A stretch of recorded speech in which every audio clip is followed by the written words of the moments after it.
Today I would like to discuss the total basics of dimensional formulas. How can you write the dimensional formulas one after the other now?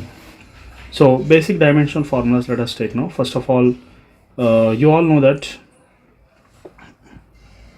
if you consider volume, okay, so how are you going to write the dimensional formula for volume here?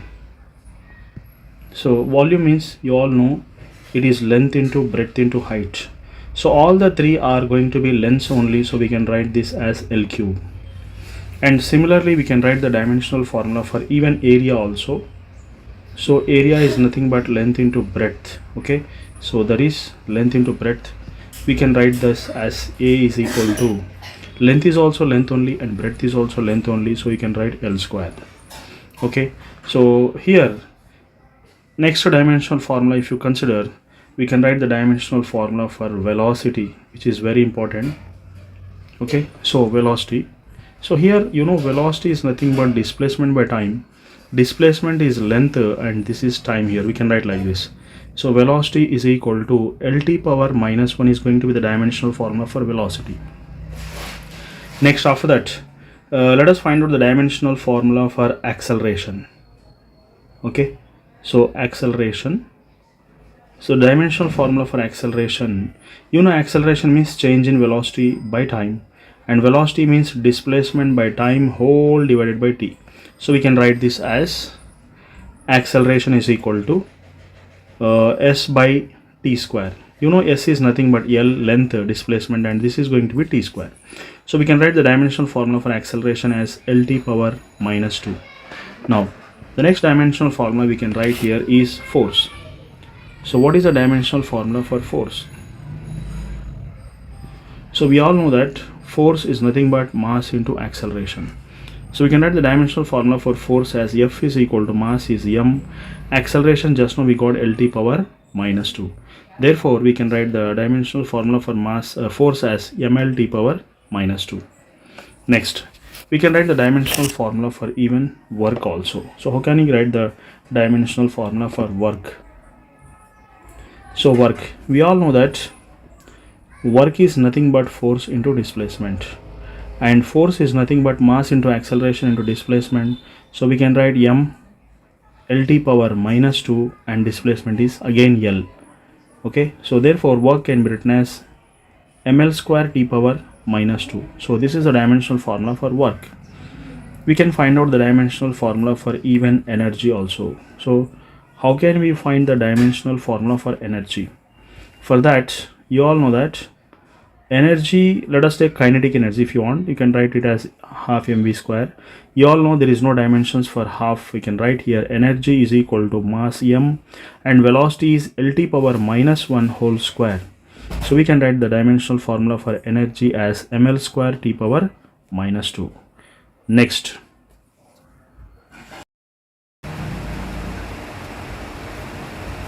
now, okay, so next thing is, how can you write the dimensional formula for power? Okay, so here we all know that power is nothing but work by time. Work is nothing but force into displacement by time, which is mass into acceleration into displacement by time. So therefore mass is m, acceleration is LT power minus 2 and displacement is L and time is t here. So power can be written as ml square t power minus 3, because this t goes to numerator becomes t power minus 3. So like this we get the dimensions of power. Now let us find out the dimensions of momentum. So how can you find out the dimensions of momentum? Dimensional formula for momentum in a simple way. So we can write the dimensional formula for momentum. Momentum P is equal to mass into velocity. P is equal to mass m, velocity is nothing but LT power minus 1. Next, how can you find out the dimensional formula for gravitational constant? Okay, so that is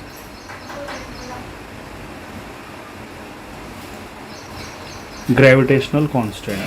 We all know that the formula for gravitational constant, we write g m1 m2 by r square. So to find out g, so g is nothing but f into r square by m1 m2. So f can be taken as m into a, mass into acceleration, into r square by m1 m2. Both are masses, we can cancel out here. So therefore g is nothing but acceleration is L t power minus 2, r is nothing but L square, again here m is left in the denominator. So the dimensional formula for gravitational constant is m comes to numerator become m power minus 1 L cube t power minus 2. So this is a dimensional formula for gravitation. Now let us find out the dimensional formula for angular velocity. Okay, so how can you find out the dimensional formula for angular velocity?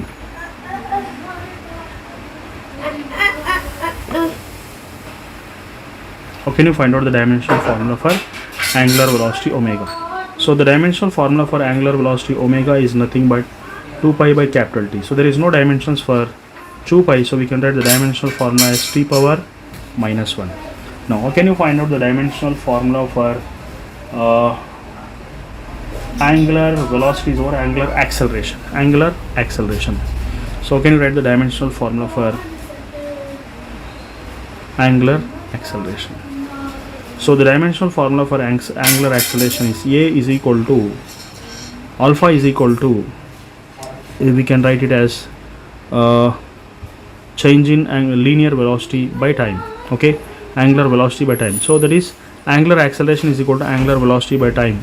So we know that angular velocity is t power minus 1, again t comes to denominator, this is going to be t power minus 2. This is a dimensional formula for angular velocity. Okay, now how can you find out the dimensional formula for angular momentum? So angular momentum L can be taken as mvr. So m angular velocity is L t power minus 1 and this is L. So therefore the dimensional formula for angular momentum is ml square t power minus 1. Now let us find out the dimensional formula for moment of inertia. Moment of inertia. Okay, so moment of inertia, that is I. We all know that the dimensional formula for moment of inertia is I is equal to mr square, general formula. So we can write this as ml square, that's it. Now how can you find out the dimensional formula for torque?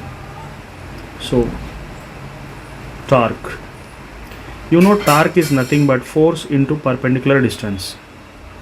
Okay, so force into perpendicular distance. Therefore we can write torque is equal to force means mass into acceleration, perpendicular distance can be taken as s.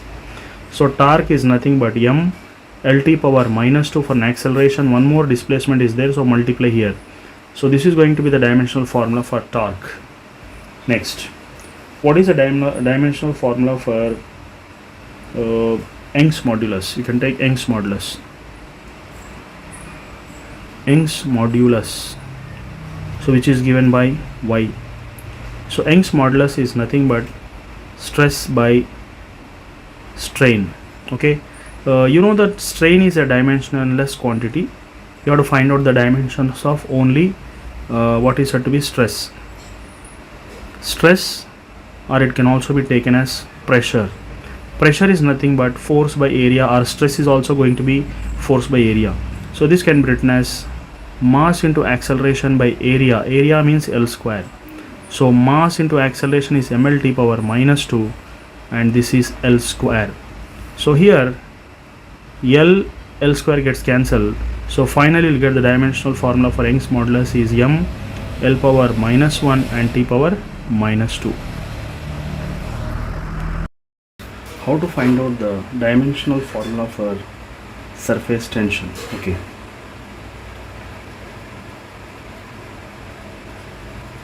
surface tension, it's very easy to find out the dimensional formula for surface tension. The formula is surface tension is equal to force per unit length. So force is nothing but mass into acceleration by length. Now therefore tension is equal to mass, acceleration is Lt power minus 2 divided by length. So length gets cancelled. Surface tension is m L power 0 t power minus 2. Next, we shall discuss the dimensional formula for coefficient of viscosity. Okay, so how can you find out the dimensional formula for coefficient of viscosity? It's very simple that we know the formula for F is equal to 6 pi neta r v. Okay, where r is distance, r is radius and v is velocity. 6 pi doesn't have any dimensions, therefore neta is equal to F by r into v. You know, mass into acceleration, that is ml t power minus 2 for force, and r means L, and v velocity means L t power minus 1. Therefore this gets cancelled here. Coefficient of viscosity is taken as m. This L goes to numerator, become L power minus 1. This goes to numerator, become L power plus 1, that is t power minus 1 is the final formula.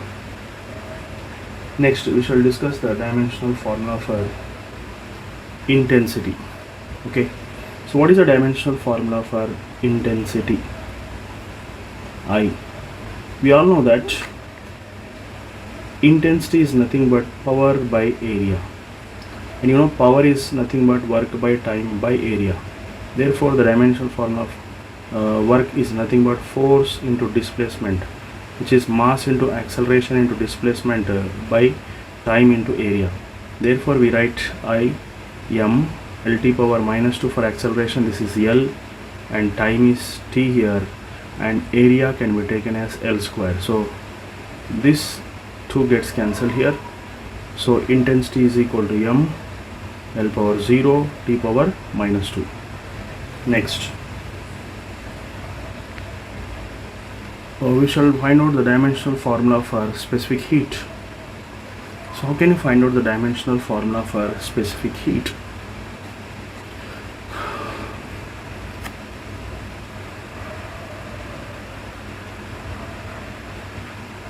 We know that quantity of heat energy is nothing but ms delta T.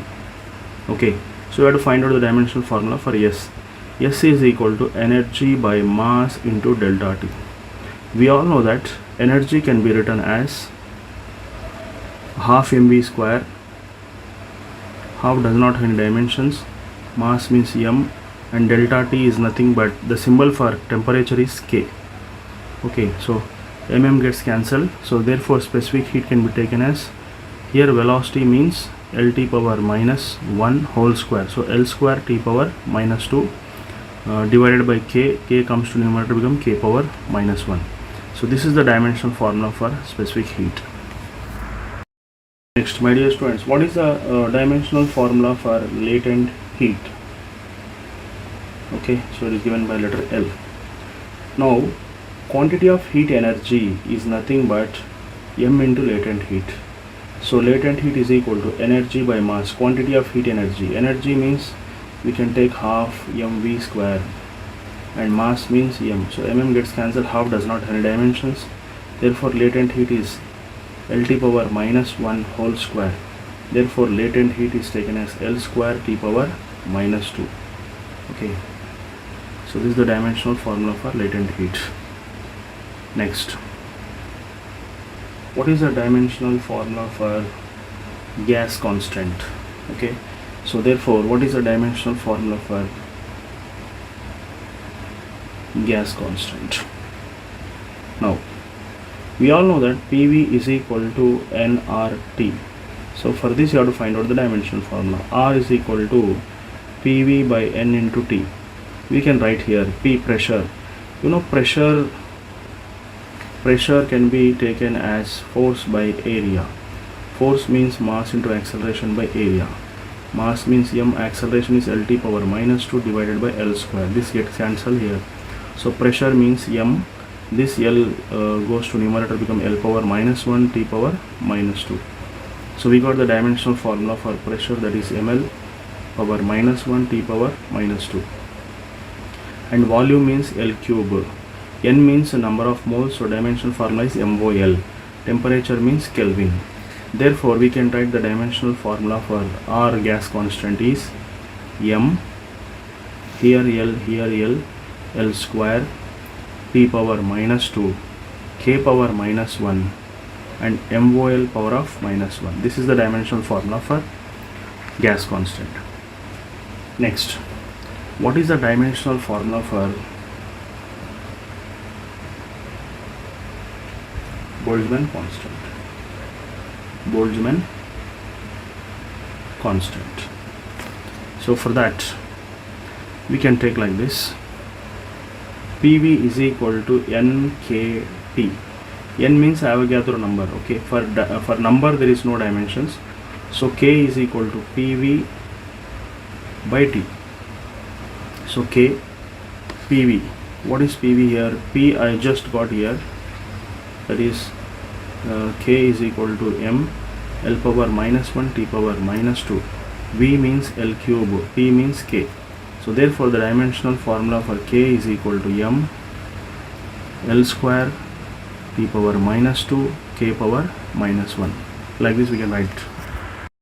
How to find out the dimensional formula for Stephen's constant, which is given by sigma.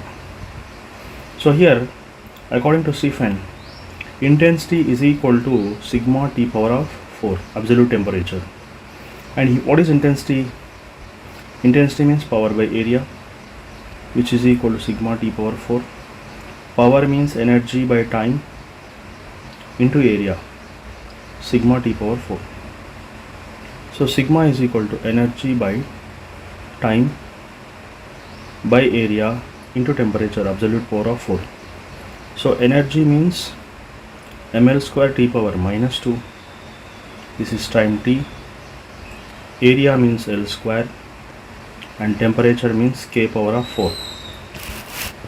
So L square gets cancelled. Therefore the dimensional formula for sigma is M L power 0. This goes to numerator, temperature, time becomes T power minus 3 K power minus 4. So this is the dimensional formula for Stephen's constant. Now what is the dimensional formula for Wien's constant? According to Wien, wavelength is inversely proportional to absolute temperature. Okay, so wavelength is equal to B by T, where B is equal to lambda into T. B is called as Wien's constant. Therefore B, lambda is wavelength, that is length here, and T means temperature, Lk, Vn by Kelvin. Now how to find out the dimensional formula for thermal conductivity? Okay, so thermal conductivity, which is given by letter K. So according to thermal conductivity, heat energy by time is equal to K thermal conductivity A delta T divided by length. So this is the formula for thermal conductivity. Here you have to find out the dimensional formula for K. You all know energy is nothing but ml square T power minus 2. Time means again T. K. Here area means L square. So this is K, and temperature is again Kelvin K divided by length L. So L square gets cancelled. This L and here L square gets cancelled. Therefore thermal conductivity, you can take it as K, where here K is equal to M L. This T goes to numerator, becomes T power minus 3, okay, divided by this K, which comes to denominator. Therefore we can write thermal conductivity is equal to M L T power minus 3 K power minus 1. Okay. Dear students, today I would like to discuss a tough dimensional formulas for some physical quantities like resistance, magnetic field B, and also some tough dimensional formulas. Let us discuss how can you get the dimensional formula for tough physical quantities by using some general formulas. The first one is, we like to find out the dimensional formula for resistance. Okay, so how can you find out the dimensional formula for resistance, which is given by letter R? The basic formula is V is equal to I into R. Okay, by using this basic formula we can find out the dimensional formula for resistance. So I can take this as R is equal to V by I. You know, potential is nothing but work done on unit charge, which is work done, which is nothing but force into displacement, mass into acceleration into displacement divided by Q. Q means I into T. I means ampere, A into T. Okay. So therefore we can find out the dimensional formula for potential, that is mass, acceleration is Lt power minus 2, one more displacement is there here. Okay. So therefore one more displacement is there, so we can write L square, because S is also L only. Therefore at the denominator again A is there, so A power minus 1 comes to numerator. Here one more T is there. If it comes to the numerator, that it becomes T power minus 1. Here already minus 2 is there, we can write minus 3 here. So we got the dimensional formula for potential. So resistance is equal to potential, which is nothing but ml square T power minus 3 A power minus 1. Again I is there in the denominator. Okay, I is there the denominator, and here if you observe, this I becomes A in the denominator, it comes to the numerator, then it becomes A power minus 2. Okay, so therefore this is going to be the dimensional formula for resistance. Next to the tough dimensional formula we can find out, which is taken as inductance. So how can you find out the dimensional formula for inductance? We can use the basic formula, easiest formula, that is energy stored in an inductor is given by the formula half Li square. By using this formula you can solve the problem. Okay, now let us go ahead. Let us see how we are going to get. So half does not have any dimensions. So L is equal to E by I square. Energy we can take it as half mv square, half mv square divided by A square. A means, I square. I means current. Current means we can consider ampere whole square. So A whole square. Half does not have any dimension. You know velocity means Lt power minus 1. So therefore here V square is there. So M will write like that only. V square means L square T power minus 2. Okay. L square T power minus 2. Here A square comes to numerator, become A power minus 2. So this is going to be the dimensional formula for inductance.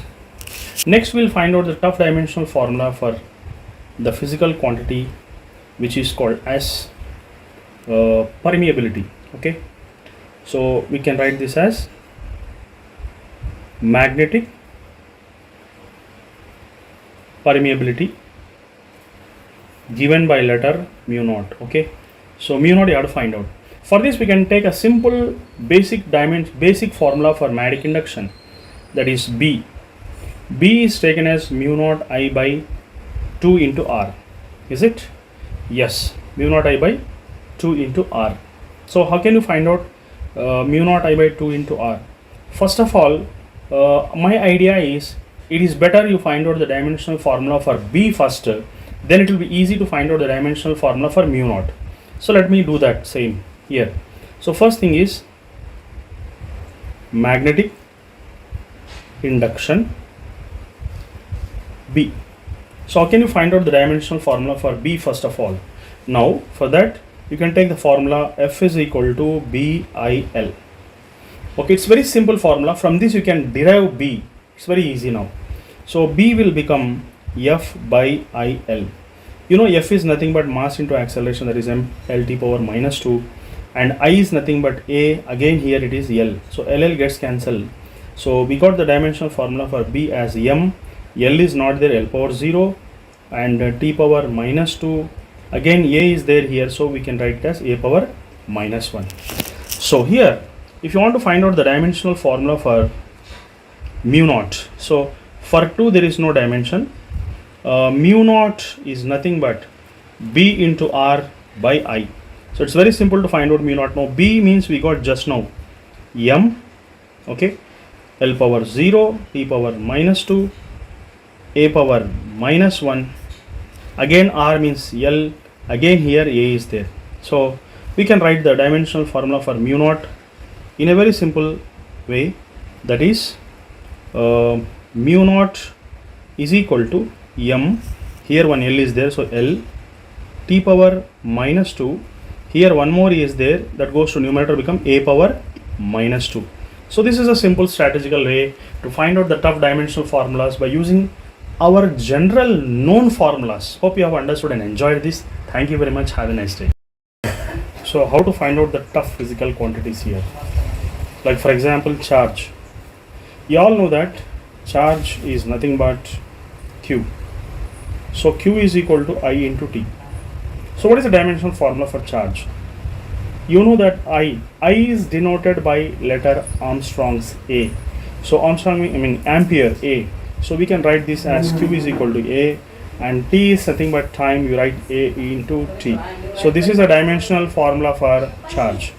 Then what is the dimensional formula for permittivity? Okay, you know the formula here, permittivity. What is the meaning of permittivity? So permittivity, which is given by letter epsilon naught. So how are you going to find out the dimensional formula for permittivity? You all know that F is equal to Q1 Q2 by 4 pi epsilon naught into R square. This is going to be our formula. Okay. So now how are you going to find out the dimensional formula for permittivity here? Okay. So now just here, you have to find, there is no dimensions for 4 pi. So you can remove this 4 pi. Here epsilon naught is equal to Q1 Q2 by F into R square. That's it. By using this formula, you can find out the dimensional formula for permittivity. Q1, Q2. You know Q is nothing but ampere into time. Q is equal to AT. So there are two Q's here. So we can write this as A square T square in the numerator. Force means mass into acceleration. So we write M. Acceleration is LT power minus 2. And R is nothing but the distance, which is nothing but the length here. We can take it as L square here. Okay. So now, how are you going to write the dimensional formula for epsilon naught? M is there. M comes to numerator, becomes M power minus 1. Okay. So here L cube. L cube can be taken as L power minus 3 when it comes to numerator. Then here T square. T power minus 2 comes to numerator, becomes T power 4.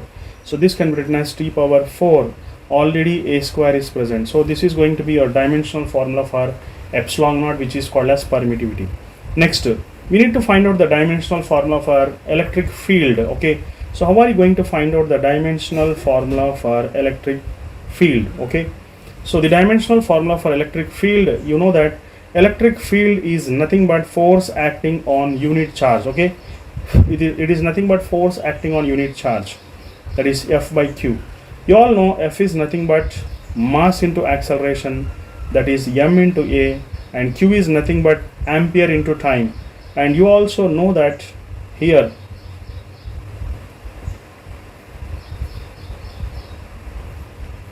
E, we will write here. So E, mass means M, acceleration means LT power minus 2 divided by A into T here. So therefore electric field intensity, the dimensional formula can be written as M L. So T comes to numerator, becomes T power minus 1. Already T power minus 2 is present. We'll write it as T power minus 3 and A power minus 1. So this is the dimensional formula for electric field. So how are you going to find out the dimensional formula for electric potential?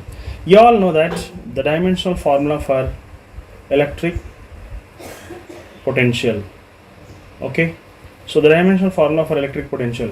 You know that electric potential V, okay, is nothing but it is work done on unit charge. This is the basic formula for electric potential. You know work done is nothing but force into displacement charge. As you know, it is taken as ampere into time, because Q is equal to IT, I is equal to Q by T. Therefore electric potential can be taken as force is nothing but mass into acceleration LT power minus 2, displacement is again L, A is there and T is there. So therefore here we are going to find out the dimensional formula for V. As M you will write as usual, L square will be there, T comes to numerator, becomes T power minus 1, already T power minus 2 is present, so we will write it as T power minus 3 and A power minus 1. This is going to be the dimensional formula for electric potential. Okay, so now we need to find out the dimensional formula for capacitance. How are you going to find out the dimensional formula for capacitance? So it's very simple. Okay, so you will take in a capacitance here. So you all know that Q is equal to CV, and you have to find out the dimensional formula for C. C is nothing but Q by V. Q is nothing but I into T, which is ampere into time, and V is nothing but, or else you can write like this also.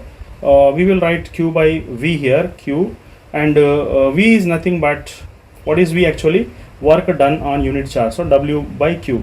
So Q comes to numerator, becomes Q square by W, and therefore the formula for capacitance can be taken as C is equal to Q square. Q square means nothing but A square T square, and work done is nothing but force into displacement. Force is nothing but mass into acceleration into displacement, that is L square here again. So M comes to numerator, becomes M power minus 1, L power minus 2, okay, and T power minus 4 when it comes to numerator, T power 4, you can write T power 4 and A square. This is going to be the dimensional formula for capacitance. Hope you have understood this problem. Thank you very much. Have a nice day. My dear students, I have discovered a simple shortcut method to solve this problem. You can just see here, it's very interesting. If you observe here, see this lengthy method given in the books of previous year questions. So here you can solve this problem with a simple logic. It's very interesting and amazing logic. You can just see here.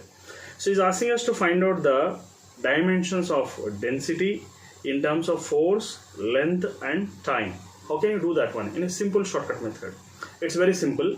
You can just write force is equal to mass into acceleration. Okay, and you can write force. Mass is nothing but volume into density, and acceleration you can write it as LT power minus 2. So force, volume means you write L cube, density L T power minus 2. So density if you cube at one place, you can write force. This length is L cube goes to downwards here, L power 4, okay, and T power minus 2. That's it. So density you take at one place, remaining you transferred below force. Below force you can just transfer it.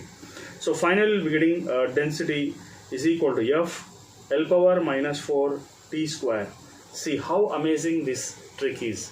If you like this trick, you can just subscribe to this channel, prescribe to your friends and describe the comments below. Thank you very much. If you want this type of videos, you can just give the comments below. Thank you. Friends, let us see this problem which is asked in AIMS and WBJ AIMS. Okay, so this is a process given in the book. The process is like this. It's a general approach, but how can you do this problem without using pen and paper? Just by seeing the problem, just by observing, how can you solve this problem? Yeah, it's very simple. See here, time is given as 33%, time at 33% and 67%. So if you observe here, 33% is double times gives you approximately equal to 67%. You all know the word. So when percentage of one is double times to the percent of the other, then what happens? The answer is time interval, that is T2 minus T1, is going to be approximately equal to half-life period or half-life time. So the condition which you have to remember, the shortcut which you have to remember here is, when percentage of one is double to that of other, then the answer is the time interval is going to be equal to half-life period. So directly you can write T2 minus T1 is approximately equal to TH, and TH is given as 20 minutes. So directly you can write 20 minutes as an answer. So in the question only answer is present. So this is a shortcut here. Hope you have enjoyed this one. Hope you have understood this one. Thank you very much. Have a nice day, students. I will tell you an amazing method today. See the lengthy methods given in the books, and let me discuss one shortcut here. You can see this you can do this problem by just observing. Yeah, I'm giving a surety for that. How? See the lengthy method in the books and see the problem here. Here total time is given to us. Total time is taken as T, which is 30 years. Okay, so it is given as 30 years. Okay, so 1/8 of the material is left, means what is the half-lives? Number of half-lives means how many half-lives are there? So 1/2 into 1/2 into 1/2 is going to become 1/8. So there are 3 T halves, 3 half-lives here. Okay, so what is our formula? Total time is equal to number of half-lives. So half-life is equal to total time by number of half-lives. and total time here it is given as 30 years, and number of half-lives, how many are there? 3. That means your answer is 10 years. That's it. So simple it is. Why to do all these complex calculations and this integration and differentiation, which will trouble a lot for especially BPC students who are very weak in integration and differentiation. Hope you have enjoyed this method. Okay, my dear students, today I am going to discuss 2 amazing short tricks which will save you a lot of time. You can do this problem in just 5 to 6 seconds, 5 to 10 seconds, that's it. So just go for the first problem here. He is asking us to find out the net electric field at the center, okay, at this place in a pentagon, okay. So here how many charges are there? Just 4 charges are there. Here there is no charge. You know about that there is no charge at the one of the vertices, okay. So this charge is not present, it is not present, okay. So I will tell you the shortcut. Instead of finding the electric field intensity because of the 4 charges, if you find the electric field intensity because of the 1 charge, that is going to be the answer. So E because of 4Q will be equal to E because of 1Q, and that is going to be equal to how much, you know? It is going to be equal to Q by 4 pi epsilon naught into R. If the distance is taken as R, the answer will be R, because this is R, this is R, this is R, and you know this is a equilateral triangle you are going to get here in the hexagon. So therefore this distance is also going to be R here, okay. So this is going to be a shortcut formula.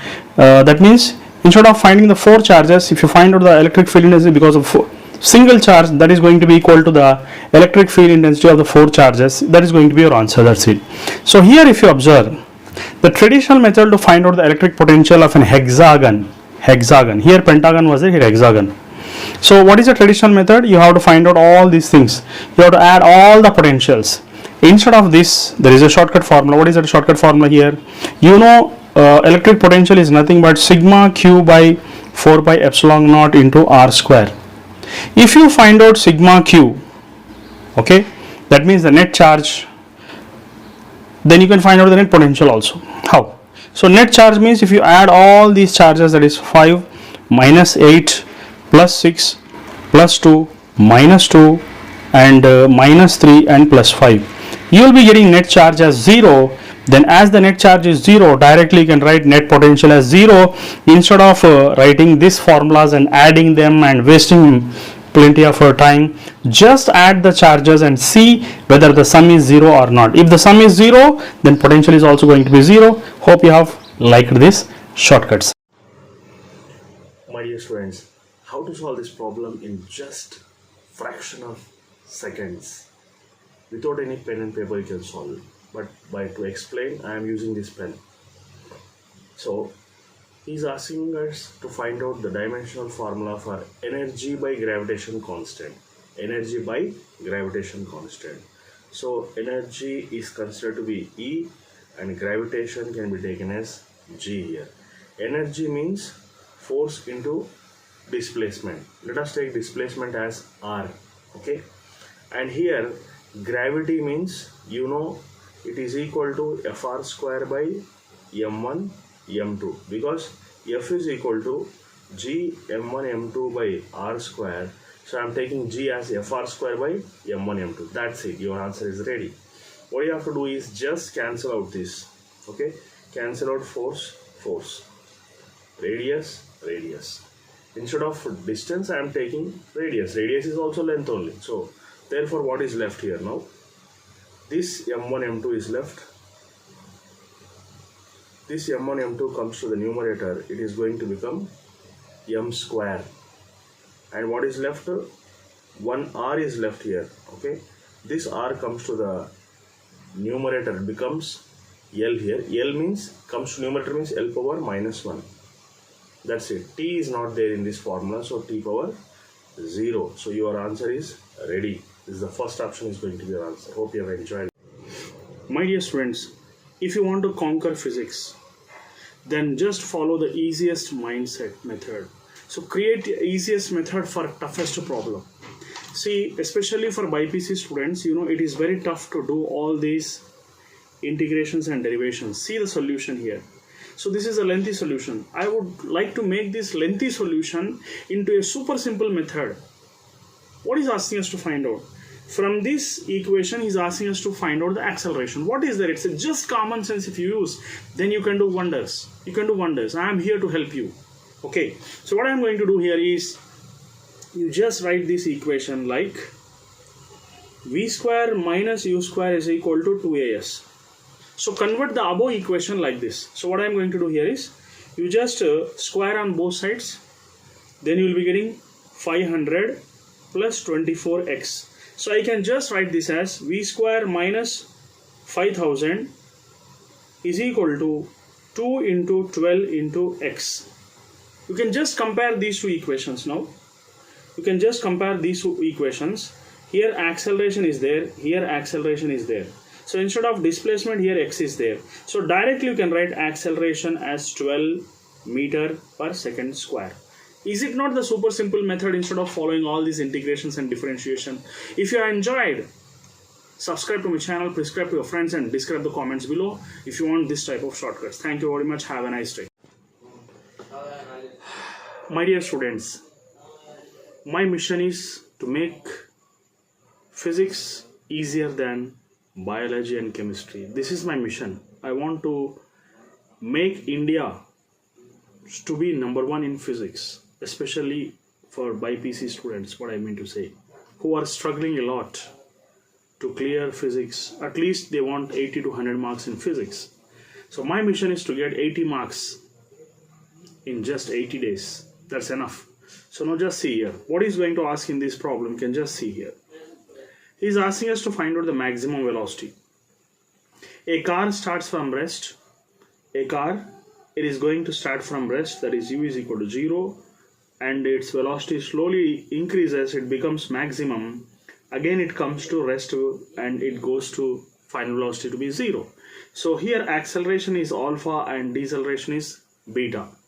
Whenever this type of body slowly increases its speed, reaches to the maximum top speed, again brakes are applied, again speed is decreased because of deceleration, comes to rest. In these cases, remember the simple logic that you can find out acceleration. Here very simply, net acceleration will become, it is a product of acceleration into deceleration divided by acceleration plus deceleration. You just remember this simple logic. So net acceleration is product of acceleration into deceleration by sum of acceleration into deceleration. So therefore here a net is going to become alpha beta by alpha plus beta. That's it. Your work is done. Your work is done. It's over now. So you can find out velocity if you want. You can find out displacement if you want. For example, if you want to find out maximum velocity, here you know u plus a net into t here. As u is 0, we can find out maximum velocity as a net, which is alpha beta by alpha plus beta into t. If you want to find out displacement, you can find out very simply, because you can find out displacement like s is equal to ut plus half at square, in which initial velocity is going to be 0. So you can find out displacement as s is equal to just half a net into t square. Your work is done in fraction of seconds without any more efforts. Simply I am going to explain that is half a net is nothing but alpha beta by alpha plus beta into t square. That's it. Your work is done. Hope you have enjoyed this shortcut. So this is going to be your displacement. Thank you very much. Have a nice day. My dear friends, you can just see this previous year question asked in 2010 here. Okay, so in this question, if you observe, okay, so what are you going to see? You can just see, you know. So which of these vectors given here are resembling the parallelogram law? You can just see, you know, what is a parallelogram law. In this, if you observe, D vector can be imagined here. Okay, and what else? E vector can be imagined here.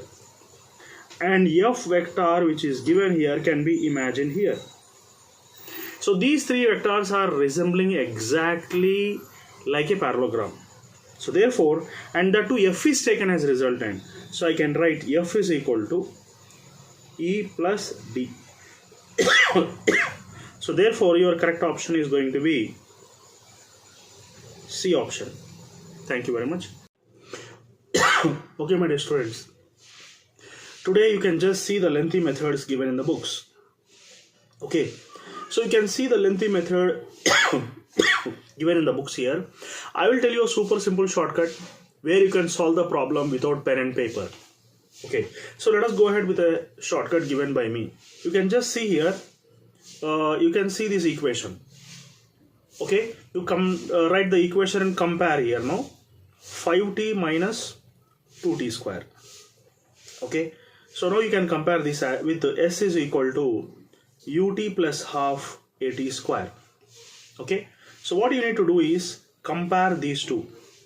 Okay, so you can compare with what is said to be half a with minus 2. You can compare these two equations. Then you will get directly a is equal to minus 4 meter per second square. That's it. Such a simple question. Why you need to differentiation and integration, which will trouble you, especially medical students are going to suffer a lot because of this type of methods in books. So I want to make this super simple. So hope you have enjoyed this answer. Thank you. My dear students, how can you solve this problem without using dimensional formulas? It's very simple. Always my aim is to go for a different approach. So this time also we shall solve the problem in different approach with an easy and simple technique by using our fundamental knowledge. Thank you very much. Let's see here now what I'm going to do. So he's asking us to find out intensity by velocity. So whatever it may be here, so velocity of light is given as c. You can take it as v also, no problem. Intensity by velocity, and you all know that intensity is nothing but power passing per unit area. So power by area is nothing but intensity. It is power, not pressure. So power is PO, let us imagine. So power by area into velocity. So now also you also know that power is nothing but energy by time. So our work by time. So work by time, area into velocity. And you also know that work done is nothing but force into displacement divided by time into area into velocity. And you also know that you can write this as force. Displacement by time can be written as velocity. So here displacement is there, here time is there. So we can write F into V by A into V. Already one more velocity is there in the denominator. So this velocity gets cancelled. What is left? Force by area is left now. And you know this is the force by area is the formula for pressure. So your correct answer is going to be pressure here. So therefore C option is going to be correct here. So because intensity by velocity is nothing but pressure here. So I have done the problem in reverse order. Okay.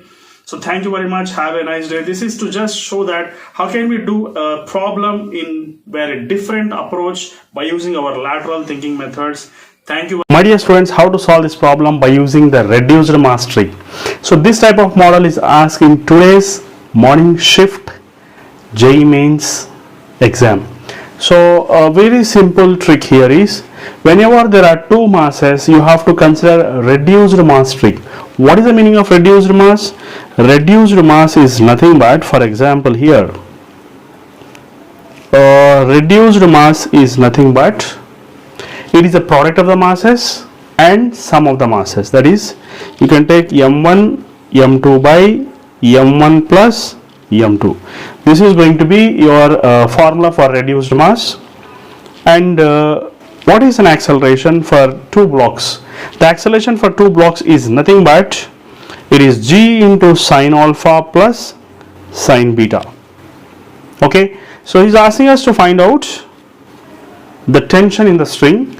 So therefore the tension in the string shortcut formula here is, you can just write tension T is equal to reduced mass into acceleration. Okay, so therefore tension T is equal to reduced mass is m1 m2 by m1 plus m2 into g into sine alpha plus sine beta. That's it.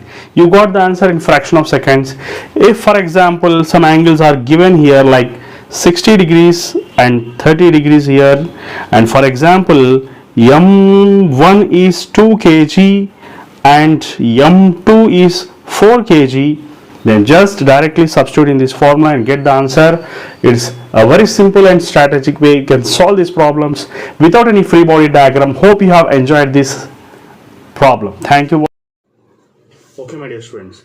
Today I would like to discuss a multiple pulley problems, and I'll give you a feeling that this is the very very easy subject in this world, that is physics. Okay, I'll give that feeling now today, inshallah. You can just see here. This is a multiple pulley problems. He's asking us to find out the acceleration. Okay, this is going to be, if you consider acceleration A2, acceleration A1. So how many strings are there? You can just see here now. How many strings are there? So how can you do and avoid this constraints method? This is a constraints theorem method, which is very troublesome and difficult also to remember, and to solve the problem it may take nearly 1 or 2 minutes. But I'll teach you such a method that which will save a lot of your time, and you can solve the problem in just 10 seconds if you practice this method. You can just see here now what I'm going to do. Okay, so now you can just see there is mass m2 here, and here, like, let us consider tension is T. That means this is also having same tension T. These two tensions combined together, above the pulley the tension will become double, 2T. As this is the same string, this is also taken as 2T. These two tensions combined together, above the pulley it becomes 4T. They will get added up. And this is also same string, it is going to become 4T. Okay, now I am taking two blocks here. That is a block of mass M1 and block of mass M2. So how many tensions are acting on M1, where acceleration is considered to be A1, here acceleration is considered to be A2. So totally the tensions acting on M1 is 4T, 2T and T. Combined together it is taken as 7T. And totally how many tensions are acting along M2? Only one tension, that is T here. Okay, so with this you will understand that there is a shortcut formula. I told you that tension into acceleration is going to become constant. Okay, it's a product of tension and acceleration is going to become constant here. Then if you consider here, we can write T1 A1 is equal to T2 A2. Okay, so then here what is T1? 7T, and this is A1.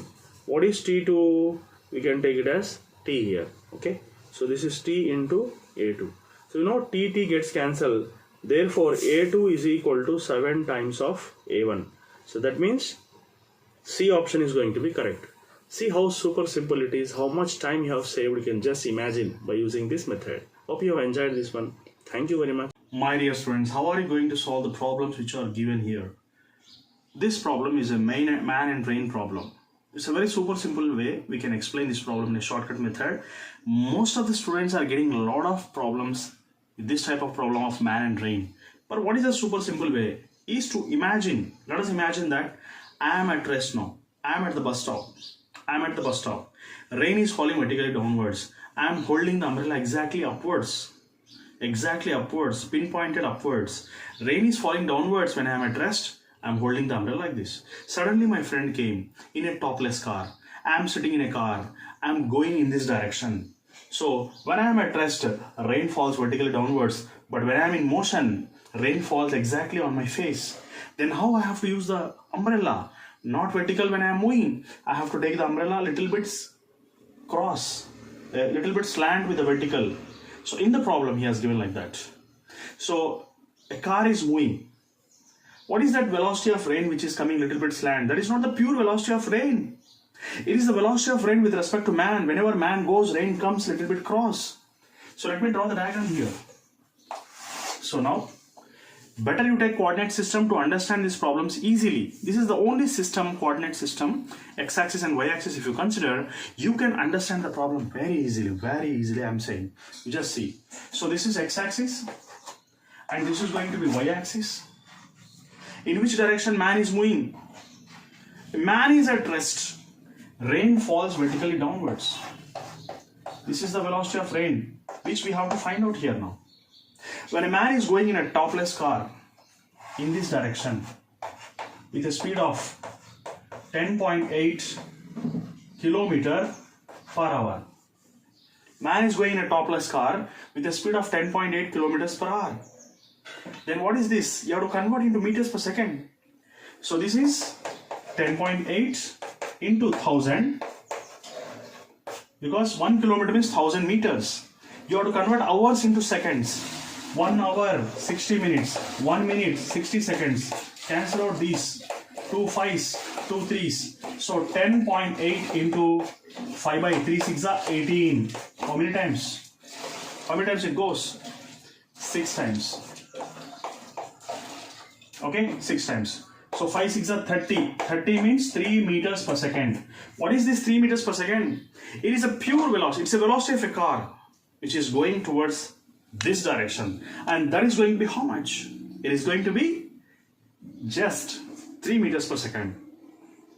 Now I have to stop the car. If you want to find out the velocity of man with respect to rain, you have to stop the car.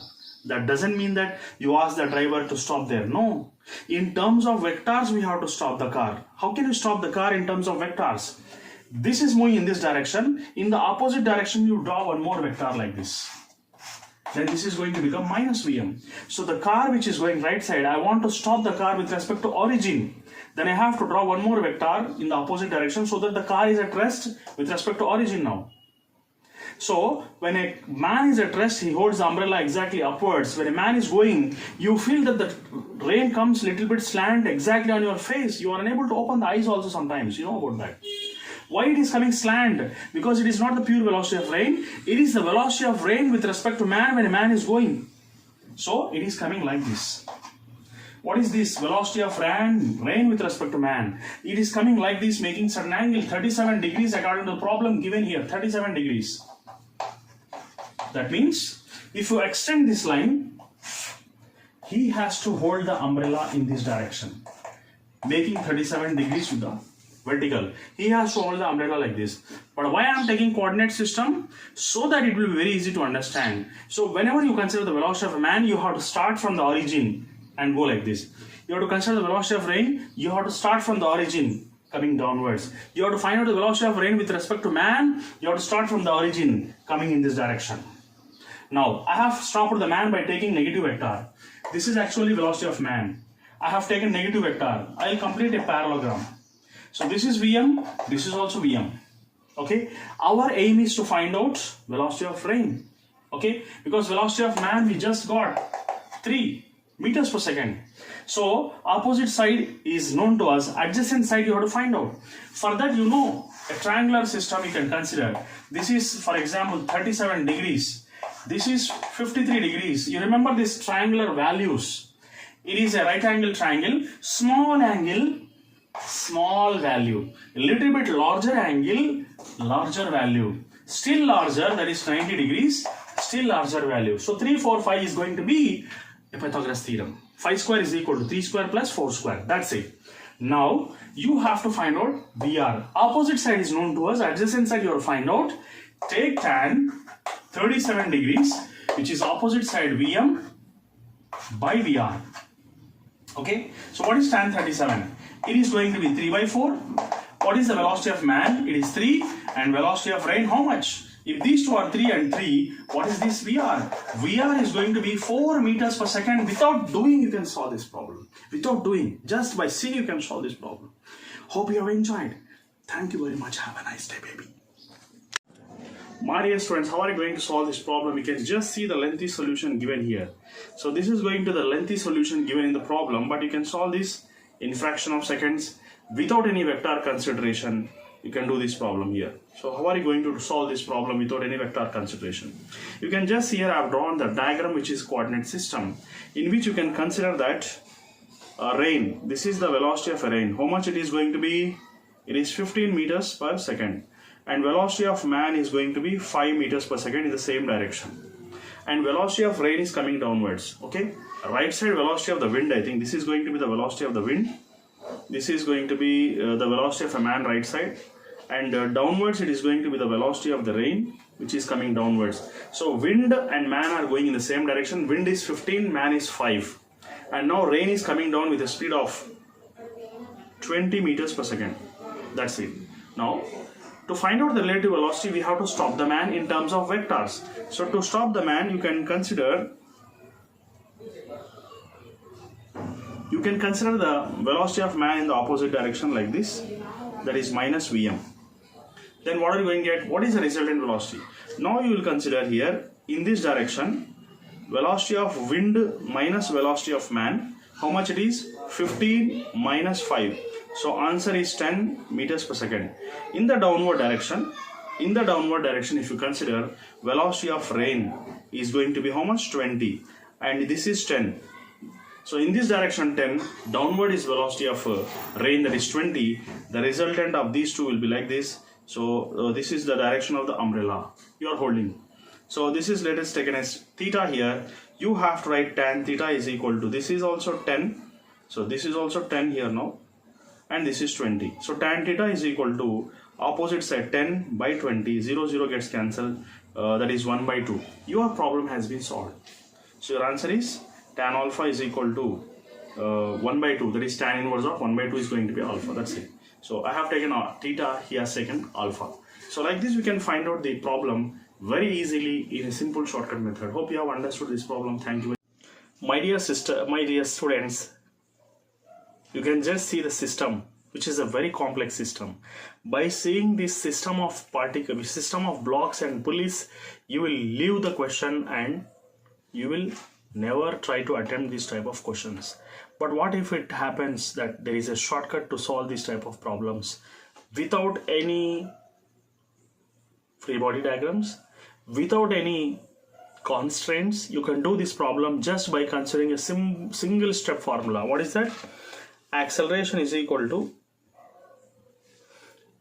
weight components by net mass. Weight components by net mass. That's it. So what are the weight components? Let me solve here. Acceleration A is equal to, first of all, let us take the first one, which is coming down the inclined plane. That is taken as mg sine 30 degrees. Okay, this is the first component. Next, what is the next component? The second component is which is resting at the bottom of the horizontal surface. That is the second one. So as it is second one, it is making 0 degrees. It is making 0 degrees. If it is inclined plane, 30 degrees. If it is horizontal, it is making 0 degrees. So I can write the component as mg sine 0. Next, the third component, which is vertically hanging. For that, the component is mg sine 90. The one which is vertical, it is taken as mg sine 90. Again, the one which is resting horizontally in the upper part of the table, which is here, that is also taken as mg sine 0. And the last final one, which is going upside the inclined plane, upwards against to the gravitational force it is going. So I can take it as mg sine 30 minus mg sine 30 divided by net mass. How many masses are there? 5 masses are there. So we can write m plus m plus m plus m plus m will be 5m actually. So in this first thing is you can cancel out the terms which are 0, which are making 0.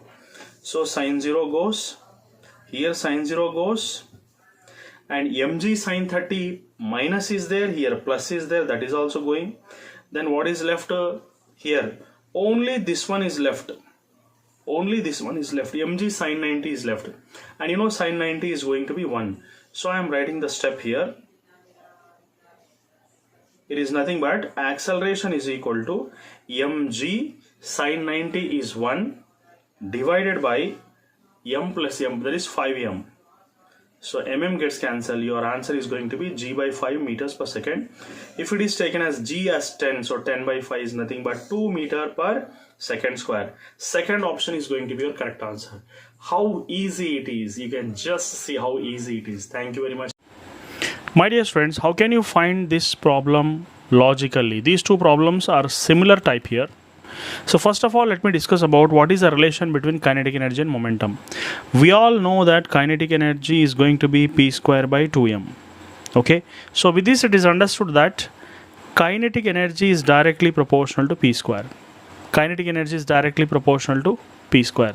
So now here if you observe, what is going to happen here? If the momentum of a body is increased by 50%, what does it mean actually? Increased by 50% means previously momentum is p, p1 is p, Now momentum is increased by 50%, means already 100% is there. Extra 50% is added, means we can take it as 150 by 100% completely. That means P2 is going to become 1.5 P. That's it. That's it. Then after that, what you'll do? You all know that kinetic energy is directly proportional to P square. So K2 by K1, if you observe, K2 by K1 is nothing but P2 by P1 whole square, because it is directly proportional to momentum. So we can write kinetic energy K2 by K1. P2 is nothing but 1.5 P and P1 is nothing but P whole square. So it is getting cancelled here. So K2 by K1, 1.5 whole square is nothing but 2.25. Okay, 15s are 225. So 225, that's it, 225. That means K2 is going to become 2.25 times of K1. What is the meaning of 2.25 terms? It is nothing but 225 by 100. That is the meaning here. Okay, 2.25 is nothing but 225 by 100 into K times. So 225 means what? 125 extra. What is that? Is the meaning, no? So already 100% is there. 225 means 125% extra is there in that. So therefore your correct option is nothing but 125%. Directly you can tell the answer without doing lengthy calculations. You can do this problem in this way. Now if you go and see this next question, if the kinetic energy of the particle is increased by 300%, what is the meaning of that? Kinetic energy of the particle is increased by 300%. That means here kinetic energy K1 is K and K2 is nothing but 300%, means already 100% is there. 300% extra means 400%. 400%. 100 plus 300 becomes 400. So 400 by 100 into K. Okay. So K1 is K. K2 is nothing but K1, 400 by 100 into K. This implies that K2 can be considered as 4K. That's it. 4K. 4 times. That is the meaning here. So what are you going to do now? Momentum you have to find out. You all know kinetic energy is directly proportional to P square. That means P is directly proportional to root K. So therefore P2 by P1. P2 by P1 is nothing but root of K2 by K1. Therefore if you substitute here the value of K2, K2 is nothing but 4K and K1 is nothing but K. That means P2 by P1 is equal to how much? P2 by P1 is equal to 2. This implies that P2 is equal to 2 times of P, double P. What is the meaning of double P here? That means it is 100% extra. Doubled means what? 100% extra. That is the meaning. Increase is asking. So your answer is directly 100% extra. If it has become doubled means what? Already 100% is there. 100% extra you are adding. That is, in that way you can do logically. So therefore P2 has become 100% extra. That is the answer. That is the meaning of this question here. So hope you have enjoyed this. A shortcut method or a simple method, a simple logical method. Thank you very much. Have a nice day. Okay, my dear students. How are you going to solve this problem of infinite series? You can just see here now. If you consider this series here, what part of the series is going to be repeated once again and again? You can just see 4, 2, 4, 2 is going to be repeated, and this 2 microfarads is not going to be repeated. So this 2 you can take separately, and 4, 2, 4, 2, 4, 2, it is going to be an infinite series. The shortcut is, whenever one capacitor is double to that of the other, that means this is 2 and the double of 2 is going to be 4. In such situations, in both the cases, in an infinite series, if one is double to that of the other, the smaller one is going to be the answer for all these infinite series. So for this all infinite series among 4 and 2, 2 microfarads is going to be your answer. So 2 microfarads is going to be your answer for this infinite series. And apart from this infinite series, you can just see one more 2 microfarads is in parallel with that. That means you can just take like this. This is 2 microfarads, and it is in parallel with the total infinite series. The answer is 2 microfarads. Again, you'll draw one more. So this is also 2 microfarads. This is 2 and this is 2. As both are going to be parallel, you have to add them, and your answer is going to be C net is equal to 4 microfarads, that is 2 plus 2 here. So therefore your answer is going to be 4 microfarads. Hope you have enjoyed this shortcut. Thank you very much. Friends, I am going to create an amazing short trick for this problem which was present here. So it is said that a solar system is completely different from our solar system, because you know our solar system will follow force is inversely proportional to r square, but this solar system is following some other inverse square law. It is not following inverse square law. It is said that force is inversely proportional to r power of 5 by 2. Okay, so it is going to be r power of 5 by 2, because power of minus 5 by 2 means comes to the denominator, becomes plus 5 by 2. So our planet will follow this rule, but this is a separate planet solar system in which it is following this rule. My shortcut formula to explain, to solve this problem is, for our solar system, t square is directly proportional to r cube. For this solar system, what I am going to do is, for example, this 5 by 2 is considered as n here. Okay, so this is n 5 by 2. Then t square is directly proportional to r power of n plus 1 is going to be my shortcut formula to solve this type of any problem. It's very simple. You just see here now. What you are going to do is, t square is directly proportional to r power of n means 5 by 2. So 5 by 2 plus 1. So t square is directly proportional to r power of 7 by 2. So we got the formula just by single step shortcut formula. Need not apply all these nuisance and nonsense. Just we can use this common sense formula. But you should be very eager to know how I have done this one. So anyhow, we shall discuss about that one also, how I have got this one. I'll give one explanation for this also. Let us see here. So now you can consider a star and a planet here. Okay, star and a planet which is revolving in a circular motion. Now let me give you a simple shortcut explanation of this concept here. Now you all know that there is a gravitational force and there is also centrifugal force acting here. So here, any concept, any formula if you consider, here you know that gravitational force is counterbalanced by centrifugal force. Then this is, let us imagine, capital M for star and small m for a planet. So we write G capital M small m by r power n. We don't know what is n. Any planet you can consider, any solar system. Let us imagine our solar system will follow r square, you know, and some other solar system is following r power 5 by 2. Now let us take this as r power n. That's it. Now what is going to happen now? Centrifugal force is nothing but mr omega square, isn't it? What is that? It is going to be mr omega square. So now gets cancelled here.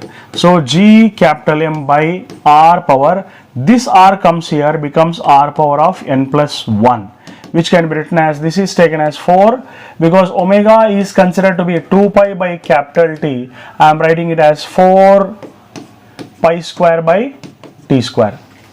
That's it.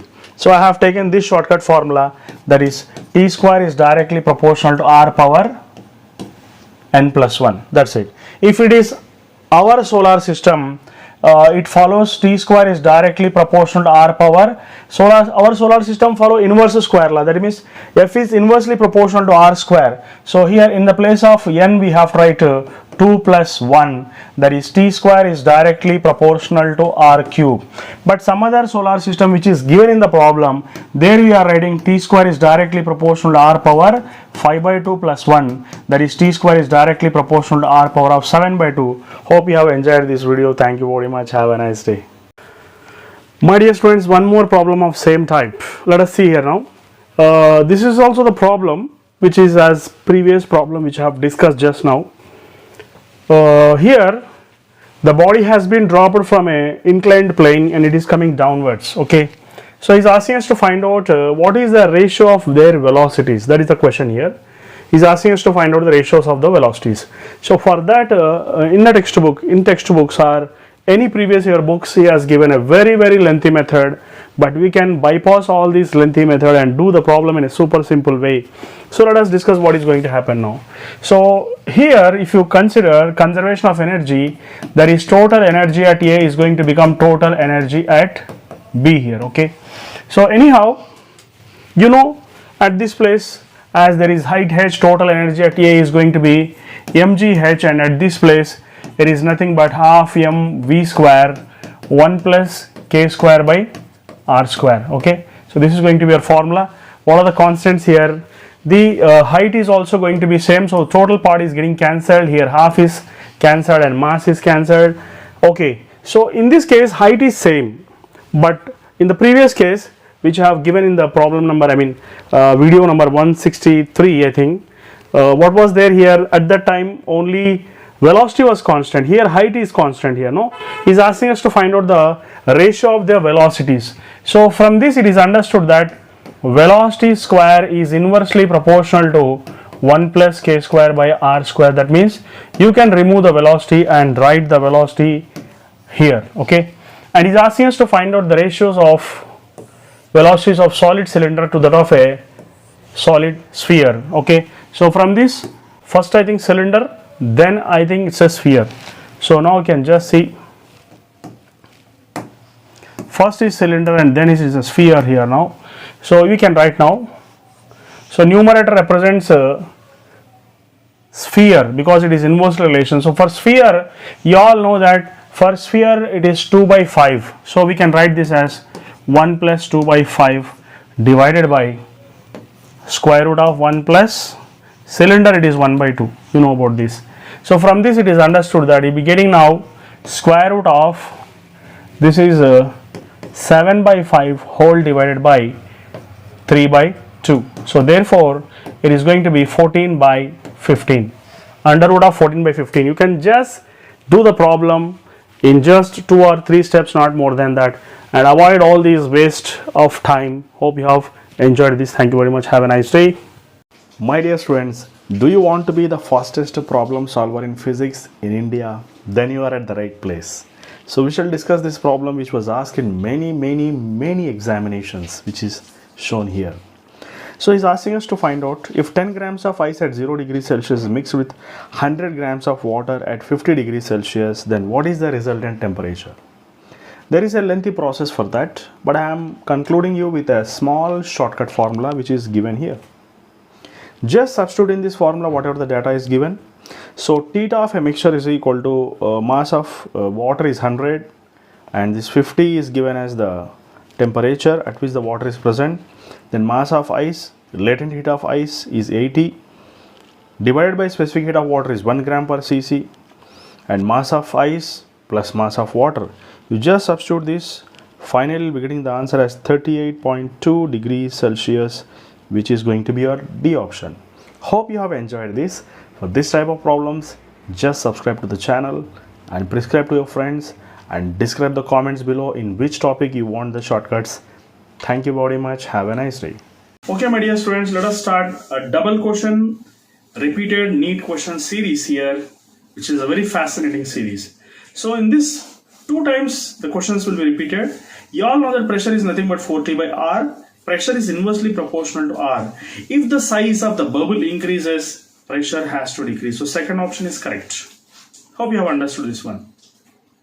Now, this type of questions are repeatedly asked in many times, double times. You can just see here. If you consider input as A, directly you will write A. But if you observe B here, it is passing through the NOT gate, so complement you have to take. And you know this is a AND gate, so A dot B bar is nothing but A dot B bar outside. And in the below, what are you going to see here? A is connected to the NOT gate, so you will write A bar here.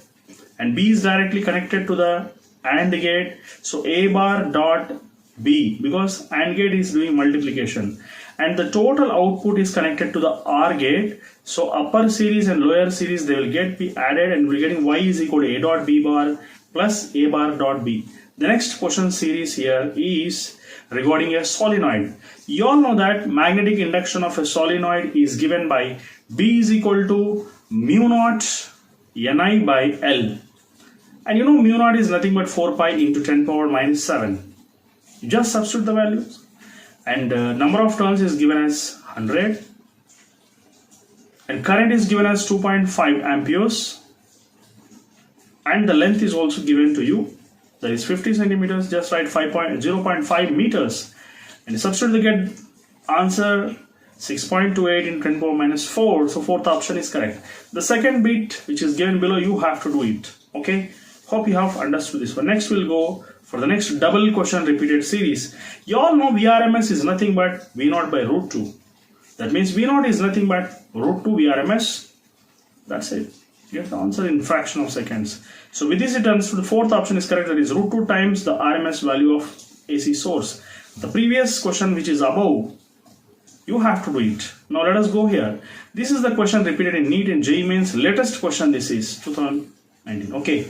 So if terminal A is 0 and terminal B is also 0, that means the current has to pass through the bulb will glow. So both are open means 0, 0 gives you bulb glow, that means output is 1. If bulb glows, output is 1. If bulb does not glow, output is 0. So the next question is 0 and 1. 1 means B is closed. Then what will you get? When B is closed, then as 1 is open here, the current will not pass through the key. So current has to pass through the bulb, output will be 1. Next question, next concept is 1 and 0. So if upper one is closed, the upper terminal A is closed and B is open, that means 1 and 0. Then you will see that the current will not pass through the key A and B. The current will pass through the bulb and bulb will glow. The bulb will glow in this case also. Now if you take the final last condition, that is 1 and 1. 1 and 1 is nothing but both the terminals, if it is closed, both the keys are closed, you will observe that the current will pass through the keys directly to the ground. Directly to the ground, and LED bulb is not going to glow, output is going to be 0. Okay, so in this way you can solve this type of problems which are repeatedly asked in NEET as well as JEE Mains. Okay, next let us go for the next problem here. If one is understood, the next one will be understood. See, just subscribe to my channel and prescribe the friends. Let us go for the next question. In this case, you are drawing the PV graph. Bar. You draw a line horizontally means bar, that is isobar. Next you draw a vertical line, isochoric process. First one is isobaric, which is a bar, and next one is vertical line, isochoric. In a co-game, if you touch a person, he will stand vertically. So vertical line represents isochoric process. And little bit steeper one downwards, more downwards will be adiabatic process. And less steeper line, little bit above, is said to be isothermal process. This is repeatedly asked many times. This is repeatedly asked 2 times here. It is new 2017 and new 2022. Okay, so isobaric process, first one horizontally is isobaric process, vertical is isochoric process. Okay, this is an isochoric process. Next, more steeper one, which is below, which is very close to isochoric. Next, isothermal process, which is less steeper. The more steeper, less steeper, more steeper. Less steeper is isochoric, isothermal, more steeper is adiabatic process. These things you have to remember. Next. Okay, so this type of questions are repeatedly asked. You can see 2 times it is asked, 2017. Next question is, you all know that velocity of light in vacuum is given by C is equal to 1 by root of mu naught epsilon naught. Whereas velocity of light in a medium is given by 1 by square root of mu epsilon. So if you make the ratio V by C, finally you'll be getting epsilon r mu r, because mu by mu naught is mu r, relative permittivity. Epsilon by epsilon naught is taken as epsilon r, which is relative permittivity. Okay, like this you will be getting. So if you divide V by C, you'll get the final option. So you are seeing the correct options which have ticked. Now let us go for the next problem, which is repeatedly asked in 2022 and 2020. So 360 rotations per minute, this is called as frequency. This rotations per minute you have to convert into rotations per second. So 360 divided by, so number of rotations per second you have to convert, that is N1 frequency. 360 divided by 60, which is in minutes, will give you seconds. So now 6, this one is 6. Next N2 is 1200 divided by 60. So we'll be getting how much? 20. Okay, so 20, which is frequency, that is taken as hertz. Now what you need to do here is, it's a very simple problem actually. You have to find out alpha. Alpha is nothing but angular acceleration. Just like linear acceleration is final velocity minus initial velocity by t, here angular acceleration is omega 2 minus omega 1 by t, that is final angular velocity by initial angular velocity by t. It is just analogous to linear acceleration, change in velocity by time. So 2 pi n2 minus n1, because omega is 2 pi n, so 2 pi common out gives you 2 pi n2 minus n1 by t. So 2 pi into 20 minus 6 by t. 20 minus 6 is 14. So below 14, above 14 gets cancelled. 2 pi is left at last. Okay, so 2 pi is going to be your answer. So this type of beautiful questions repeatedly asked, very simple. So answer is going to be 2 pi, my dear. Okay, 2 pi radians per second. Okay, so radians per second square, sorry. Second option is going to be the correct answer for this. Now let us go for the dimensional formula question. In this dimensional formula, you all know that force is nothing but BIL. This is the most beautiful and shortcut method I am going to explain. Then B is taken as F by IL. B is nothing but F by IL. So, and you also know that B is equal to mu naught I by 2R. That is a magnetic induction according to Biot-Savart law for a complete circle. For a complete circle, this is going to the formula. Instead of B, you can just substitute here F by IL. Instead of B, you have to substitute F by IL. Okay. So once you substitute F by IL, what are you going to get? Let us see here now. Okay. F by IL, if you substitute here, you will be getting mu naught I by 2R. Okay. Mu naught I by 2R. So therefore, finally we're getting this one. R and L is getting cancelled. So what are we going to get now? Mu naught. You want to find out mu naught. Mu naught is nothing but F by I. F by I. F means mass into acceleration, which is mL power minus 2. And I is measured in amperes. So I is denoted by a letter A. I is denoted by a letter A. Okay, my dear students, today I would like to discuss how to find dimensional formula for tough physical quantities. Tough. Let us start from first example, which is called as easiest physical quantity. To let us go ahead with step by step tough physical quantities. First thing is, you know that F is equal to G m1 m2 by r square, and you need to find out the dimensional formula for G, which is called as universal gravitation constant. How are you going to find out this one? So very simple, that you write G is equal to F into r square m1 m2. So you need to find out the dimensional formula for G. So how are you going to find out that? You all know that F is nothing but m into A into r square divided by m1 m2. So dimensional formulas are same for masses, so we can cancel out them. Then the remaining things are G, acceleration means you know LT power minus 2. Here R is nothing but L square, and this is nothing but M. Okay, so finally after simplification, you are going to get G is equal to M comes to numerator, becomes M power minus 1. This is going to be L cube, and this is T power minus 2. Okay, so we got the dimensional formula for G. Okay, so next I would like to find out the dimensional formula for another physical quantity, which is called as viscous forces. Okay, so here viscous forces, the formula for viscous forces is nothing but, we can write it as 6 pi neta r Vt. Okay, so this is the dimensional formula for, this is the general formula for viscous forces.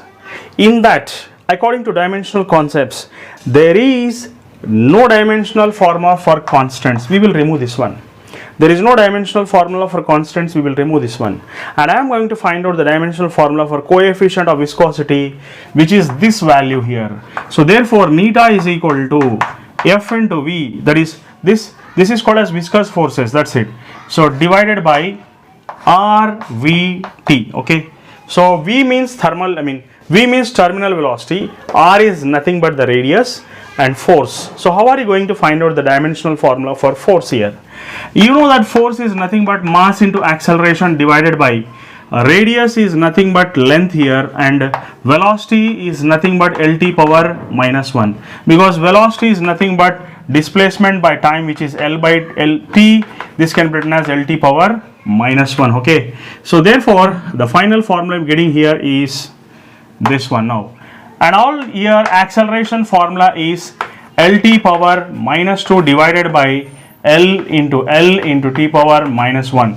So LL gets cancelled. The remaining things for coefficient of viscosity is M L power minus 1, and this comes to the numerator, becomes T power plus 1. Minus 2 plus 1 is going to be minus 1. Okay, so we got the dimensional formula for coefficient of viscosity. Now let me try to find out the dimensional formula for one more physical quantity, which is called dimensional formula for specific heat.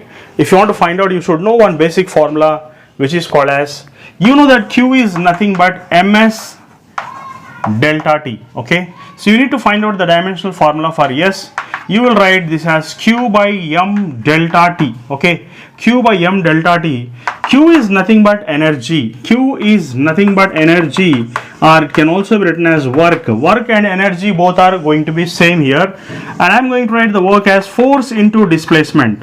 Force into displacement. Therefore, energy is equal to force, which is taken as mass into acceleration into displacement. Okay, so work done means force into displacement, mass into acceleration into displacement.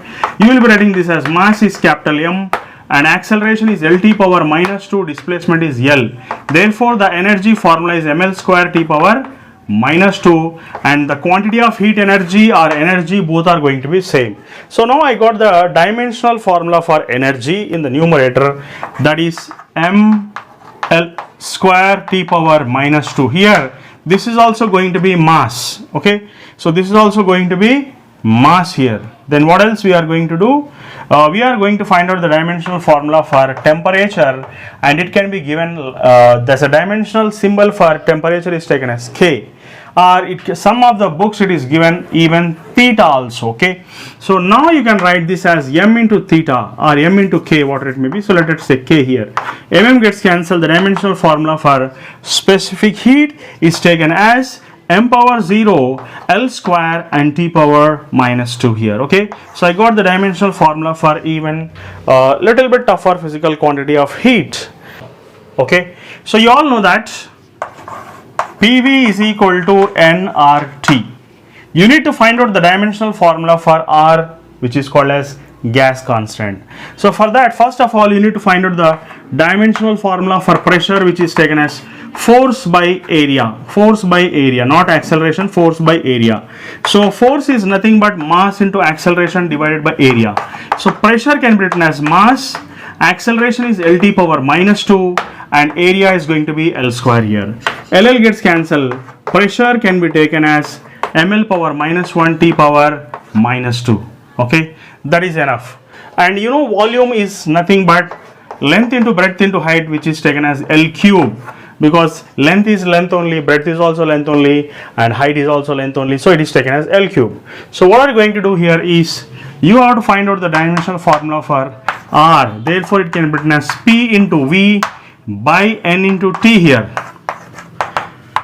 So P can be written as M L power minus 2 T power minus 2, and V is taken as L cube divided by N is number of moles. So dimensional symbol for N, which is taken as MOL, and for temperature, this is not time, this is temperature, and for temperature we can write it as Kelvin.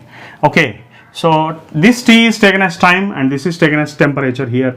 So therefore R, after simplifying, getting how much? M here, L power minus 1, 3. 3 minus 1 is going to be 2. So we will write ml square, and this is going to be T power minus 2. K power minus 1, it comes to numerator, and this is taken as MOL power of minus 1. So this is going to be the complete dimensional formula for gas constant. For that you need to find out what is the basic formula first of all. And you know that the basic formula is PV is equal to NKT. Okay, this is called as Avogadro number and this is called as Boltzmann constant. For Avogadro number, as it is a number, it doesn't have any dimensions, so we need to find out what is K. Okay, so K is nothing but PV by T here. So just now I found the for pressure we got a dimensional formula, which is pressure is nothing but force by area, just now I found, which is mass into acceleration, which is LT power minus 2 divided by L square. LL gets cancelled. For this, pressure is taken as M L power minus 1 and T power minus 2. So we got the dimensional formula for pressure. Just substitute here. Now let us see what we're going to get here. M L power minus 1, T power minus 2, and volume is taken as L cube, and this is temperature, which is taken as Kelvin. Okay, so after simplification you will be getting the dimensional formula for Boltzmann constant as M L square T power minus 2 K power minus 1. So this is going to be the dimensional formula for Boltzmann constant. So dimensional formula for Boltzmann constant, isn't it? Yeah, Boltzmann constant, which is taken as, that is over, isn't it? Latent heat. How are you going to find out the dimensional formula for latent heat?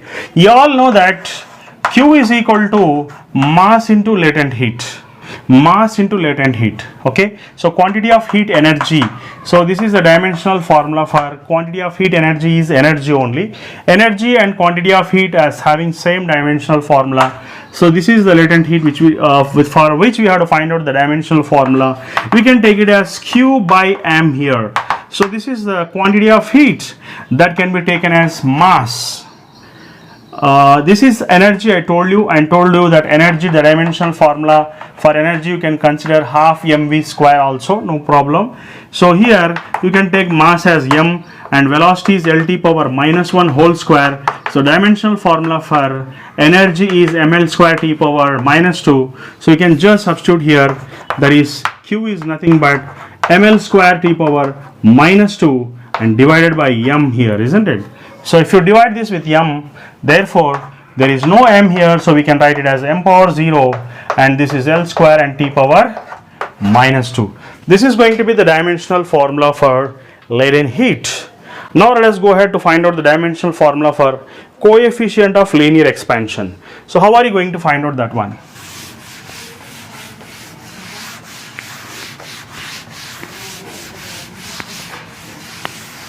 So coefficient of linear expansion, you all know coefficient of linear expansion is alpha is equal to increase in the length by actual length into rise in temperature. Okay, so length are having same dimensional formula, so we can cancel out length or change of length, whatever it may be, it is having the same dimensional formula, which is taken as capital L. So this getting cancelled here, and temperature is taken as a symbol Kelvin, that is K we have to consider. Therefore this is 1 by K. Then there is no m, you write m power 0, no L, no T, but only K is there, we write like this here for coefficient of linear expansion. Then the next dimensional formula which we have to find out here, you all know that to find out the Stephen's law there is one concept here. What is that concept? You know that intensity is directly proportional to fourth power of absolute temperature. This is the concept behind what is said to be Stephen's law. Intensity of light coming from the sun is always directly proportional to fourth power of absolute temperature. This is temperature, not the time. Now if you write this I, then if you remove this proportionality, you will be getting sigma, and this is T power 4. This is called as Stephen's constant. You know intensity dimensional formula you have to find out. Intensity is nothing but power by area. Okay, and you also know that Power is energy by time into area. You know the formula for energy. Energy you can consider it as half mv square. Half does not have any dimension. This is m. Velocity means lt power minus 1 whole square. So we can write this as ml square t power minus 2. So energy is having a dimensional formula ml square t power minus 2 divided by, this is capital T and this is L square. Okay, so L square, area means length into breadth, which can be written as L square. L square gets cancelled.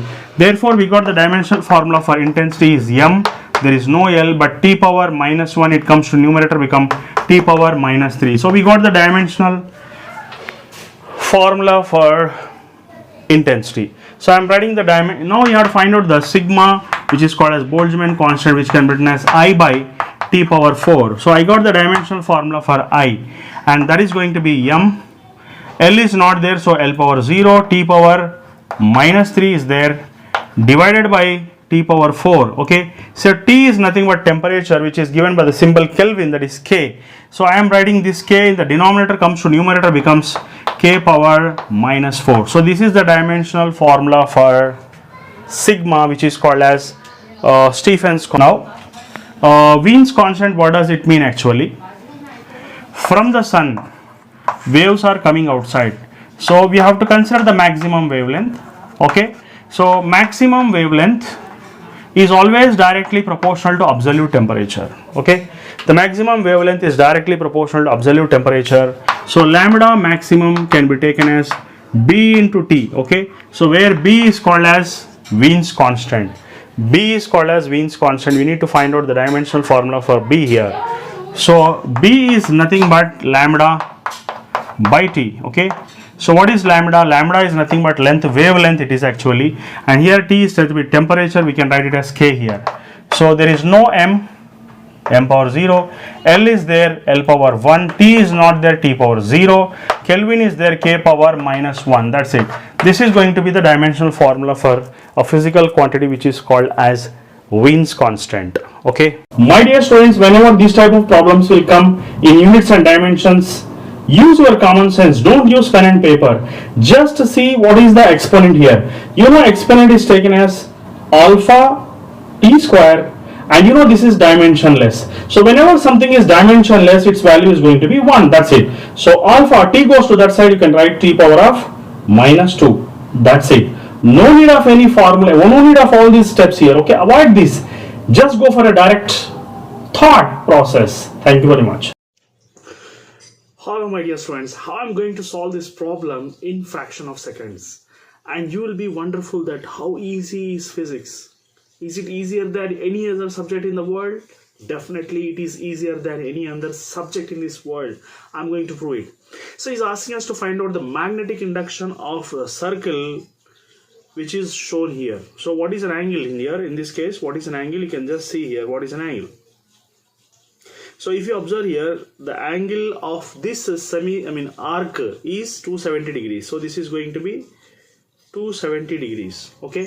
So in this 270 degrees, if you observe, okay, how can you find out the magnetic induction of this type of part of a circle? Not a complete circle, it's a part of a circle. The method is given here in the down.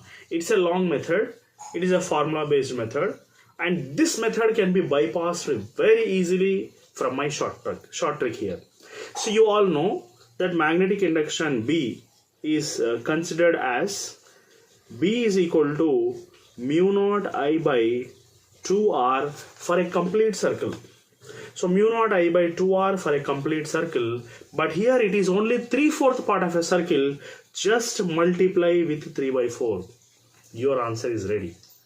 And your answer is going to be 3 by 8 mu naught I by R. That's it. So correct option is, you can see that the correct option is 4th option. Hope you have enjoyed this. Thank you. Okay my dear students, this type of shortcuts already have solved one problem, but I will give one more example so that you can confirm that this type of shortcuts will work for all the problems, not for some problems. Okay, so he's asking us to find out the last line, wavelength of last line of Balmer series to that of Lyman series. Okay, you can just see this below here, how this type of problems are solved here. So this is a lengthy process used to solve the problems of this type here. Okay, so these lengthy methods you can avoid. You can just see here how this problem has been solved here. So this much lengthy methods can be avoided here and solve the problem in just fraction of seconds. So you know this is the method used in almost all the books. But how can you avoid this method? For that I will go for the question here and let us see how can you solve this problem. So this was the problem given. How can you solve? To solve this problem, you can just write lambda wavelength is directly proportional to principal quantum number whole square. So lambda of Balmer to that of lambda of Lyman series, okay, is equal to n Balmer bar n Lyman whole square. N Balmer, principal quantum number of Balmer series is 2 and Lyman series is 1. You can just write whole square getting 4 as the answer directly. Okay, so instead of using all these process which is given in the books, avoid these processes here. Okay, so and save a lot of your time. Okay, so how to find out the tough physical quantities here? Like for example, charge. You all know that charge is nothing but Q. So Q is equal to I into T. So what is the dimensional formula for charge? You know that I is denoted by letter Armstrong's A. So Armstrong mean ampere A. So we can write this as Q is equal to A, and T is nothing but time. You write A into T. So this is a dimensional formula for charge. Then what is the dimensional formula for permittivity? Okay, you know the formula here, permittivity. What is the meaning of permittivity? So permittivity, which is given by letter epsilon naught. So how are you going to find out the dimensional formula for permittivity? You all know that F is equal to Q1 Q2 by 4 pi epsilon naught into R square. This is going to be your formula. Okay, so now how are you going to find out the dimensional formula for permittivity here? Okay, so now just see here, you have to find there is no dimensions for 4 pi, so you can remove this 4 pi. Here epsilon naught is equal to Q1 Q2 by F into R square. That's it. By using this formula you can find out the dimensional formula for permittivity. Q1 Q2, you know Q is nothing but ampere into time. Q is equal to AT. So there are two Q's here, so we can write this as A square T square in the numerator. Force means mass into acceleration, so we write m. Acceleration is LT power minus 2, and R is nothing but the distance, which is nothing but the length here. We can take it as L square here. Okay, so now how are you going to write the dimensional formula for epsilon naught? M is there, m comes to numerator, becomes m power minus 1. Okay, so here L cube can be taken as L power minus 3 when it comes to numerator.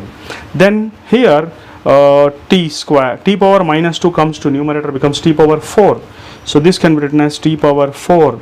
Already A square is present. So this is going to be your dimensional formula for epsilon naught, which is called as permittivity. Next, we need to find out the dimensional formula for electric field. Okay, so how are you going to find out the dimensional formula for electric field? Okay, so the dimensional formula for electric field, you know that electric field is nothing but force acting on unit charge. Okay, it is nothing but force acting on unit charge, that is F by Q.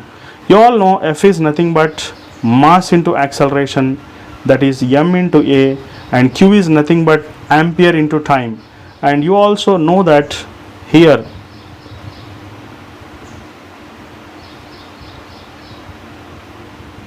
E we will write here. So E, mass means m, acceleration means LT power minus 2 divided by A into T here. So therefore electric field intensity, the dimensional formula can be written as m L. So T comes to numerator, becomes T power minus 1. Already T power minus 2 is present. We'll write it as T power minus 3 and A power minus 1. So this is the dimensional formula for electric field. So how are you going to find out the dimensional formula for electric potential? You all know that the dimensional formula for electric potential. Okay, so the dimensional formula for electric potential, you know that electric potential V, okay, is nothing but it is work done on unit charge. This is the basic formula for electric potential. You know, work done is nothing but force into displacement charge. As you know, it is taken as ampere into time, because Q is equal to IT, I is equal to Q by T. Therefore, electric potential can be taken as force is nothing but mass into acceleration LT power minus 2. Displacement is again L, A is there and T is there. So therefore, here we are going to find out the dimensional formula for V.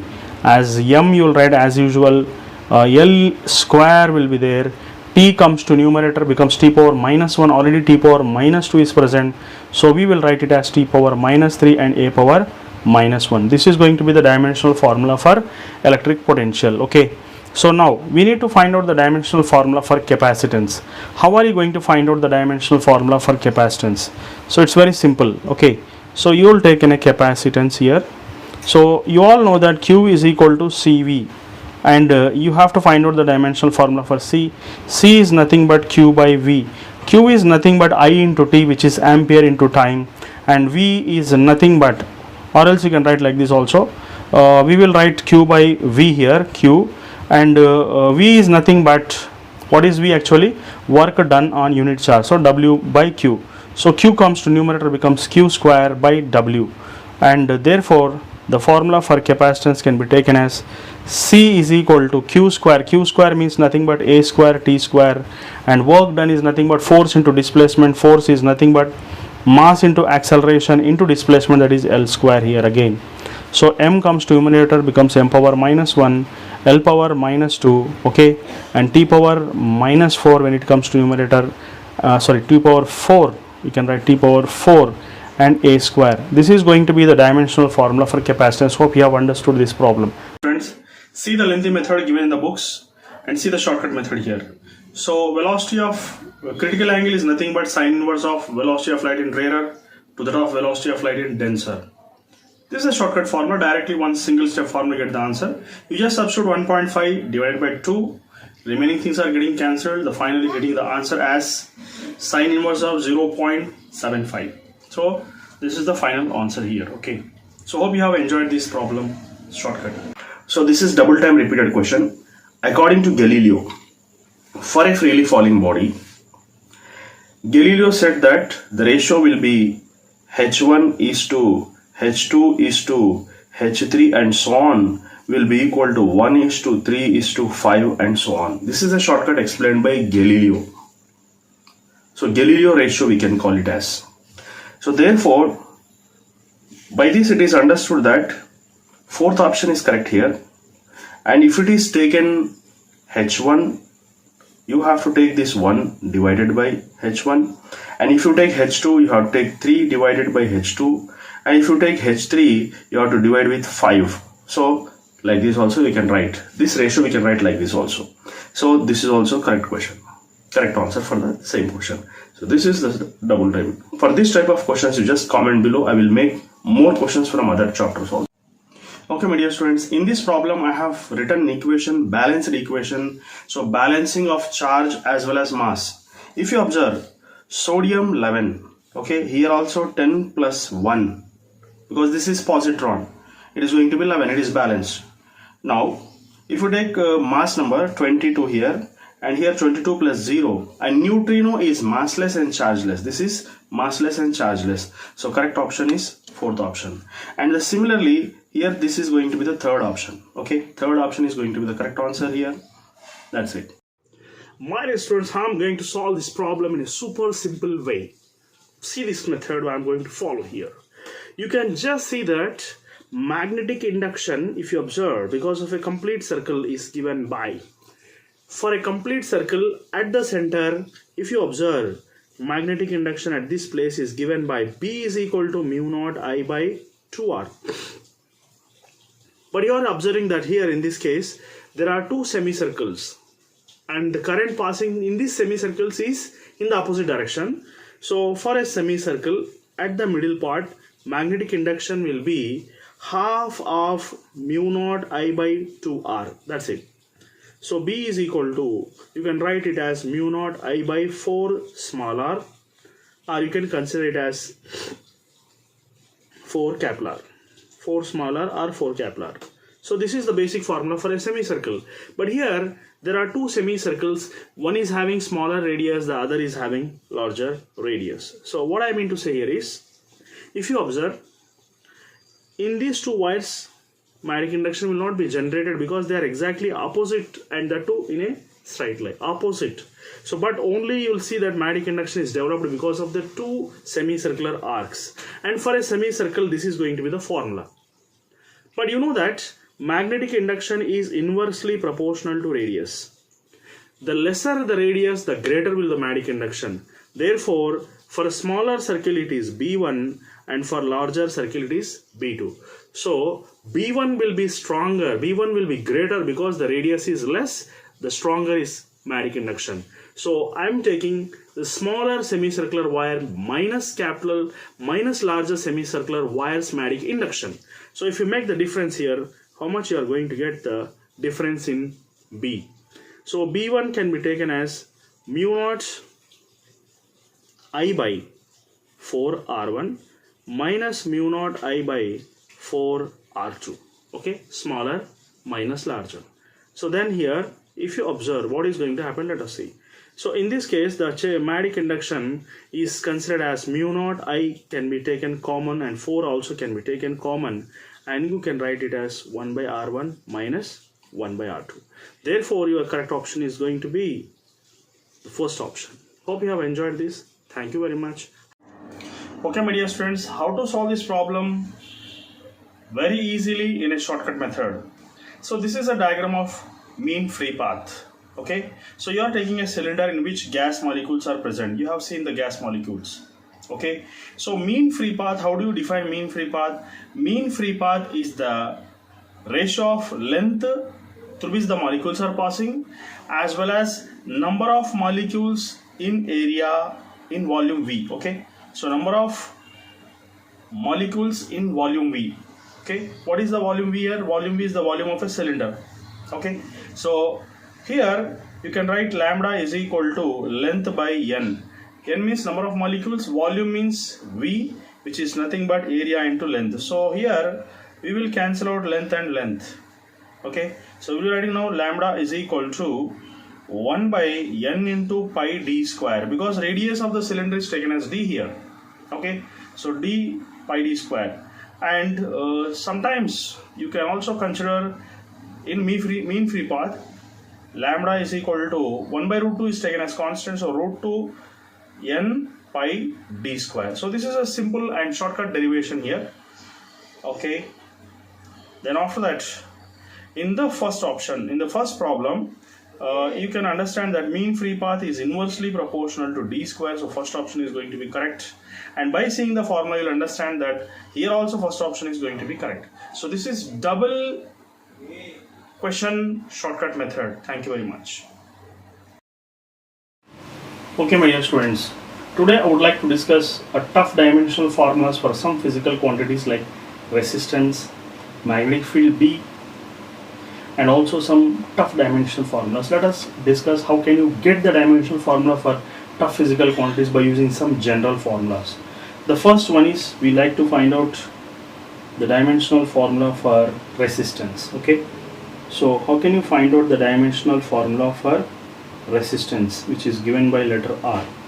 The basic formula is V is equal to I into R. Okay, by using this basic formula you can find out the dimensional formula for resistance. So I can take this as R is equal to V by I.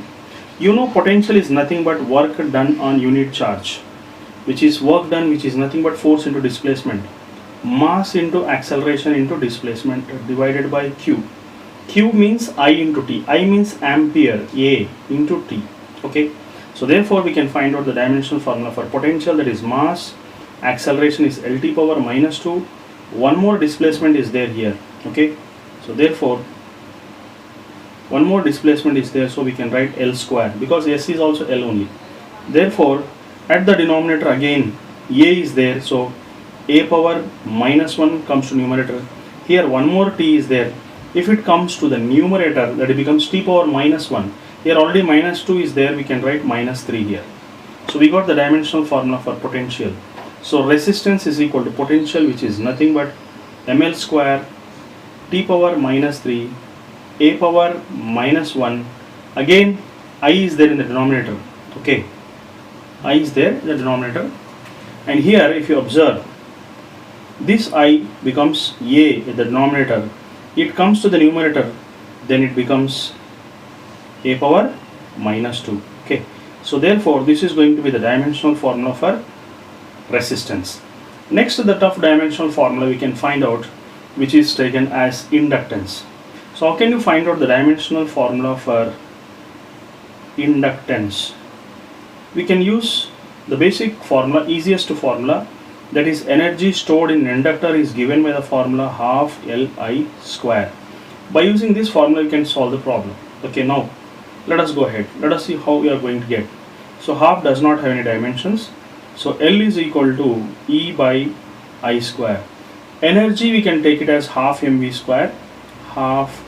square divided by A square. I square. I means current. Current means we can consider ampere whole square. So A whole square. Half does not have any dimension. You know velocity means Lt power minus 1. So therefore here V square is there. So M will write like that only. V square means L square T power minus 2. Okay, L square T power minus 2. Here A square comes to numerator, become A power minus 2. So this is going to be the dimensional formula for inductance. Next we'll find out the tough dimensional formula for the physical quantity, which is called as permeability. Okay, so we can write this as magnetic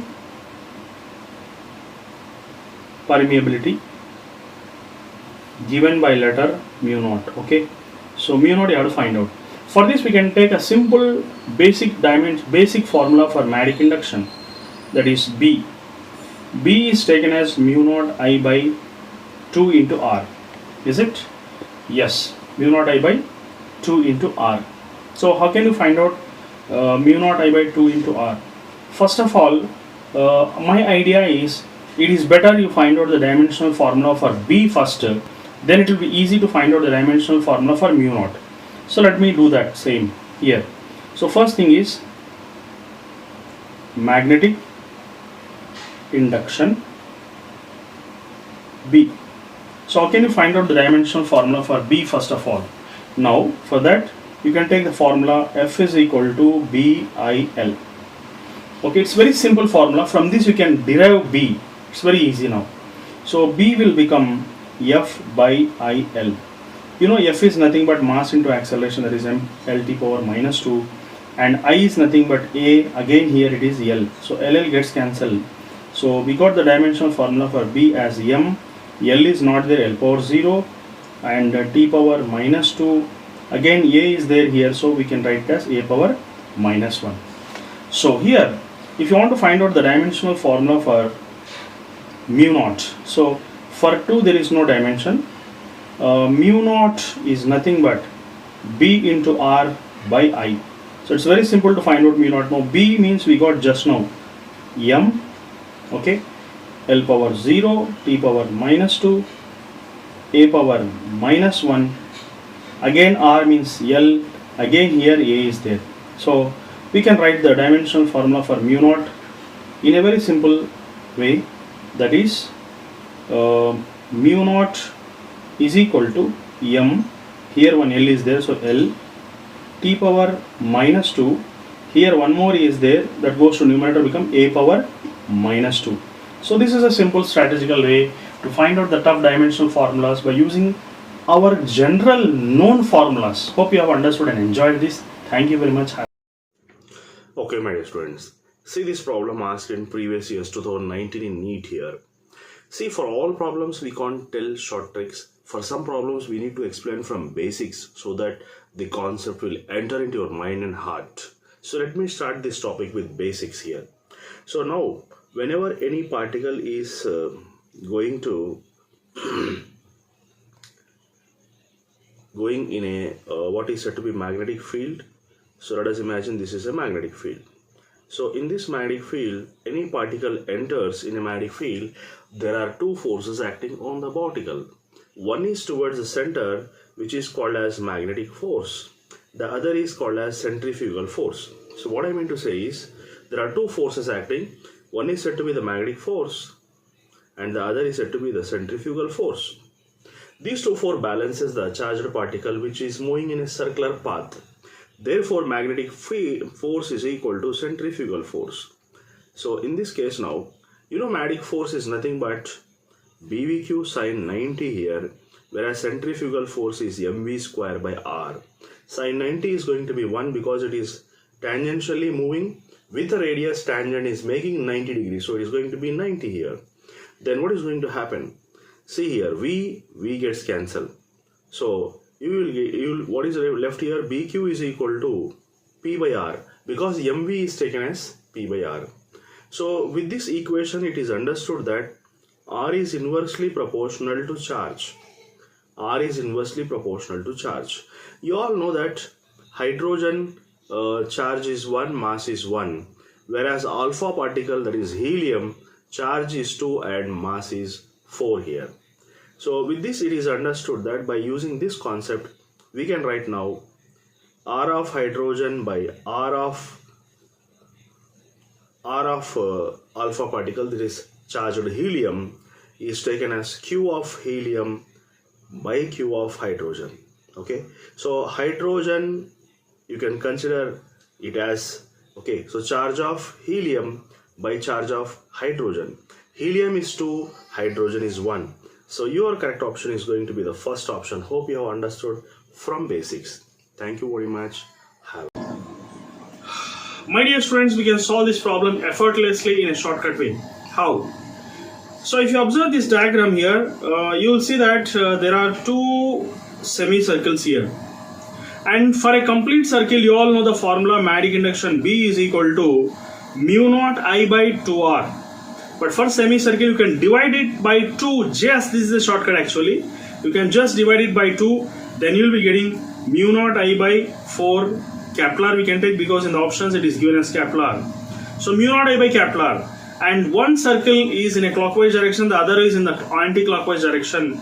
But you also know that B is inversely proportional to R. So the lesser radius means greater magnetic induction. So inner circle is having greater magnetic induction compared to external circle. So therefore, we can write it as B net is taken as mu naught I by 4 R1, which is a smaller one, minus mu naught I by 4 R2. So B net is equal to mu naught I by 4. If you common out, it is 1 by R1 minus 1 by R2. Okay, so this is going to be the B net magnetic induction here. But whether it is an into sign or a dot, that we have to decide.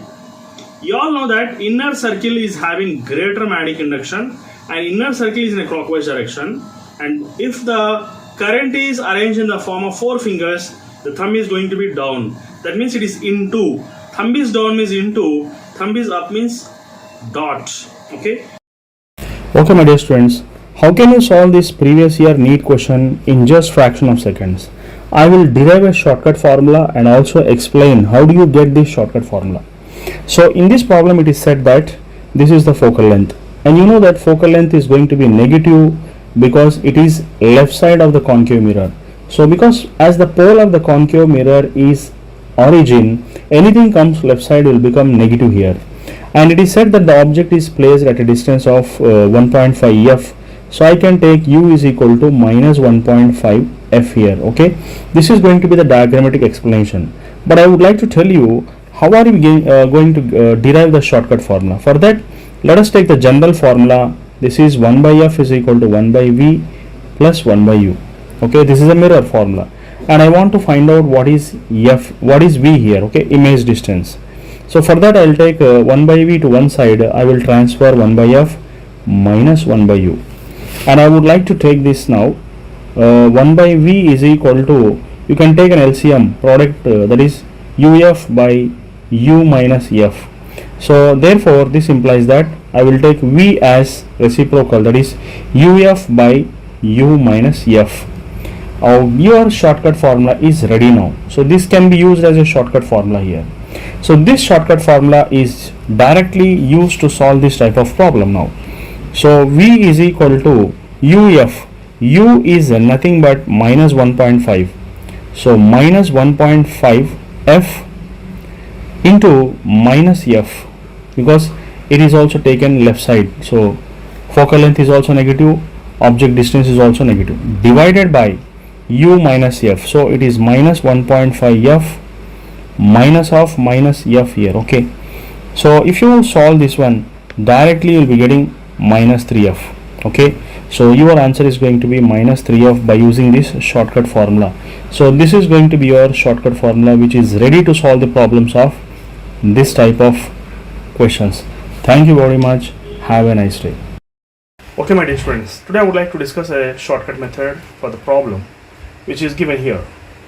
So if you observe that according to the problem, an object OJ is shifted towards right 20 centimeters, which is given here. Okay, that means previously object was at a distance of u1, and now when it is shifted 20 centimeters towards the mirror, it will come to the distance u2, which is 20 centimeters less. If you take u1 as 40 centimeters, then u2 will become 20 centimeters, because 20 centimeters has become less. Okay, so now for example here, if this is going to be v1, that is the image distance from the mirror when object is at u1, then this is going to be v2, that is said to be the image distance when the object has been moved to u2. So when u1 is an object, v1 is the image distance. When u2 is an object distance, v2 will be the image distance. Now you all know that 1 by f is equal to 1 by v plus 1 by u. This is going to be the mirror formula. So you can write 1 by v is equal to 1 by f minus 1 by u. So 1 by v is equal to, you can take LCM uf by u minus f. So this implies that v is going to be how much here now? uf by u minus f. This is the general formula. I have taken a shortcut from the general formula, that is called as mirror formula. Then I want to find out how much the image has been displaced away from the mirror. So if object is shifted towards the mirror, image is shifted away from the mirror. How much it is going to be shifted means you can just take easily, that is delta v, and delta v is considered as v2 minus v1, and v2 minus v1 is nothing but u1f by u2f by u2 minus f minus of u1f by u1 minus f. Okay, so you can take this difference if you take a shortcut formula. So you can take this as a shortcut formula. So this is going to be a shortcut formula, u2f by u2 minus f, u1f by u1 minus f. This difference if you find out, then it will be very easy to solve delta v. Okay, and you know what is u2. u2 is nothing but 20, and u1 is taken as 40 here, and that should be taken as minus here because they are at the left side of the mirror. So left side of the pole of the mirror, that is p is equal to 0 comma 0, which is origin. Then for delta v is going to become here u2f by u2 minus f, that is nothing but 20f by 20 minus f minus of, it is 40f. Here f is nothing but 15. So you can write directly 20, I mean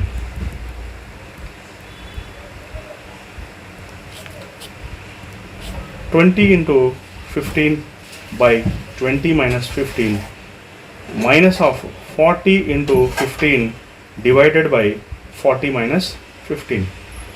Okay, so this difference if you find out will become 36 centimeters, and that too whether it is shifted towards the mirror or away from the mirror. The answer is it is shifted away from the mirror when the object is moving towards the mirror. So this is the shortcut formula to find out the solution. Thank you very much. Have a nice day. Let us avoid this lengthy method of solving the problem by using dimensional formulas. It is waste of time. Instead of that, you know that tension is equal to force by length, energy is equal to force into displacement.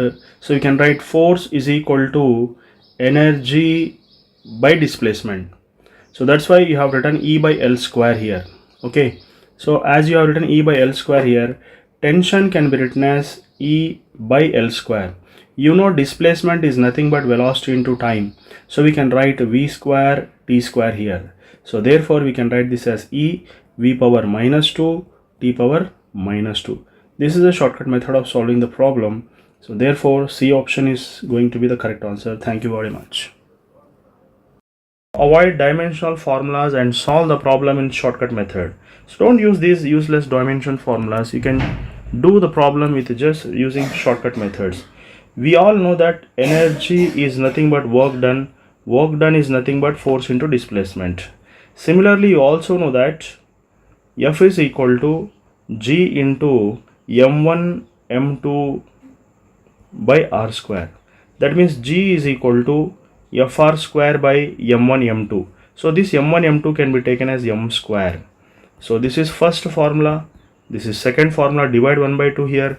So if you divide 1 by 2, then you will be getting E by G is equal to F into S by Fr square by M2. M2 means it comes to the numerator, becomes M square.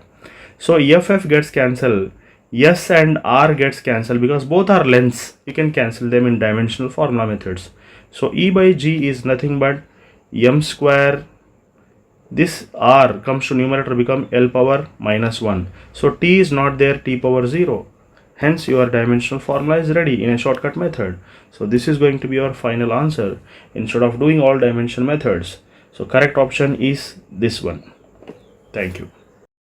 Don't follow these dimensional methods because it is time waste and also difficult to remember the dimensional formulas. Now you just see here, energy is nothing but force into displacement. You can write F into L, and acceleration, you know, it is LT power minus 2. Can you send this T this side? Then L will become AT square. That's it. Energy is equal to F into L. Energy is equal to F into L means A into T square. That is, your formula is ready. Thank you. Power percentage technique or a power percentage trick. Don't think all these nonsense whenever this type of questions will come. This is the second example where I have to prove that my trick will work everywhere. So take the power of A, that is 3. Okay, so take the power of A, that is 3, and multiply with the corresponding percentage, that is 1%. Then you will get percentage of P here. Okay, and then after that what you are going to do here is you just add it with power of B, that is 2, and multiply with corresponding percentage, that is 2%, plus power of C is 1 and multiply with corresponding percentage, that is 3%, plus power of D is also 1 and multiply with corresponding percentage, that is 4. So that is 4%. So like this you are getting this one. Okay, let us arrange these in brackets so that there won't be any confusion here. So 3 into 1 is 3%, plus 2 into 2 is 4%, plus 1 into 3 is 3%, plus 4 into 1 is 4%. So the 6, 10, 14%. So directly you will get without using your brain easily. Thank you very much. Friends, when these type of questions will come, don't think all this nuisance and nonsense. Use power percentage trick. What is the meaning of power percentage trick? You take the power of A, power of B, power of C, power of D, and multiply with their corresponding percentages. That's it. You get the answer very easily.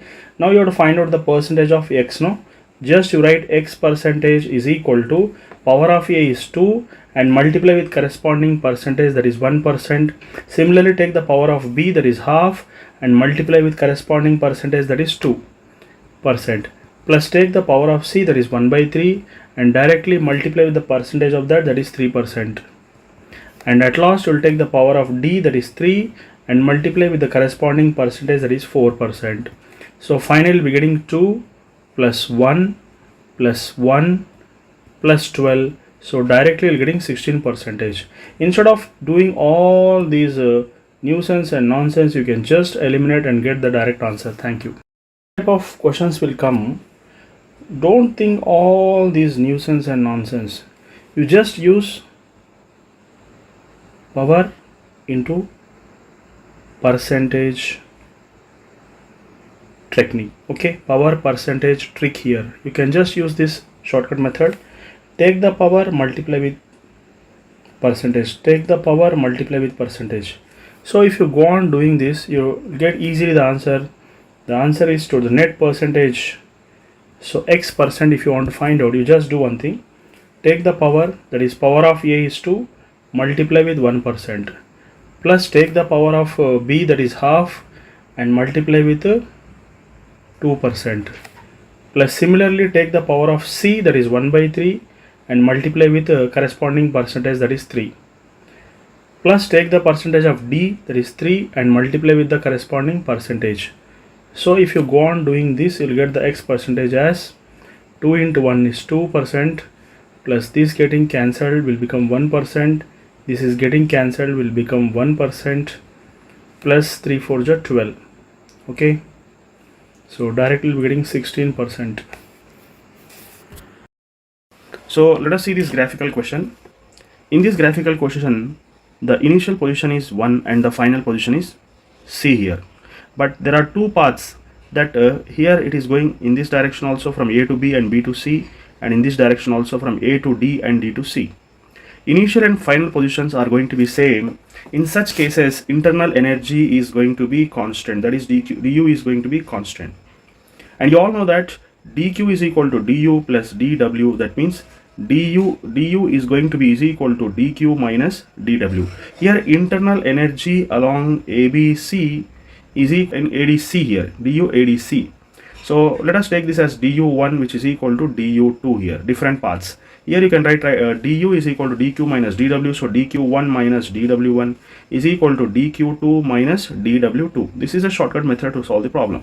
So if you remember this formula, when internal energies are same, you can solve the problem very easily. Now just substitute the values here. dq1 is given and dw1 is given, dq2 is also given. So this implies that we can write here dq1 is going to be 50 minus dw1 is going to be 20 is equal to dq2 which is going to be 36 minus dw2. So our aim is to find out dw2. Therefore this is going to be 30 and what is going to happen? 36 minus 30. It is going to be 6 joules is going to be our answer. That's it. Thank you very much. Can you solve this problem without pen and paper? Here there is a solution, but can you solve this problem without any solution? Without pen and paper? Yes, very easily. So you have to find out the area of this graph. That's it. So because he's asking us to find out the work done, you know work done is nothing but area. That's it. Area of the graph. You just do half into base into height. That's it. So what is half? Base means directly from here to here it is 5 units.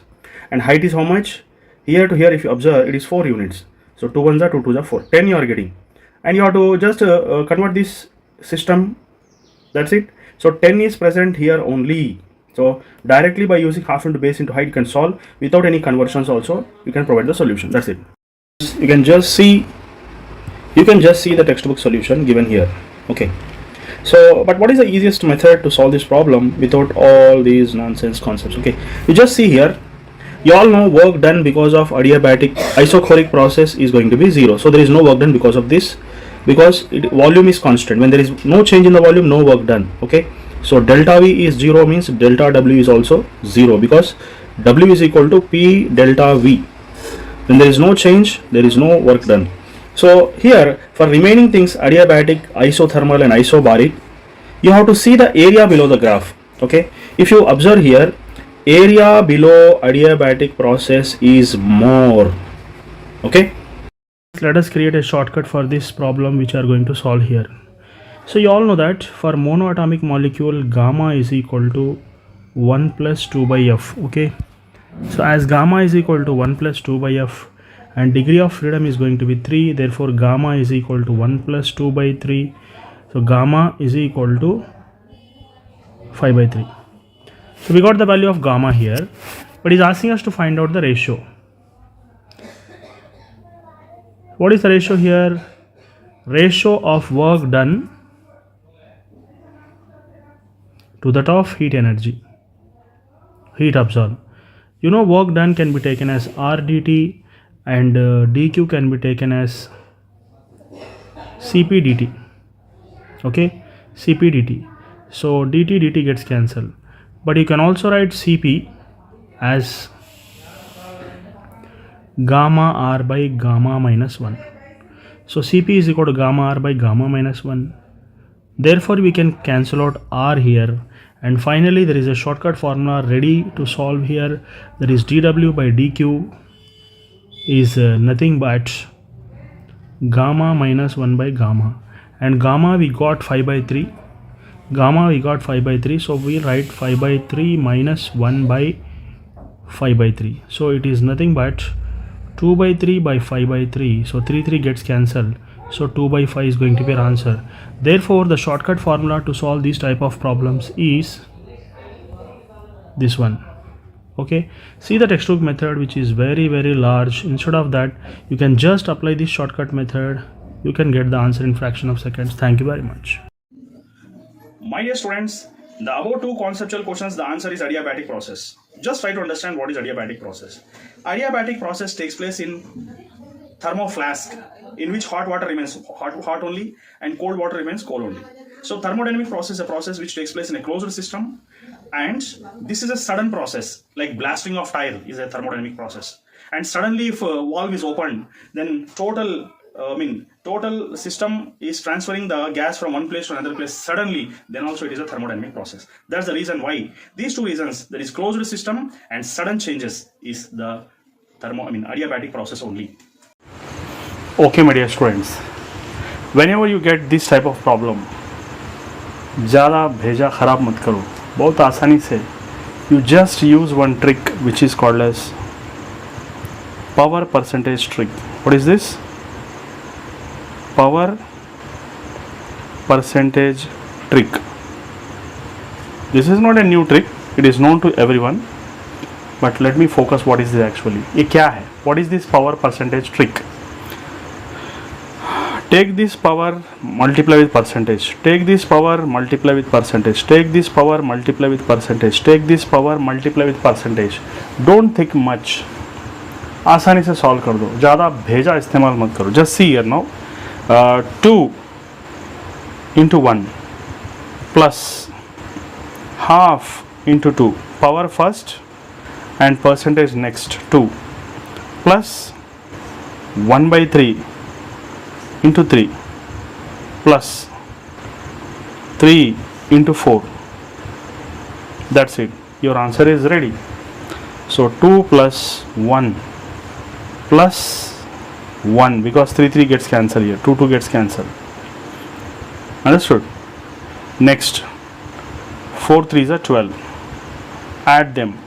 You will be getting 16 as an answer. So your answer is 16%. So this is called as power percentage trick. Enjoy. Thank you. My dear students, how to improve your problem solving skills with some out of box thinking methods where no student might have done this type of methods. Okay, so this type of methods will improve your problem solving skills.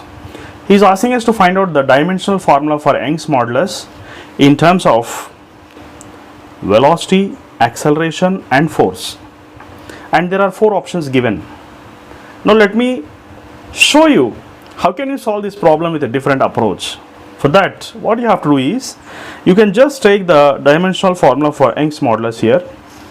Like for example, according to the problem given, I am selecting any one option, like B option I have selected.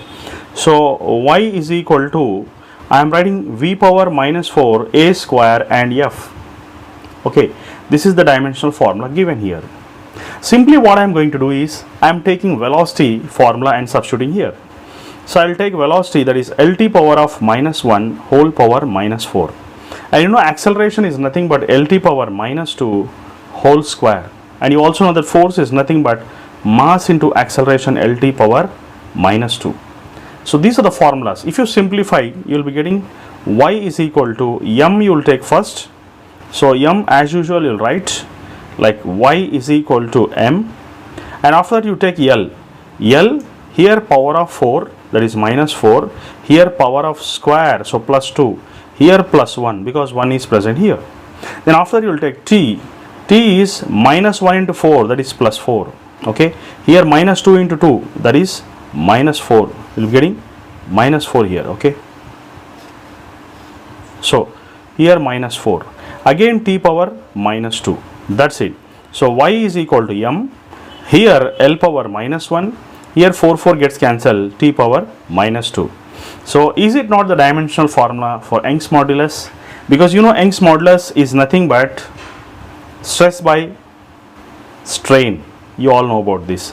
And strain is a dimensionless physical quantity. And you know, stress or pressure, they are having same formula, that is force by area. So therefore, y is equal to force. Force means mass into acceleration by area. Area is nothing but L square. Mass into acceleration mLt power minus 2 divided by L square. So L square gets cancelled. That is y is equal to mL power minus 1 t power minus 2. So in this way, I am solving the problem. Already have solved the problem just by taking the given dimensional formulas. And I got the correct answer as the second option. So this type of methods, which are different from natural methods, will improve your problem solving skills. Hope you have liked this video. Thank you very much. Have a nice day. Okay. आज का flash card का question है, today's question let us discuss here. So there is two mirrors. यहाँ पे दो mirrors है, angle दोनों के बीच का 70 degrees. 70 degrees is an angle between them. A light ray falls. This is a normal. This is angle theta and it falls on the second mirror. पहले mirror से गिरेगा, दूसरे मिरर पे भी गिरेगा, and it is going parallel. It's going parallel like this. So starting here, PQ, R, S, O, M, N. It is said in the problem. Problem में बता रहा है indirectly कि OM जो है, this OM is parallel to RS. ये दोनों parallel है. Then what happens? ये 70 है तो फिर ये भी 70. Because these two are parallel, अब this is called as corresponding angles. इनको corresponding angles कहा जाता है. ये अगर 70 है तो ये भी 70, क्योंकि in a reflection a light ray ऐसा पड़ेगा तो फिर वापस भी चले जाएगा. This is I, this is R, both are same. These two angles are same. And ये दोनों angles को glancing angles बोलते हैं. These are called as glancing angles. They are going to be same. If these two are same, these two are same. 70, 70, 140. 140 means this is going to be 40. Okay. 70, 70, 40 will become 180. This is called as angle sum property. So he is asking us to find out theta value. Theta पूछा जा रहा है. ये अगर 40 है तो A हो गया 50 because these two should be 90. ये दोनों का सम आके 90 होना चाहिए. तो ये 50, ये 40. That means this is also 50 because these two angles are same. खलास. ओके. क्या आप इन जैसे क्वेश्चंस के साथ खेलना चाहते हैं? अभी देखिए इसके अंदर how much big it is, how much big method it is explain in books. इतना बड़ा मेथड आराम से 2-3 मिनट लग जाएगा आपको नीट के अंदर, मगर मैं आपको ऐसा शॉर्टकट, कमाल का शॉर्टकट बताऊंगा कि आपको चुटकियों में आंसर निकल के आ जाएगा. अब देखो यहाँ पर जो क्वेश्चन के अंदर है, electric field intensity because of a semi circular arc बोल के बोला. सेमी सर्कुलर आर्क यानी कि this type of semi circular arc, and here is asking us to find out what is E at the middle. तो इसका आसान सा answer ये है कि इसका फॉर्मूला ये है lambda sine 5/2 by 2 pi epsilon naught into a. अगर रेडियस, इधर रेडियस ये दिया है, अगर रेडियस आर दिया हो तो फिर आर ले सकते हैं हम लोग, मगर इधर रेडियस ये दिया है क्वेश्चन के अंदर.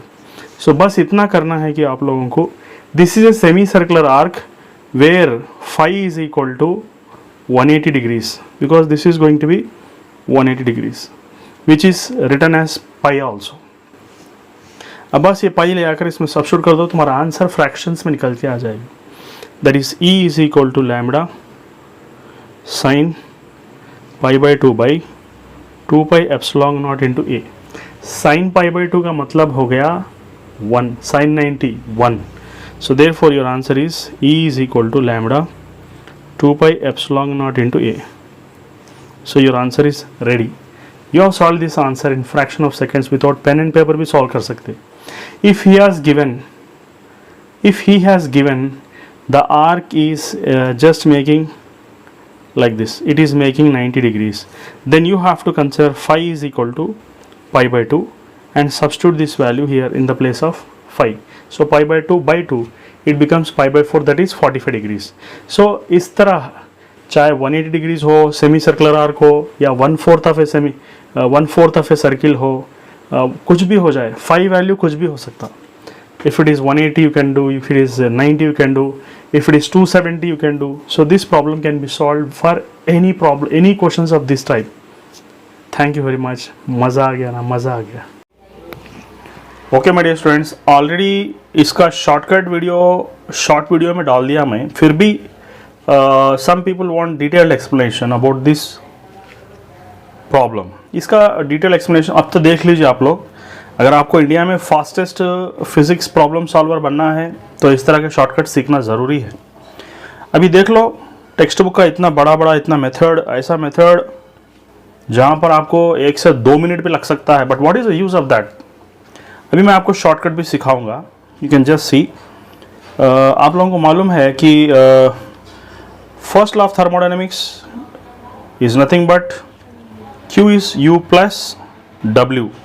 So Q along ABC is equal to U along ABC plus W along ABC. Okay. So ये closed loop है. This is a closed loop in which internal energy will be 0. In a cyclic process, internal energy will not be there. अभी देख लो Q along AB plus Q along BC plus Q along CA is equal to W along ABC. It's nothing but half into base into height. Okay. So half into base into height मतलब वो तो you can take this part of the problem. अब इसमें से एक part अगर ले लिए आप लोग, क्वांटिटी अलॉन्ग AB दे दिया है 400, डाल दीजिए डायरेक्टली. BC भी दे दिया 100 plus Q along CA is equal half into base. Base का मतलब ये BC का लेंथ और हाइट का मतलब इसका लेंथ. तो ये भी सब्स्टिट्यूट कर दीजिए आप लोग, यहाँ पर है ऑलरेडी. तो सब्स्टिट्यूट करने के बाद half into 2 into 10 power minus 3 into 4 into 10 power 4. Okay. तो अभी Q अलॉन्ग CA मालूम करना है. इल बी गेटिंग हाउ मच, कितना आता है आपको? ये तो 460 जूल्स आएगा आपको कैलकुलेशन के बाद. मगर क्वेश्चन के अंदर अगर देखें ना आप तो Q अलॉन्ग AC पूछ रहा है. So it is going to become minus of minus 460, that is plus 460 joules is your answer. ये हो गया आपका आंसर. Thank you. अच्छा लगा? Okay my dear students, how can you solve this problem in a shortcut method? Okay. So he is asking us to find out the dimensional formula of surface tension in terms of energy, velocity and time. Okay. So how are you going to find out that? You know the general formula for tension is force by length. Okay, I have written force by length. I can take now energy is equal to force into displacement. Here displacement I will take it as length here because energy and work both are same. So energy I am writing as force by length. Then I can write force is equal to energy by length here. That's it.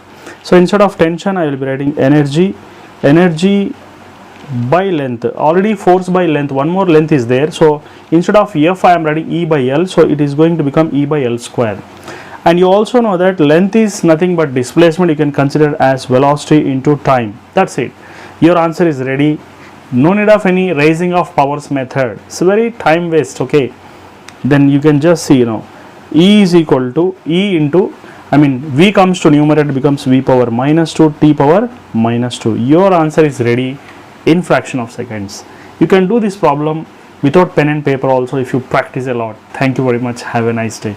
Okay, my dear students, here you can select the correct option without even solving the problem like lengthy process given in this problem. So it may take 1 or 2 minutes, but can you select the correct option? That you have to find out the potential of the middle sphere. How are you going to find out the potential of the middle sphere without solving? One thing it is clear that outer sphere is positive, inner sphere is positive, middle sphere is negative.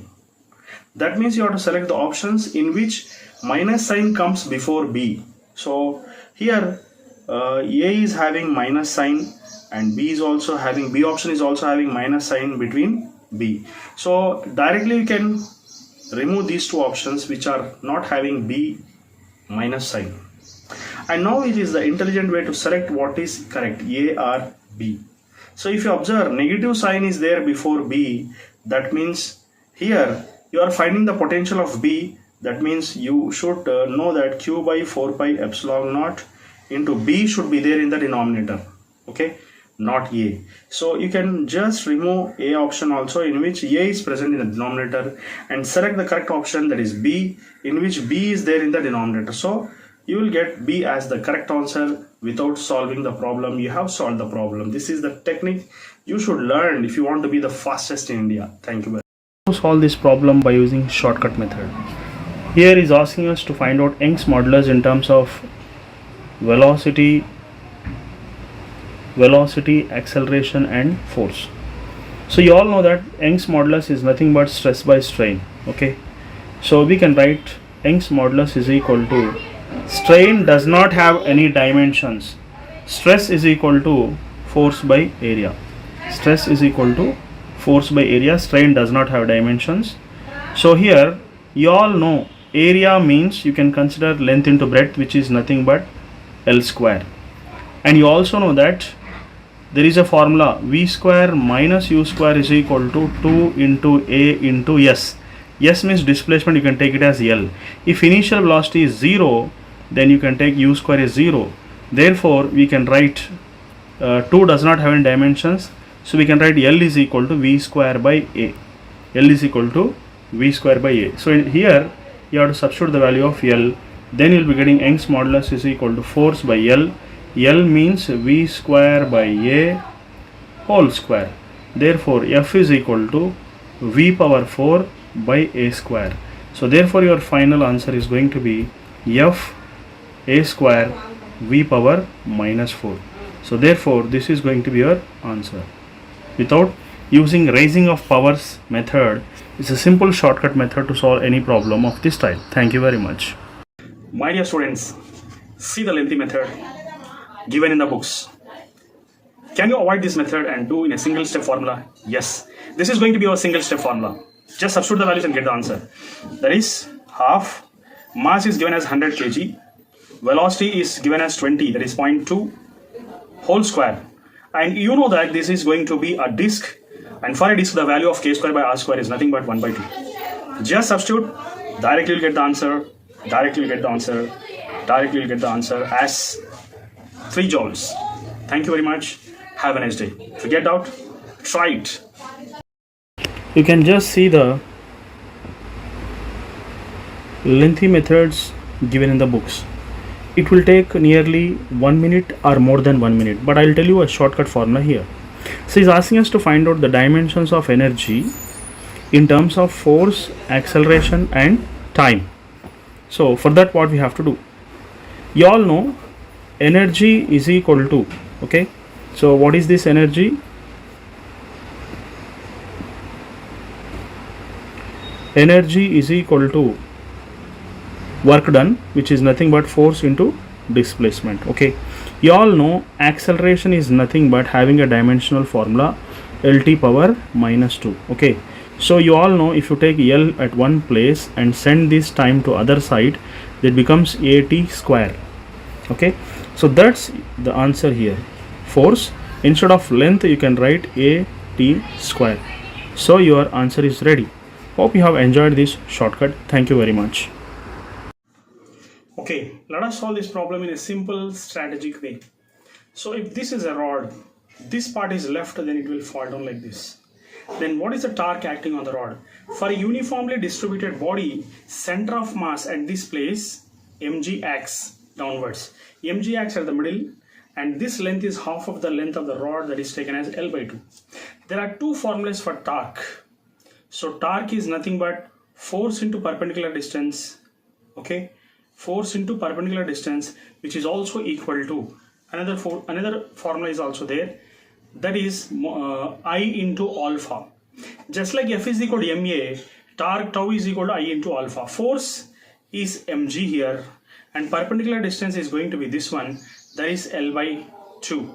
Moment of inertia of rod from certain end, from this end, is considered as ml square by 3. You know about that, ml square by 3, and this is going to be alpha here.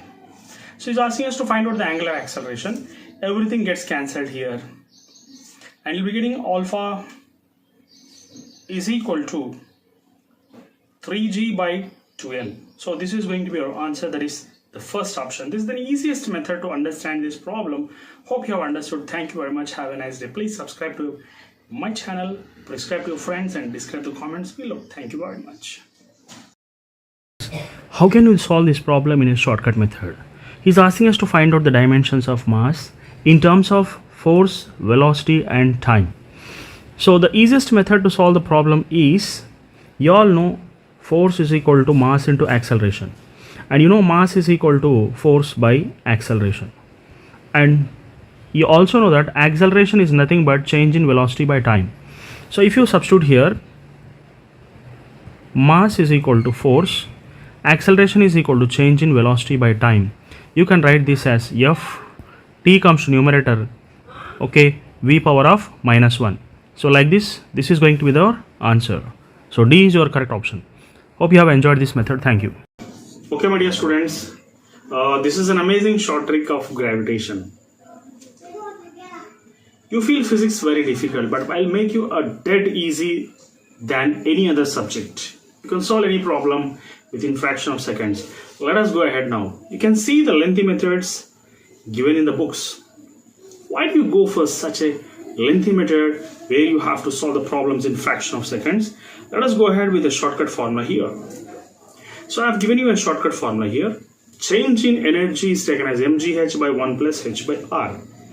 And according to the problem here, height is going to be twice that of the radius. That's it. You just write h is equal to 2r, getting the answer in fraction of seconds. So delta u is equal to mg into 2r by 1 plus 2r by r. R gets cancelled here. So delta u is equal to 2 mgr by 3. That's it. You can compare the answers here. Now you can just see the method. This is the 2 by 3 mgr.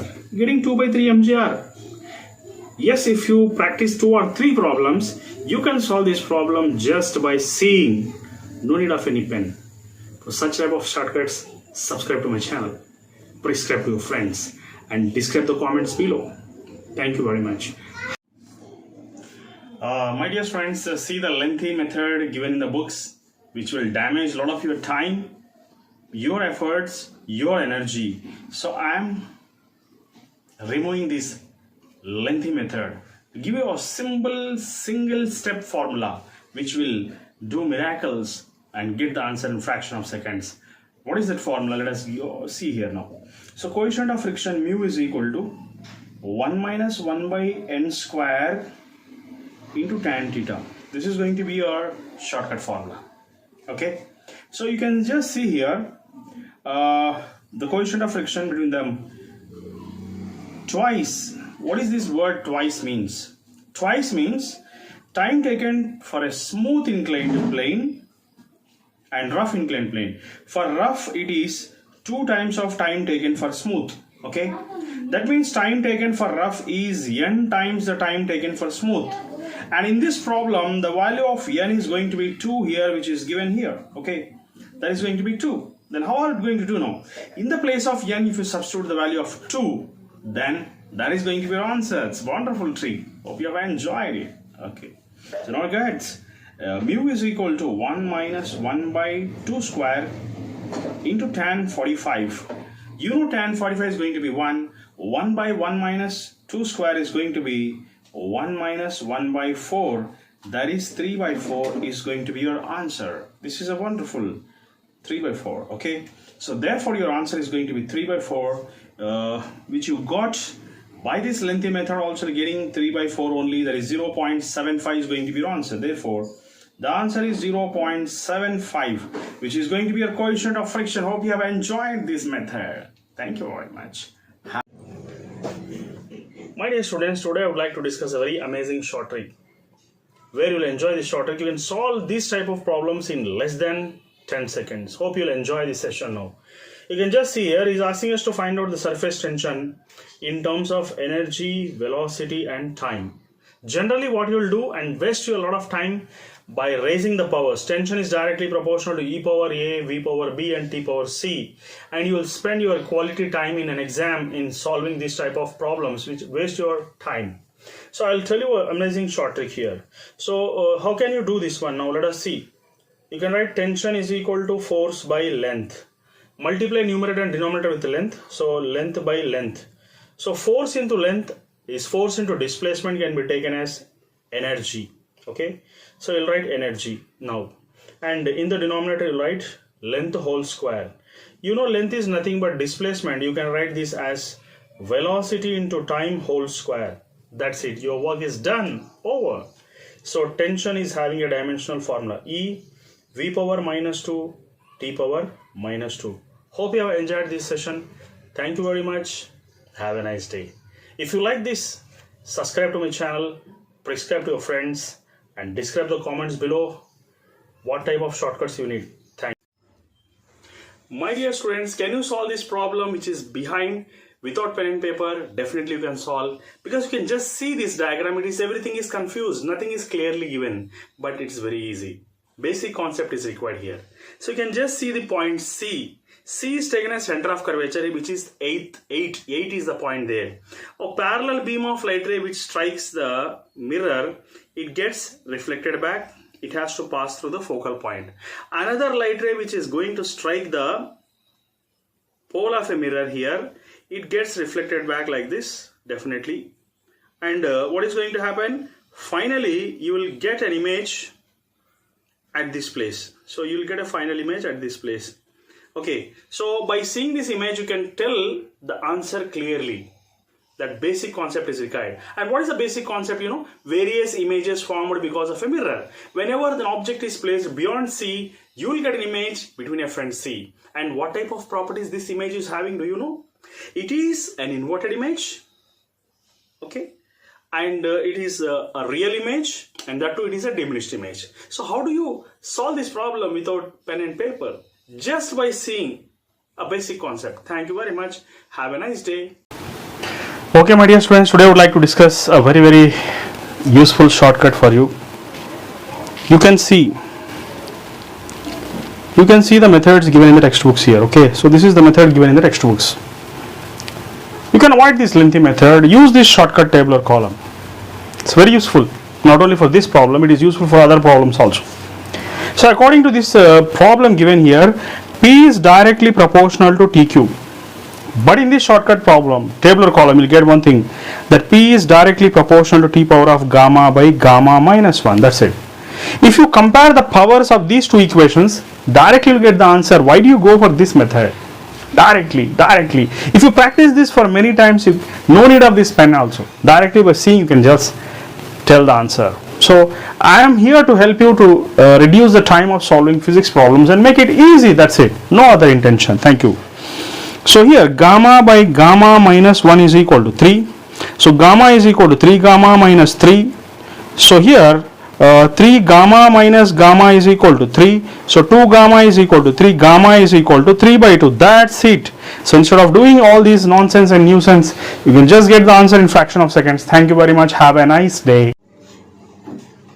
Okay, my dear students, I will do these problems which are shown here with an amazing shortcut methods which will save a lot of your time if you are a NEET aspirant. Okay, let us go ahead now. He is asking us to find out the fundamental formula for mass in terms of force, length and time. So you all know that mass is nothing but force by acceleration. Okay, you all know that acceleration can be taken as LT power minus 2. That's it. So your formula is ready. Force, length power minus 1 t square. That's it. Your option is ready here. Okay. So now let us go ahead with the second problem. In the second problem, he is asking us to find out the dimensional formula for force in terms of pressure, velocity and time. You know that pressure is equal to force by area. So force is equal to pressure into area. Okay, and he's asking us to find out velocity in time. So area means what you'll write? L square. Area means L square. You know length is nothing but displacement.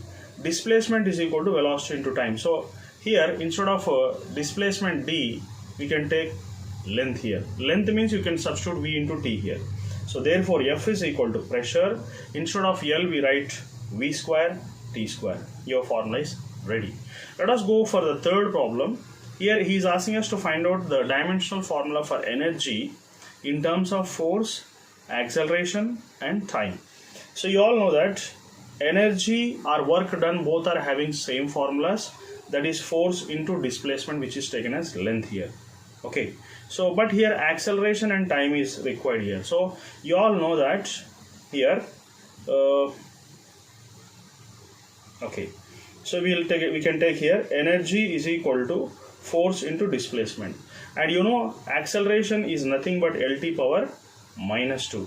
So L means you can write a t square if you transfer this t here.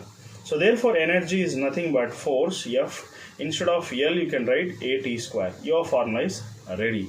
Hope you have enjoyed these type of amazing methods to solve the problems. Okay my dear students, today I would like to discuss this electrostatics problems. You can see here two spheres having different radius r1 r2 and different charges q1 and q2. Okay, so he's asking us to find out the final charge when we connect this with a certain thread here. Okay, so when we connect with certain thread, what is the final charge? You know, charge distribution takes place. The charge moves from one sphere to another sphere depending upon the magnitude of the charge here. But in what way the charge gets distributed finally when you connect the two spheres with certain wire? And for that the shortcut formula is the final charges q1 q2. So here you can see the shortcut formula. You can just apply this shortcut formula. q1 dash is equal to r1. r1 is 2 and this is 2 plus 6 into total charge. Total charge means 10 microcoulombs minus 2 microcoulombs is going to become 6 microcoulombs. Okay, it is going to become 6 microcoulombs. 6 microcoulombs. And similarly q2 dash is equal to R2. R2 is how much? 6. 6 by 2 plus 6 into total charge here, getting the formula. It is taken as 10 minus 2 is taken as 8 here. So here also 8. So therefore here if you consider finally after calculations you will be getting 2 microcoulombs and it is getting 6 microcoulombs here. This is going to be a final answer. Hope you have understood this one. Thank you very much. Okay my dear friends, how can you solve this problem without even completing this square shaped wave? In just 2 or 3 steps only you can complete this problem. No need to solve the total square wave. This is a shortcut here. You will feel amazing here. You can just see here, this is 0 and this is 0, then it is going to be C as 0. So you can write 0 here. So this is 1 and this is 0 is going to be 1. So 1 0 is 1. And this is 1 and this is 1 and it is going to be 1. So this is also 1. And here 0 and this is 1, this is going to be 1. So this is 1. That's it. You didn't even complete the square wave. Within 4 steps only you get the answer. So this is 0, 1, 1, 1 is going to be it's an OR gate. You know that it's an OR gate. It is having addition operation A plus B. It's an OR gate. That's it. Okay. So your answer is A, option A. Hope you have understood. Thank you very much. Have a nice day. Okay, my dear students, today I would like to discuss a previous year problem given in NEET. Is there any shortcut formula to solve this problem? Yes. You can save a lot of time. If you want, if any student can solve this problem in just 1 or 2 minutes, I will tell you a shortcut method with which you can solve the problem in just 10 to 15 seconds. That's it, not more than that. But first let me create a shortcut formula here. You know that according to the problem given here, a concave mirror is considered and the focal length of the concave mirror, this is the focal point, and focal length is given as minus 15 centimeters from the problem given here. Object is placed at this place which is at a distance of minus 40 centimeters. Okay, this is taken as pole, as everything is coming on the left side. The left side of the pole is taken as negative according to the sign conventions. So I have taken minus 15 and minus 40 centimeters. So the problem says that when you shift the object towards right from here to here, how much the image is shifted. For example, image is here, it may be shifted in this direction. If this is the image which is forming here, it will be shifted a little bit left side. So how do you find the formula for this type of problems? I'll give a shortcut formula. So first of all, you'll write the basic formula of a mirror, that is 1 by f is equal to 1 by v plus 1 by u. So anyhow f is negative, I will take f as negative, that is minus f. So 1 by v, and u is also negative, I will take it as minus u. And I have to find out what is v first of all. So 1 by v, I will shift this here. So I will write it as plus 1 by u minus 1 by f. So 1 by v is equal to uf, you will take, and you will take f minus u.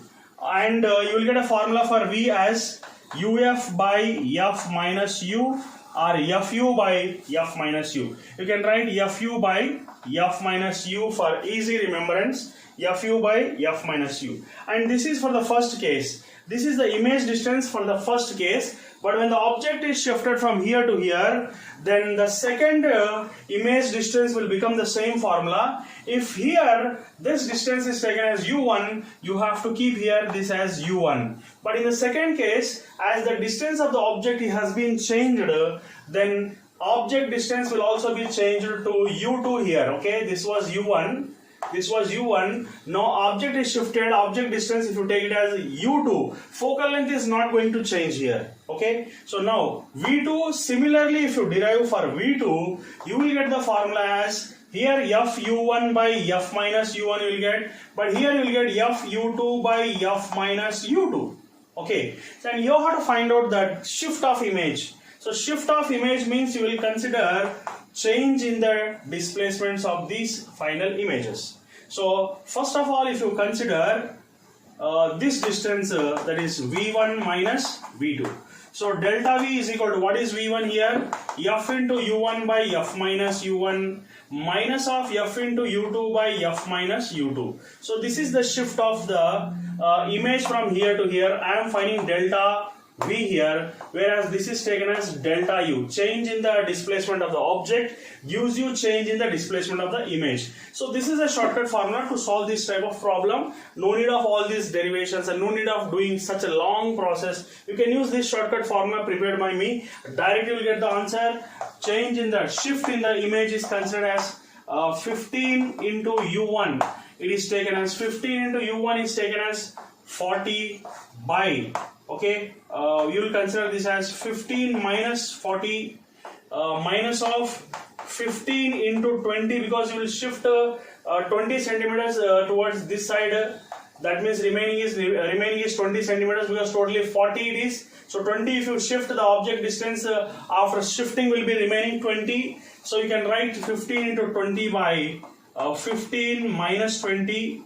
So like this, you will be getting 15 4 ja 60, 600 you will get, and this is going to be minus 25. Yes, minus 25. Minus of 15 into 20 is 15 to 30. I mean, that is 300 divided by minus 5 you are getting. So you want to make the denominator same here. You just multiply denominator numerator with 5 so that denominators will be same and calculations will become easier now. So you'll write 600 here divided by 25 minus 5 5s are 25 here. So 25 will become, and what are we going to get now here? This is minus, and minus of minus will become plus here. 5 5s are 25, 5 3s are 15. So you'll be getting 1500 divided by 25. So you'll be getting the answer as 1500 minus 600 divided by 25. So your answer is going to become how much? 900 by 25. So 36 centimeters will get directly. We substitute the formula and get the answer like this, instead of doing the very large process given in the books. Hope you have liked this. If you want the shortcuts of this type, please subscribe to my channel and tell me in which chapter I have to prepare the shortcuts. Thank you. So let us discuss this problem and my shortcut, which is written here. This is a shortcut here. See the lengthy method given in the books. This will waste a lot of your time. It's a very simple problem, simple concept actually. He is asking us to find out the voltage across AB, where there is one battery, one capacitor, one battery, one capacitor, one battery, one capacitor connected in parallel. It is asking us to find out the potential. For that, a shortcut formula is this formula: C1 E1 plus C2 E2 plus C3 E3 by C1 plus C2 plus C3. Okay, as here negative sign is there, so we have taken negative as the total solution. If you directly substitute the values, you'll be getting the answer directly. Minus C1. C1 means 6 into 4 plus 12 into 2 plus 24 into 1 by C1 plus C2 plus C3. That is 4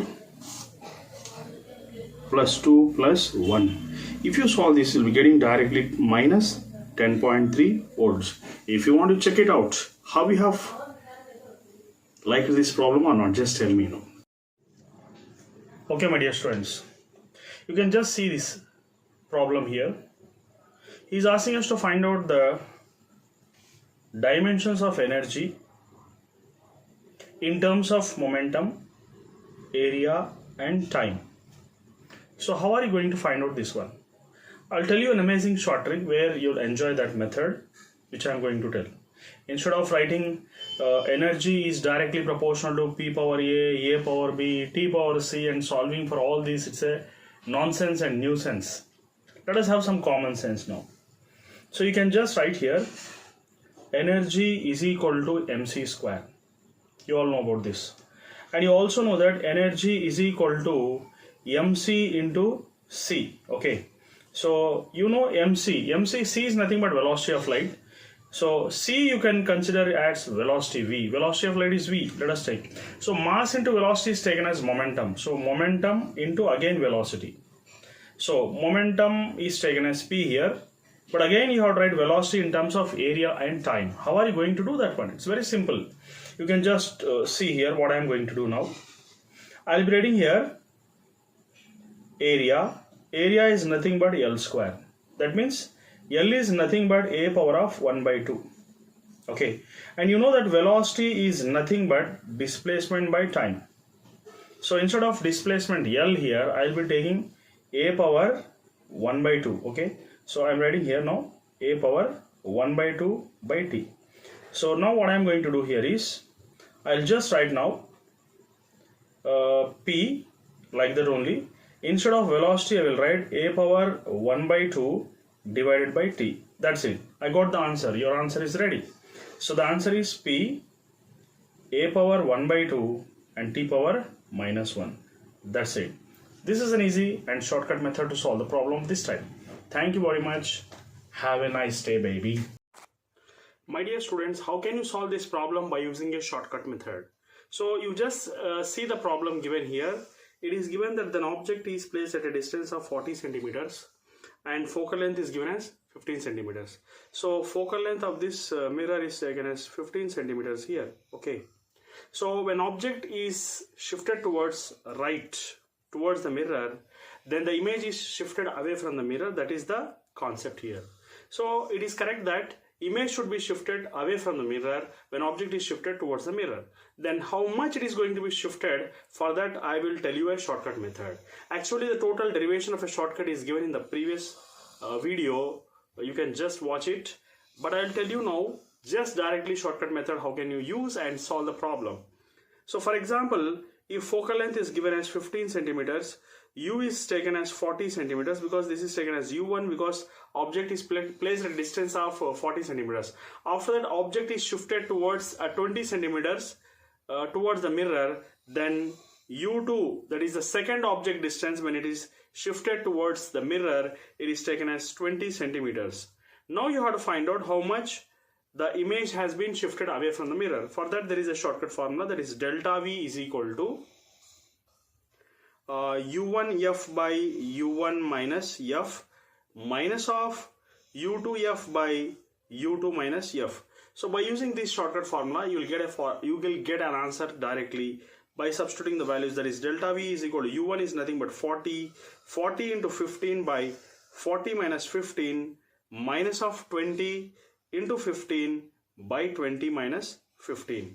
So therefore delta v is equal to 40 into 15, that is nothing but 60, that is 600. You'll be getting 40 minus 15 is nothing but 25. You'll be getting minus of 15 to is 30, that is 300 divided by 5 you are getting.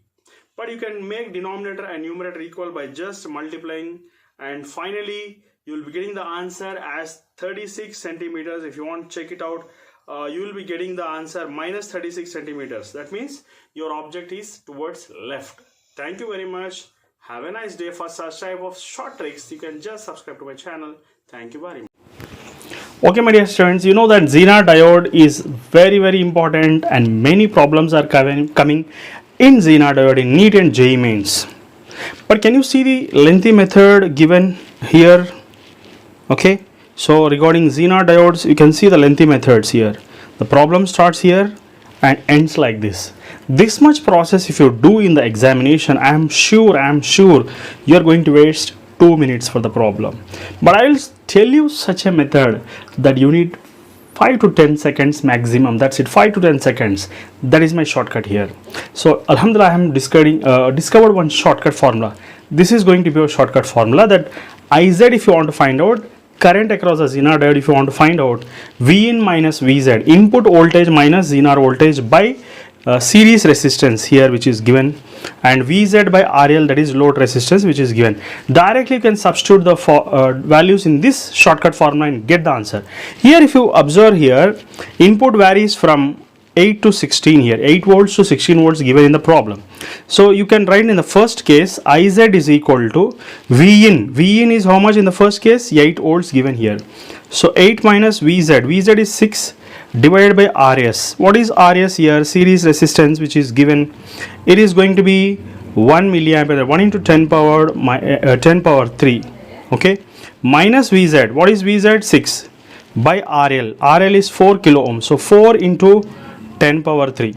So if you substitute in this, directly we're getting the answer as 0.5 milliamperes. Okay. In the second case also you can apply the same formula, but in the second case input is varying from 8 to 16. The second case you have to take as 16 here. 16 minus 6 by 10 power 3 minus Vz, that is 6 by 4 into 10 power 3. So if you substitute here in the second case, you'll be getting the answer as 8.5 milliamperes. That's it. How much time you have taken? 5 seconds for the first case and 5 seconds for the second case. That's it. Thank you very much. Have a nice day. Please subscribe to my channel and prescribe to your friends and describe the comments below. Okay, my dear students, how to solve this problem in fraction of seconds without pen and paper? You will enjoy this type of shortcuts. My dear students, I am lazy. That's why I like shortcuts very much. Let us try to understand this problem here. So you all know that he is asking us to find out the dimensions of Young's modulus in terms of speed, area and force. So how are you going to do that one? You all know Young's modulus is nothing but stress by strain. Stress by strain. And strain does not have any dimensions. So Young's modulus can be directly written as stress, which can be written as force by area. That's it. Your work is done. Finish. Amazing. So you will write y is equal to f a power minus 1. As there is no speed in this formula, you can just write v power 0. So your correct answer is going to be how much? It is going to be B option. Hope you have enjoyed this shortcut. Thank you very much. Have a nice day. Okay, my dear students, today I would like to discuss a very amazing short trick here regarding electrostatics. You can see the traditional method given in the books here. Okay, so this is going to be the traditional method, which may take more than 1 minute sometimes, but I am going to discuss this trick here. This trick is applicable only when the percentage is less than 10%. It cannot be applicable for more than 10%. And that trick which I am going to discuss here is called as power percentage techniques. Okay, so it is called as PP trick here, power percentage trick. You all know that according to inverse square law, force is inversely proportional to d square. You know, force is inversely proportional to d square. That means force is directly proportional to d power of minus 2. D power of minus 2. I told you power percentage technique. So PP technique here, it explains that according to PP technique here, power means minus 2 and percentage here given is 0.1. So 0.1%, if you multiply, you'll be getting minus 0.2% directly as the answer here. Instead of doing all this nuisance and nonsense which is shown in the books, you can just do this without pen and paper, just by seeing the question, observing the question. Hope you have enjoyed this method. Have a nice day. Subscribe to my channel, prescribe to your friends, and describe the comments below. Thank you. Students, today I would like to give you a shortcut table for number of images formed due to two mirrors having certain angle. Okay, and these are two cases here. That is, this is the first case where the object is kept exactly at the bisector of the two angles, that is considered as symmetry. And in the next case, object is kept a little bit aside to the bisector, and it is said to be asymmetry case here. Okay, so if you keep an object exactly at this place in the middle, exactly at the bisector, then what are the conditions for odd and even? Let us see here now. So if you consider here, that is, if 360 by theta is even, then how many number of images are formed?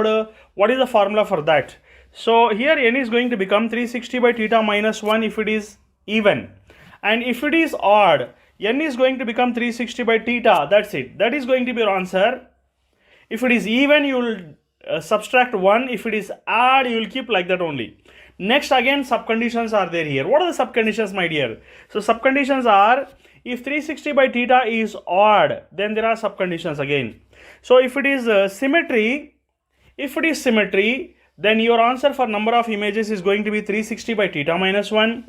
And if it is asymmetry, then if it is asymmetry, that means object is not kept exactly at the bisector, a little bit aside, then your answer is going to be just as it is, that you have to keep 360 by theta. Okay, so I think you have understood only 50%, but remaining you will understand in the tabular column. Let us take the angles like this. Okay, let us take an angle. For example, if you take 30 degrees first, and next you take 45 degrees, next you take 60 degrees, next you take 72 degrees, next you take 75 degrees, next you take 90 degrees, next you take 120 degrees, and at last you can take even 180 degrees also.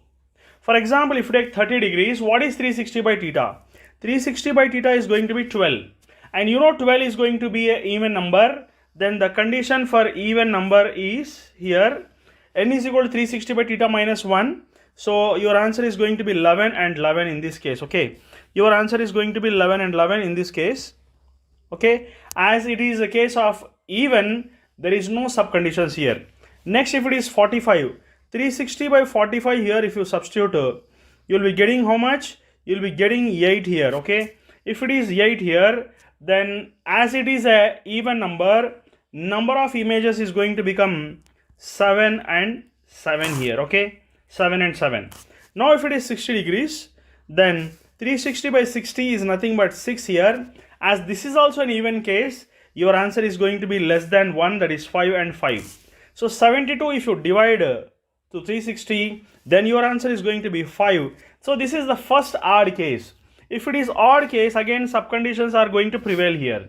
What are the subconditions? If it is symmetry, you will get 1 less. That means what you are getting 4 here, because 360 by minus 1, that theta minus 1 is going to be 4.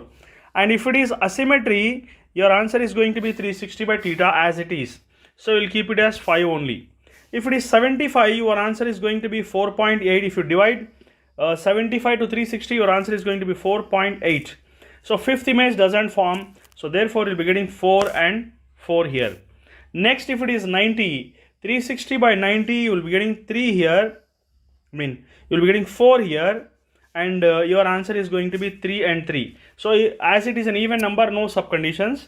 If it is 120 degrees, then you will be getting how much? You will be getting 3 you will be getting. And if this is the second odd case, in which if it is symmetry, what happens? If it is symmetry, you will be getting 360 by theta minus 1. That means you will be getting 1 less. And if it is asymmetry, you will be getting 1 more. That is, you will get 3 images here in this case.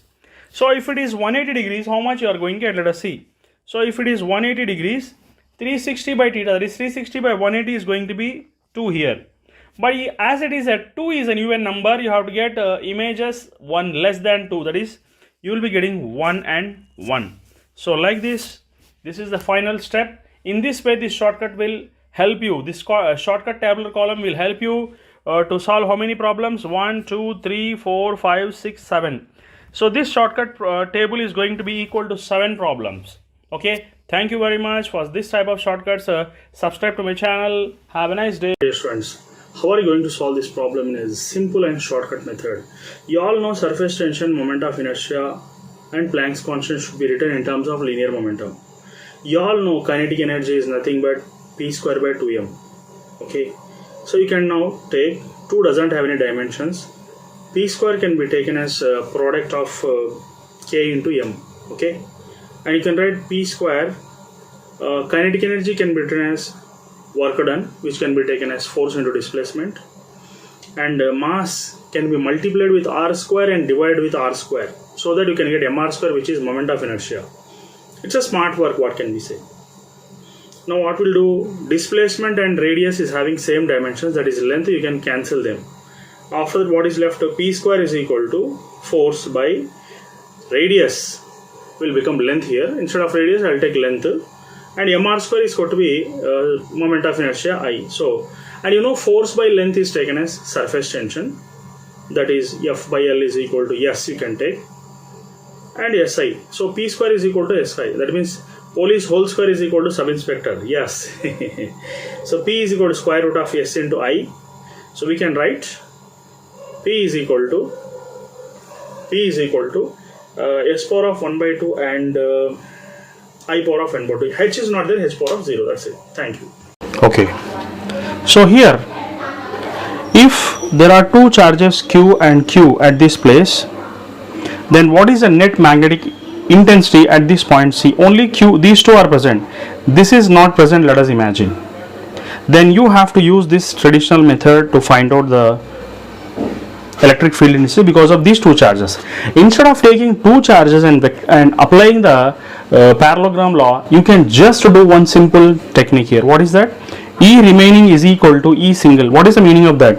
So here E1 plus E2 plus E3, these if Q is present at the middle, the vectors E1 plus E2 plus E3 is equal to 0. You know about that. Or else you can also take E1 bar plus E2 bar is equal to E3 bar minus. So instead of finding because of these two charges electric field intensity, if you find out electric field intensity because of a single charge at this place, which is at a distance x, then you will get an answer directly. That is the meaning here. So what I mean to say here is, if you find out E3 directly, that will be equal to E1 plus E2. That is the meaning of E remaining is equal to E single. So E3 is considered as Q by 4 pi epsilon naught, and the distance is x, so x square. So directly you are getting the answer. Instead of doing all these nuisance and nonsense, this is a simple trick here. Thank you very much. Okay, my dear students, how can you solve this problem which is given in this textbook in a very, very lengthy method? You can just see here, you have to just differentiate and solve the problem. But for BPC students, you know, it is very difficult to differentiate. They don't know what is differentiation and what is integration. So it's a very simple shortcut method. I'll tell you, instead of doing differentiation, it's very simple that actual velocity of a bird is asking, and it is given that 3 meters per second and 9 meters per second are the data given here. So V actual, okay, so V actual is equal to delta V by mu. That's it. Delta V by mu, if you write, you will get an answer in fraction of seconds. So what is V actual now? Delta V is nothing but the difference in the velocities, that is 9 minus 3. So you just write 9 minus 3, and refractive index is given as mu, that is 4 by 3. Okay, so 4 by 3. So therefore V actual is nothing but 9 by 3 is 6 into 3 by 4. So if you solve this one, you will be getting 4.5 meters per second within fraction of seconds, without any pen paper. You can solve this problem by using your mind. Thank you very much. For this kind of videos, subscribe to my channel. Have a nice day. Okay, my dear students, how to find out the dimensions of this physical quantity? Don't worry by seeing all these half epsilon naught E square. There is a simple method to solve the problem. I mean, to find out the dimension formula. What is that simple method? Here actually that is the formula for energy density. Okay, so there is one concept called as energy density. Okay, for which this is the formula half epsilon naught into E square. Okay, so what is this energy density? We shall discuss here now. Okay, so energy density can be taken as energy by volume. Energy is nothing but ml square t power minus 2. Volume is nothing but L cube. So L square L cube gets cancelled. The dimensional formula is nothing but half L power of minus 1 t power of minus 2. This is going to be the dimensional formula here. Hope you have enjoyed this problem. Thank you very much. Have a nice day. My dear students, can you solve this problem by out-of-box thinking method without using any numericals which are given in this problem? Yes, you can do it. How? You just see here, he's asking us to find out the value of k. How are you going to find out the value of k? Not in terms of numericals, but a little bit different approach. Find the right unit, then your answer is going to be right in a fraction of seconds. How to find out the correct unit? That's the question here. Then you can solve this problem in fraction of seconds. You just see this question here. F is taken as k into v square. And here you can write k is equal to F by v square. You all know that force is nothing but mass into acceleration divided by velocity whole square. You all know the units of mass.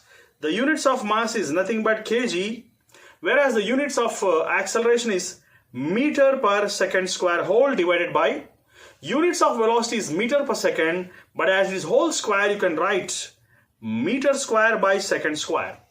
So second square gets cancelled, meter gets cancelled, and what is left? Kg per meter is left. So as kg per meter is left, your correct answer is going to be first option, because kg meter power minus 1. By seeing the correct unit, you can judge the correct answer in fraction of seconds. Thank you very much. Okay, my dear students, today I would like to discuss a very interesting and useful short trick here. So you can just see the traditional method we are doing always by using this method to find out the wavelength, minimum wavelength in Lyman-Balmer series. Instead of this lengthy method, you can just do a wonderful trick here. That is, wavelength is directly proportional to n square, where n is the principal quantum number. You can just write lambda 1 by lambda 2 is equal to n1 by n2 whole square. Okay, so for Lyman series it is 1 by 2 whole square. Wavelength it is given here. Okay, wavelength is given. The ratio is he's asking us to find out here. So the simple thing is you can just write 1 by 4. That's it. 1 by 4 you are getting. And this 1 by 4 can be written as just 0.25 is going to be your answer. It's a wonderful short trick. Instead of writing all these formulas and all these derivations, it's a headache. So let me go for a small and smart. Okay, my dear students, how to remember the most popular dimensional formula asked hundreds of times in previous year questions, that is coefficient of viscosity. So how can you find out the dimensional formula for coefficient of viscosity, which is shown here? For that you have to remember one concept actually. Let us take there is some liquid here. Okay, so this is a liquid. For example, if I throw any iron ball inside the liquid, what happens on that iron ball? Okay, there is a type of viscous force acting on that iron ball. So it falls down. So viscous forces are acting on the iron ball upwards, and this viscous forces is directly proportional to radius of the ball. Viscous forces is directly proportional to velocity of the ball also, with which you are going to throw it inside the water. And even viscous forces are directly proportional to coefficient of viscosity of the liquid. Coefficient of viscosity of the liquid. Okay, then what is going to happen if you join all these terms? So I'm going to join all these terms, then finally we're getting here viscous forces are directly proportional to R neta V. So if you remove this proportionality, you will get a constant K, and you'll be writing R neta V. So with this formula, it is easy to remember the dimensional formula for coefficient of viscosity, which is our requirement. So if you want to find out the dimensional formula for coefficient of viscosity, it is very simple that you all know constants does not have any dimensions. So remove this part, then you will write viscous forces divided by R into V, velocity. Okay, so what I'm going to do is You know force is nothing but mass into acceleration LT power minus 2. Okay, so this is about the viscous forces. Then after that, radius is nothing but L, and again velocity is nothing but LT power minus 1. Okay, LT power minus 1. So if you simplify all these terms, finally you'll be getting neta is equal to what is left, m is there, and what is going to cancel, LL gets cancelled here. So L power minus 1 and T power minus 1 goes to numerator, becomes plus 1. So T power minus 1 is left. So this is the dimensional formula for coefficient of viscosity for the most popular important. Okay, my dear students, how to solve this problem by lateral thinking method or out of box thinking method? You can just see this is a question of kinematics, but you use the method of kinematics, problems becomes more than 1 minute. But can you solve this problem by different approach, that is by using dimensional formula? Yes, it's very simple. You can just see here.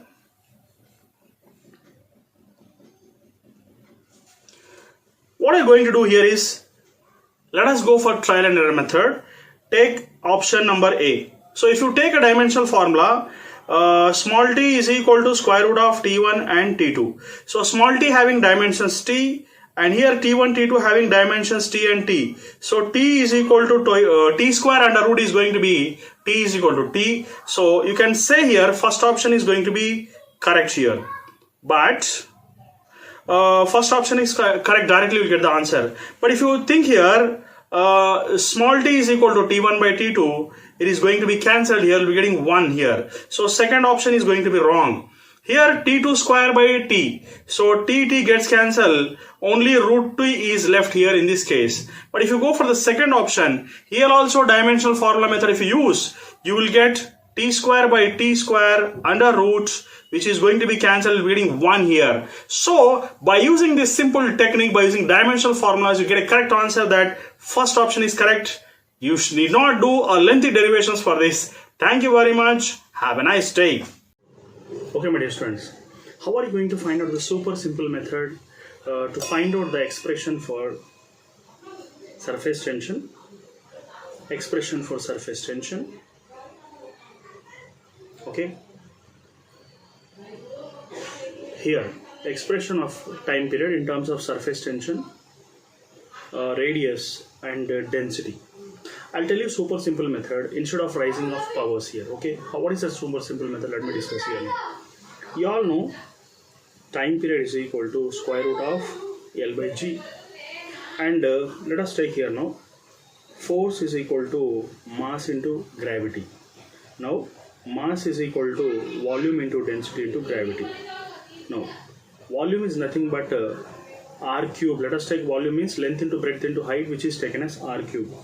So r cube rho into g here. Okay, if you substitute this value here, then you can take here g is equal to f by r cube into rho. That's it.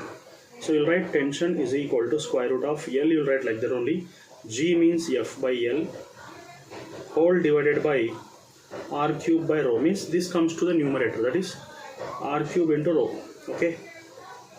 Then after that, you know tension, surface tension is nothing but force by length. Okay, so this is surface tension, which is equal to force by length. So you'll write now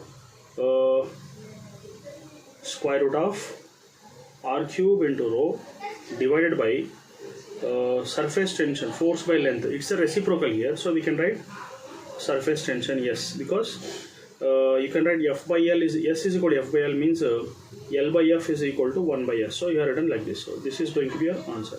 Okay. Now you know time period. You can write this time period as 2 pi root of L by G here. 2 pi is nothing but constant, so you can write K here. That's it. The simple, super simple method to solve this problem. Hope you have understood this one. Enjoyed. Thank you.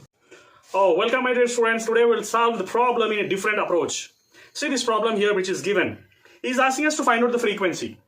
So general method will take a lot of time, but when you see the options by observations, you will get a shortcut method. That second option, if you observe, that is B, you can find out frequency will be equal to right hand side, whatever the value is given there. What are the physical quantities here? If you observe, F is going to be 2 pi does not have any dimensions. Y means Young's modulus. Young's modulus means stress by strain. Strain does not have any units because strain is a ratio. Okay, does not have any. Only stress is having units, so stress has any units. For force by area, Young's modulus means force by area into m into L. So area gets cancelled. Therefore, frequency is nothing but square root of force here. Force is nothing but mass into acceleration, that is ml t power minus 2, and in the denominator it is m into L. So gets cancelled, LL gets cancelled, only t power minus 2 under root is left, which is nothing but t power minus 1, and t power minus 1, which is nothing but 1 by 2, 1 by t, which is equal to frequency. So in this way we can do the problem in different approach, which is called as lateral thinking method. Thank you very much. Have a nice day. Okay, my dear students, how to solve this problem without solving the problem? Yes, you are reasoning correctly. How to solve this problem without solving this problem? See here, if you see these two springs, these two springs are acting on the ground. They are resting on the ground, and he's asking us to find out what is the maximum force exerted on the ground. It is understood that 4 plus 1 is going to be 5, and if you multiply this with 10 kgs, I mean 10 newtons, because weight is nothing but mass into gravity, so 4 plus 1 into 10 is going to be 50 newtons. Okay, so what is the maximum force? Maximum force means it should be greater than weight. So definitely you have to select the option which is greater than 50 kgs. Okay, so you have to select an option which is greater than 50 newtons, and your correct answer is going to be 60 newtons. Without solving the problem, you have solved the problem. Thank you very much. Have a nice day.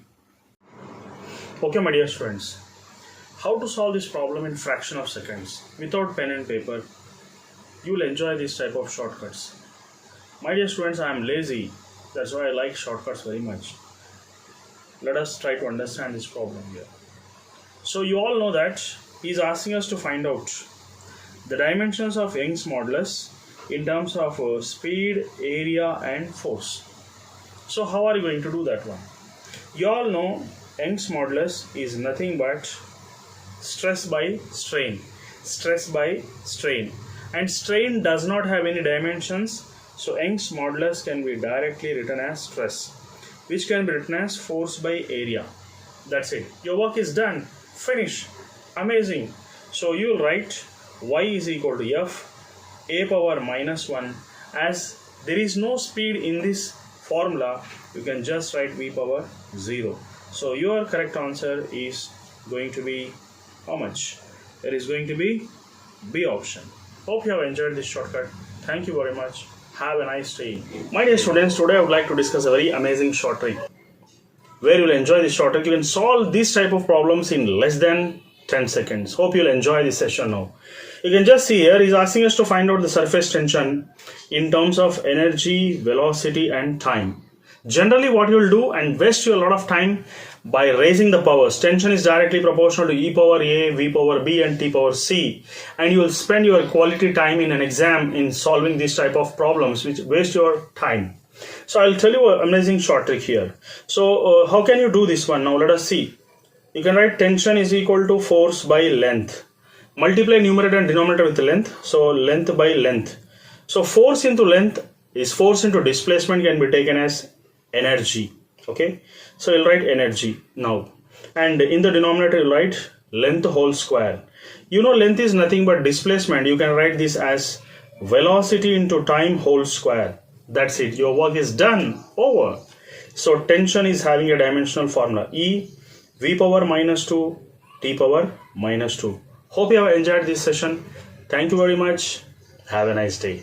If you like this, subscribe to my channel, prescribe to your friends, and describe the comments below what type of shortcuts you need. My dear students, I have discovered a simple shortcut method to solve this problem. You can just see here. It's very interesting. If you observe here,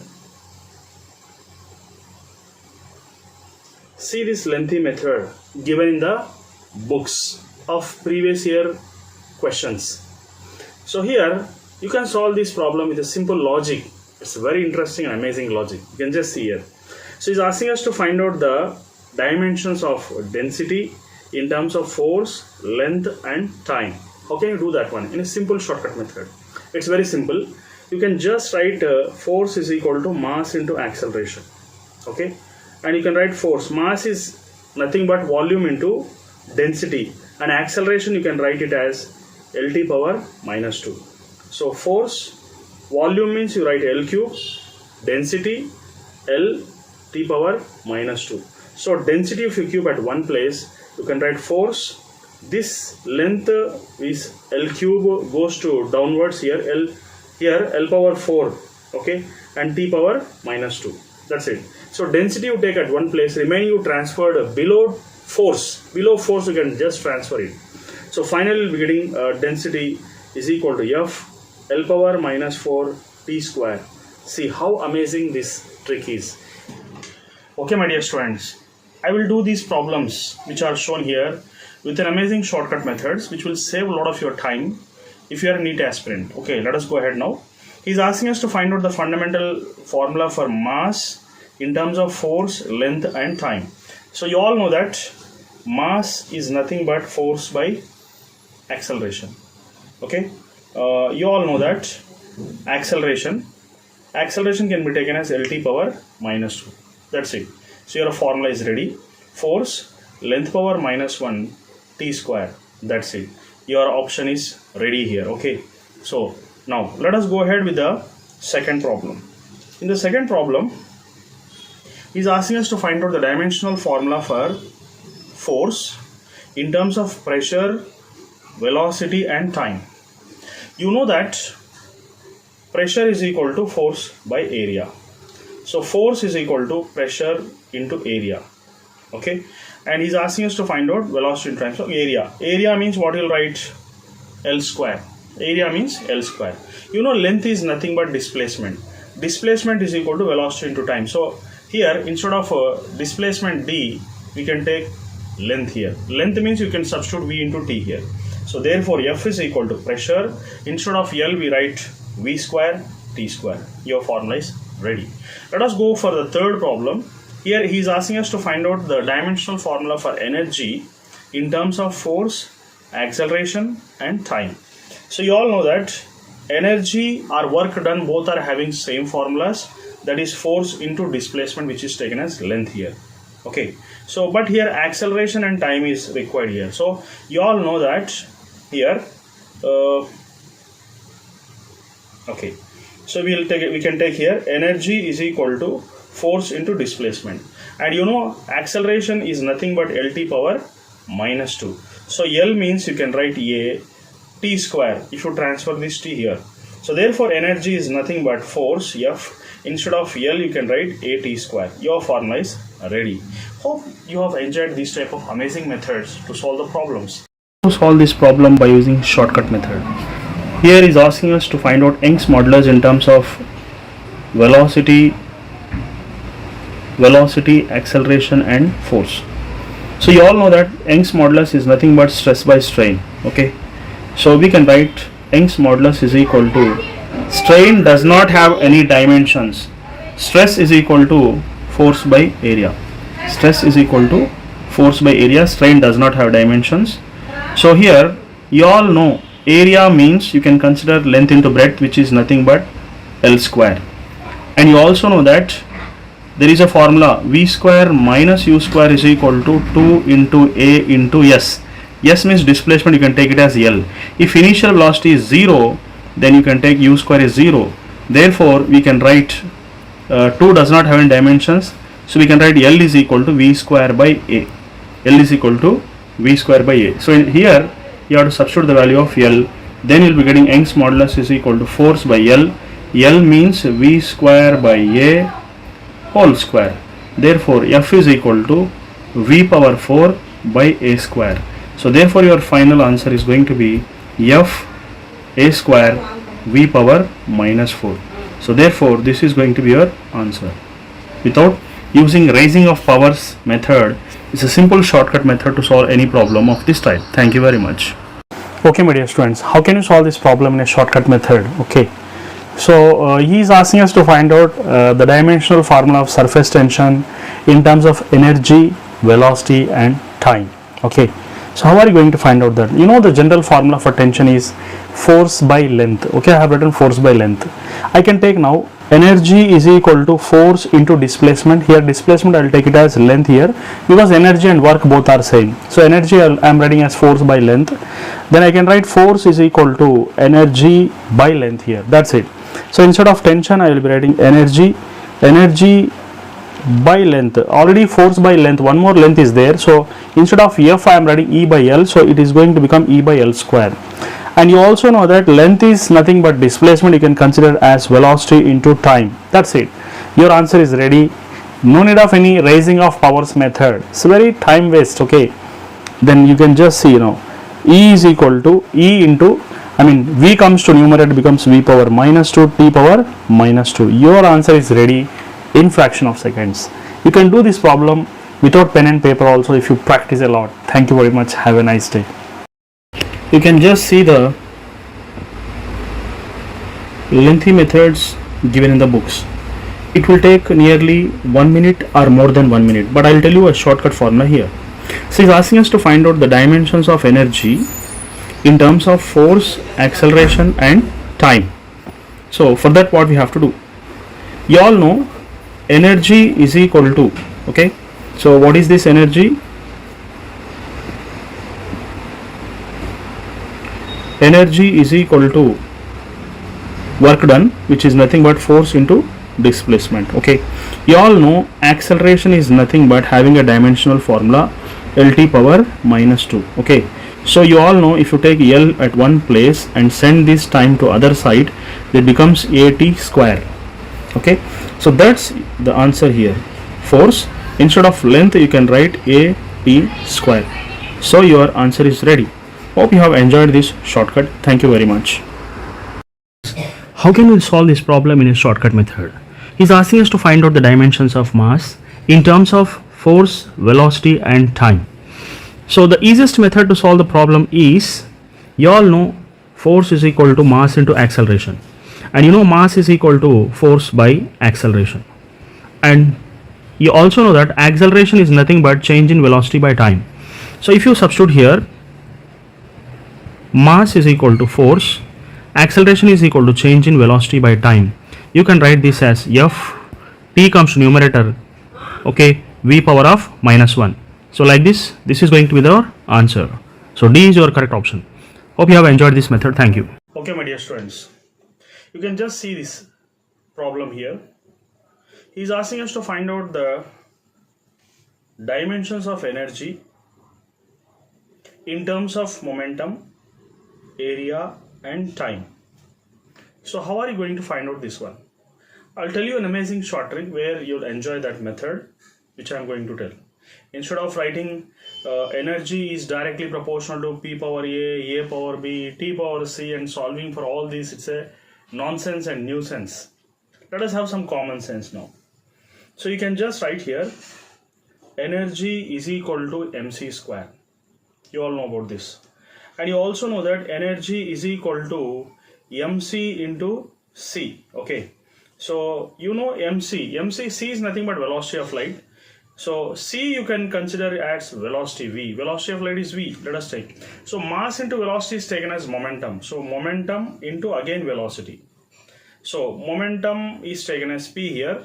But again you have to write velocity in terms of area and time. How are you going to do that one? It's very simple. You can just see here what I am going to do now. I will be writing here area.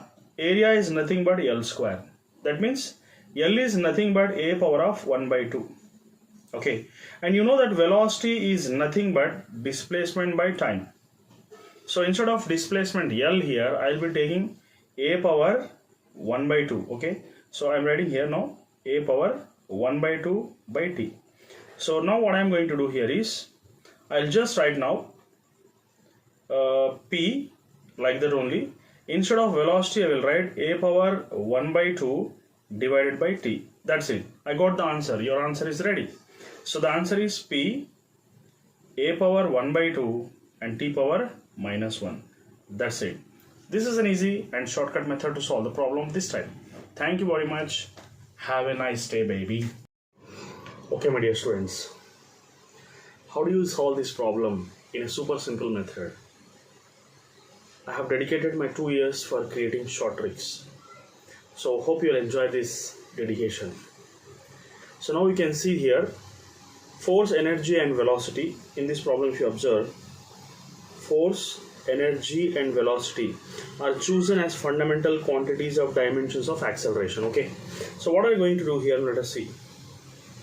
For example, acceleration means you all know it is force by mass.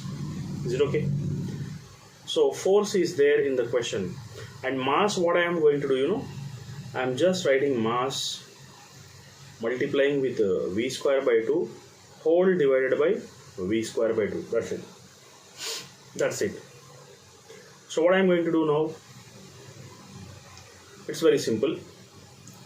I am multiplying v square by 2 divided by v square by 2 so that you will get the same mass here. So but what I am going to get, let us see here. Now acceleration, force will be like that only.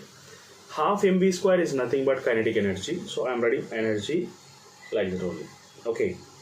And what is left here? V square by 2 is left. It will come to the numerator, that is v square by 2 here. Okay.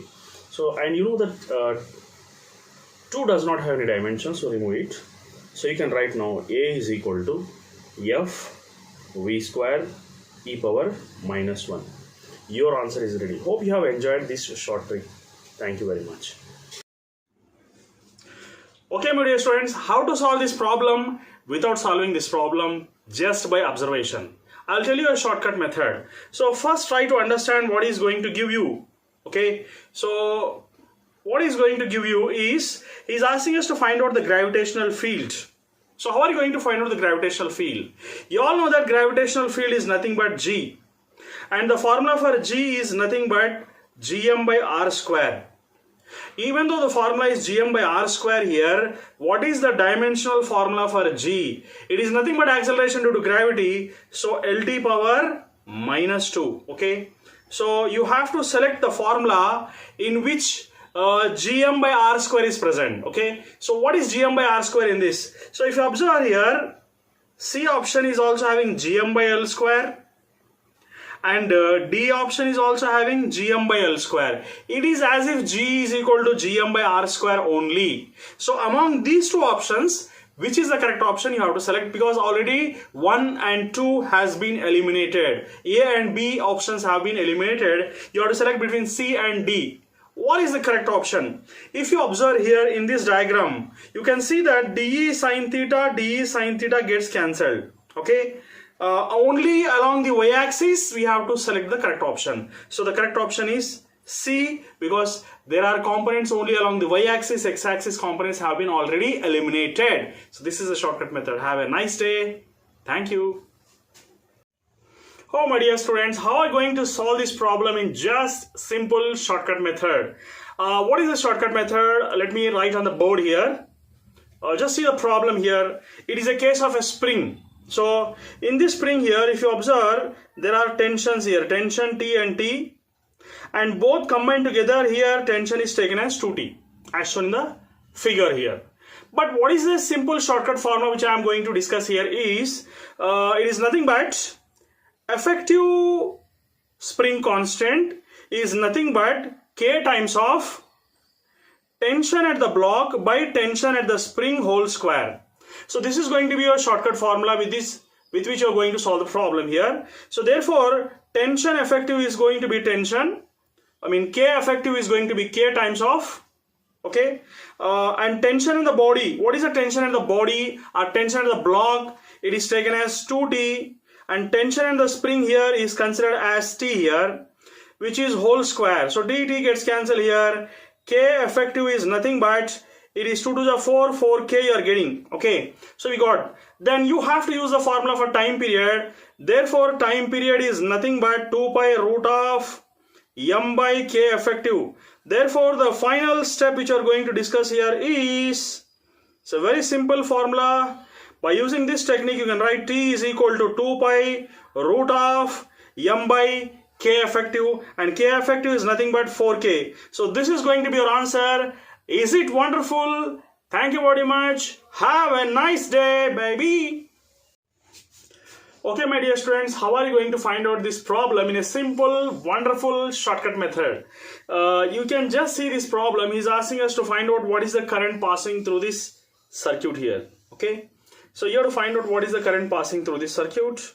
Let us discuss how to find out the current passing through the circuit. First thing is, in a simple shortcut method, you have to find out what is the potential across P here. That means you have to find out Vp. So the simple shortcut method to find out Vp is,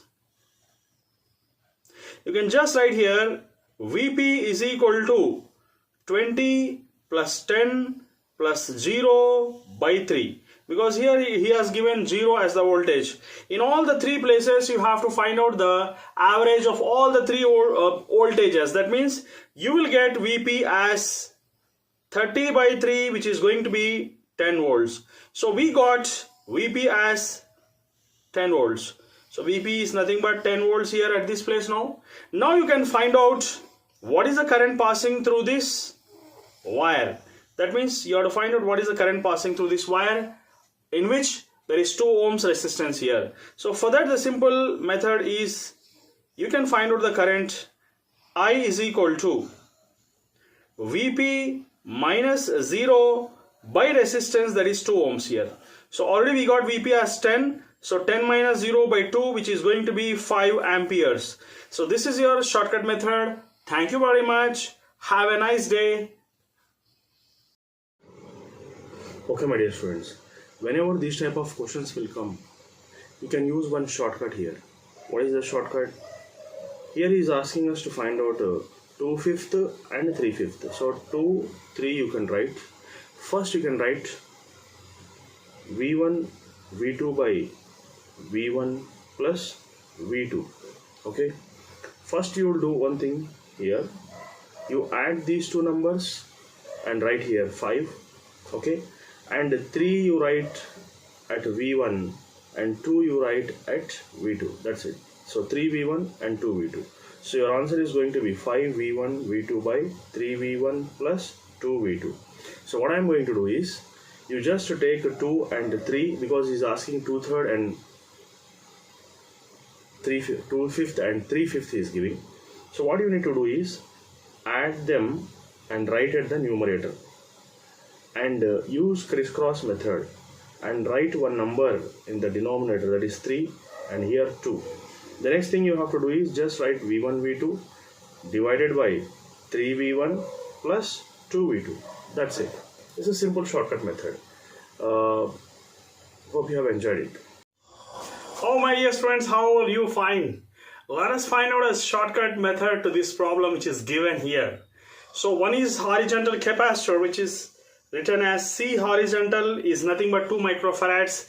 It's an infinite series, and here let us imagine there is one more capacitor which is C vertical here. Okay, so C vertical is nothing but 1 microfarads.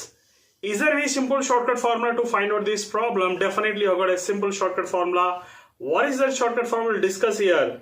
So as this is the shortcut formula here, that CAB you have to find out. How are you going to find out CAB in a simple shortcut method? Let us consider CAB is nothing but X here, and you have to find out what is X. For that, let us form a shortcut formula, that is X square plus C vertical into X minus C vertical and C horizontal, okay, is equal to 0. This is a shortcut formula which is written in the form of an equation, and you have to find out what is the value of X here. It's very simple. That you can find out X square plus C vertical is nothing but 1 microfarads. So you'll be writing 1 into X minus C vertical into C horizontal is nothing but 1 into 2 is equal to 0.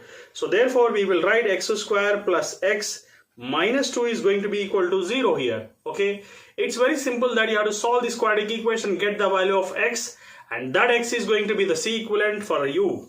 So how are you going to find out like this? See, for example, this can be written as X square minus 2X, plus 2X minus X minus 2 is going to be equal to 0. Okay, so therefore X, if you common out, you will be getting X plus 2, and minus 1 if you common, you will be getting X minus 2 which is equal to 0. Therefore, x equal to 1, x equal to minus 2. X value can't be negative. Capacitance can't be negative. So your answer is going to be x equal to 1 microfarads. Therefore, final answer is x equal to 1 microfarads, which is nothing but C equivalent, C across the two capacitors, that is C across AB. You can write this as C across AB is nothing but 1 microfarad is going to be your answer.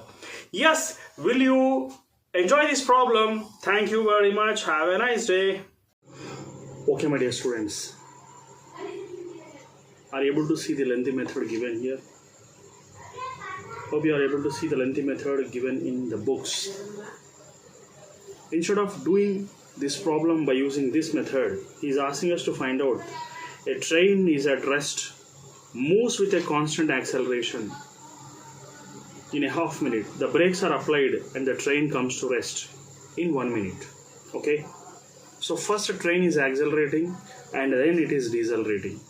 Whenever these type of problems will come in which acceleration is there, deceleration is there, the problem becomes very lengthy if you go by using equations of motions. It will may hurt your emotions and block your promotions also. My intention is to show you a simple method, which is by using graph.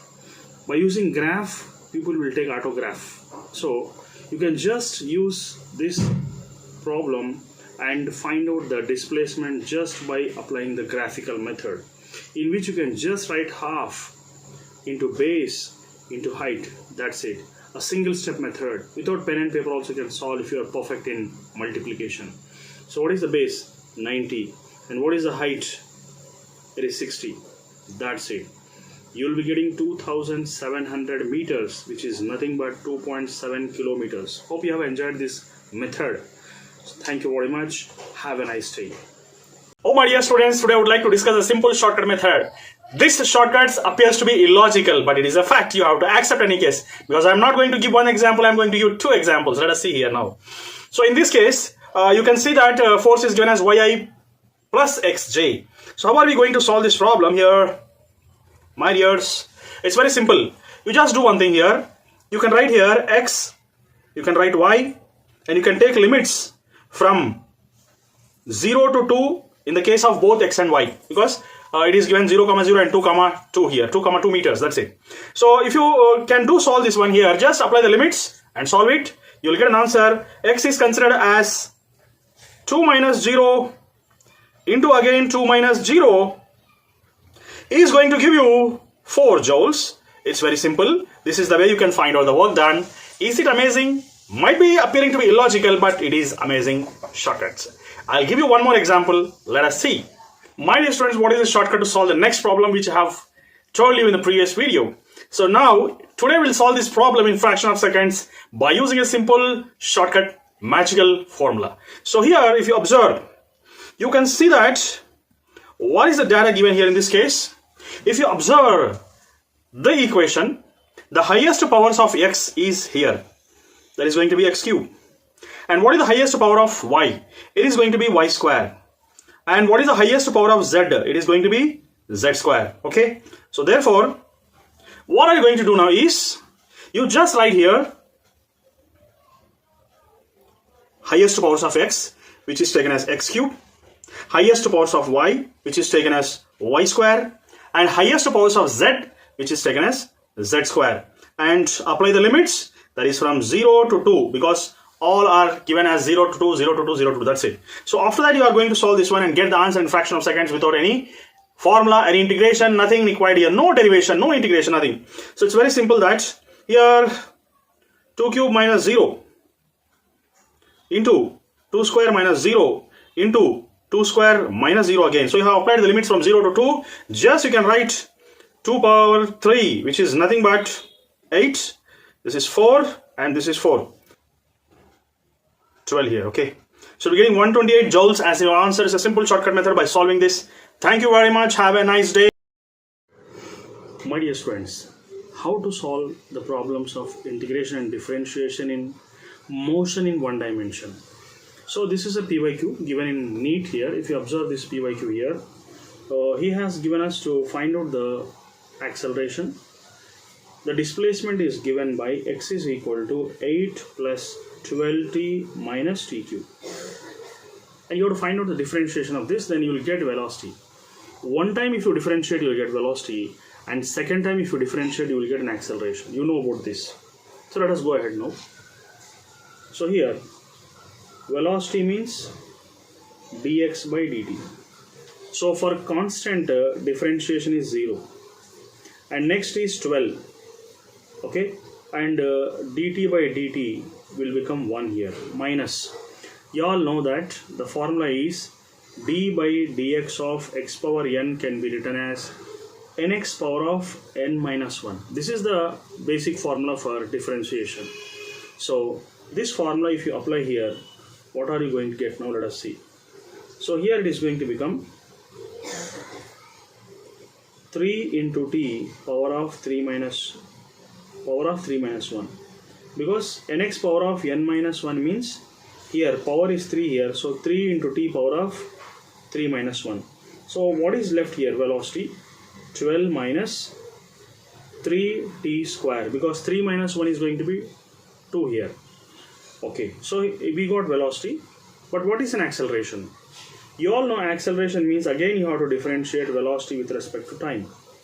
So for 12, which is a constant, the differentiation is going to be 0 minus 3. T square, if you differentiate, you'll get 2t power of 2 minus 1. Okay. So finally, what are you going to get now? Acceleration. So you are getting an acceleration, A is equal to minus 60.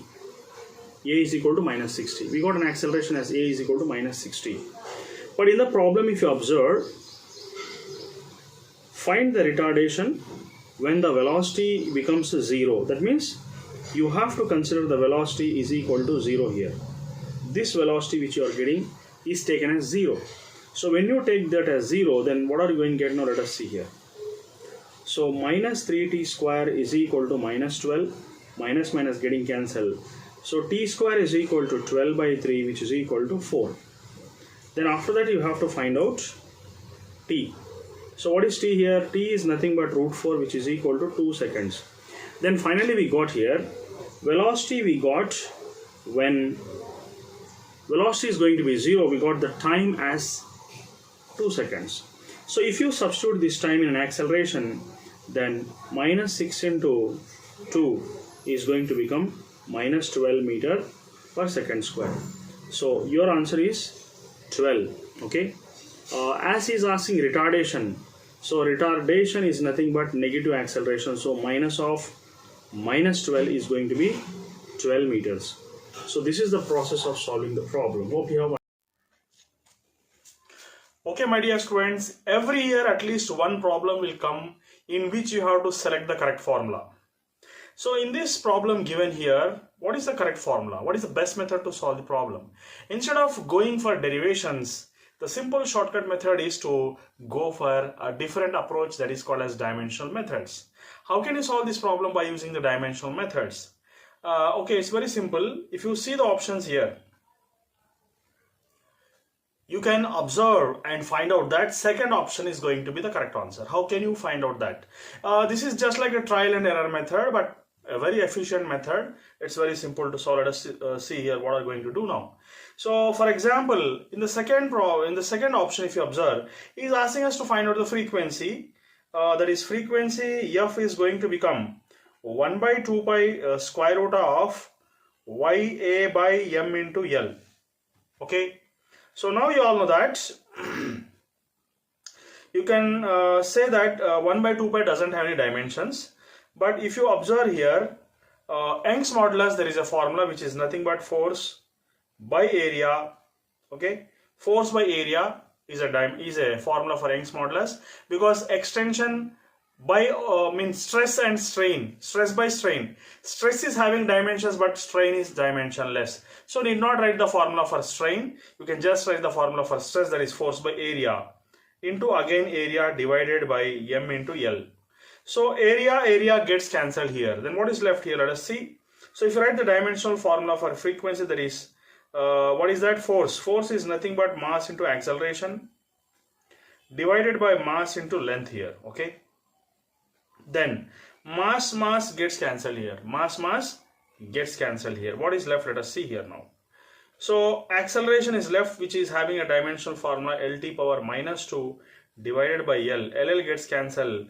And what is left if you observe here? Only T power minus 2 is left, which can be written as T power minus 1. Okay. So therefore, T power minus 1, you know, it is representing 1 by T. And both are going to be same here. LHS is going to be equal to RHS because frequency is nothing but reciprocal of time period. In this way, you can solve the problem in fraction of seconds by just going by the method of dimensional formulas. Thank you very much.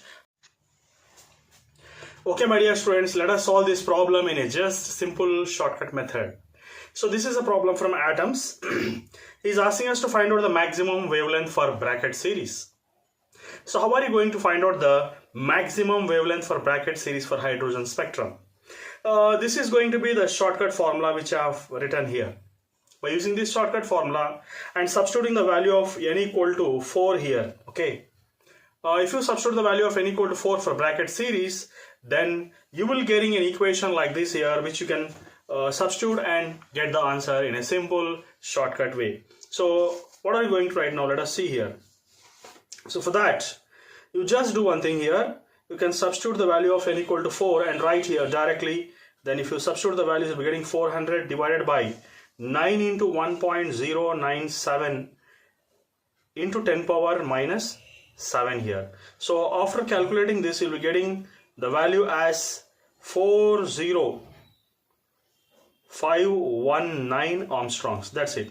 So directly in a simple shortcut formula, that is n equal to n plus 1 whole square divided by 2n plus 1 can be used to find out any maximum wavelength of any series. Thank you very much.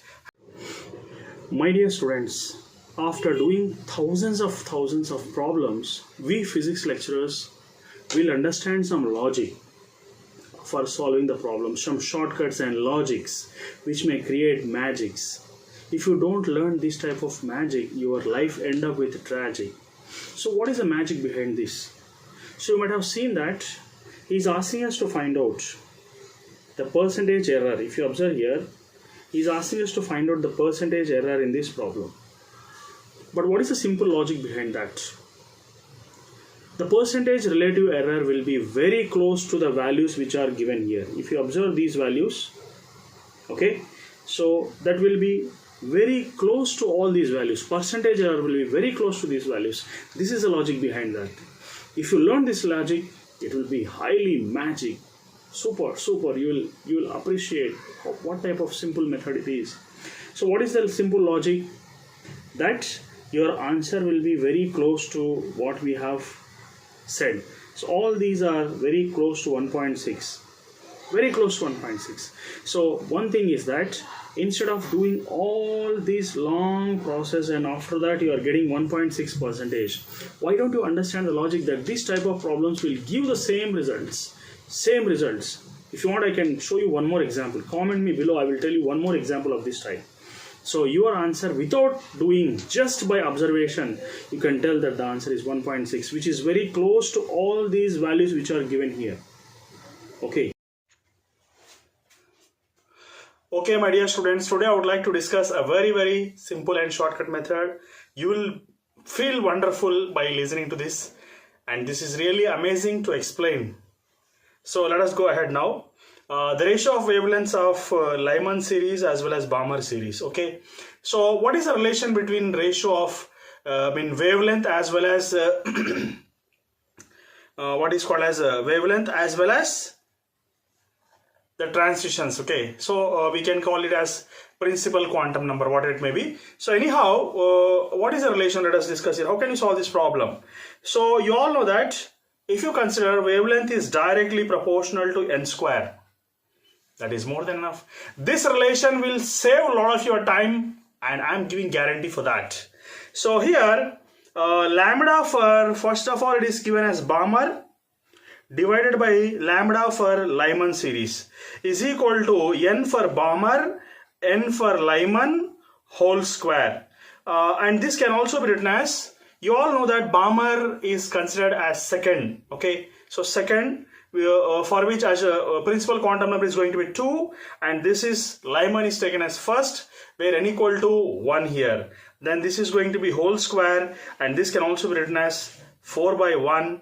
Okay, so therefore lambda Balmer by lambda Lyman is considered to be 4:1 or 4 by 1. Thank you very much. Have a nice.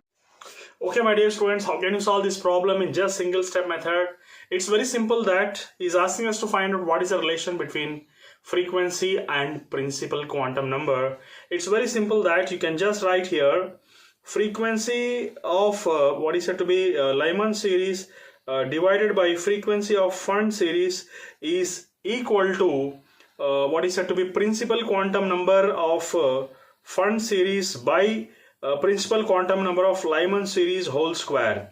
We can take the relation directly that frequency is inversely proportional to principal quantum number whole square. That's it.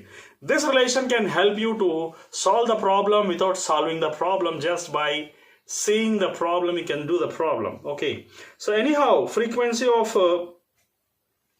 what is said to be frequency of Pfund series is asking us to find out. So anyhow, Lyman series, I mean frequency of Lyman series by frequency of Pfund series is equal to frequency of Pfund series is nothing but 5, and whereas the Lyman series is taken as 1 here, whole square you can write.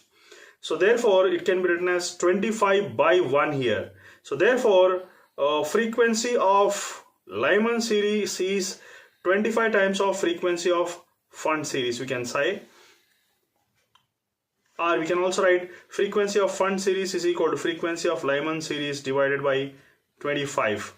So these two relations we're getting just by single step method, that is this one. Thank you very much. My dear students, you all know how BiPC students are suffering because of lacking of knowledge of differentiation and integration. But I'll teach you how you can solve this problem without differentiation and integration. I want to help you so that you can clear NEET very easily, very easily. It is easier than biology and chemistry. I mean to say that one. If you follow my all shortcut videos, it is easier than biology and chemistry. You can just see now. So my dear students, here if you observe, he is asking us to find out acceleration, and the equation is given like this: v is equal to square root of 2 lambda s. Okay, and you can just see this lengthy method given in the books, and he is using differentiation, which is very tough for BiPC students because there is no mathematical background in their intermediates. Okay, so I'll teach you a simple shortcut method. You can just see you can write here v square minus u square is equal to 2as.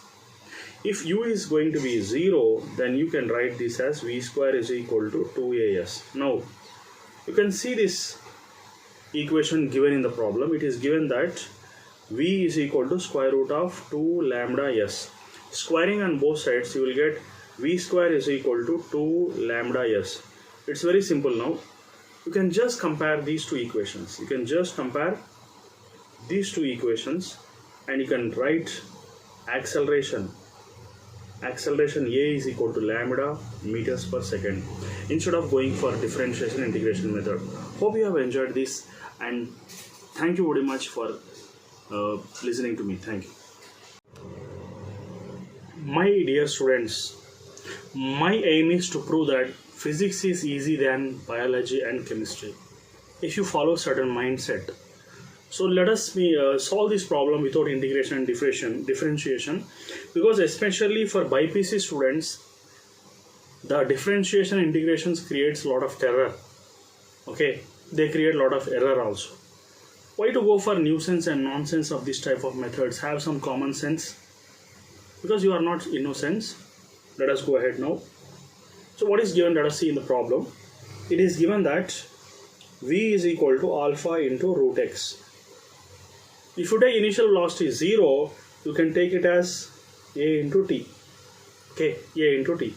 So if you observe here, these two are constants. Okay, so you can write now root x is directly proportional to t. Okay, Squaring on both sides, if you do, you can write x is directly proportional to t square. That's it, your answer is ready. Is it not wonderful technique? Hope you have liked this one.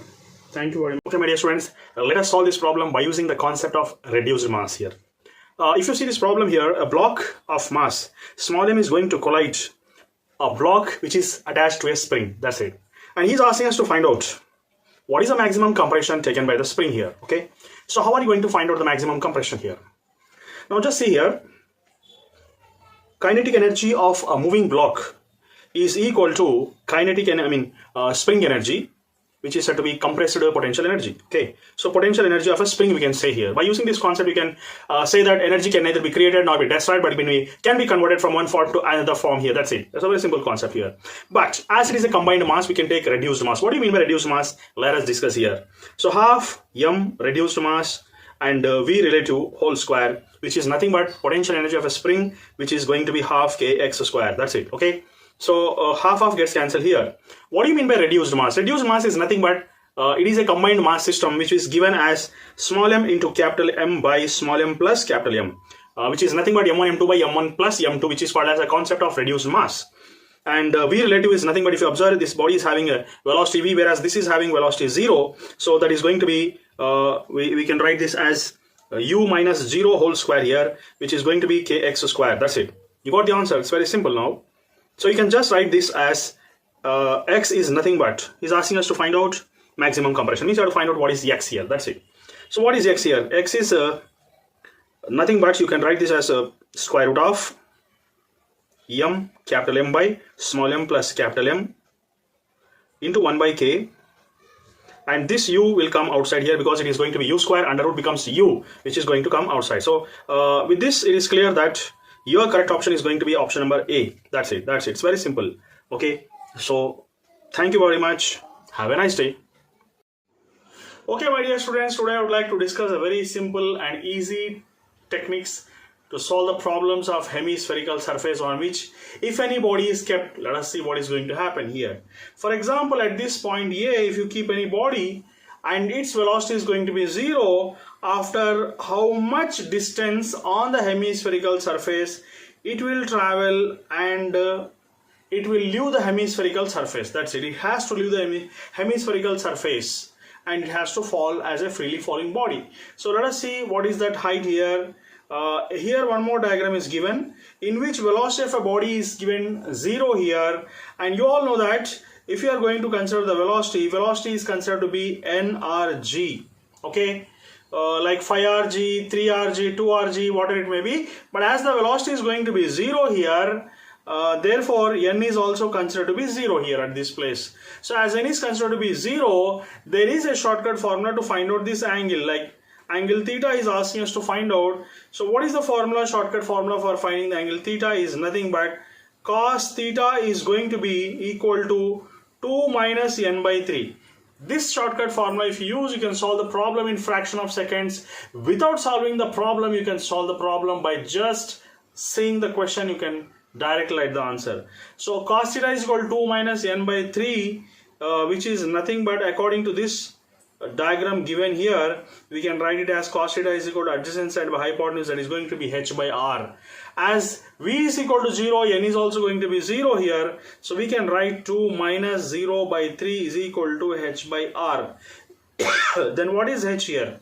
This implies that h is going to be 2r by 3. That's it. You got the answer in just fraction of seconds. Okay, my dear students, let us solve this problem in which most of the BPhistory students have left this question feeling that it is a difficult question. But I will prove that how easy it is. Because it is related to differentiation, most of the students are afraid of differentiation. And my differentiation is so easy. It is easier than botany, zoology and chemistry. It's not a tough subject actually. It's a very easy subject. I will solve this problem in a super simple way. You can just see here now. There are two cars, A and B. They start at the same time and they are moving forward. Their positions are given with a equation. Their positions are given by the equations. XA is equal to AT plus BT square. Another is given by XB is equal to FT minus T square. Their positions are given. And he is telling that at what final velocity they are having same velocities here. After what time they will be having same velocities. It's very simple. First you have to find out the velocity of this body. If he gives displacement as velocity, you have to differentiate. If he gives displacement and is asking velocity, you have to differentiate. Try to understand this problem. So here, velocity of A can be taken as dxa by dt. So if you differentiate this one, what happens, you know? A is constant, dt by dt is going to be 1, plus again, B is constant, differentiation of t square, you know, it is 2t power of 2 minus 1, which is nothing but 2t here. Okay, so I will write 2t, and this can be written as a plus 2bt. This is the first equation, you can just imagine, which is related to VA. Okay, so this is related to VA. So I got the velocity of the first car by differentiating. Super simple it is. Why do you afraid of differentiation? I don't know. So just go for the next one. The displacement of the second car is given. The position of the second car or displacement of the second car, both are going to be same. It is given by the equation. Is asking us to find out at what velocity, after what time they are having same velocities. That's the simple thing here. So you just find out the velocity of the B, which can be written as dxb by dt. dxb by dt, if you differentiate, f is constant, it is outside. dt by dt is going to be 1, and this is going to be 2t power of 2 minus 1, because it's just a simple formula here. d by dx of x power n, it is not a rocket science. It is very simple. nx power of n minus 1. That's it. Based on the single formula, you will get 90 to 95% of the problems just based on this formula. That's it. It's not a rocket science, my dear. So after that, what are you going to get? So you got VB is equal to F minus 2T. That's it. Okay. This is considered to be second equation. That is the first equation. He is telling that their velocity should be same. Find the time where their velocity should be same. That's it. What is there here? Very simple. Velocity of A will be equal to velocity of B according to the problem given. Then what I am going to do here, just see. A plus 2bt is equal to F minus 2t. Take t terms to one side. 2bt plus 2t, because this comes to left side, becomes 2t, which is nothing but F minus A. Common out t here. Okay, so 2b plus 2 into t is equal to F minus A. So therefore t is equal to F minus A by this 2b minus the plus 2 here, sorry. So you can write here t is equal to F minus A by 2. If you common out, if you get b plus 1, that's it. Because what is this? This is 2b plus 2. So 2 if you common out, b plus 1. That's it. Is it difficult? Thank you very much. Have a nice day. My dear students, today I would like to discuss a very simple trick. How can you find out the number of alpha and beta particles in a particular radioactivity? Like for example, if you want to convert what is this thorium into lead, how many alpha beta decays have taken place? You can find out by using this simple shortcut method. For example, thorium converts into lead. If you add some more terms like this, you'll be getting, for example, alpha plus 2 4 and beta minus 1 and 0. Let it be x and this is let it be y here. So if you add these two terms in this equation, you can solve in a very, very easy manner. Alphas you have to find out first. So to find out alphas, you have to consider the mass numbers and make them equal in a simple strategic way. You just see here, 232 is equal to 208 plus x into 4 is going to be 4 into x plus y into 0 is going to be 0 here. Okay. So now here if you want to find out this x here, what are you going to do here now? So 4x is equal to 232 minus 208. So x is equal to 24 by 4, which is nothing but 6 alphas. So getting 6 alphas here. Okay. And how can you find out the number of betas here? Let us discuss about that.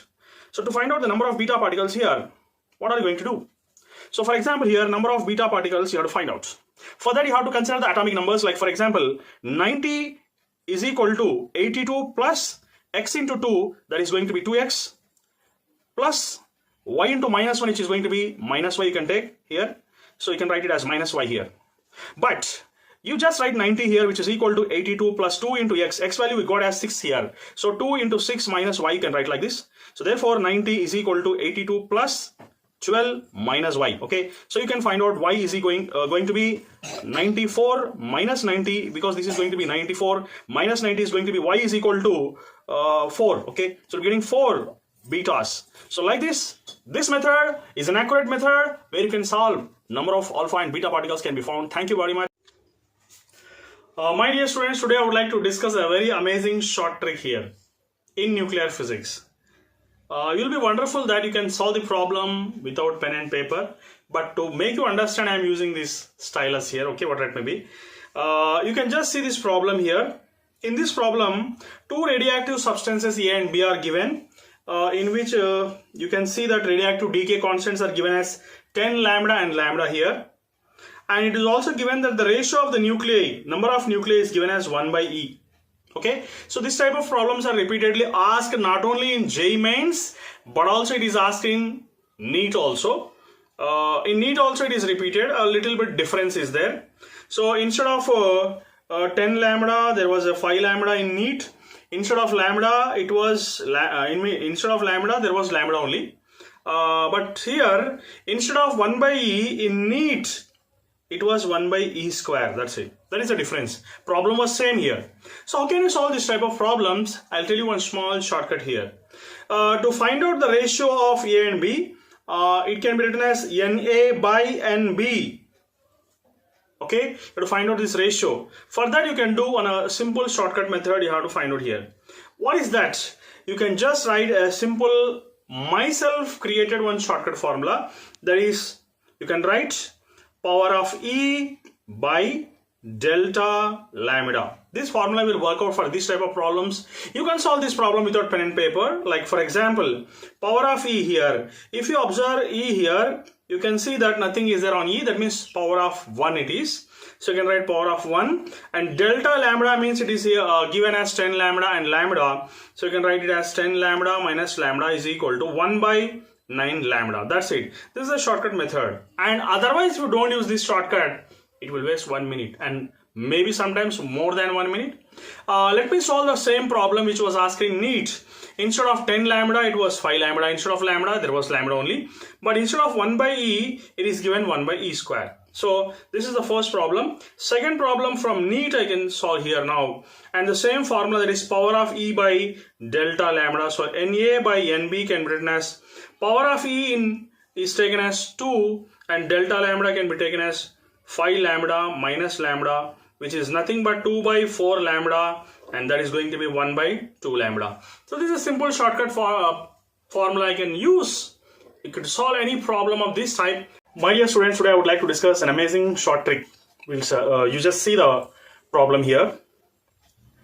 If you see this problem, this appears to be just like a Wheatstone bridge, because here there are two resistors on either sides, whereas you can take a small r here, it is given as 10 and capital R is given as 20, and again this is 20 and this is going to be 10, and in the middle it is taken as 10 here because small r is taken as 10 here.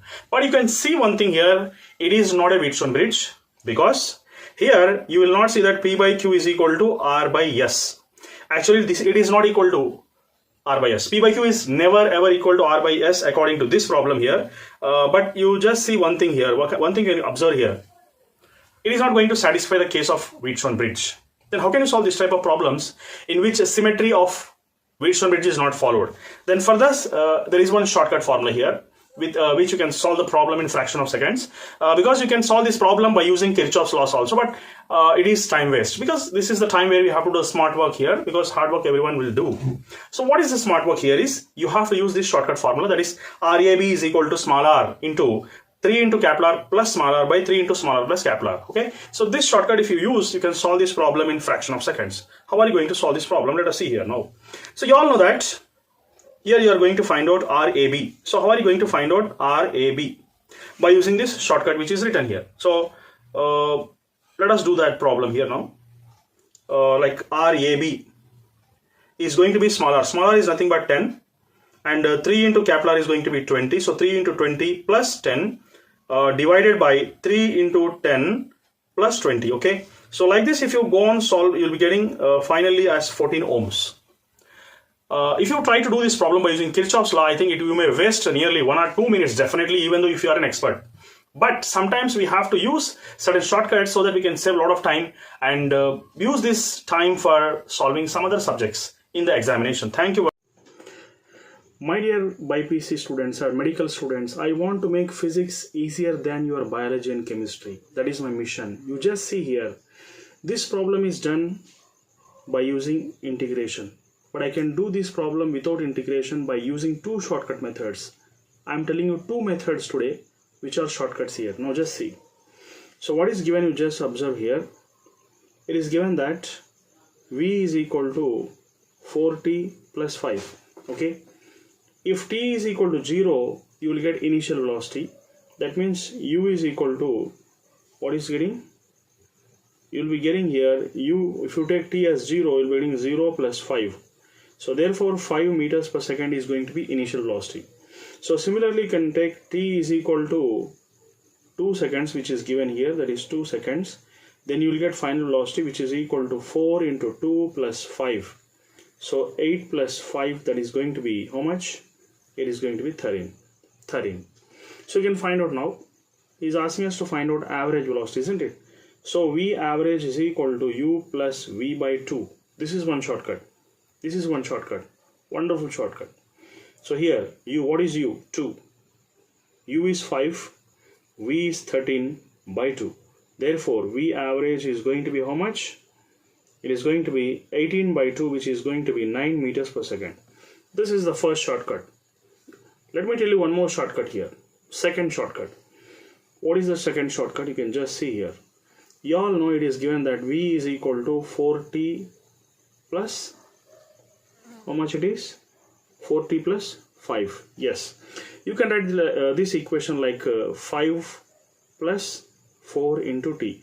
You can just compare this equation with a general equation V is equal to u plus at, where u is equal to 5 meters per second and a is equal to 4 meter per second square. Okay, 4 meter per second square. So a is equal to 4 meter per second square, getting u is equal to 5 meters per second. That's it. You can find out the displacement here. Displacement is equal to ut plus half at square. So s is equal to u is nothing but 5. Okay, u is nothing but 5 into t. So after 2 seconds it is going to be 5 into t plus half into a is 4, which is equal to, okay, so t is equal to 2, no? Just we can write 2 here. This is 2. 5 into 2 by half into 4 into 2 square. So 2 gets cancelled here. What is left now? S is equal to 5 into 2. 5 into 2 is nothing but 10 plus 4 into 2 is nothing but 8. That is going to be 18. So we're getting displacement as 18. So this is going to be net displacement. You know average velocity is nothing but net displacement by net time. So net displacement is 18 and net time is also how much? Net time is 2. That's it. So again you're getting 9 meters per second. So this is going to be a second short trick without integration. You can play with physics if you want with the right mindset. Thank you. My dear students, you all know that in shopping malls there is an escalator. Let us imagine this is an escalator. Okay, this is an escalator which is moving forward. Let us imagine the speed of an escalator is 1 meter per second. Let us imagine separately, if you consider the speed of a man is 2 meters per second.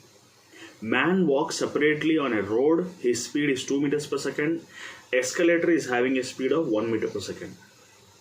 Now here, if the same man walks on an escalator which is already having a speed of 1 meter per second, then this 1 plus his speed, which is 2, is going to become 3 meter per second. Hope you have understood this strategy. Small concept here. With this it is understood that speed of man plus escalator is equal to speed of man plus speed of escalator, both combined together. But here whatever the distance is going to travel, it is going to be same. So distance d is equal to time t. So distance traveled is going to be same. So therefore here time taken, net time, okay, is going to be t net. Here distance by time taken by man plus distance by time taken by escalator. Okay, so if you cancel out this d here in all the cases, then finally you will be getting that 1 by Tn is going to be 1 by T1 plus 1 by T2. This implies that Tn is going to be, if you make LCM and make it reciprocal, then Tn is going to be T1 T2 by T1 plus T2. Hope you have understood this super simple method of solving previous year problem. Thank you very much. My dear students, today I would like to discuss an amazing short trick method to solve the problem of spring which is in the shape of Y. In this spring, for example, if an angle between the two Y-shaped springs is 90 degrees, if it is so, let us see what is going to happen here. So if theta is 90 degrees, a shortcut formula is given here. 2 pi into square root of m by k plus 2k cos square theta by 2. Okay, so this is cos square theta by 2 here. So if this is cos square theta by 2, then you can just take the value of theta as 90 degrees and substitute cos square theta by 2, that is 90 by 2, which is cos 45, cos square 45. And let us see what is going to what are we going to get here now by taking this concept. Therefore t is going to be 2 pi root of m by k plus 2k cos square 45 is nothing but 1 by root 2 whole square, which is nothing but 1 by 2 will be getting. So 2 gets cancelled. T is nothing but 2 pi root of m by 2k. So this is going to be your answer. Let me tell you one more case here. Instead of considering 90 degrees, you can also consider as 120 degrees also. If this angle between the two springs is 120 degrees, then you can solve this as a different problem. Instead of taking 90, if you consider 120, so you will be getting, instead of 45, let me rub this 45, okay, and show you what are you going to get now. Instead of 45, you will be getting cos square 60 degrees, okay. So you will be getting cos square 60, and if it is cos square 60, what are you going to get now? 1 by 2 whole square, which is nothing but 1 by 4 will be getting. So we're getting 1 by 4. So 2 ones, 2 twos will be getting. So therefore, how much will be getting?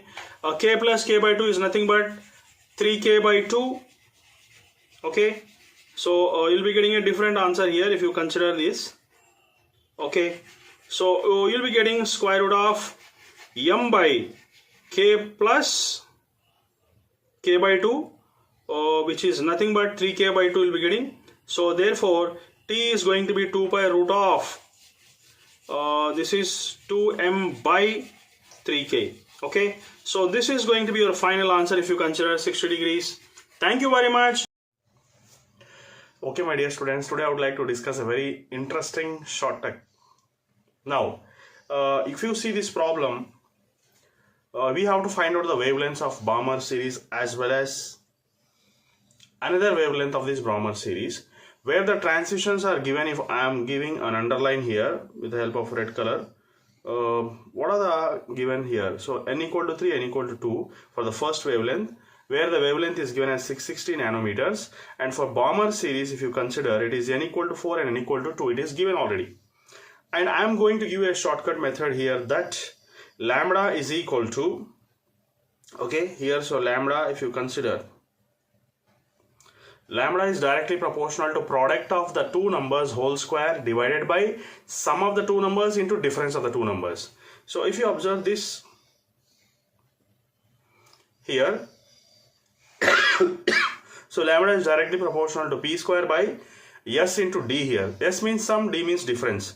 So I have taken n equal to 3, n equal to 2. Here I have written 3 into 2 whole square by sum, that is 3 plus 2 into 3 minus 2. And for the another wavelength also I have taken 4 into 2 whole square by 4 plus 2 into 4 minus 2, that is sum and difference. Now after that you have to divide these two, that is you have to consider here lambda 1 by lambda 2, which is equal to, after doing the product and the sum, finally you will be getting like this, that is going to be 36 by if you do multiplication here, that is 5r, you will be getting divided by 16 by 3r, you will be getting here. Okay, so because this is a shortcut formula here, after that if you cancel out all these r and r, you will be getting this lambda 1. Lambda 1 it is given here already. How much it is given? It is given as 660. 660 divided by lambda 2 is equal to 36 by 5 and 16 by 5. It is going to be how much? It is going to be 80 by 108. So therefore from this you will be getting wavelength lambda 2 as, after calculation you will be getting 488.9 nanometers. So this is going to be your answer. Thank you. My dear students, this was the question asked in 2022. So in a displacement time graph, he is asking us to find out the ratio of their respective velocities. You all know that velocity is nothing but slope of ST graph, that means displacement time graph. You can find out the slope by using the that is tan theta. So you can write the V1 by V2 is equal to tan 30 by tan 45, 1 by root 3, and tan 45 is nothing but 1. So therefore your answer is going to be 1 by root 3. That is V1 is to V2 is nothing but 1 is to root 3. So therefore this is the. My dear students, today I would like to discuss a very important and a very useful shortcut which will save a lot of your time, and I'm really amazing to share this shortcut with you people. I think you are going to enjoy this. Okay, so if you see this problem here, he's asking us to find out what is the recoil speed of an atom when there is a transmission of an electron from higher energy level to lower energy level. For example, if you consider an atom in which electron transition takes place from higher energy level to lower energy level, then what happens here? The atom will recoil. That means just like when a bullet comes outside, gun will recoil back. When electron falls down, even atom also recoil. So for that there is a shortcut formula. What is that shortcut formula? I am sharing this formula here. That is recoil velocity is nothing but 4.34 into 1 by n initial whole square minus 1 by n final whole square. You just substitute the formula here now. So therefore recoil velocity is equal to 4.34 1 by 1 square minus 1 by 5 square. Okay, so finally we're getting 4.34 into 24 by 25, which is going to be approximately 4.166, which is nothing but 4.17 meters per second. You are getting the answer. Hope you have enjoyed this shortcut which will save a lot of your time. Thank you very much. Have a nice day. The easiest strategy to find out the solution of this question which was asked in 2022. My dear students, if you want to find out the slope, okay, so if you want to find out the slope of xt graph, that is position time graph, or it is also called as displacement time graph, if you find out the slope you will get the velocity. Okay, so velocity is nothing but tan theta. Okay, so if you observe in this diagram B, theta is slowly increasing, and V is directly proportional to tan theta. If theta is increasing, V is also increasing. That means it has positive acceleration. So this is going to be your correct option. If you observe in this diagram here, theta is decreasing. Okay, that means as you know that V is directly proportional to tan theta. If theta is decreasing, even velocity is also decreasing. So velocity is decreasing. Therefore, this is called as having negative acceleration. So this is the case of deceleration and this is the case of acceleration. If you observe here, theta is constant, and you know V is equal to tan theta. Therefore, velocity is also constant. That means acceleration is 0 here. And this is going to be, it is having constant negative slope. Therefore, it is negative velocity. Okay, so it is negative velocity and the two constant velocity. Okay, so only this is going to be your correct option. Thank you very much. Have a nice day. Good morning, my dear students. Today I would like to share a very amazing and interesting shortcut with you people. You will enjoy this video. So just see here now. He's asking us to find out the wavelength ratios here when there is a transitions from one energy level to another energy level. What is the shortcut basic formula here? Wavelength is directly proportional to product whole square divided by sum. Then you can write this like this. lambda 1 by lambda 2 is equal to product 1 whole square by sum divided by product 2 whole square by sum here. Okay, so therefore lambda 1 by lambda 2 is nothing but, if you take product whole square, you'll be getting 4 into 3 whole square divided by 4 plus 3 whole divided by next thing is he is giving 3 into 2 whole square divided by 3 plus 2. Okay, so if you solve this one, you'll be getting here 20 by 7 after calculation. Hope you have enjoyed this video and you have saved a lot of time for solving this type of problems. My dear students, you can see the question here. It's a very complex question. I felt that IIT question was included in NEET, where I think 90 to 95% students might have not attempted this question in NEET. Such a tough question. I would like to explain in a super simple way so that you can play with that question. You can play. Let us play with that question for some time. What is the question actually? Try to understand it beautifully. Then you can solve the problem easily. Whenever there is a question, you have to draw an imaginary diagram. Then it becomes very easy. So he has given that there is a car. This is a car. And it is starting from initial velocity 0. It gains an acceleration of 5 meters per second square. The car travels forward for 4 seconds. The car travels forward for 4 seconds. After 4 seconds, the ball is dropped from the window. The ball is dropped from the window. When a moving car is there, and whenever there is a drop of ball, the ball will not fall vertically downwards. Instead, the ball will go horizontally and strike the ground like this.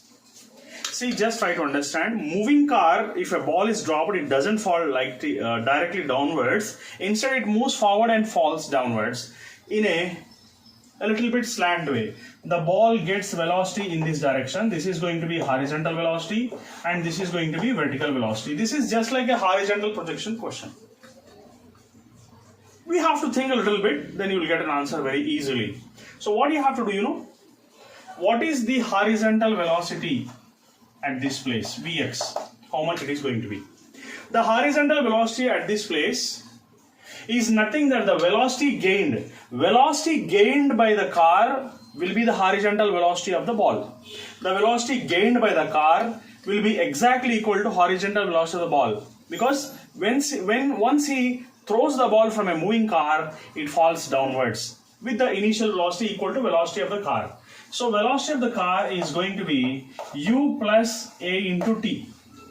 That is considered as horizontal velocity. U is going to be 0 and Vx is going to be a. What is a here? 5. And after 4 seconds it has been thrown. So it took 4 seconds to travel from here to there. Then you can write 5 into 4, which is equal to 20 meters per second. So once we get horizontal velocity Vx, with the same horizontal velocity Vx, it continues to fall with the same horizontal velocity because there is no effect of gravity horizontally. So horizontal velocity doesn't change. Uniformly it falls with Vx. Here also it is Vx only. So this is angle theta. Now the thing is, we have to find out Vy. With how much velocity it falls downwards. Vy you have to find out. So it has been thrown at this place and after 2 seconds it will strike the ground. It has been thrown here. After 2 seconds it has struck the ground. What does it mean actually? So a ball dropped downwards or a ball thrown horizontally, it will take same time to fall down. It will take, when a ball is dropped vertically downwards or a ball thrown horizontally, they will take same time to fall down because G is acting equally on them. G is acting equally on them. So how can I find now Vy? It's very simple. Initial velocity Uy is going to be 0 here. So in this case, as the ball initially going completely horizontally, at this place Vy is going to be 0 here. Okay, vertical velocity is going to be 0. Then how can you find out this Vy now? Okay, so here Vy is nothing but Uy plus G into T. Vy, you have to find out, Uy is going to be 0, G is 10. As the ball was thrown after 4 seconds and the ball, when it is thrown, it strikes the ground after 2 seconds. So after 4 seconds, the remaining time is 2 seconds. In these 2 seconds, it strikes the ground here. So therefore, in 2 seconds, it has struck the ground. Then it is going to be 2 here. Then we will get Vy also is equal to 20 meter per second. So Vy is 20 meter per second, and Vx is also 20 meter per second. 20 meter per second. So if you apply Pythagoras theorem, this is 20. This is also 20. Okay, then what I am going to get, let us see. So this is a parallelogram, and this is going to be hypotenuse, I can say.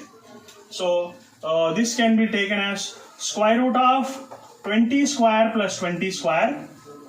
So therefore your answer, which is V, can be taken as square root of 20 square plus 20 square, which can be taken as 20 root 2 is going to be your answer. So with how much velocity in a slant direction the ball is going to strike the ground, means it is going to be 20 root 2. Such a simple answer for such a complex question.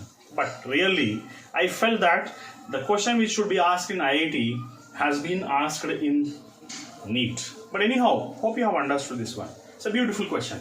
So he's asking us to find out acceleration also. So once a ball is thrown, what should be the acceleration? Acceleration is nothing but acceleration due to gravity. That's it. So we got the velocity as 20 root 2, and acceleration is going to be g, which is taken as 10 meter per second square. This is 20 meter per second. Hope you have understood this question, enjoyed. Thank you very much. Have a nice day, baby. My dear students, today I would like to discuss one more shortcut here, which is very amazing and interesting. You will save a lot of your time. Thank you very much here. So the ratio of wavelengths of Balmer series and Lyman series. Whatever it may be, if you want to find out the wavelength, you should remember one thing, that lambda is directly proportional to n square, which is said to be the principal quantum number. Therefore, here the ratio of wavelengths of the last line here is going to be, let us imagine lambda 1 by lambda 2 is nothing but n1 by n2 whole square.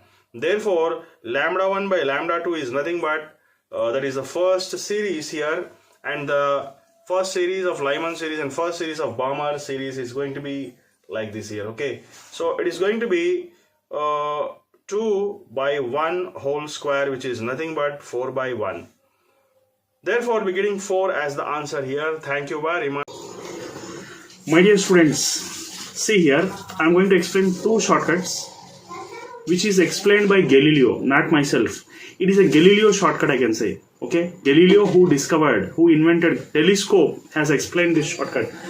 Okay, we can solve this problem without solving the problem. You can just see here now. So if you see the first question here, which was asked in 2013, and next it was asked in 2022, similar type of questions. So this is double type shortcut method. You can just see the Galileo shortcut explained here. So Galileo, in the last box which is given in the bottom, which is in green in color, Galileo said that when a body is dropped from certain height, at equal intervals of time, the ratio of distances traveled by the body is 1:3:5:7. Once Galileo has said, if you are smart, you need not do the problem. Just whatever Galileo shortcut he has given, directly apply the shortcut and do these 2 problems. It's very simple now. So Galileo has said that the ratio is 1:3:5:7. Okay, what is that? A freely falling body, equal intervals of time, if it falls, the distances will be 1:3:5:7. That's it. It is given by Galileo. Okay. So here in this, okay. So in this 2013 shortcut given here, what he has said here, he is asking us to find out the relation between H1, H2, H3, first 5 seconds, second 5 seconds, and the third 5 seconds. In equal intervals of time, Galileo already said that H1 is to H2 is to H3 is equal to 1:3:5. So when Galileo has already said this one, now you can write this as H1 by 1 is to H2 by 3 is to H3 by 5. Directly you can write the answer and you get the solution. And your correct answer is going to be first option. Okay, it is explained by already Galileo. Next, in this question which was asked in 2022, here also he is asking us to find out what is the ratio of distances traveled by the body in the first second, second second, third second, means 1 second, 1 second, 1 second, or 5 seconds, 5 seconds, 5 seconds. or 3 seconds, 3 seconds, whatever may be the equal intervals of time, the distance traveled ratio will be equal to 1:3:5:7. So therefore, already as Galileo has said, directly you can select the B option instead of following all these lengthy methods which are given in the books. Hope you have understood. Thank you very much. Okay, my dear students, how can you solve this problem? This problem is related to integration and differentiation, where medical students are facing a lot of problems. But I want to prove that this integration differentiation is easier than botany and zoology and chemistry. Let us go ahead in a strategic way. So super simple method I will tell you. How can you solve this problem here? Now, you can just see what is given. It is given here that time is equal to root x plus 3. So I'm just going to write time t is equal to root x plus 3. If you see the problem, he is asking us to find out the displacement of a particle when velocity is going to be 0. So first of all, you have to find out the velocity by differentiating this equation. But this equation is not in a proper order. You have to just place it first in a proper order. Then after that, you can find out the displacement. I mean, velocity also you can find out. So for that, you do one thing. Take root x to one side and the remaining terms to the other side. Then after that, you can square on both sides. You'll be getting x is equal to t minus 3 whole square. Therefore, x is equal to a minus b whole square can be taken as a square plus b square minus 2ab. Okay, minus 2ab. That is minus 60. So you got the displacement now. Now you can find out the velocity by differentiating this displacement. Okay, so let us go ahead. Now step by step process we'll do it. V is equal to dx by dt. If you do, you will be getting 2t minus 6 because here 9 differentiation is going to be 0 as it is going to be constant. So, and he said that velocity is going to be 0. Velocity is going to be 0. At that time you have to find out the displacement. For that, what you need to do? You have to consider this term as 0. Velocity is going to be 0. Therefore, 2t is equal to 6 here. So t is equal to 6 by 2, which is going to be 3 seconds. So when velocity is going to be 0, it takes a time of 3 seconds. Then let us imagine the diagram for this problem. So you can just take here, a body has certain initial velocity. It travels this much distance before coming to rest, because a body, let us take in a car is there. You apply the brakes on the car, its velocity is going to be 0. After time t is going to be 3 seconds. It is the problem actually. Okay, this is the imaginary diagram, and he's asking us to find out how much displacement it is going to travel before coming to rest. Okay, so let us go ahead with this problem now. If you want to find out the displacement, you have to consider the equation of the displacement, that is x is equal to t square plus 9 minus 60, and you have to place here t is equal to 0 in this equation. Then you will get displacement here. So therefore, x is equal to 3 square plus 9 minus 60. Okay, so 3 square. Therefore, x is equal to 3 3s are 9 plus 9 minus 6 3s are 18 here. Okay, so this is 18 minus 18 is going to be 0. Therefore, your answer is going to be 0. Okay, so displacement is 0. That means body is at rest. Body is not at all moving. That is the meaning of this problem actually. Okay, so finally we got a conclusion that displacement is going to be 0. Thank you. My dear students, today I would like to discuss a very amazing short trick here which will save a lot of your time. If at all this type of problems will come, you can solve this problem by thinking in a different way without solving lengthy derivations. Now let me go ahead with this problem here. This is a typical type of problem. If you observe in this problem, he's going to ask you one thing. What is that? What is the velocity? He's asking us to find out the velocity. I'm marking here with my red color pen. So he's asking us to find out the velocity. How are you going to find out the velocity? Okay, so he's asking us to find out the velocity at the LHS, and right side also you have to get velocity only. Then only your answer is going to be correct here. So how to check whether LHS and RHS is going to be same? For that, simple logical and technical shortcut is you just take f is equal to 0 in these problems. Okay, if you just take f is equal to 0 in these problems here, you will see that if you apply f is equal to 0, problem, option number A goes wrong.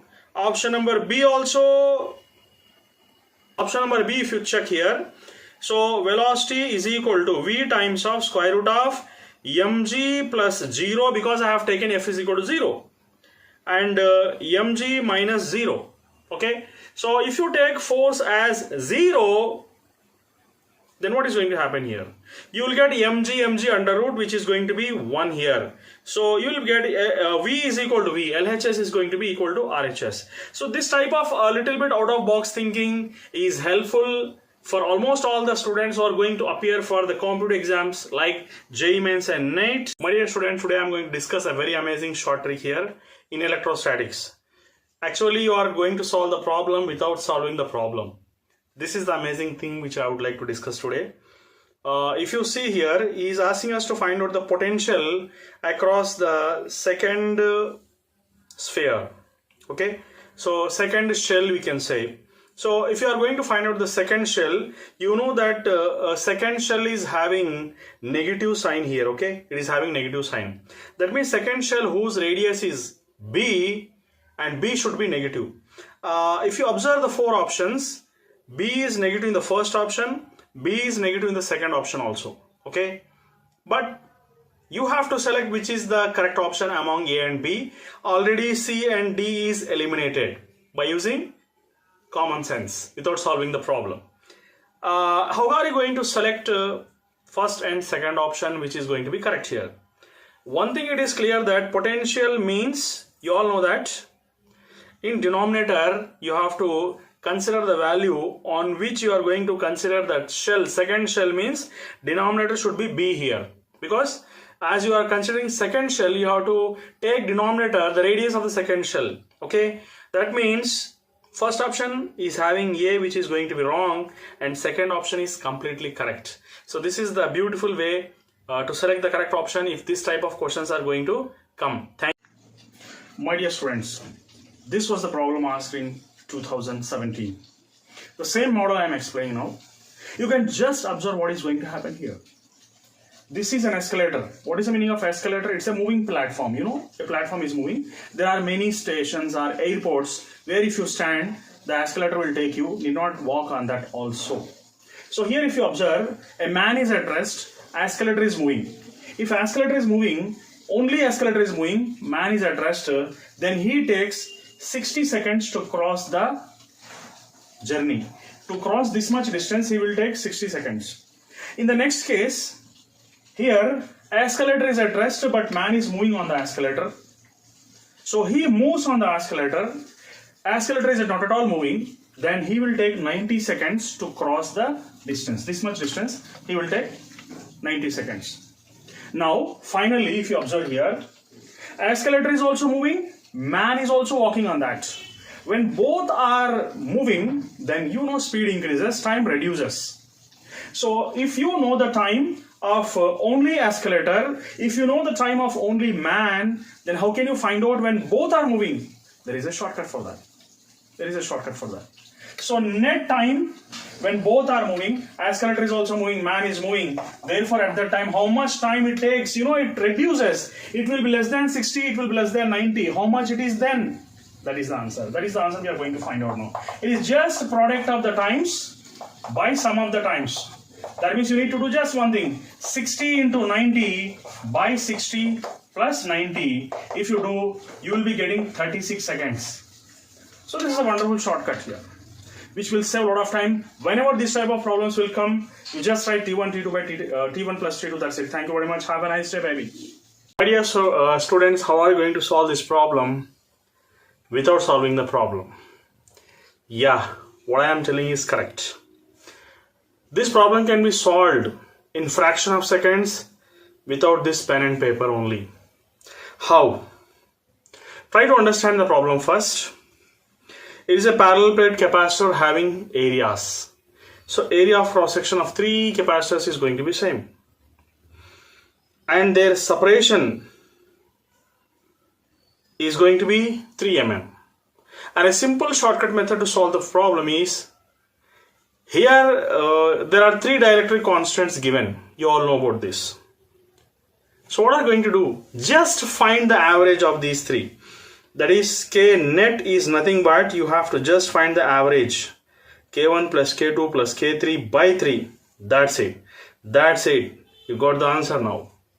So therefore, you're getting K net is going to be K1 plus K2 plus K3 is nothing but 10 plus 12 plus 14 divided by 3. So therefore, finally getting 12 as your answer. So K net is going to be 12. I think you have enjoyed this shortcut. Thank you very much. My dear students, as usual, my mission is to make physics easier than botany, zoology and chemistry. The students who are struggling a lot with differentiation and integration, I want to make their life easier in physics especially. See the question, see the long method, integration method, see the method which I will give you, a small, simple, general method where you can do the problem in fraction of seconds. You can just see here now. So try to read the question and try to understand the question, what he is going to explain. You just see what is given here. He has given that the value of V has been given to us. What is the value of V? You can just see here, V is nothing but square root of alpha plus beta s. Okay. Then how are you going to solve this problem now? Okay. So you can just see here, squaring on both sides if you do, V square is equal to alpha plus beta s. And V square minus alpha is equal to beta s. Compare this equation with our general equation. That is V square minus U square is equal to 2as. So if you compare these two equations, here 2a is there. In the place of 2a, beta is there. You can just take 2a is equal to beta. 2a is equal to beta, and you can write a is equal to beta by 2. This is a general methods where you need not require any efforts or any special knowledge of calculus like integration and differentiation. Hope you enjoyed this problem. If you like this, then you can just subscribe to my channel, prescribe to your friends and describe the comments below. Examination is botheration to Indian nation whose main occupation is cultivation. Thank you very much. Have a nice day. Okay, my dear students. You can just see here, this was a question asked in 2017. And in this question, he has given the displacement. And he has given the displacement along x-axis and y-axis. Okay. So the long method is shown here in the green color box. But I'm going to teach you a shortcut method here. Whenever he's asking acceleration, you know you have to do double time of integration. Double differentiation you have to do. So whenever you do single differentiation, 1t will go. And that means here in y-axis also one more t is there, that is also going. So single differentiation 1t goes. And double differentiation if you do, then only double differentiation can be applied only for the terms which are having t square. Okay. So now, instead of doing all this lengthy process, use your common sense and speed up your problem solving skills. So instead of doing all this nuisance and nonsense, with the common sense you can do one thing here. So you can just take 2t square, because acceleration means double time disintegration, double time differentiation, and that too it is minus 2t. So single time if you differentiate, you know d by dt of t square is nothing but 2t power of 2 minus 1. So 2t is left here. So already 2 is there. So 2t is left here. So it is going to be minus 4t. Okay, minus 4t. Again, if you differentiate to 4t, minus 4t, what happens? D by dt of minus 4t is going to give you only 4. Okay, so therefore your answer is going to be minus 4 meter per second square, and that is going to be your acceleration. So this is going to be your answer. Directly you skip on to the terms which are having t square terms, because only single t terms will be eliminated for only one differentiation. So second differentiation you are going to do, only t square terms will be left. So select only t square terms separately and do double differentiation and get the acceleration directly without wasting your time. This is a smart way of thinking and solving the problems in fraction of seconds. Thank you very much. You can do this problem without pen and paper also. See x, just you take 2t. 2t means 2 into 2, 4. That's it. -4 because minus sign is there. Your answer is. My dear students, today I would like to discuss a very amazing and easy shortcut method for solving multiple pulley cases. Actually, many of the students will suffer a lot to solve the problems of multiple pulleys, but I will tell you in such a way that you will try to get attracted towards the method of solving the problems. So let us see here now. If you observe, this is a multiple pulley case. There is one shortcut here. What is that? The shortcut is tension is inversely proportional to acceleration. You remember this shortcut here. So with this, it is clear that tension into acceleration is going to be constant here. Okay. So here you can consider tension T1 A1 is equal to T2 A2. So here this side in anti-clockwise direction and this side is a clockwise direction. You take anti-clockwise direction. If you observe, you will consider that 4t, 2t and t combined together, it is going to be 7t into acceleration is a1 here. And towards clockwise direction, if you observe, you are going to see only t here and acceleration is a2. So t into a2 here. That's it. With this, no need of any free body diagram, no need of any multiple equations for writing for the length of the strings and so on. So you'll enjoy a lot. This is a very amazing short trick. So you can just cancel out tension and tension. With this, it is clear that 7a1 is equal to a2 here. So with this, C option is going to be your correct answer. Thank you very much. My dear students, whenever the problems come of this type, a ball is dropped from the top, another ball is projected upwards, where they are going to meet and when they are going to meet. Whenever he is asked when they are going to meet, then you have to apply a single step formula. Don't do all these nuisance and nonsense here which is given here. You don't need to apply all these things. You need not apply all these things here, okay? You just apply a single step formula. That is, he's asking us to find out time now.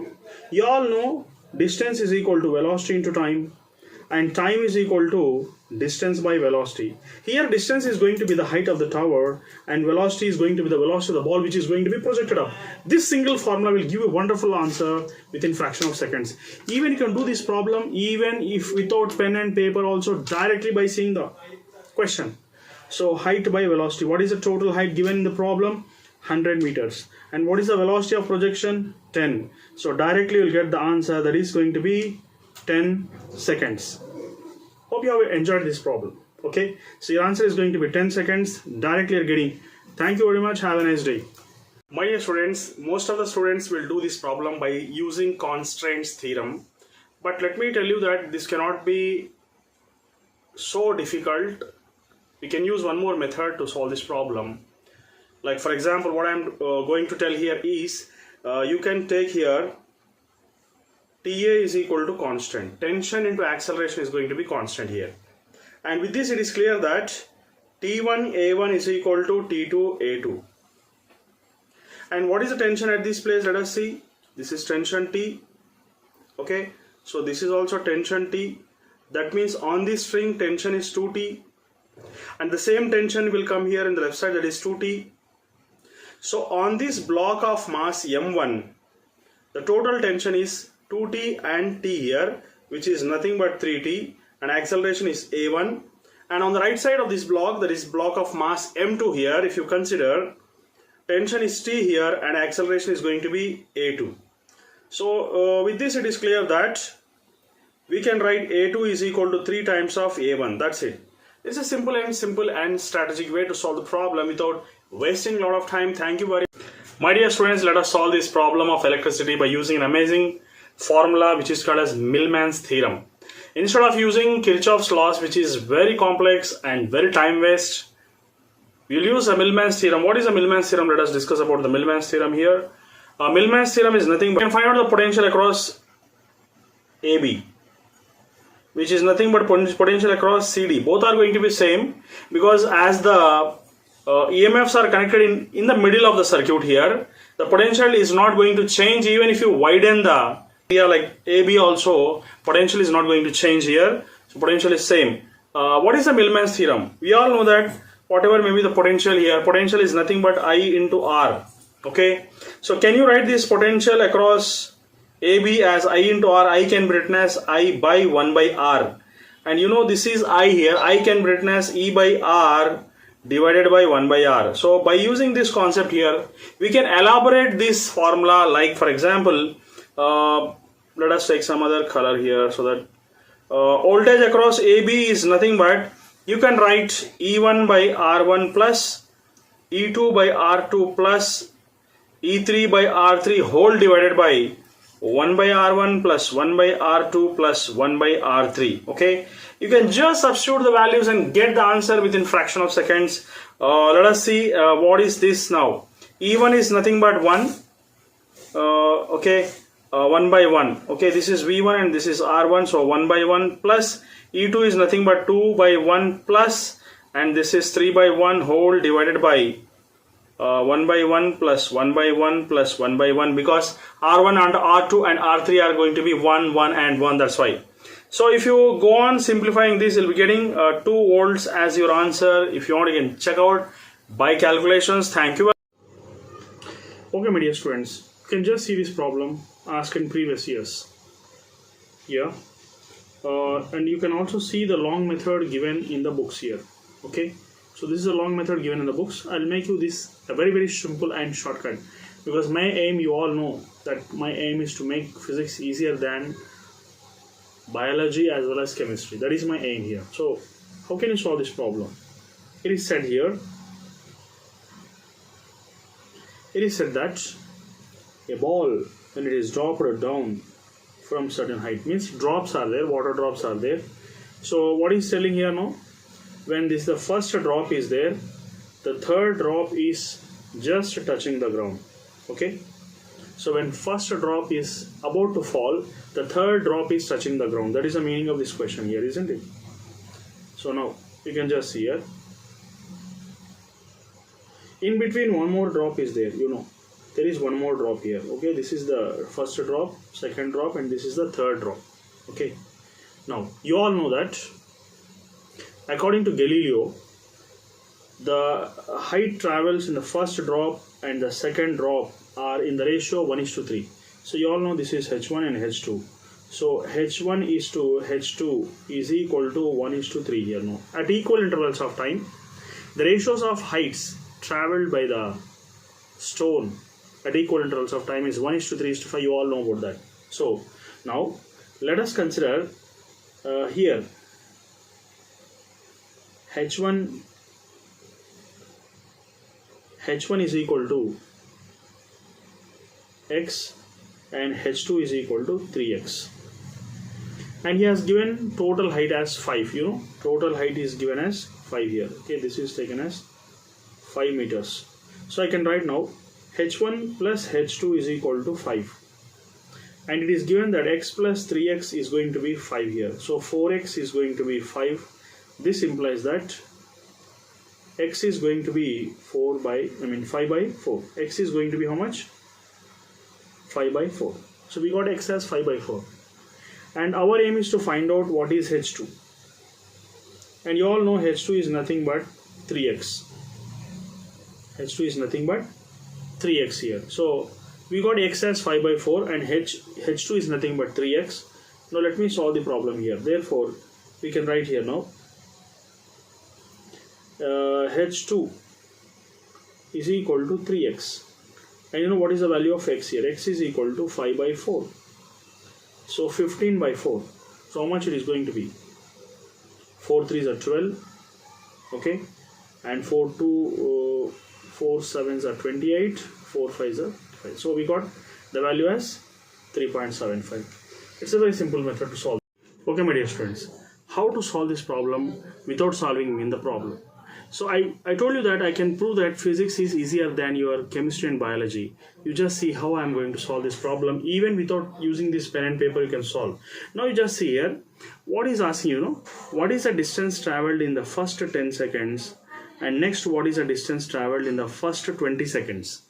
So according to Galileo, I said that whatever may be the time intervals, first 10 seconds, next 10 seconds, and the next 10 seconds, the distance traveled will be in the ratio 1:3:5, whatever may be the time here now. Okay, so let me tell you what is going to happen here now. So in the first 10 seconds how much it travels, and in the next 20 seconds how much it is going to travel. So first 10 seconds is to next 10 seconds is going to be equal to how much? So first 10 seconds means you have to consider 1. Next 20 seconds means you have to consider 1 plus 3. Because 20 means you have to consider both the ratios. Therefore you will be getting 1:4 over. So this is a shortcut. Thank you very much. Have a nice day. Today I would like to discuss a very amazing short trick here regarding this units and dimensions chapter.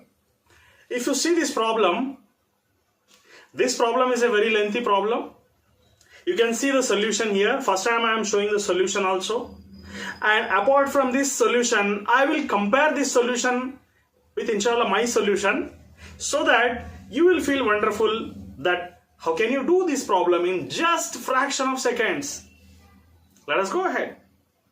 So first thing is, you all know this is a general method, and this will take a lot of time. This will eat away a lot of time. If you are an expert, it will take 30 minutes, 30 seconds, and if you are a slow calculator, then it may take 1 minute also. But let me do this problem in fraction of seconds. You just see here, he's asking us to find out the dimensional formula for Young's modulus. And you all know Young's modulus is nothing but stress by strain. And you also know that strain does not have any dimensions because it is ratio. And stress is nothing but force by area. And in this problem, if you see the 4 options, force is present, area is present, but velocity is missing in this formula. Here there is no velocity. So can I write this as F? Denominator A is there. A will come to the numerator power of -1. But in this formula there is no velocity. So just directly I'll write V power 0. That's it. Did you enjoy? Okay, my dear students, let us solve this problem by a simple logical method here. Okay, what is a simple logical method? He is asking us to find out the horizontal distance. Okay, so he is asking us to find out this horizontal distance. So let us use a basic concept to solve this problem without any extraordinary knowledge. So basic knowledge of 8th and 9th class is enough to solve this problem. I'll prove that one. I'll prove that this physics is easier than your biology and chemistry. I'm going to prove now today. And you'll wonder how easy it is. Okay, so you all know he's asking us to find out horizontal distance. Just I'm going to write here horizontal distance, okay, is equal to velocity into time. Horizontal distance is equal to velocity into time. So here, you know, time means you have to take time of flight. And you know what is the formula for time of flight? Just you have to write 2h by g. That's it, enough. Your answer is ready. Your answer is ready. So s is equal to, what is the velocity? 720. Okay, 720 you have to convert into meters per second, which is given here. Okay, so this is given here. You have to convert into meters per second. That's it. Your answer will be ready. So here 720 means you can write 200, and you can just substitute the value 2h by g, 2 into 8000 divided by how much? G. G means you can take 10. Yes, that's it. So you can take 10 and to get the answer here. That's it. So then if you calculate all these, you'll be getting the answer as 8000 meters. So this basic knowledge is enough to solve any problem of physics. No need to do all these nuisance and nonsense which are given in the books. Okay, the process should be very simple and concise. You should feel that it is easier than in any other subjects in this world. Yes, I promise you that physics is easier than any other subject in this world. Okay, if you follow my videos, that feeling you will get. Thank you very much. Have a nice day. Welcome, my dear students. Today I would like to discuss a very excellent shortcut for lazy people like me. So what is this shortcut? Let us go ahead now. He's asking us to find out the dimensions of LRCV, where I is taken as inductance, R is taken as resistance, and C is taken as capacitance, V is taken as potential. But किसको याद है भाई इतने बड़े बड़े dimensional formulas? हम जैसे गजनी लोगों को तो याद नहीं है. But is there any technique to remember this? Is there any technique to solve the problem? Yeah, definitely. For example, when you go to growth and decay of current chapter, you all know that time constant tau is taken as inductance by resistance. So inductance by resistance can be taken as time constant, and you also know that Q is equal to CV, charge is equal to capacitance into potential, and this is can also be written as I into T, because charges can also be taken as current into time here. That's it now. So we can write L by R CV. So L by R can be taken as tau, which is time, and Q is taken as I into T, which is also time. So time gets cancelled. Then what is left here now? 1 by I. I is nothing but current, and this can also be written as A. A means ampere. What is the dimensional formula for current? That is taken as A. That is a symbol for current. So just take this to the numerator, you're getting A power minus 1. So is it the simple method instead of remembering all the dimensional formula for dangerous physical quantities? Thank you very much. My dear friends, I would like to prove that physics is easier than chemistry and biology by solving this problem. Nobody knows that physics is easier than any other subject in this world, but I know it. I have seen it practically. I would like to prove this also. You can just see these problems here, which is given here. You know that he has given an acceleration here in terms of function of f here. So acceleration means f. So here acceleration means f, which is given as f naught 1 minus small t by capital T. You can just see how much long method is given in the books. He is doing integration, he is doing differentiation, he is making hell. But I would like to make it heaven. How? Let us see here. So here t is equal to 0. If you consider, let us see what is going to happen. And if t is small t is capital T, what is happening? Okay, let us see here now. Okay. So first of all, initially, if small t is equal to 0, acceleration a1 will become f naught. Because if t is equal to 0, this part goes. This part is going now. So a1 is equal to f naught. Okay. Next thing is, if t is equal to capital T. Okay. If small t is equal to capital T, let us see what is going to happen now. Okay. So here a2 will become f naught, which is equal to 0. Okay, which is equal to 0 here. So therefore a will lie in between f naught and 0. So I can take average of acceleration, which is equal to a1 plus a2 by 2, which can be taken as f naught by 2. And he's asking us to find out the velocity. If you see the problem, he's asking us to find out the particle velocity. Okay, so f is equal to 0. Now let us see what is going to happen. You know, velocity is nothing but u plus a into t. Now let us imagine initial velocity is 0, because he is telling 0 velocity initially. So this can be taken as average acceleration into t here. Okay, average acceleration into t. So t is capital T. In this problem, t is taken as capital T. So this implies that ax is nothing but average acceleration, which can be taken as f naught by 2. So f naught by 2 into t, which is considered particle velocity. So therefore this is going to be your answer, f naught by 2 into capital T. That's it. How do you feel without integration and differentiation, the method of solving the problem? A different approach, you can say. So your correct answer is going to be C option. Okay, so your correct option is C here. It is half f naught by. You can just see how much lengthy method it is. Even for BPC students, it's very difficult to understand this integration and differentiation. Hope you have understood. Thank you very much. Good morning, my dear students. Today I would like to discuss this problem, which is a dimensional formula method problem. Without using dimensional formulas, we'll solve this problem. I'm a lazy fellow, so I will follow lazy methods. For example, see this here is asking us to find out the energy. This is a very lengthy process. It takes a lot of time, and there is possibility that mistakes may go. But let us go for a simple problem, simple easy method. For example, you can write here E is equal to half mv square. Half does not have any dimensions. but can you write this mv square as mv into v? Can you write this as p into v? And can you write this as p means p only, but velocity, can you write this as lt power minus 1?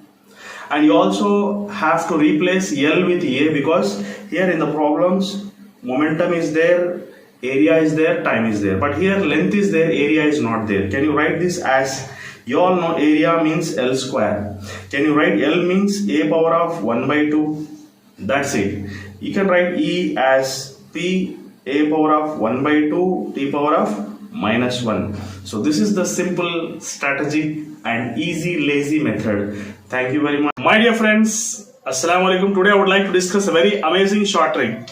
You can just go through this problem which is given in the textbooks, which is lengthy and it's a headache.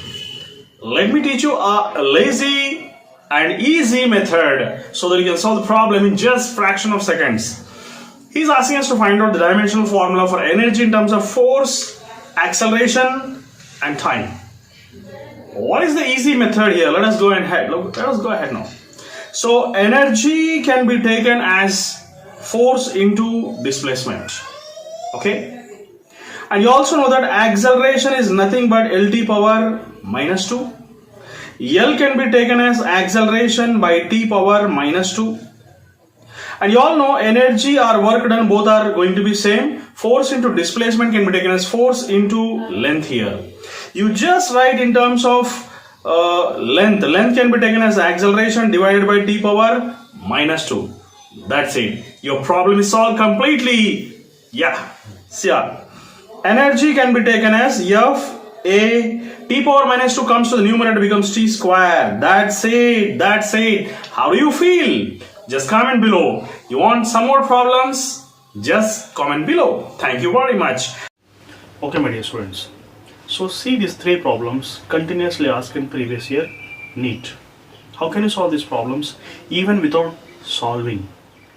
Physics is easier than any other subject. Every time I say, and I'll prove it also, inshallah. You just see here now. So what I'm going to do here is, you can just see the magnitude of sum of two vectors is equal to magnitude of the difference. Let us imagine this is a vector A, this is vector B, and now this is a negative vector minus B, which is reverse to B. Now AB, this is going to be the resultant of AB, which is taken as R addition, which is A bar plus B bar. Okay, and what is the resultant of this A bar and minus B bar? So this is going to be the resultant of this A bar and minus B bar. This is going to be the resultant, and that is taken as A bar minus B bar. Okay, so this is the resultant, which is called as R subtraction. So the resultant of A bar plus B bar is this one, and the resultant of A bar minus B bar is this one. Okay, when these two are having same magnitudes, definitely the angle between them will be exactly 90 degrees. You can see here the angle between them will be exactly 90 degrees. Okay, they are perpendicular to each other. So this is a problem which I have solved without even solving that. So even in NEET 2016 it was asked, the answer is 90 degrees, and here also it is asked in 2006, 1996, 1991, here also answer is 90. So if you come to the third question here, if A bar plus B bar, that means is equal to magnitude of the two vectors, addition of two vectors. Is it okay? So this part has been removed. That means it is possible when there is cos 0. When there is cos 0, then only A bar plus B bar plus 2AB cos theta is eliminated, means 0. It is 0. The vector is indirectly telling that that part is 0. So directly I got the answer as 0 even without solving. Hope you have understood this one. Thank you very much. My dear students, you can just see this lengthy approach given in the books. So this much big answer is given for the question which was asked in 2020 in JEE Mains. Can we solve this problem in just single step method? Yes. Let us go ahead. So first of all, see the textbook method, analyze it, and inshallah see my method, which is a shortcut, a single step formula method. What is the formula behind this? He's asking us to find out the energy loss, and it is given that the capacitance C1 is taken as C and C2 is taken as C by 2, whereas V1 is taken as V0 and V2 is taken as 0 according to the problem given here. Okay, so now then what is the shortcut formula behind this? The shortcut formula for energy loss is nothing but energy loss is taken as half C1 C2 by C1 plus C2 into V1 minus V2 whole square. By using this shortcut formula, you can solve the problem in just seconds. Okay, so now what is the formula? That is, what is the application here? Half. C1 means C and C2 is given as C by 2 and C plus C by 2 like this, and after V1 is taken as V0 minus 0 whole square. That's it. Therefore energy loss is taken as half. This is C square by 2 and this is 3C by 2 into V0 whole square. So 2 gets cancelled, CC gets cancelled, and 2 3 are 6. Therefore energy loss is taken as 1 by 6 C V0 square. That's it. By using this formula, you can solve this problem and avoid this lengthy approach. Save a lot of time in JEE Mains. Thank you very much. Have a nice day. My dear students, whenever these type of problems are given, you remember only one thing, that he has given us that A cross B is equal to A dot B, root 3 times of A dot B. You just remember one thing, A dot B, A cross B means sin theta, A dot B means cos theta. Over. Why to write A mod, mod A, mod B, mod A, mod B? Anyhow they are going to cancel themselves. So whenever you get this type of questions, that is A cross B is equal to root 3 times of A dot B, you just do one thing. A cross B means you write sin theta, and root 3 times of A dot B means you write cos theta. That's it. You can take this cos theta downwards. You will be getting tan theta is equal to root 3, which is nothing but tan 60. Now you got theta is equal to 60 degrees. Very easily you got theta is equal to 60 degrees. A simple, super simple method. Next what you have to do is, you have to find out A cross B, A plus B here. In this problem he is giving A plus B also. What is this A plus B? Let us see here. So after knowing this A cross B is equal to root 3 times of A dot B, he is asking us to find out what is A plus B modulus. It's very simple. What is there in that? The simple thing you have to find out here is A plus B now. Once you get 60 degrees, you can find out A plus B modulus, which is nothing but square root of A square plus B square plus 2AB cos 60. Cos 60 means directly you can write 1 by 2. So here 2 gets cancelled. What is left now? A square plus B square plus AB. Root is there, you can just write 1 by 2. That's it. Problem is solved. So in 2 minutes I have explained the 2 PYQs in a super simple way how to solve them. So this way you can improve your problem. My dear students, today I would like to discuss the concept of crawling of an insect in a spherical ball with a different approach and with a simple shortcut approach. See this method given in the textbook, which may take a little bit of more time here, what I can say, but go through the method which I follows. Now just see here, you all know that tan theta is going to be mu, which is called as angle of repose, we can say. If tan theta is equal to mu, and mu is given as 0.75 here, which is nothing but 3 by 4. Okay, so let me draw one triangle, theta here. Tan theta is equal to opposite side by adjacent side, and this is going to be 5 here. Okay, so with this, now you have to find out what is the height here. And what is the shortcut formula to find out the height? It's very simple, that you can just write height as r into 1 minus cos theta. That's it. So h is equal to r. What is r given here? You can just see r is nothing but 1 meter. 1 minus cos theta is nothing but 4 by 5. Okay, so therefore h is nothing but 1 by 5, which is equal to 0.2 meters. Is it the simple shortcut approach? Thank you very much. Okay, my dear students, today I would like to discuss 3 problems and also 2 extra problems in this just 5 to 10 minutes of span. I would like to make you so simple that you will enjoy physics. You will enjoy doing physics. I assure that you will enjoy physics. So just see here now. Try to understand the first question, what he is given in this. The magnitude of sum of 2 vectors is equal to magnitude of difference of 2 vectors. This question, which is asked in 2016, resembles exactly same with the question where a plus b is equal to a minus b. Okay, so what is the solution for this question? Let us discuss here now. So mod a plus b is equal to mod a minus b. What does it mean actually? This is our addition, resultant addition, and this is resultant subtraction. What does it mean actually? Square root of a square plus b square plus 2ab cos theta, and this is going to be square root of a square plus b square minus 2ab cos theta. This is subtraction, this is addition. Square goes, a square b square gets cancelled. Finally, what is left? 2ab cos theta is equal to minus 2ab cos theta, and this can be written as, this comes to left side, becomes 4ab cos theta, which is equal to 0. This implies that cos theta is equal to 0 by something is going to be 0. So therefore cos theta is going to be 0 here. That means theta is going to be 90 degrees. So I have solved these 2 questions. So finally, what is this question explaining? Last one. See, he said that addition of 2 vectors is equal to normal addition, just like a plus b.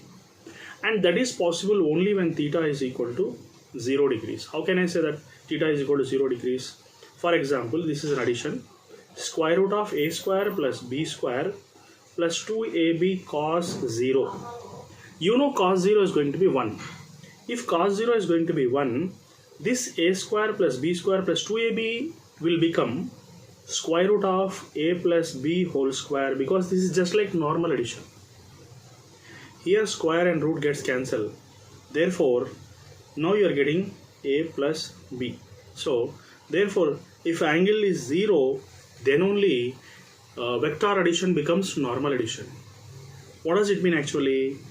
See, this is a bar, and in the same direction, if it is b bar, then theta is going to be 0 degrees. Hope you have understood this one.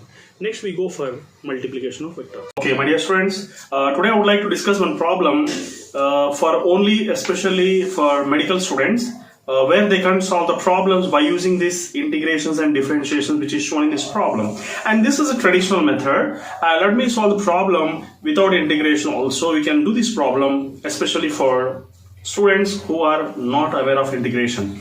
So you can just see here, if you observe in this problem, it is given that y is equal to 0 and y is equal to 1.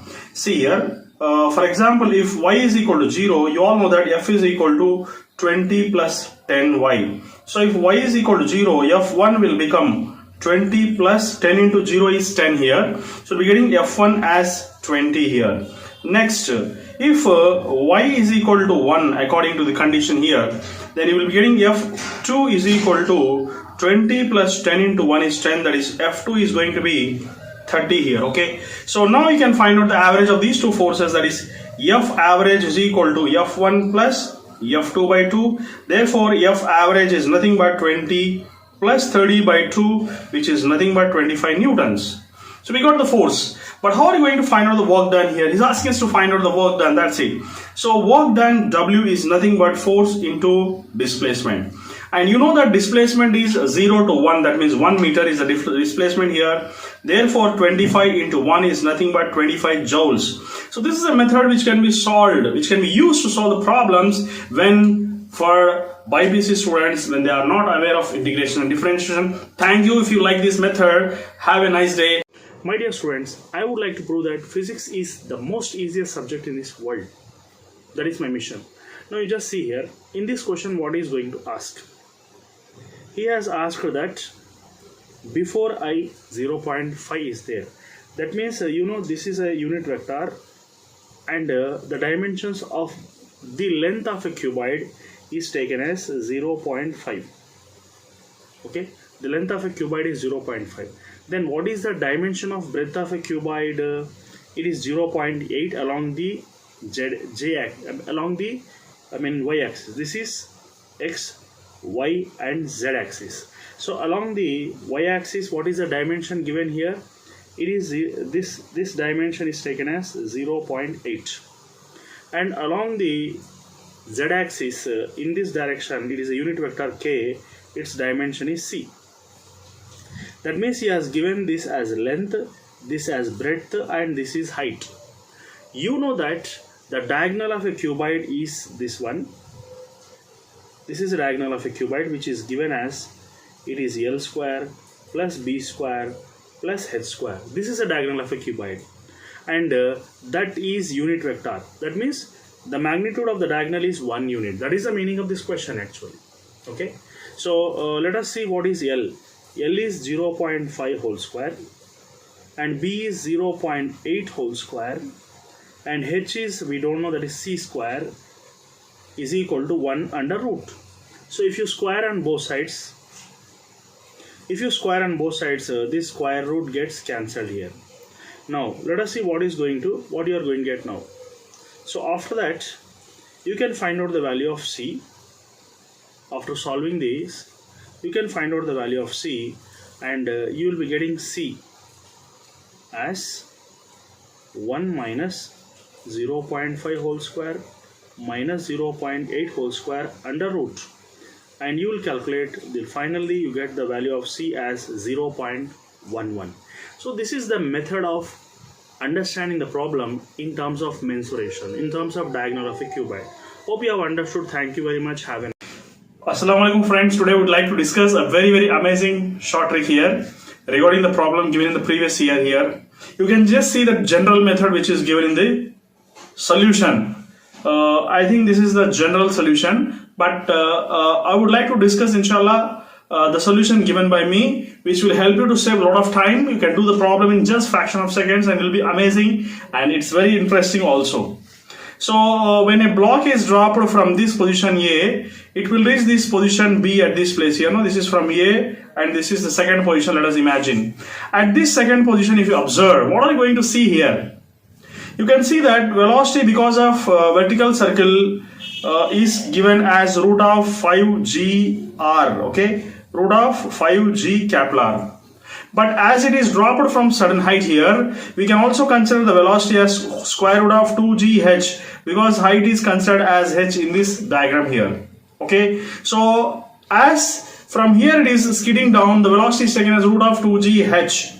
So these two velocities will be almost same, exactly same, you can say. So you can write here, it's very simple. That is, so you can write 5gr, and the root is nothing but root of 2gh. Squaring on both sides will be getting cancelled, root and root. You can cancel out even g and g also, and you can write here now h is equal to 5 by 2r. But he's asking us to write the form answer in terms of diameter. That's it. Then you can write here h is nothing but 5 by 2, and diameter is, radius is nothing but half of the diameter, that is d by 2. So which can be taken as 5d by 4. So therefore your answer is 5d by 4, which is the fourth option. Hope you have enjoyed this. Thank you very much. Okay, my dear students, see the short trick from my own book here. Now, if you observe the short trick here, you can just see the question here. In this question, it is said that horizontal range and maximum height of a projectile are same. Okay, and now I will prove that this problem can be solved in a super simple way, and there is a shortcut also. I have selected one book in which my shortcut, if you observe here, what is that shortcut here? If he says that range is n times of the height, and you write the formula for range and height and simplify, at last you will get that r is equal to n times of h. If r is equal to n times of h, the shortcut here is you have to consider tan theta is equal to 4 by n. Okay, after simplifying this, you will get tan theta is equal to 4 by n. That means theta is equal to tan inverse of 4 by n. But in our problem, if you observe, it is given in our problem that range and height are going to be same. What does it mean? It means that from this formula, if you observe, if range and heights are same, n is going to be equal to 1. That means our answer is tan inverse of 4 by 1. That means answer is going to be tan inverse of 4. So your correct answer is B option. So what you need to do is you just have to remember this formula here. Tan theta is equal to 4 by n. And sometimes he says that range is double to that of height. If range is double to that of height, you have to consider that n is going to be equal to 2 here. N is going to be equal to 2. That means at that time you will get theta is equal to tan inverse of 4 by 2. Your answer is tan inverse of 2. So this is a universal formula which can help of all these type of models. Hope you have enjoyed this shortcut. Thank you. My dear students, what is the best short trick and best strategy to find the solution and shortcut for this problem which is given here? So in this collisions chapter, if you observe, there is one block or bomb, whatever it may be. It explodes into 3 pieces, out of which if you observe, one piece is moving in this direction, one piece is in this direction having mass velocity, mass into velocity. It is given. And is asking us to find out the remaining third piece, what is the direction, what is the momentum of the third piece, and how are you going to find out that third piece? Okay, let us imagine this is the third piece which is moving in some other direction and that is not known to you. And let us consider the masses of 3 bodies are going to be same, equal masses, and in these 2 directions equal velocities also he is giving. So this is also velocity v, this is also velocity v. Let us imagine this is velocity v dash which is not known to us. Then how are you going to find out this? It's very simple. Now the shortcut formula, let me discuss about this, is momentum unknown is equal to momentum known. This is inshallah shortcut to solve the problem. Very simple. Momentum unknown is the momentum of this block which is coming here. So momentum is m into v dash. And here momentum known is in this direction, in this direction. You all know that the momentum is a vector. You have to find out the resultant of these 2. So what is the resultant of these 2? If you take a Pythagoras theorem, you will get the resultant of these 2, which is nothing but square root of mv whole square plus mv whole square, which is nothing but root 2 mv. So which is nothing but root 2 m into v. And here mass and mass gets cancelled. Therefore, v dash is equal to root 2 into v. That's it. That's it. Got the answer. Do you like this? Thank you very much. Have a nice day. For this type of problems, subscribe to my channel. Okay, my dear students. Today I would like to discuss about these 2 problems which are asked continuously in 2022 and 23. That means you can understand the importance of this model here. This model especially. So how to understand and solve this problem with a basic knowledge without any by-hearting of formulas here. What is the basic knowledge you need? You all know the vertical projection. So whenever you get a vertical projection, you will apply the formula u square by 2g.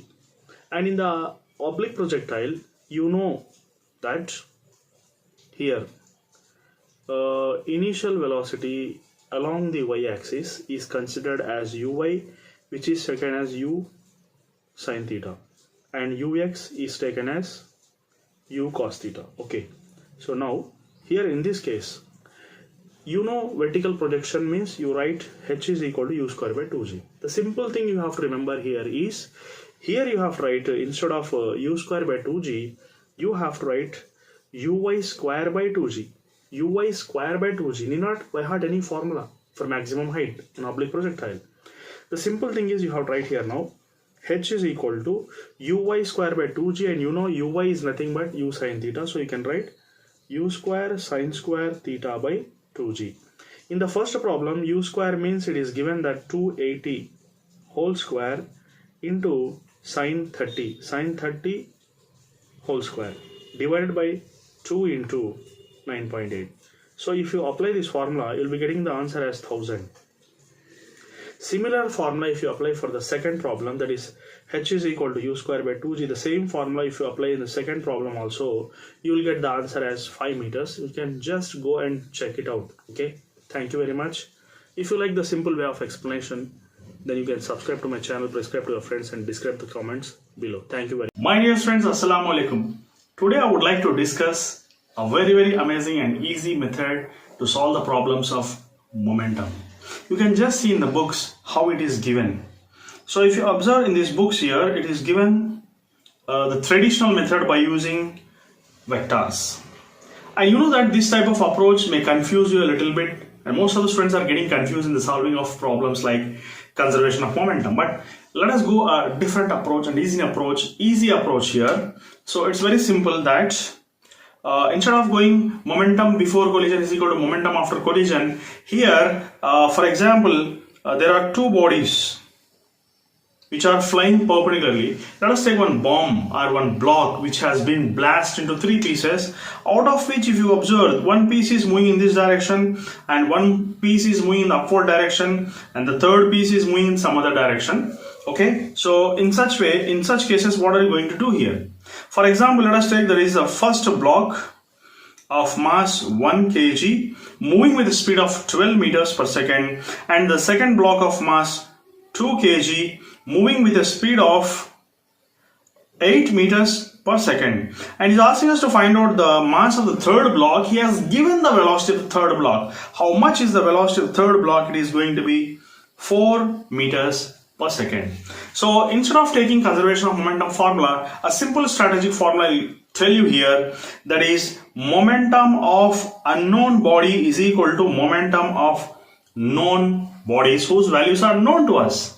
So unknown means the third block whose mass is not known to us. So mass into velocity of the unknown block is equal to, as the two blocks are moving mutually perpendicular to each other, you can just apply the Pythagoras theorem, because you all know that momentum is a vector.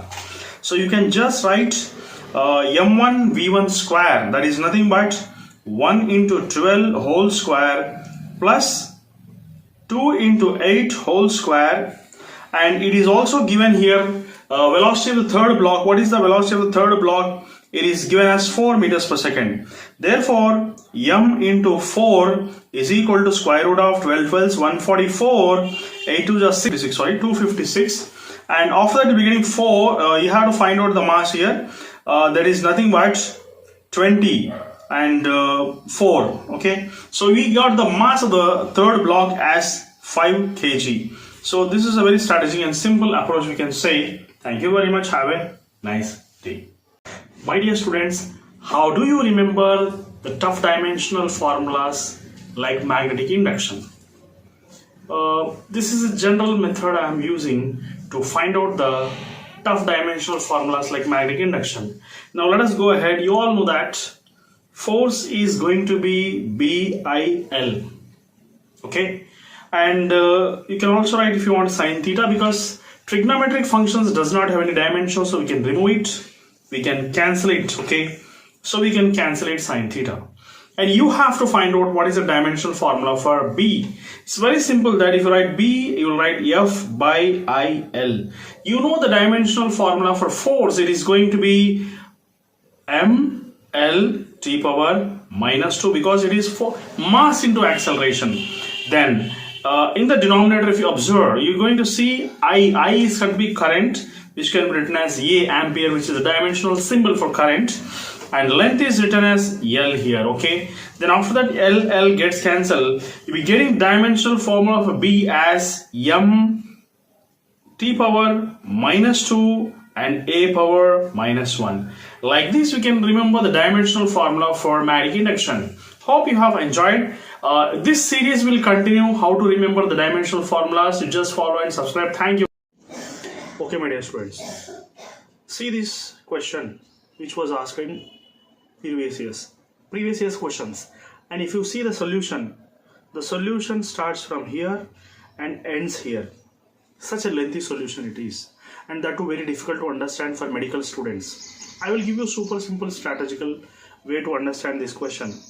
If you observe here, you can see that when the body is thrown with certain angle, it is making 45 degrees. It is already said in the question that it is making 45 degrees. Next, when it falls, then also it will make 45 degrees only. Okay, if you join these two vectors, one vector will be like this, another vector will be like this, and the resultant is like this. This is making 45 degrees, this is also making 45 degrees. Okay, so when both are making 45 degrees, you know, the angle between them is considered to be 90 degrees. The angle between them is considered to be 90 degrees. And what is the resultant of these two vectors when the angle between them is 90 degrees? We can say that this is P is equal to mv, this is also P is equal to mv, and the resultant is considered as P resultant is equal to square root of P square plus P square. So therefore P resultant can be taken as root 2 P, and which can be written as root 2 into mv. So your answer is going to be third option. That's it. So simple question it is. Okay, so you can solve this problem like this by just making displacing the vectors. Okay, my dear students, how can you solve this problem if you don't know the formula to find out what is the minimum force required to apply on the block to draw the block when there is a friction? What we have to do when you forget the formula?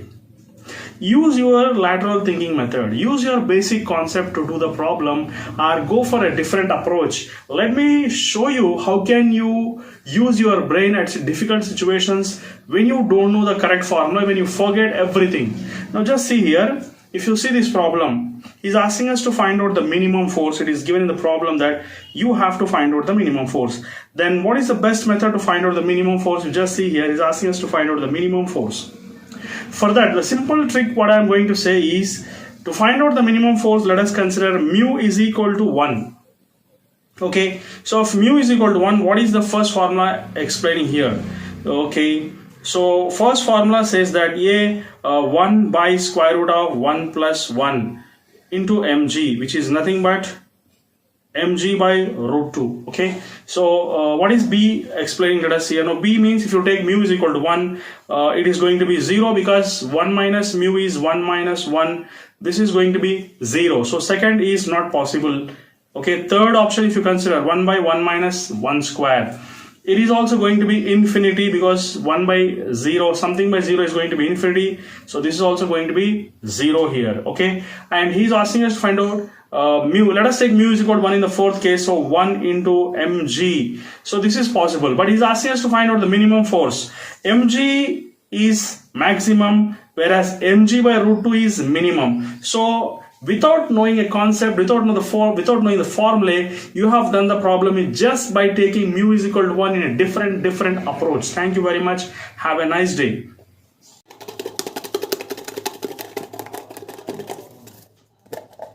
छुट्टी उठाई जा रही है या बिस्मिल्लाह, छुट्टी उठाई जा रही है वहाँ पे अनवर अल्हम्दुलिल्लाह. Okay, my dear students, today I am going to discuss 4 problems in just 1 or 2 minutes. That's it. Okay, so what are the 4 problems which are continuously asked in previous years? You can just see here. These are the questions which are continuously asked in previous years. Okay, so let us see the first question. It is 45 minus theta, 45 plus theta. Okay, so these are all called as complementary angles. In the second question also it takes 60 and 30. Here 30 is there, again 60 is there. Here also 30 and 60 are there. These two are called as complementary angles because if you add these two, that is 60 plus 30 is going to give 90. If sum of two angles are going to give you 90 degrees, then they are called as complementary angles. Okay, so whenever you throw the projectiles with complementary angles, their range is going to be same. If you throw with 30 degrees or if you throw with 60 degrees, heights may vary, but ranges are going to be same. You can just see the diagram which I have shown here. Range is going to be same if you throw a body with 60 degrees or 30 degrees in an oblique way.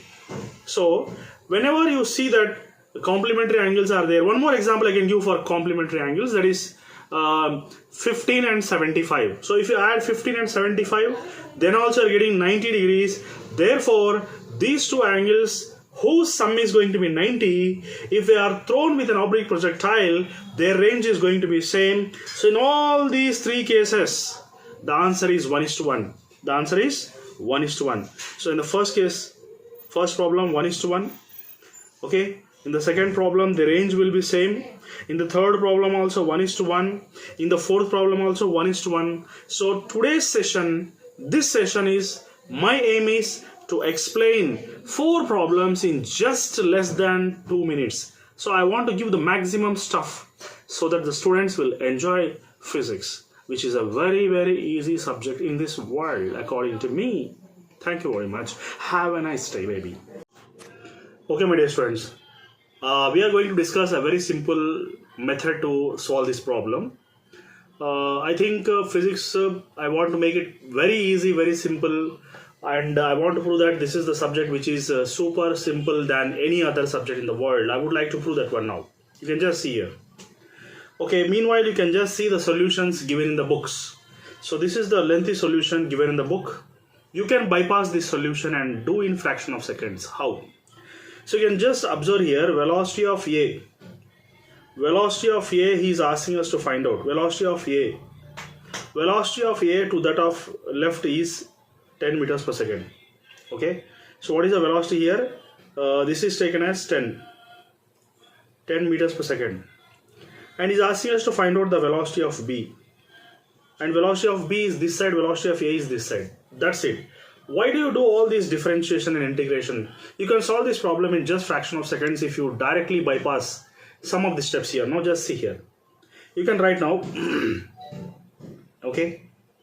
How can you solve this problem now?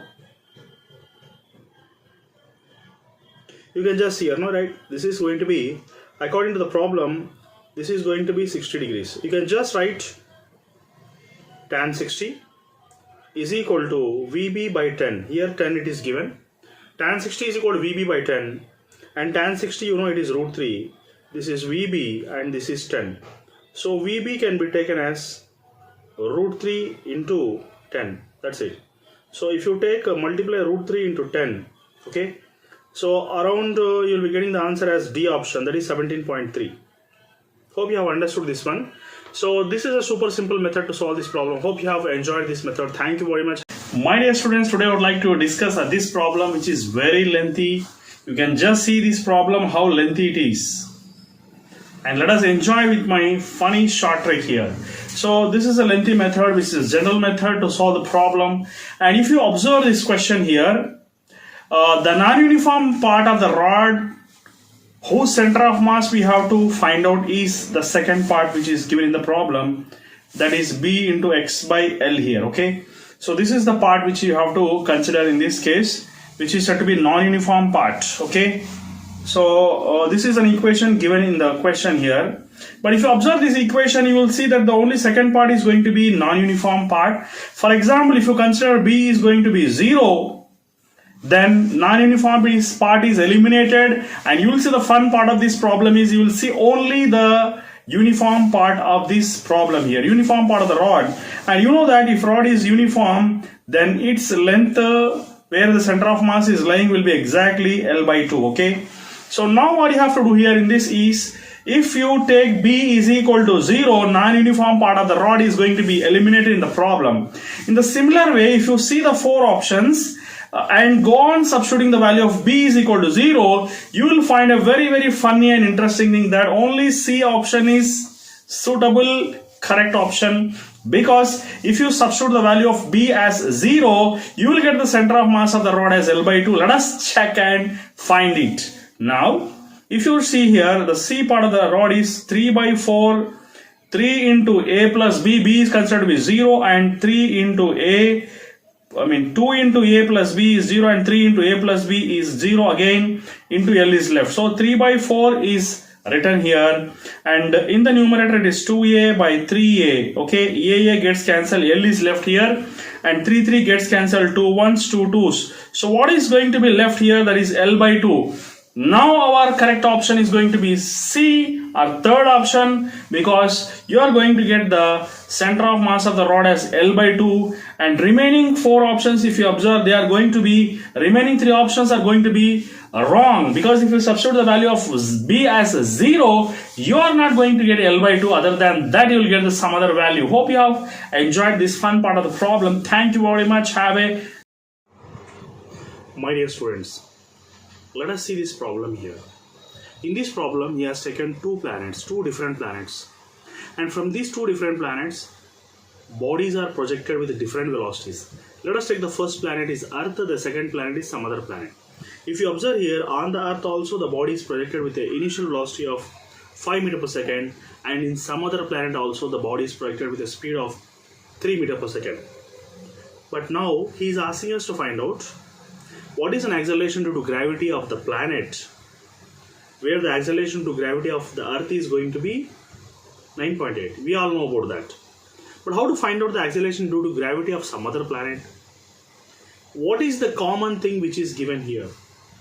Velocities are different. Angles are going to be same. That's what I think. Yeah, angle is going to be same. Okay, then what is going to be same here? If you observe keenly, range is going to be same. Okay, and you all know the formula for range is, here I have written the formula for range, that the formula for range I have given here, that is R is equal to U square sine 2 theta by G. Range is common and sine 2 theta is going to be common. Then there is only one thing which is remaining here, that is G is directly proportional to U square. G is directly proportional to U square. So from this it is understood that G on the second planet, if you observe, G on the second planet by G on the first planet is equal to initial velocity of the second planet by initial velocity of the first planet whole square. Okay, going to be whole square. You all know G2 we don't know, we have to find out for the second planet. For Earth it is understood as 9.8, and which is equal to U2 by U1, that is 3 by 4, 3 by 5 whole square. So by simplifying this, you will get G2 as 3.5 meters per second. This is a simple method to solve the problem. Hope you have understood this one. My dear students, today I would like to discuss a very important and very useful short trick. With this we will enjoy a lot, that how can it be possible that you are going to solve the problem in fraction of seconds without any formula, without any concept. Yes, just see here now.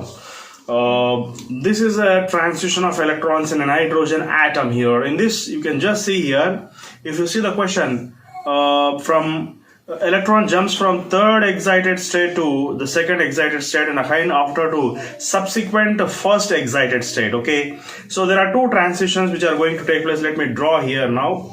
Okay, so here it is going to transition take place from here to here, again here to here, where third excited state means n equal to 4, n equal to 3, and this is n equal to 2. So two transitions are going to take place here, and according to the problem or short trick given in this problem, that is lambda is directly proportional to product whole square divided by sum. So product whole square and divided by sum, if you observe here, and you're going to see that you can just write here lambda 1 by lambda 2 is equal to product whole square means transition takes place from 4 to 3, that is 4 into 3 whole square divided by sum, that is 4 plus 3 whole divided by, again in the next transition, subsequent transition, you can write 3 into 2 whole square by 3 plus 2. So it is just product whole square by sum. That's it. If you do this much, then you are going to get the formula and get the answer in fraction of seconds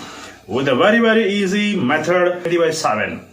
So 20 by 7 is going to be your answer. That is first option is going to be your correct answer after calculations. Thank you very much. Have a nice day. Enjoy. All the best for your examination. Thank you very much.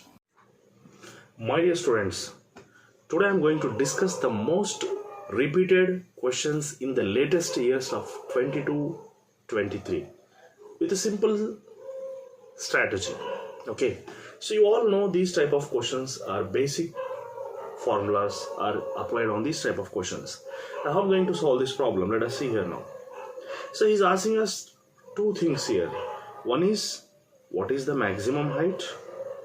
The other is what is the velocity at the highest point? For these two type of problems, the basic concept is here if he's asking us to find out the maximum height, you know the formula is the basic formula, that is uy square by 2g. You know in one dimension you use the formula to find out the maximum height as u square by 2g. This formula, if you remember, you can apply the same formula here also, but the thing is slightly different is instead of u square by 2g you have write uy square by 2g, where uy is nothing but u square sine square theta by 2g. That's it. This formula if you apply here, you can solve these two questions, that is 16th and 17th question can be solved here.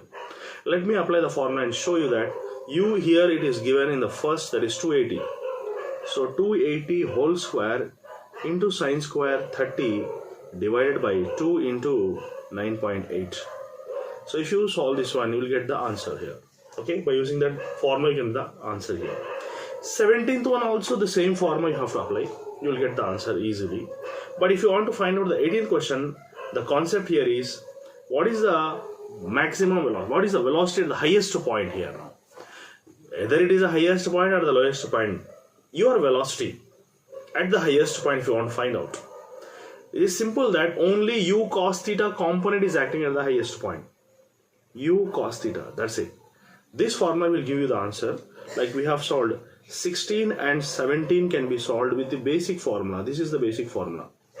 Whereas if you want to solve the problem number 18, you just apply the formula, that is u cos theta. And here theta is given as, I think, okay, at angle with the vertical. He is telling that it is making an angle 60 degrees with the vertical. Okay. So if it is making 60 degrees with the vertical, you have to find out that with the horizontal it is going to make 30 degrees. So you have right here u cos 30. Okay. So you have to write u cos 30. Okay. So here if you write u cos 30, you'll get the answer easily. Whereas u is nothing but 10. Cos 30 is going to be root 3 by 2. So 2 5s. Therefore your answer is going to be 5 root 3. 5 root 3 is going to be your answer. Hope you have understood this one. Have a nice day. Thank you. Today I would like to discuss a very interesting and very amazing short trick here, which will take to you in a separate dimension. You have to think here. Let us see what is going to happen now. So if you see this rod, which is a uniform rod, on which right side there is a force and left side there is a force here, he's asking us to find out what is the tension in the middle here, okay, which I am showing the diagram. You have to find out the tension in the middle of the rod, not in the middle exactly, but somewhere in the middle of the rod, okay. So what it may be, it's very simple that if this is taken as x, the remaining part of the rod is taken as L minus x here, okay, L minus x. Okay, so therefore now what I'm going to do here is you have to find out the tension. So what I'm going to do to find out the tension, there is a shortcut formula to find out the tension. Instead of going for a free body diagram and wasting a lot of your time, it's very easy to find out the tension by using a shortcut method. That is, tension T is equal to F1 L2 plus F2 L1 by L1 plus L2 here, okay, L1 plus L2, that's it, got the answer. A simple shortcut method. So tension T is equal to F1 is F1, and you can take L2 is taken as X, plus F2 is again F2, and L1 is taken as L minus X, whole divided by L1 plus L2, which is nothing but capital L, okay. The total length of the rod is taken as capital L here. So now you can just simplify and write the answer, directly get the answer, that is, it is going to be F1x plus F1x divided by L plus F2 into L minus x divided by capital L. So the correct option you're getting is option number C. Hope you have enjoyed this shortcut. Thank you very much. Have a nice day. My dear students, this is a little bit tough questions for NEET. This is a tough question for NEET. I think nearly 95% students might have not attempted this question. by seeing the complexity of the question. But I'll tell you, this question can be solved in a very, very simple and a very strategic way. You have seen here in the diagram that there are two towers which are 200 meters height, and the distance between the two towers is 100 meters.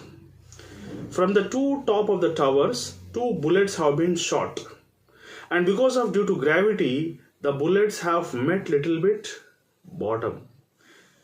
As there is a gravity, even though the bullets have been shot at certain height of two towers whose heights are exactly 200 meters, they met towards each other a little bit below than the point of projection, than the point of shooting. I would like to find out now when they have met, means time he is asking, and where they have met means the distance he is asking. So when they have met, for that, as both the bullets are arriving towards each other, they will arrive quickly because their velocities have been added up. We have to find out the relative velocity here. You all know that time is equal to distance by relative velocity here. What is the meaning of relative velocity? As the bullets are approaching towards each other, they will meet very fastly. That means we have to add their velocities so that time will reduce. Therefore, the distance between the two bullets, you all know that it is nothing but the distance between the tower here. Okay, distance of the two towers is taken as 100, and when both are approaching, we have to add their velocities. That is 25 plus 25, and your time is going to be 100 by 50, which is nothing but 2 seconds. So one part of the question has been solved, that the two bullets are going to meet after 2 seconds. Then from how much height from the bottom they have met? For that, you have to use the concept of horizontal projection. So whenever any body is projected horizontally, it comes down. So here also, if you observe, the body has come down a little bit because they have met each other and gravity is there. What is that height from which they have been projected and they met each other? For that, you know, h is equal to half gt square. This is the formula, because initial velocity along the y-axis is going to be 0. uy is 0 at the topmost point of projection. Here uy won't be there, only ux will be there, that's it. Okay, so therefore he's asking us to find out at how much height from the top they have come down. For that, I have written the formula half gt square, half into 10 into 2 square. So 2 gets cancelled. 20 meters we got. So from the point of projection, the bullets have met 20 meters below. That means from the bottom, how much is the height? For that, you have to subtract 200 meters of the 200 minus 20. Why 200 minus 20? Because the complete height of the tower is 200 and the bullet has come down 20 meters below. So from the bottom, if you want to find out the height at which the bullets have met, you have to subtract 20 from 200 and your final answer is going to be 180 meters. So we got the two answers here. One is after 2 seconds they are meeting. Other is after 180 meters from the bottom of the ground they have met. So this is going to be your correct answer. How can you solve this problem in a different way, my dear students? He's asking us to find out the area of the bullets covered when they are being blasted here in all the different directions here. The large number of bullets have been fired in different directions with same velocity. He's asking us to find out what the maximum area covered by the bullets here. So for that, a simple shortcut method is there. You all know that area is nothing but dimensional formula is L square here. If you base the dimensional formula by seeing the 4 options, you will get immediately one thought, which might be the correct option without solving. You can just see here by seeing all pi square can't be the area because pi r square, if you consider, pi will be there. So among these two formulas, you have to select the correct option because you have eliminated two options already. So by observing, I have got an idea that might be second option is correct here, but let me prove it how it is correct now. So 5 v power 4 by g square. So that is the formula for area. Now if you get the L square as a dimensional formula, then this is going to be the correct answer. Let us see here now. So pi does not have any dimensions. Lt power minus 1 is the dimensional formula for velocity, whole power of 4 by g square here. G is nothing but acceleration, which is Lt power minus 2 whole square. So L power 4 t power minus 4 divided by L square t power minus 4. So getting cancelled here. So what is left for area, which is nothing but L square. So therefore you can say that option B is ultimately correct option, because you are getting the dimensional formula for area only for B option, not for A option. A is taken as wrong. My dear students, first I will tell you one shortcut method. After that, tell you the lengthy method also. So whenever a man is swimming with 30 degrees to the vertical, like what is shown in the diagram here. So he is swimming with 30 degrees with the vertical, then always you remember one thing, that the velocity of the river will be always half of the velocity of the man. That means this problem can be solved without solving in your mind, without pen and paper. Like for example, it is given in the problem that velocity of the man is 0.5. That means velocity of the river is going to be 0.5 by 2. The answer is 0.25 exactly. Without solving also, in mind you can tell the answer.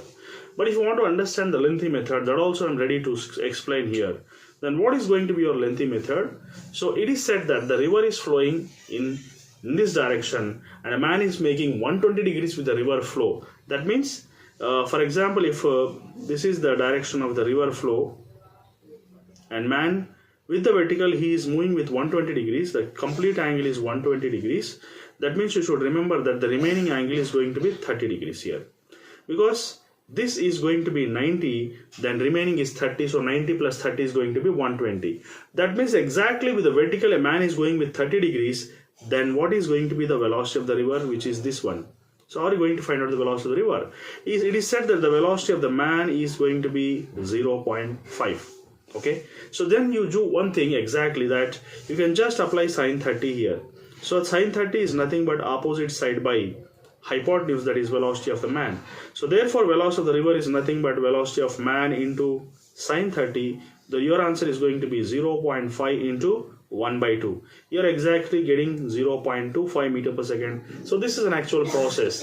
If you want a shortcut, which is also ready, which I explained in the first case. Thank you very much. Have a nice day, students. Today I would like to discuss a boat and river problem in fraction of seconds. How can you solve this problem without solving the problem? It's very simple, my dear students. You just see here, if you see in this diagram, this is the direction of river flow, which is given in the problem, that is going to be 6 kilometers per hour. And what is the boat velocity, which is in this direction, or a swimmer velocity, which is going to be 12 kilometers per hour. It is given in the problem. Okay, and by seeing this data, you can just tell that this is going to be 30 degrees, because sine theta is going to be opposite side by adjacent side, which is 6 by 12, which is 1 by 2, so 30. But in the question, if you read properly, he's asking us to find out what is the direction of boat velocity with respect to the river flow. Okay, so a river is flowing in this direction and boat is flowing in this direction. Okay, and therefore what is the total angle? Total angle is going to be 90 plus 30. Therefore the total angle, that is net angle, is going to be 90 plus 30, which is going to be 120 degrees. Okay, so like this you can solve the problem in just fraction of seconds. Actually I have shown this. By seeing this you can tell the answer without taking pen and paper. Thank you very much. Have a nice. My dear students, see this problem here. A stone is pushed.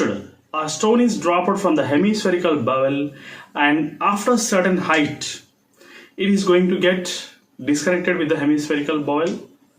And see the lengthy method given in the books. How much lengthy it is going to be. How much lengthy it is going to be. But I will tell you one shortcut method. Whenever a block is slipping down, when it is disconnected from the hemispherical bowl, you can just remember one shortcut, that cos theta will be always 2 by 3. Cos theta will be always 2 by 3. Value you have to remember here.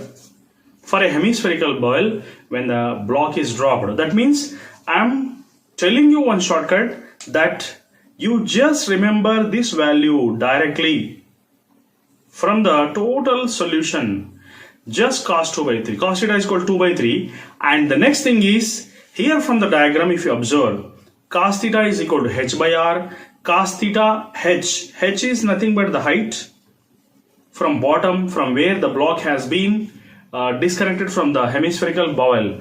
And hypotenuse is going to be the radius of the hemispherical bowel. So I can just write cos theta is equal to h by r. There are two formulas for cos theta, that is cos theta for this type of cases is 2 by 3 and cos theta is h by r according to the diagram given here. So make them equal and get the answer in fraction of seconds instead of following all these lengthy methods which will waste a lot of your time. By seeing this problem, you can say that in mains it is going to eat away 1 or 2 minutes definitely, even though you are an expert. But how can you solve this one so easily in fraction of seconds? You can just make them equal, that is this is 1, this is equation number 2. So 1 is going to be equal to 2. You can just write h by r is equal to 2 by 3. And according to the problem, the radius is given as 3 here. So h by 3 is equal to 2 by 3. So 3 gets cancelled, h equal to 2 meters. Did you solve the problem in fraction of seconds without any tension, without any mention, without any intention? You'll get the answer. Thank you very much. My dear friends, I'll teach you now this problem to solve from basics and do it in a super simple way. The best method in this world, the easiest method in this world, especially for medical students who are little bit average in their calculations. Let me discuss about this problem in a super simple way. So if you observe the first problem, first of all we should know the basics here. You all know acceleration is nothing but what is acceleration actually? Acceleration is nothing but change in velocity by time. This is analogous to circular motion. In circular motion, angular velocity, angular acceleration is nothing but final angular velocity by initial angular velocity by time. This is same as the linear acceleration. Now, you should know one thing here. What is that? You should know that omega is nothing but 2 pi n. 2 pi n. What is n here? Frequency. So, you can write here alpha is equal to 2 pi, common out 2 pi here. You know n2 minus n1 because omega is 2 pi n1, omega 2 is 2 pi n2. That's it. If you supply the formula here, divided by t. So this is a super simple formula which I am going to apply here. The simplest formula here is this one. We can say this is the super simple formula which I have explained here.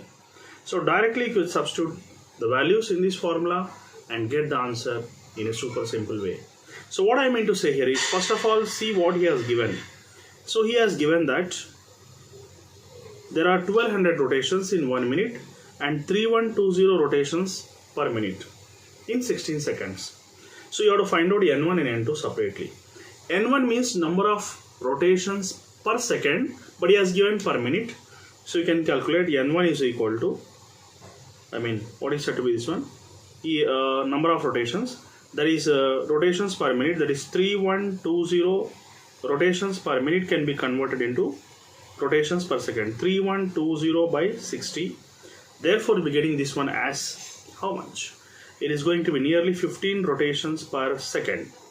Similarly, n2, if you see here, he has given 1200.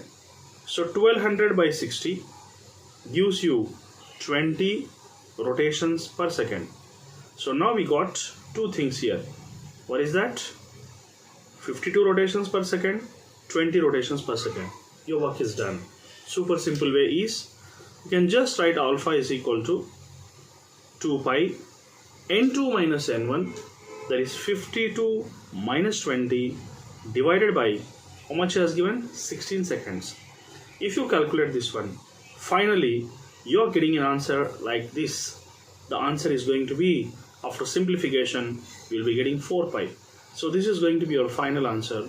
Hope you have enjoyed the simple method to solve this problem. Thank you very much. Have a nice day.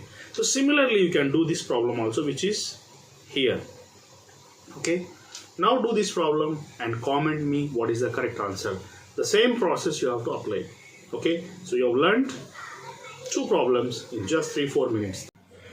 Assalamualaikum, my dear friends. Today I would like to discuss a very amazing and confusing circuit in a very shortcut way.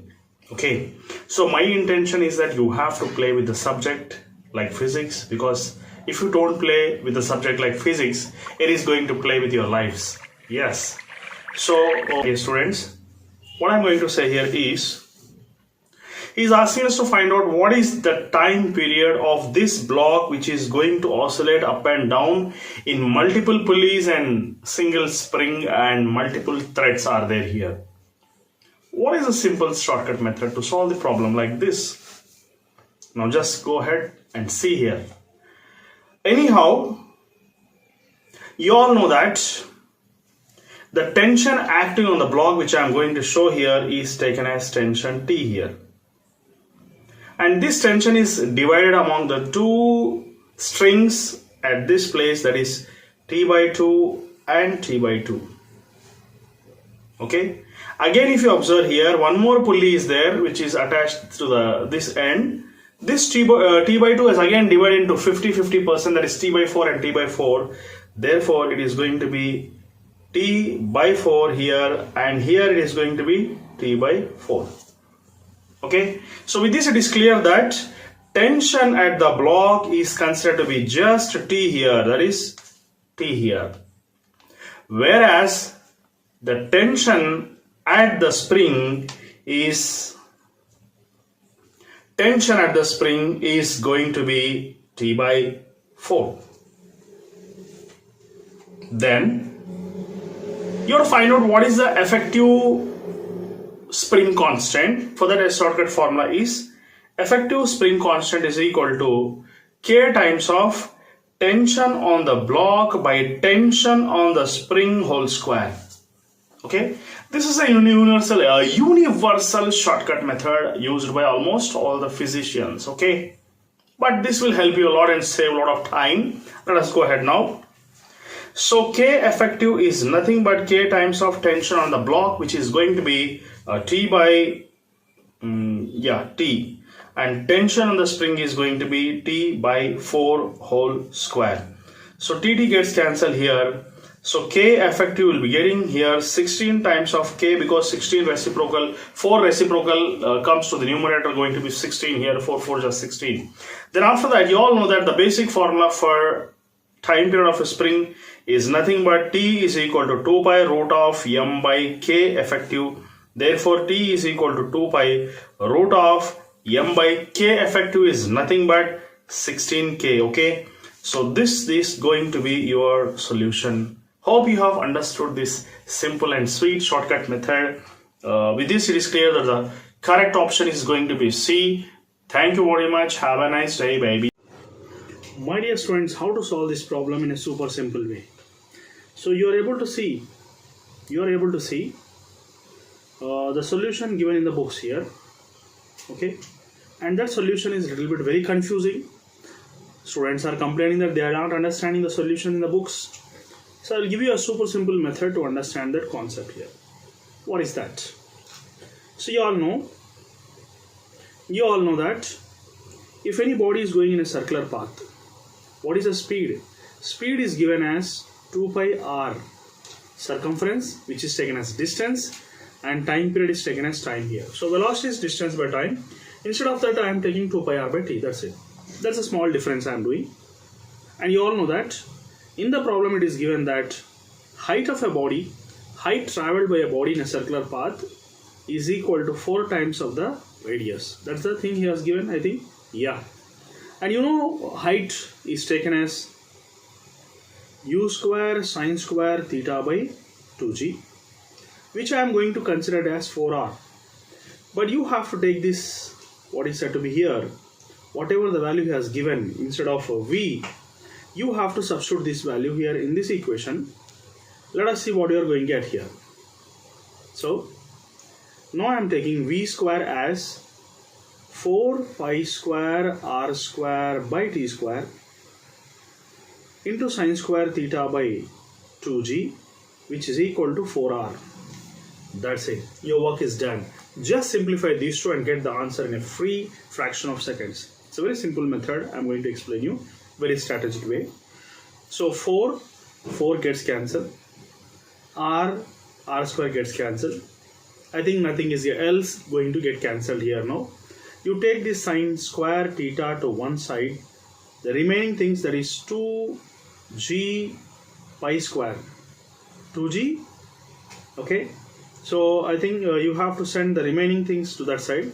So we can take this as here 2g t square divided by pi square r. That's it. What you are going to do is you just transfer this square to other side. It becomes power of 1 by 2. That's it. So you just remove this 2. Okay. You just remove this 2 and write on the other side like this. That is power of 1 by 2. That's it. Okay. So once you get this power of 1 by 2, your answer is ready. I think 2g t square pi square r, the first option is going to be the correct answer. Hope you have understood this super simple answer. Thank you very much. If you observe this spring, there is a multiple spring concept here in which there are two springs having certain angle, and that angle is going to be theta, which is 90 degrees. Okay. Actually, there is a big derivation to solve this problem, but this is very time consuming in the case of examination. As there is very less time, you have to solve the problems in 1 hour, and it is the best trick here in this YouTube channel in the whole India, where you can solve the problems in fraction of seconds. Let us go ahead now. I have created a shortcut here. If you see the shortcut, T equivalent in this spring, because this block is oscillating in this direction up and down, and the two springs are having 90 degrees. One spring is in the oblique direction. Okay, so how are you going to find out the T equivalent of this spring here? It's very simple, very simple. So T equivalent is nothing but 1 by root 2. This is a shortcut, and sine theta is sine 90, and sine 90 is going to be 1. T single means for a single spring, what is the formula you are using? The same formula you have to use here. What is that formula? 2 pi root of m by k. That's it. So sine 90 is going to be 1. So therefore T equivalent is nothing but 1 by root 2, 2 pi root of m by k here. Okay. So this root 2 you can send inside the spring, because just you can write T equivalent is equal to 2 pi root of m by 2k, because 2 is also having root, k is also inside there. So you can just write directly 2k inside. That's it. This is going to be your solution. So the first option is going to be your answer. For example, instead of 90 degrees, the two springs are having certain angle theta, which is going to be 120 degrees. If it is 120 degrees, then you can just write sine 120 here. Okay, and you'll get the different answer. So this is the method to solve the problem in a simple, strategic and easy way. Thank you very much. Have a nice day. Okay, my dear students. Today I would like to solve this problem in a super simple way. There are two stones which are revolving tied to a stone. The two stones are revolving. There is a centrifugal force acting on the stones, which is given by the formula here. The formula is F is equal to mv square by r. In the problem, it is said that force is constant. I'm going to remove this force now. I'm going to find out the relation between r and mv square. With this, it is understood that r is directly proportional to mv square. According to the problem, according to the data given in the problem, it is understood that the first body is having mass 2m here. It is given the mass is 2m. The second body is having a mass m here. The first body is having radius r1 is equal to r by 2. Second body is having radius r. First body is having mass 2m, which is a larger one. Second body is having mass m. First body is having velocity v. Second body is having velocity n into v, according to the problem given here. So now I can use this relation and write the formula. That is R2 by R1 is equal to M2 by M1 into V2 by V1 whole square. That's it. You can write now R1 as R, R2 as R by 2 and R1 as R. Okay.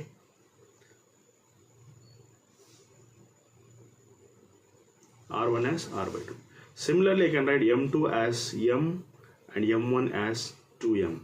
I can write V2 as N into V and V1 as V here. So therefore, I can write this as whole square. So RR gets cancelled, MM gets cancelled, VV gets cancelled. What is left now? 2 is equal to 1 by 2 into N square. Therefore, N square is equal to 4. This implies that N is equal to 2. So this is going to be your simple formula to solve the problem. Thank you very much. Have a nice day. My dear students, let us solve the problem of man and rain in a super simple way without any vector consideration, in a simple method possible. Okay, you can just see here now. A man is running. You can see a man is running in a straight road with uniform velocity u is equal to 2 meters per second. For this, if you take a coordinate system, you will understand this in a very super simple way. Now, a man is running with a velocity that is in this direction with a velocity of man is equal to 2 meters per second. Okay, when a man is going in a with certain velocity, rain is falling vertically downwards. So that means this is velocity of rain with respect to man. Okay, so this is going to be the velocity of rain with respect to man. Then in which direction might be the original rain moving? It is this direction. Okay, so this is the actual direction of a rain here. Okay, so next, why I am taking this is going to be the direction of rain? The reason for that is, when you are standing at the bus stop, rain is falling vertically downwards. But when you are moving, rain falls a little bit slant. That means that is velocity of rain with respect to man. But here in this case, when a man is going with certain speed, rain is falling vertically downwards. Means when he will be at rest, rain falls a little bit before him, like this, before him in this direction. Okay, so man is going like this, and rain is falling before him. When he is at rest, it is falling before him. When he is in motion, it falls vertically downwards. That is not an actual rain, it's a velocity of rain with respect to man. And in this problem, he is telling that if it doubles his speed, rain comes a little bit slant with 30 degrees with the vertical. So this is the actual velocity of the rain, and rain makes 30 degrees. This is called as velocity of rain with respect to man. And what is the speed of a man? It is in this direction. It is double. So previously it was 2, now it is 4 meters per second. What does it mean actually? It means that this is going to be 2 and this is going to be 2 because it is 4. If this is 30, this is also 30 degrees. Why? Because opposite sides are same, 2 and 2, and whereas previously this is 2. In a parallelogram law, if this is 2, this is going to be 2, and these two are 2, 2. Now you have to find out the velocity of rain, and you know this is going to be 2 here. So you can just apply directly. What is that? You can apply directly sine 30. Okay, so that is sine 30 is equal to this 2 opposite side by velocity of rain, and you know that sine 30 is nothing but 1 by 2. So if you cross multiply, actual velocity of a rain is going to become 4 meters per second. Okay, so that is happening here. Hope you have understood. So if man's speed doubles, rain's speed is also going to double here. It becomes 4 meters per second when man's speed is going to double. So it is the double to the speed of a man previously when he was moving. Okay, hope you have understood this one. Thank you very much. Okay, my dear students, today I would like to discuss a very amazing and very complex pulley topic. In just fraction of seconds you can solve, fastest in India. Okay, so how are you going to solve this problem here? So first of all, this is going to be tension T, and this is also going to be tension T. Okay, that means this is tension 2T, and this is also tension 2T. Okay, so 2T is going to be 4T, and this is going to be 4T. Okay, 40, 40, this is going to be 80, and this is also going to be 80. You just remember one thing, this is clockwise and this is anti-clockwise. Okay, you should remember one thing, that tension into acceleration is going to be constant. That means T1 A1 is going to be equal to T2 A2. Okay, so if you observe clockwise tension T1, which is going to be only T, whereas an anti-clockwise tension that is taken as, for example, okay, take clockwise as T2, that is T, because mass is M2 at the right side, and left side mass is M1, so you can take it as T1 here. And how many tensions are there in the anti-clockwise direction? T plus 2T, T plus 2T plus 4T plus 8T. Okay, so totally it is going to be T1 is going to be 15T, whereas T2 at the right side is, there is only small block, it is M2, which is connected to tension T, whereas a larger block of mass M1 is connected to the total tensions. If you go on adding, it is going to be 15T here. So anyhow, T1 is considered as 15T, which is taken as A1, and T2 is taken as only T, that is taken as A2 here. Okay, so here TT gets cancelled. You can write A1 by A2 is going to be 1 by 15. So therefore your correct option is B. So thank you very much. How do you feel this solution? Is it thrilling? Is it exciting? Thank you very much. Have a nice day. Okay, my dear students, how can you solve this problem given here? It's a super simple shortcut method. I'll explain you to solve this problem here now. It is said that the velocity of the boat is given as 5 kilometers per hour. So this is going to be the 5 kilometers per hour, and he is asking us to find out the velocity of the river. Okay, but what is the data given to us? He has given the data that the time taken to cross the river is 15 minutes. So in which direction it is going to cross the river? In this direction. So in this direction, let the velocity of the boat is v here, and he has given the time. You know that velocity v at this place is going to be distance by time. Okay, so distance is 1 kilometer, but time is given in minutes. So just convert into hours by dividing with 60. So we'll be getting 15 ones, 15 fours. So it's going to be 4. Now it's very simple. He is asking us to find out the velocity of the river. So one is 5, the other is 4, because v is going to be 4. According to Pythagoras theorem, the next one will be 3 kilometers per hour, because 3, 4, 5 are going to be the sides of a Pythagoras theorem. So your correct answer is going to be the B option. Hope you have enjoyed this shortcut method. Thank you very much. Have a nice day. Assalamu alaikum, my dear friends. Today I would like to discuss a very amazing short trick here regarding circuits of capacitors. If you observe this circuit, this is a certain circuit in which this capacitor and this capacitor, if you observe, this is 3 times. Okay, so this is 3 times, and this capacitor and this capacitor, observe, this is also 3 times. That means how many times the second capacitor with the first capacitor? It is n equal to 3 times. Okay, how many times? N equal to 3 times.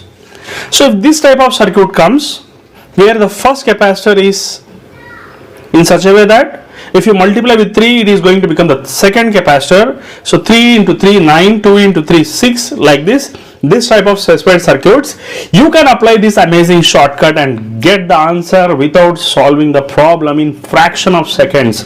You will feel amazing. Thank you very much. You just see here now, VA equal to VC is asking. Okay, so what is VA here and what is VB? So you know that in the problem it is given VB is going to be 0. If at all he gives some value, you can just substitute the value, and he has given VA. What is VA? We shall discuss about that also. So now if you so you can see that it is given as 50 volts. This 50 is connected here, so VA will become 50 volts.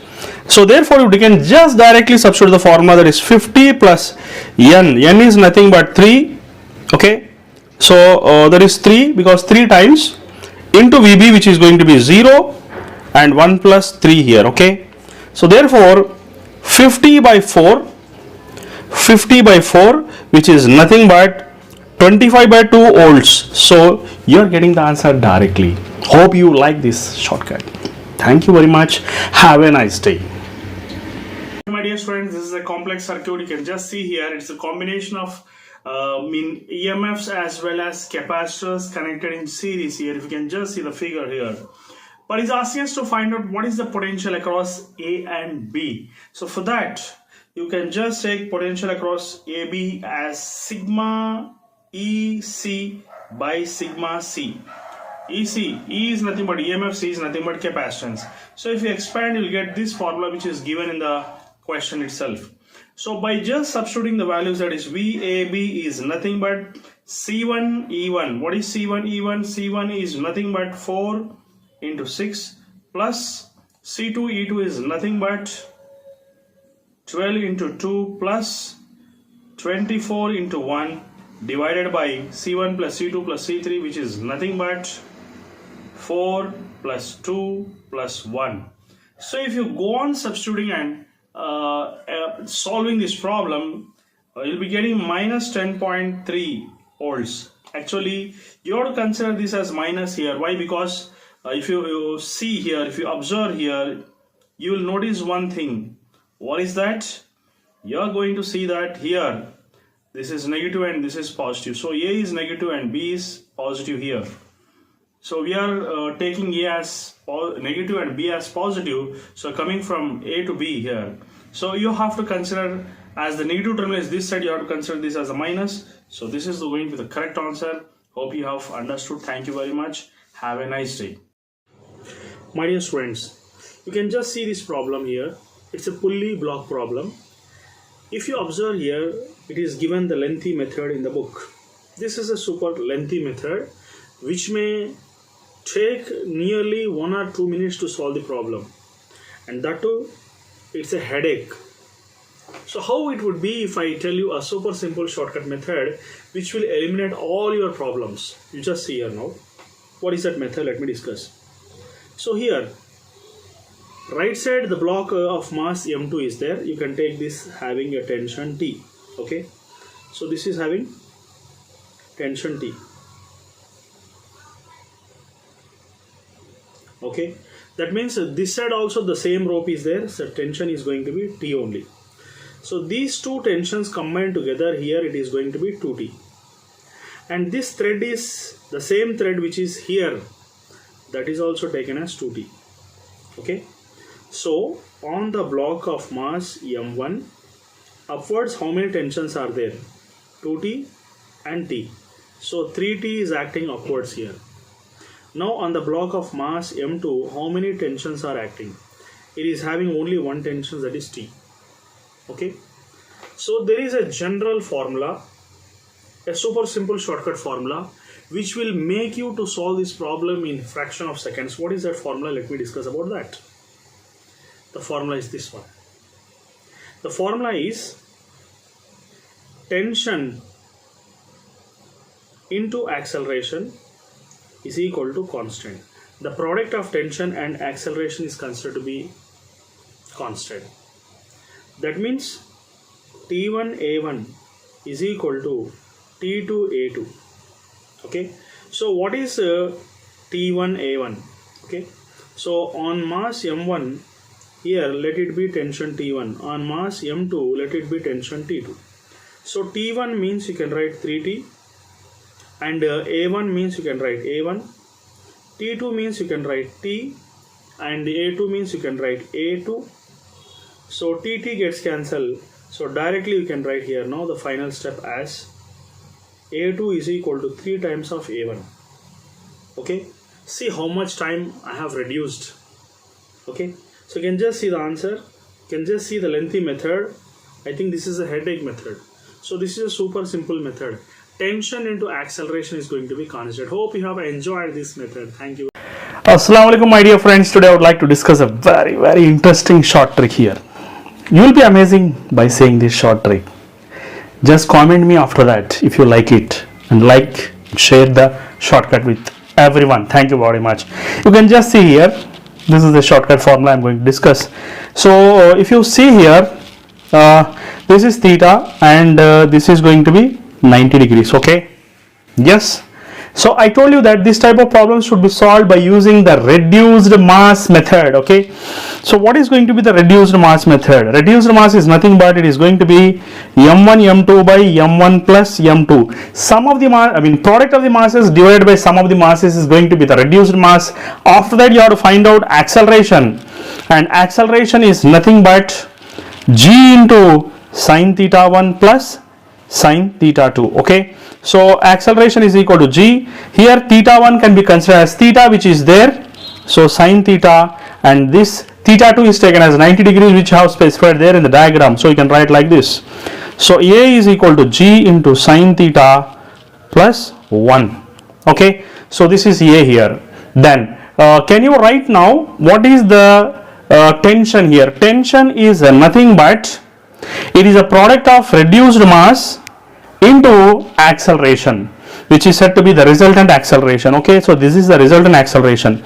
So directly you'll get the answer. It will be very amazing here. It's really interesting. I am getting laugh. Okay, so m1 m2 by m1 plus m2 into acceleration is nothing but g into sine theta plus 1 here. Okay, so if in this problem if theta is given as 30 degrees and mass m1 m2 is given for example m2 is given as 2 kg and m1 is given as 1 kg, directly you can substitute and get the answer. How do you feel? Thank you very much.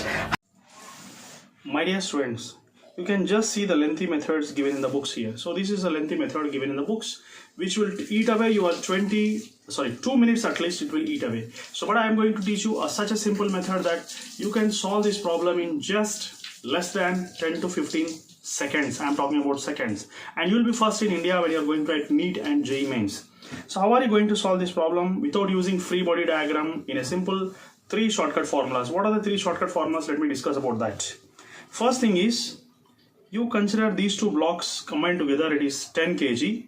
So 10 kg is going downwards with an acceleration and 2 kg is going upward with an acceleration. Okay, so we need to find out the first acceleration. What is a simple shortcut formula to find out acceleration, where you need not by heart anything here, just you write acceleration is equal to mass difference by mass addition. Mass difference by mass addition into g. That's it. Therefore, mass difference is nothing but 10 minus 2 by 10 plus 2 into 10, because g is taken as 10 here. So acceleration will be getting how much here? 8 by 12, 80 by 12. So 4 3s are 4 2s are. We'll be getting acceleration as 20 by 3 meter per second square. But we need to find out the tension of blocks here. Tension T1 you have to find out, and also tension T2 you have to find out. Tension T2 is acting only on block of mass 6 kg. So what are the shortcut formulas here? Any body is moving upwards, so tension up can be considered as m into g plus a. This is a shortcut formula here. And any body is moving downwards, it should be considered as tension down is equal to m into g plus a. So these 2 shortcut formulas will solve any problem of this type in fraction of seconds. You can just see here now. I'm going to solve this problem. So here, first thing is tension upwards. So tension upwards means which body is going upwards here? Only 2 kg is going upwards. So 2 into g plus a, that is 10 plus a. A is nothing but 20 by 3. So therefore tension upwards is nothing but 20 into what is this? 30 plus, that is 50 by 3. So therefore tension upwards, how much you're getting now? 100 by 3 newtons. So you are getting this 100 by 3 newtons without any free body diagram. Next you have to find out tension downwards. See, tension downward is acting, we have to find out tension downward only for 6 kg, because T2 is acting only on 6 kg. So I can consider this as T2. Okay, so T2 can be taken as m into g minus a, because which body is coming down? Only 6 kg is coming down. Okay, so I will consider only 6 kg which is coming down. So I'll be writing the formula like this now. That is 6 into g minus a. Okay, so what is this? 6 into g is nothing but 10, minus a is nothing but 20 by 3. So therefore 6 into, how much are we getting now? 30 minus 20 by 3. So 30 minus 20 by 3 is nothing but 10 by 3, isn't it? So 10 by 3. So how much will be getting? 20. Okay, my dear students, you can just see this question here. He is telling that ship A is moving towards west with a speed of 10 kilometers per hour. So this ship is moving towards west with a speed of 10 kilometers per hour, and another ship is moving towards north with a speed of 10 kilometers per hour. Okay, and the distance between the two ships is taken as 100 kilometers. Okay, this is 100 kilometers.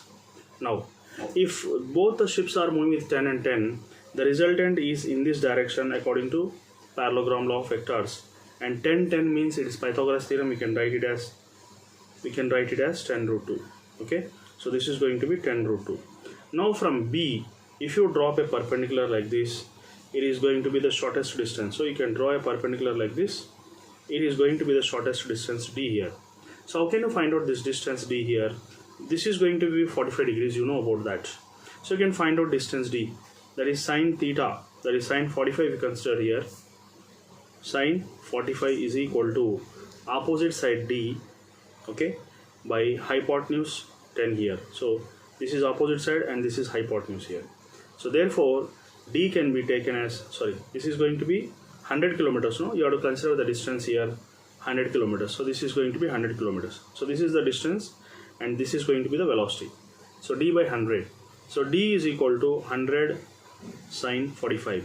So therefore this can be taken as 100 into sine 45 is nothing but 1 by root 2. So we got distance D and we got the resultant velocity as 10 root 2.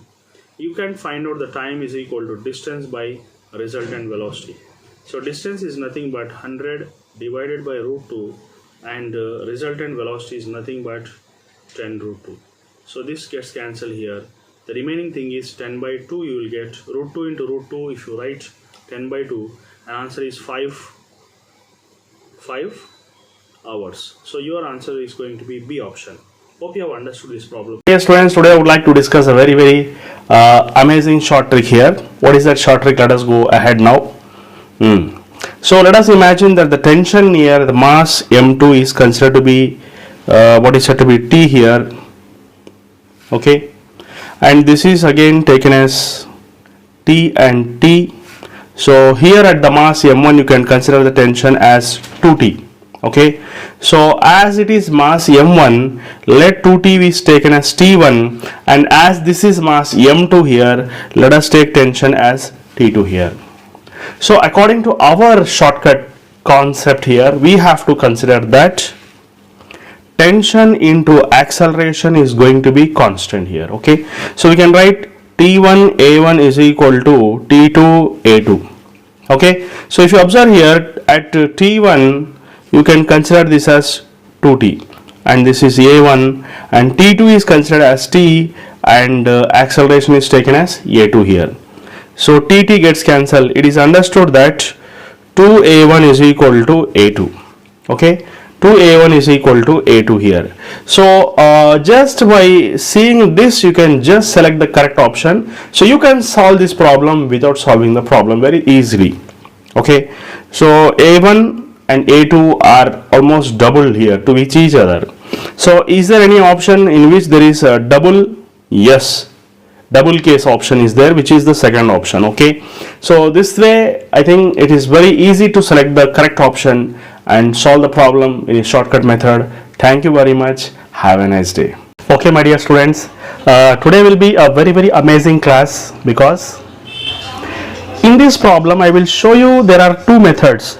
First one is, you can say this is a tricky method. There is general method also. There are two types of methods which I have shown here, but I am going to teach you third method which is more easier than these two methods. How is it going to be? You will be amazing that what is this? What is happening here? This type of things will come to your mind. Okay, so anyhow, let us go ahead now. So here, what is the third method which I am going to teach you, which is separate from all these two methods? So anyhow, so let us see here now. You all know that V1 is 20, and here let us imagine V2 is 10 volts, 20 volts, and let us take this is V3, which is 0 volts because this is ground. Okay, so V3 is 0. Let us imagine. So how are you going to find out the voltage across P here, which I am showing in the diagram? The easiest technique, which you might have not seen in any of the books, inshallah, I am going to teach you. So Vp will be average of these three voltages, that is V1 plus V2 plus V3 by 3, that is Vp is equal to 20 plus 10 plus 0 by 3. You have to find out the average of these three, then you will be getting 30 by 3, which is equal to 10 volts.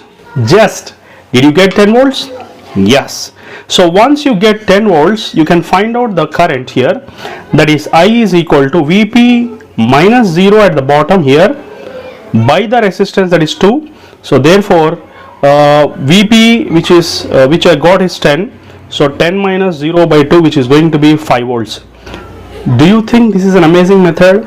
If it is so, if you like this method, you just comment below. I'm going to get some more methods tomorrow, inshallah. Thank you. My dear students, how to solve this problem without any free body diagram? This is my mission, that I want to make physics so easy that you will enjoy the subject like anything. So I would like to make this problem solve by you without using free body diagram. How can you use that one? Now let us see.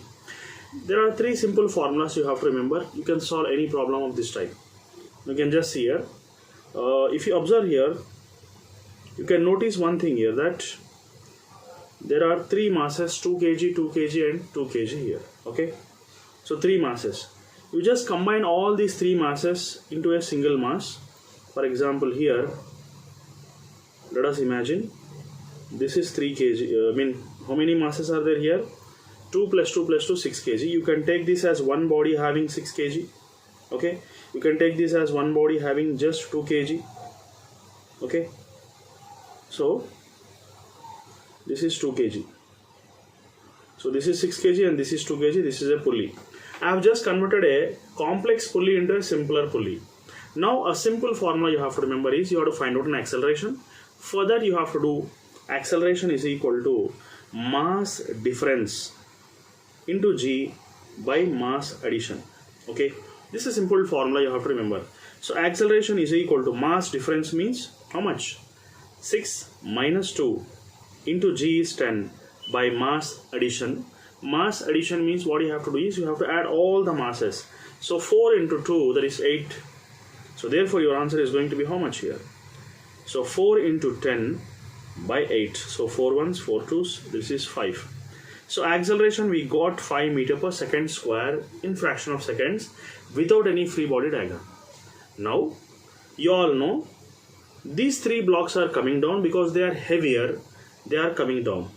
And this block, which is a single block which is moving up, three blocks are coming down. He is asking us to find out the tension T1, T2 and T3. Now how are you going to find out these three tensions T1, T2 and T3? Now you just remember, without free body diagram you can find out the tension T1.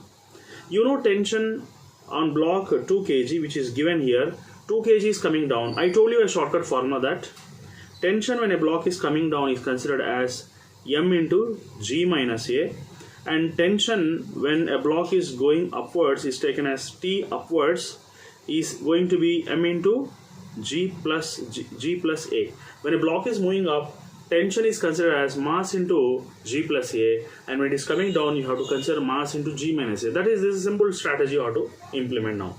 So how can you find out this tension T1 here? So you can find out T1 is equal to that mass which is hanging below T1 you have to consider. That is going to be 2 into g minus a. G is 10, minus a is minus 5. So your answer for T1 is considered to be, this is 10 newtons. So we got this as 10 newtons. Now you can find out tension T2 also. How can you find out tension T2? So T2 is equal to mass into g minus a, the same formula, but here below T2 these two blocks are coming. That's why you can consider combined mass as 4. So this can be taken as 4 into g minus a. G is 10, minus a is 5. So this is 5, 4 5s are 20 newtons. Okay, so T2 we got it as 20 newtons, and you can find out T3 also. Okay, so T3 you can find out like this. As T3, below T3 3 masses are there, you can consider as 3 masses combined together, 6 into g minus a, that is 10 minus 5. So there is 6 5s are 30 newtons. You can find out like this also. But one more simple shortcut I'll tell you. Instead of finding T3, if you find this side tension, then also you'll get T3. Because this is T3 means this is also T3 only, as this is a single string. So this is T3, this is also T3. But you know T3 means this block is moving upwards. So you can find out T3 by using only single block also, but the formula is tension upwards you have to consider here. So how much you are getting a tension upwards? Let us see here now. So tension upwards, if you observe, tension upwards you can consider here. The body is, this single block is moving upwards, but tension is T3. So tension upwards is M into G plus A. So what I mean to say is tension T3 can be taken as M means 2. Single block is moving up or 3 blocks are moving down. Single block which is moving up is considered as 2. But here you can consider G plus A. That can be taken as 2 into 10 plus 5 here. So 15 to 30 newtons. Therefore T3 we got it as 30 newtons. Like this we can find out 30. So we got T3 30 by taking 3 blocks also, or a shortcut. Then shortcut of shortcut is you can find out single block by taking upwards. Hope you have enjoyed. Thank you very much. Do you want to be the fastest problem solver in physics in India? Then you are at the right channel. My channel name is Fakhruddin Academy Physics. Assalamu alaikum, welcome my dear friends. So let me solve this problem in fraction of seconds. You will feel wonderful. If you like this type of shortcuts, you just comment below. I am going to prepare more and more shortcuts, inshallah. So you can just see the problem here. This is a unequal Wheatstone bridge. See, this is the circuit given in the problem. Okay, so this is the circuit given in the problem here. If you can just see here. Okay, this is the circuit given in the problem. If you observe, these 20 and 20 is going to become 40. So here it is 40, and this 20 is separately written here 20. Again, this 20 and this 20 is going to be separately written, and this is 40, and this is 40, and this is 20. So 40, 20, 20, 40. Okay. So this is an unequal Wheatstone bridge where we cannot apply the concept of P by Q is equal to R by S. But just see the problem how it is solved in the book given here. This is a bookish answer which will take definitely 1 or 2 minutes, even if you are an expert student. Just see the solution. It can be solved by using Kirchhoff's laws. And you can just see how complex it is using Kirchhoff's law. But do you want to solve the problem in fraction of seconds without using any Kirchhoff's law, without using any Millman's theorem? Just without wasting time, go ahead now. So as this is 20 and this is 40 and this is 40 and this is 20, this is a modified circuit of this Wheatstone bridge given in the diagram here. Just you have to do is take 20, add with 40 and divide with 2. What is the answer you are getting? You are getting 30. Is it? Among the 4 options, select the option which is very, very close to 30. That is going to be your answer. Is it? Is it wonderful? Is it wonderful? Do you like it? Then thank you very much. Subscribe to my channel and share to your friends. If you want this type of videos, you have to like to my channel and share to your friends. My dear students, how to solve this problem without free body diagram? And it's a previous year question asked in JEE Mains 2022. How can you solve this without free body diagram just in fraction of seconds? It's very simple now, just see here. So let us imagine this is acceleration A1, this is having acceleration A2, and this is having acceleration A3, and this is having acceleration A4 because it is mass M4. So M1, A1, M2, A2. So whatever be the mass number is given, the same number you have to give for acceleration. That's it. The first step is over. The second step is, there is a shortcut formula called as tension into acceleration is equal to constant, or it's going to be 0. If you add them, this should be 0. Then what I'm going to get is, if you observe, this is tension T, that means this is also tension T. These two tensions combined together, it is going to be 2T. That means this is a single thread, this is also 2T. So these two tensions combined together on the pulley, it is going to be 4T. It's a single string, same string, so it is also written as 4T here. Okay. Now, tension into acceleration is equal to 0. The same thing you have to apply here. So how are we going to solve this problem? Now just see. So here, 4T into A1 plus 2T into A2 plus T into A3 plus t into a4 is equal to 0. Now cancel out all the t's. That means your answer is ready. So 4a1 plus 2a2 plus a3 plus a4 is equal to 0. That's it. Your answer is ready. You can just see what is the correct option. I think the correct option is going to be your first option. Friends, let us discuss a very amazing shortcut. You want to be the fastest in India in solving physics problems? Then you are at the right channel. You just see here now. Inshallah, I will tell you what is the shortcut here. So if you observe here, this is an unbalanced, unequal Wheatstone bridge, in which here there is 3 and 1, and again 1 and 3. It is not symmetry. You know that this is not going to be a symmetrical figure here. And this problem is solved by using Kirchhoff's first law for charges. But you know that how much complex it will be. Instead of that, I will tell you a super simple shortcut. If you want to find out the equivalent capacitance between these two ends, A and B, you can just do VAB is equal to average of the two capacitors given in diagram, that is 3 plus 1 by 2, which is going to be 2 microfarads. Okay, but whatever may be the answer here, that is capacitance across A and B, should be not exactly equal to the average. It should be less than the average of these two. This condition you have to remember. So equivalent capacitance will not be exactly average. It will be a little bit lesser than the average of that. That means B option is wrong and A option is going to be your correct answer. This is the simple shortcut. Thank you very much. Have a nice day. Okay, my dear students, how can you solve this problem of block and pulleys in a super simple way? You can just play with this type of problems. Without free body diagram, you can solve these problems in fraction of seconds. Let us go ahead. Now, you need to find out acceleration, tensions also. How are you going to find out an acceleration? A different style of solving a problem is acceleration is equal to mass difference by mass addition into g. Mass difference by mass addition. What is this mass difference? You can consider these two masses to be 4m and this single mass is going to be 2m. So mass difference means the difference of the masses which are coming down and going up. That's it. So this is going to be totally 4m. So 4m minus 2m divided by mass addition means you have to add all the masses. So it's going to be how much? 6m into g. That's it. So acceleration is how much? 2m by 6m into g. Mm gets cancelled. Acceleration is equal to g is 10. So 20 by 6 can be written as 10 by 3 meter per second square. Got an acceleration? If you get an acceleration, you can find out time. You can find out time. Sorry, tension. I'm sorry. In tension, time is less. So in less time, you can find out the tension. I'm getting tension because of finding of tension. So let us find out this tension T1. So whenever these two blocks are coming down, okay, this block is moving up. So this block as it is coming down, I told you that tension down is taken as m into g minus a and tension up is taken as m into g plus a. Any body is coming down, you have to apply the formula g minus a. Any body is moving up, you have to apply the formula g plus a. So this tension you can find out now. Tension T1. So T1 is nothing but this is coming down. So 3m, because mass is 3m here, and g minus a is 10 minus a. What is a?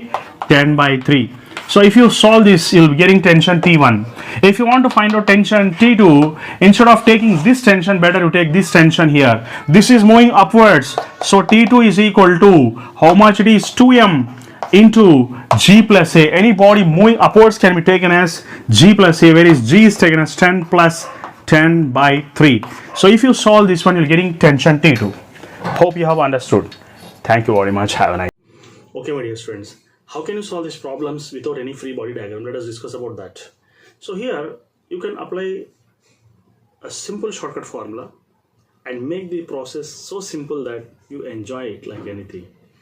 Now let us see here. Acceleration you have to find out. So what is the formula for an acceleration? I already told you that a simple formula for acceleration. Acceleration is equal to mass difference by mass addition into g. That's it. So what is acceleration? Mass difference means you have to take the difference of the two masses. Here 10 it is. Okay. So here it is 10 and this is 5. So mass difference means 10 minus 5 by mass addition means 10 plus 5 into g. G can be taken as 10 here. Okay. G can be taken as 10. If it is not giving any 10 value, you can just take it as G only. Okay, so you can take it as G only. Therefore, acceleration is equal to 5 by 15G, 5G by 15. So 5 1s are 5 3s are. So your answer is going to be G by 3. That's it. So third option is going to be correct answer. If you want to find out tension also, you can find out the tension.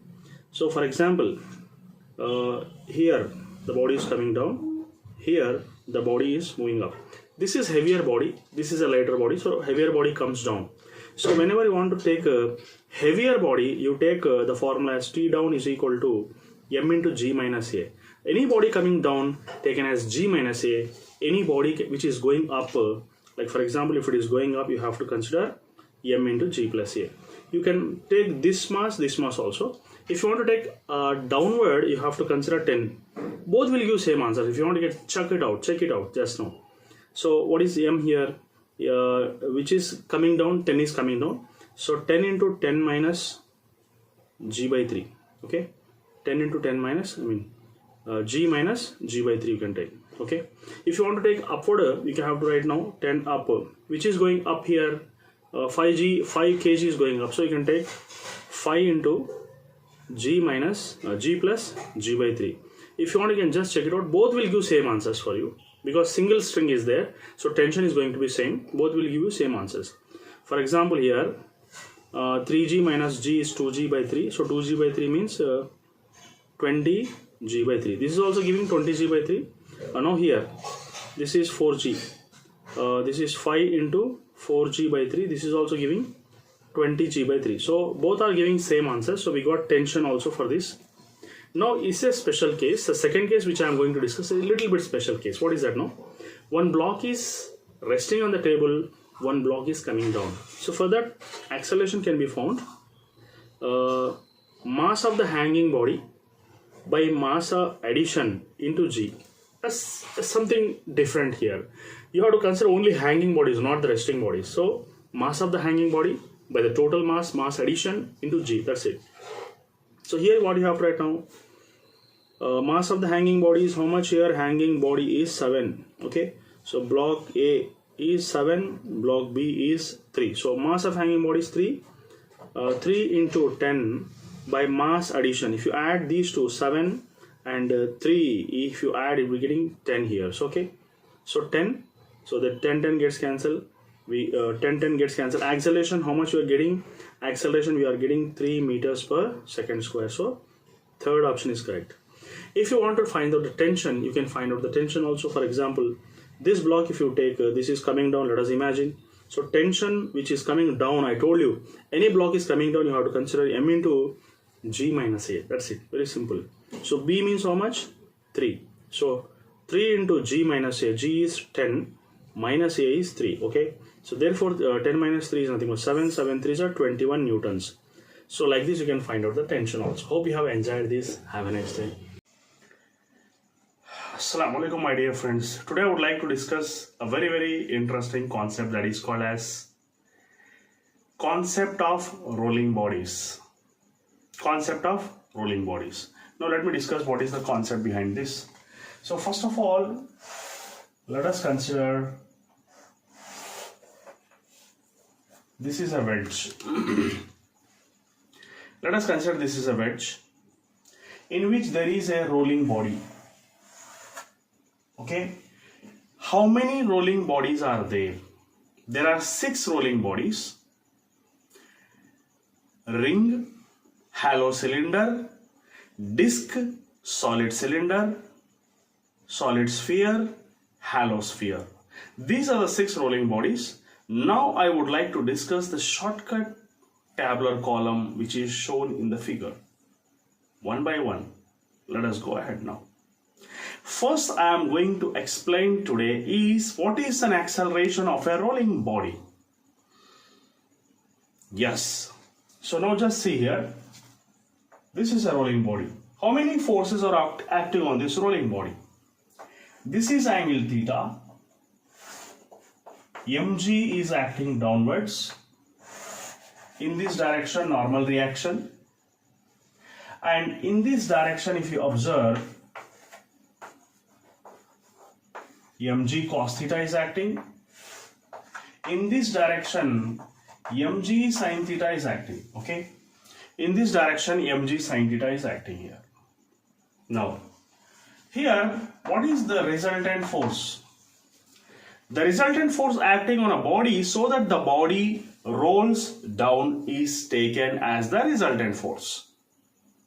Now, so therefore here you'll write resultant force, which is called as rolling, is equal to mg sine theta, is equal to mg sine theta here. So here this is going to be rolling.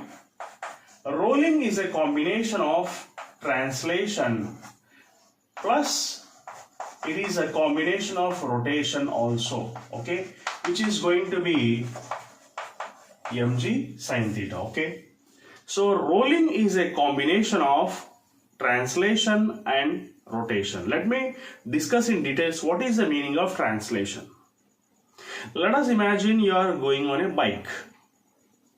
You have suddenly applied the disc brakes of the bike, and both the tires of your bike, they are not rotating, they are just fixed and they are skidding together like this. For example, if this is a tire of a bike and these 3 points are moving like this without rotating, they are skidding. This is called as this is called as translation. This is called as translation. And if the tire is rotating like this on a fixed point, for example, you have applied the center stand of a bike and you started raising. The bike is there itself. The back tire of a bike is rotating continuously there itself without moving forward. This is called as rotation. This is called as rotation. Okay. The center of mass of this tire is there itself. It's not moving. Now, which is equal to rolling now. This is moving like this. This is moving like this. And even center of mass is also moving combined together. So this is called as a rolling body. Now when a bike is moving forward, both the tires, they are rotating and the center of mass is also moving along with that. Okay, if all these 3 points are in motion, then it is called as a rolling body. So this is called as rolling. So rolling is a combination of translation and rotation. Rolling is a combination of translation and rotation. Now, for example, what is the formula for translation? The formula for translation is MA. And what is the formula for rotation? We have to discuss about the formula of rotation. Now just see here, for example, on any rolling body, if you observe, okay, at this edge, what is going to act here? For example, there is some torque acting here. Torque, you know, this is radius, okay, this is radius, and in this direction the force is acting, and that is called as force. You all know that torque is a combination of, torque is nothing but force into perpendicular distance. Torque is a combination of force into perpendicular distance, and here this is going to be the perpendicular distance. Okay, so therefore torque is equal to force into perpendicular distance is going to be the radius here. That is going to be the radius. So force into perpendicular, this is called as torque. And what type of force it is? It is going to be a rotatory force, the force which is going to rotate. So therefore force due to rotation is nothing but torque by radius. Okay, and you all know that as F is equal to ma, there is for force, that is torque is equal to I into alpha. Force is nothing but it's a combination of mass into acceleration. Torque is nothing but it is a combination of moment of inertia and angular acceleration. moment of inertia and angular acceleration. Mass is analogous to inertia. Linear acceleration is analogous to angular acceleration. Okay. Now, torque, you write, what is I? I can be taken as mk square, where k is called as radius of gyration. K is called as radius of gyration. I will discuss about what is radius of gyration after a certain time. Now, alpha, you all know that A is equal to R into alpha. Acceleration, which is called as linear acceleration, is a combination of radius into angular acceleration. And here you can write angular acceleration is equal to linear acceleration by radius. So this is linear acceleration by radius. So you got the formula for torque now. Torque is equal to I into alpha, which is mk square into A by R. So I am going to substitute here now. So therefore, force due to rotation is nothing but torque, which is mk square A by R whole divided by R. Therefore, force due to rotation is equal to mk square. This R, if you multiply, it is going to become by R square into A. Therefore, which can be written as ma into k square by R square. Okay, ma into k square by R square. We got the formula for rotational force due to rotation. I'm going to write here now ma into k square by R square. Okay, which is going to be equal to here, and this is going to be equal to mg sine theta. Okay, so I'm going to get this one now. From this, let me write one more step. If you common out ma, you'll be getting 1 plus k square by R square, which is equal to mg sine theta. Okay, therefore m gets cancelled. Acceleration of a rolling body is equal to g into sine theta by 1 plus k square by R square. This is going to be acceleration of a rolling body. This is going to be the acceleration of a rolling body. Hope you have understood up to here. If you understood up to here, take the screenshot of this concept. Now I will discuss what is the acceleration of a disc, hollow cylinder, solid cylinder, disc and ring, hollow sphere and solid sphere. Let me discuss all these 6 rolling bodies one after the other. Okay, hope you have understood up to here. Now let me rub and discuss about the remaining things here. Okay, just see here. This is a body I am writing. Now I am finding the acceleration of rolling body. Okay, we'll discuss about what is an acceleration of a rolling body, what type of body you are considering. Now, body, it's k square by R square. It's k square by R square. Now, body, if you consider, let us take a ring. Okay, you know what is the formula for a ring? Okay, you know the formula for a ring for moment of inertia is going to be mr square. Okay, it is going to be mr square. And if it is a ring as well as a hollow cylinder, both are having the same formula, that is mr square. Now let me discuss about the next concept, that is next body, which is called as a disc and a solid cylinder. Okay, and the formula is I is equal to mr square by 2. And the third body is, let us imagine, it is a solid sphere. And the formula is I is equal to 2 by 5 mr square. Let me discuss about hollow sphere. And hollow sphere, it is going to be 2 by 3 mr square. Okay, 2 by 3 mr square for a hollow sphere. So these are the formulas which you have to remember.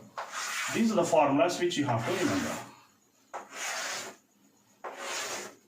Now, what is the value of k square by r square for ring, for disk, for solid sphere and for hollow sphere? What is the formula for k square by r square? Now, what is the meaning of k here? K, just now I told you that it is radius of gyration. Now let me discuss here.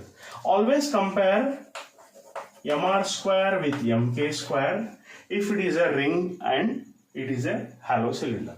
Both are having same formulas. So gets cancelled. K square by r square is going to be 1. Okay, so this is 1. K square by r square for value for ring and hollow cylinder is going to be 1.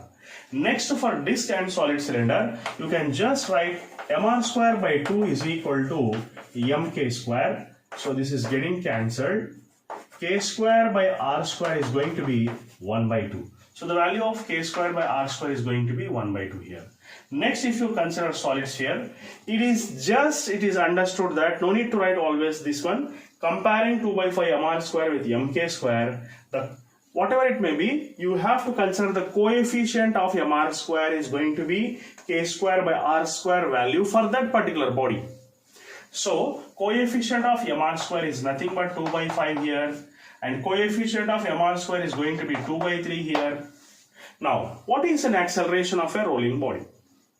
What is an acceleration of a rolling body here? Okay, so acceleration of a rolling body, if you observe, just now I have derived the formula, that is acceleration is equal to g into sine theta divided by 1 plus k square by r square.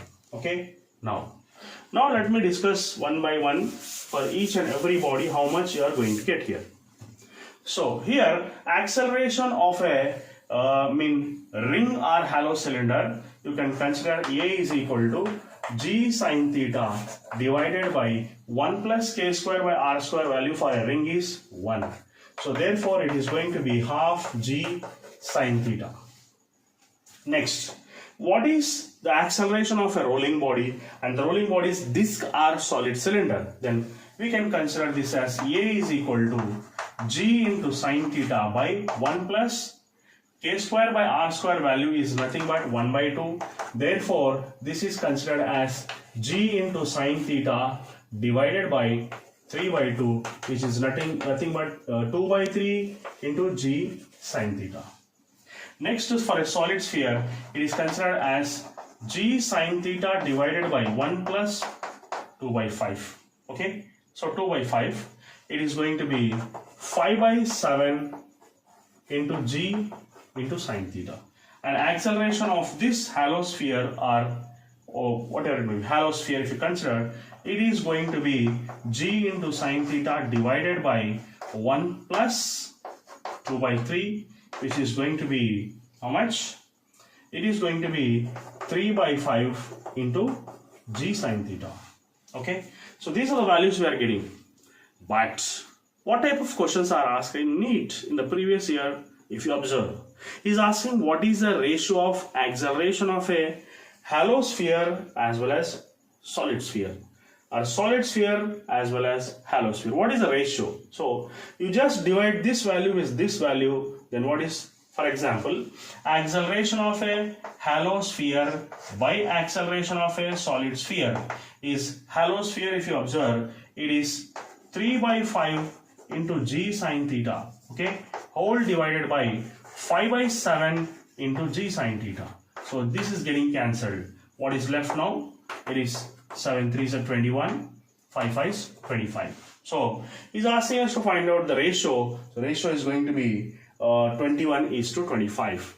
So this type of problems are regularly coming in NEET. So once you understand acceleration, let us go for the next concept, what is called as velocity. How are you going to find out the velocity of a body? A rolling body especially. Now, for example, a body is dropped at this place, it is going here, it is rolling downwards like this. Okay, this is the velocity you have to find out. At this place, velocity is going to be 0, and at this place, you are going to find out the velocity. How are you going to find out the velocity? You all know that, for example, this is theta, This is the height of the wedge and this is going to be the length of the wedge. You can just write sine theta is equal to h by L. Okay, h by L. Now you can just write v square minus u square is equal to 2as. It's a general formula. It's a general formula you can write. And now initial velocity is going to be 0. Final velocity is going to be square root of 2 into a into s. Okay. And you have to know that displacement is taken as length here. And acceleration of a rolling body is considered as g into sine theta. Here it is g into sine theta. So therefore velocity is going to become square root of 2 into g into sine theta, and s is going to be L here, divided by 1 plus k square by r square. Okay, so what are you going to write now? Just modify this formula. You write 2g, you take L sine theta divided by 1 plus k square by r square. Okay, so now can I write this L sine theta cross multiplied is taken as h here. So therefore velocity of a rolling body is considered as 2g. L sine theta is nothing but the height of the wedge. So this is 1 plus k square by r square. So we got the velocity of a rolling body. Now you can find out the time taken by a rolling body to skid down up to here. How can you find out the time? Okay, you take a screenshot of this. We shall go ahead with time also. Now let us see. Now for example, a body is dropped at this place. It is rolling downwards. How much time it is going to take to reach at this point? Let us go ahead now.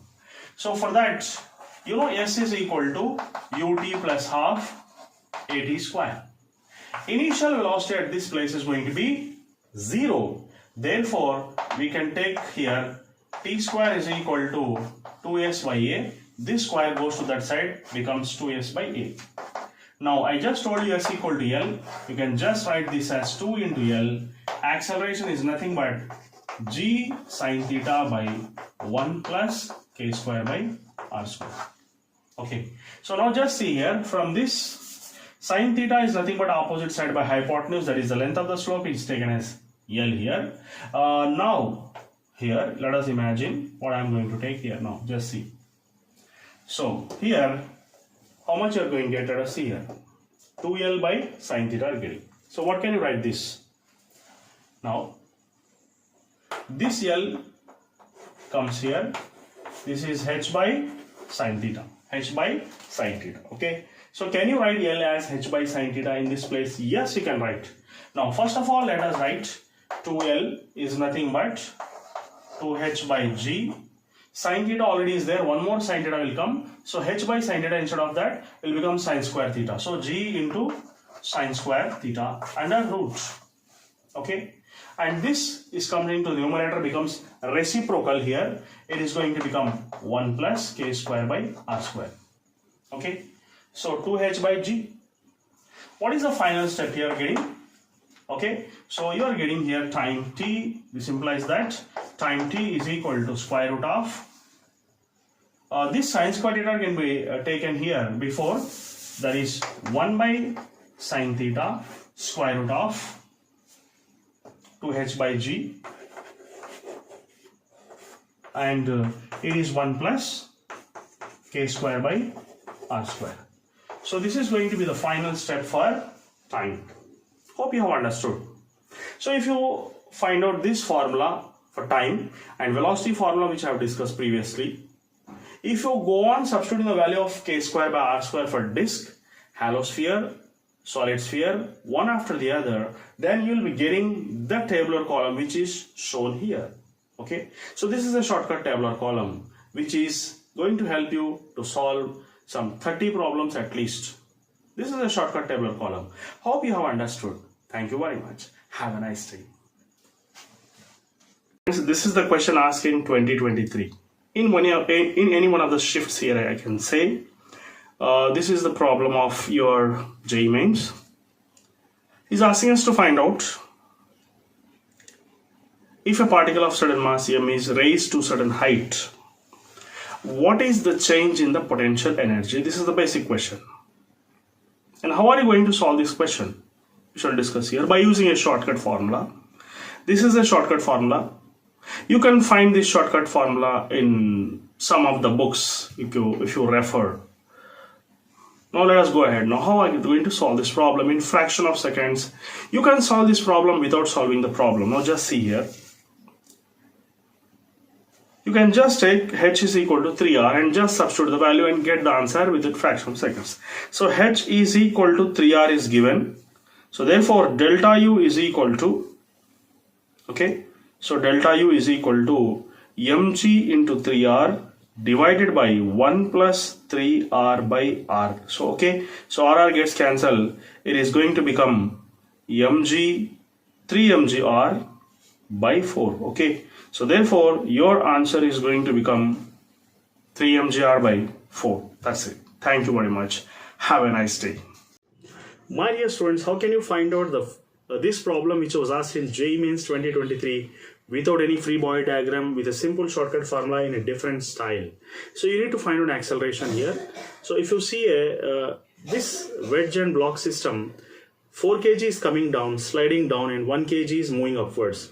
But for both the components here, we can be writing as, the components can be written as,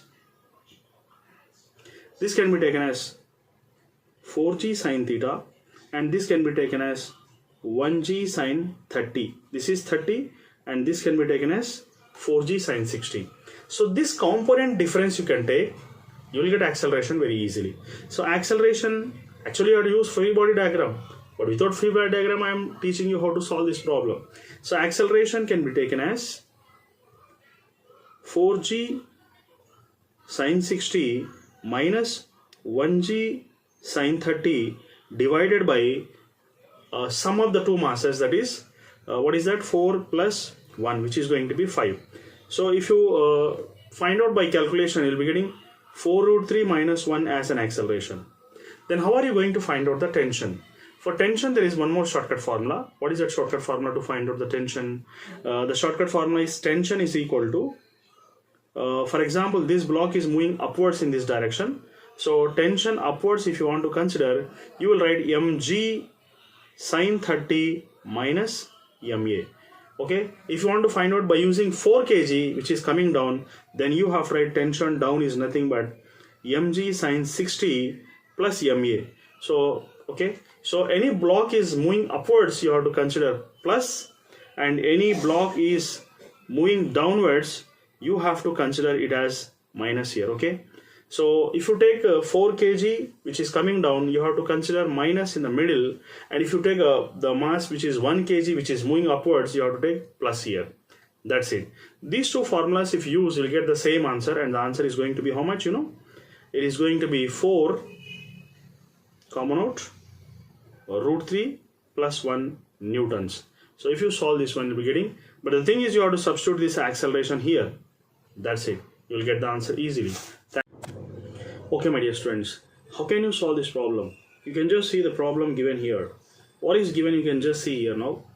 If blocks M3, okay, find the mass of block M3 in terms of M1 and M2. That means this is M1, this is M2. You have to find out the mass of block M3 if the system is at rest. So it is going to be at rest here. Okay, so now just see here now.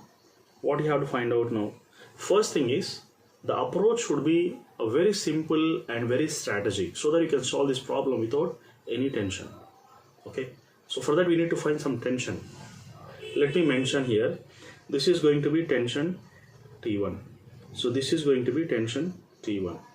And what is this going to be? Let it be tension T2. T2 is nothing but 2 times of T1, because T1 on either sides above the pulley combined together, it is going to be T1, which is T2. So if this is T2, this is also going to be T2. Okay, so first thing is, you can consider here, you take this pulley. You take this pulley first. So you have to find out the tension T1. For that there is a formula. For single pulley and block system, you know tension is going to be 2m1 m2 by m1 plus m2. This is a simple formula to find out for a pulley and 2 blocks. This is going to be the tension formula, and that is taken as T1. But you have to find out that mass m3 you have to find out, so that the total system is at rest, and mass m3 is at the left side, this side. Okay, so now let us see what is going to happen. So you can consider here T2 is equal to 2 times of T1. What is T2 here?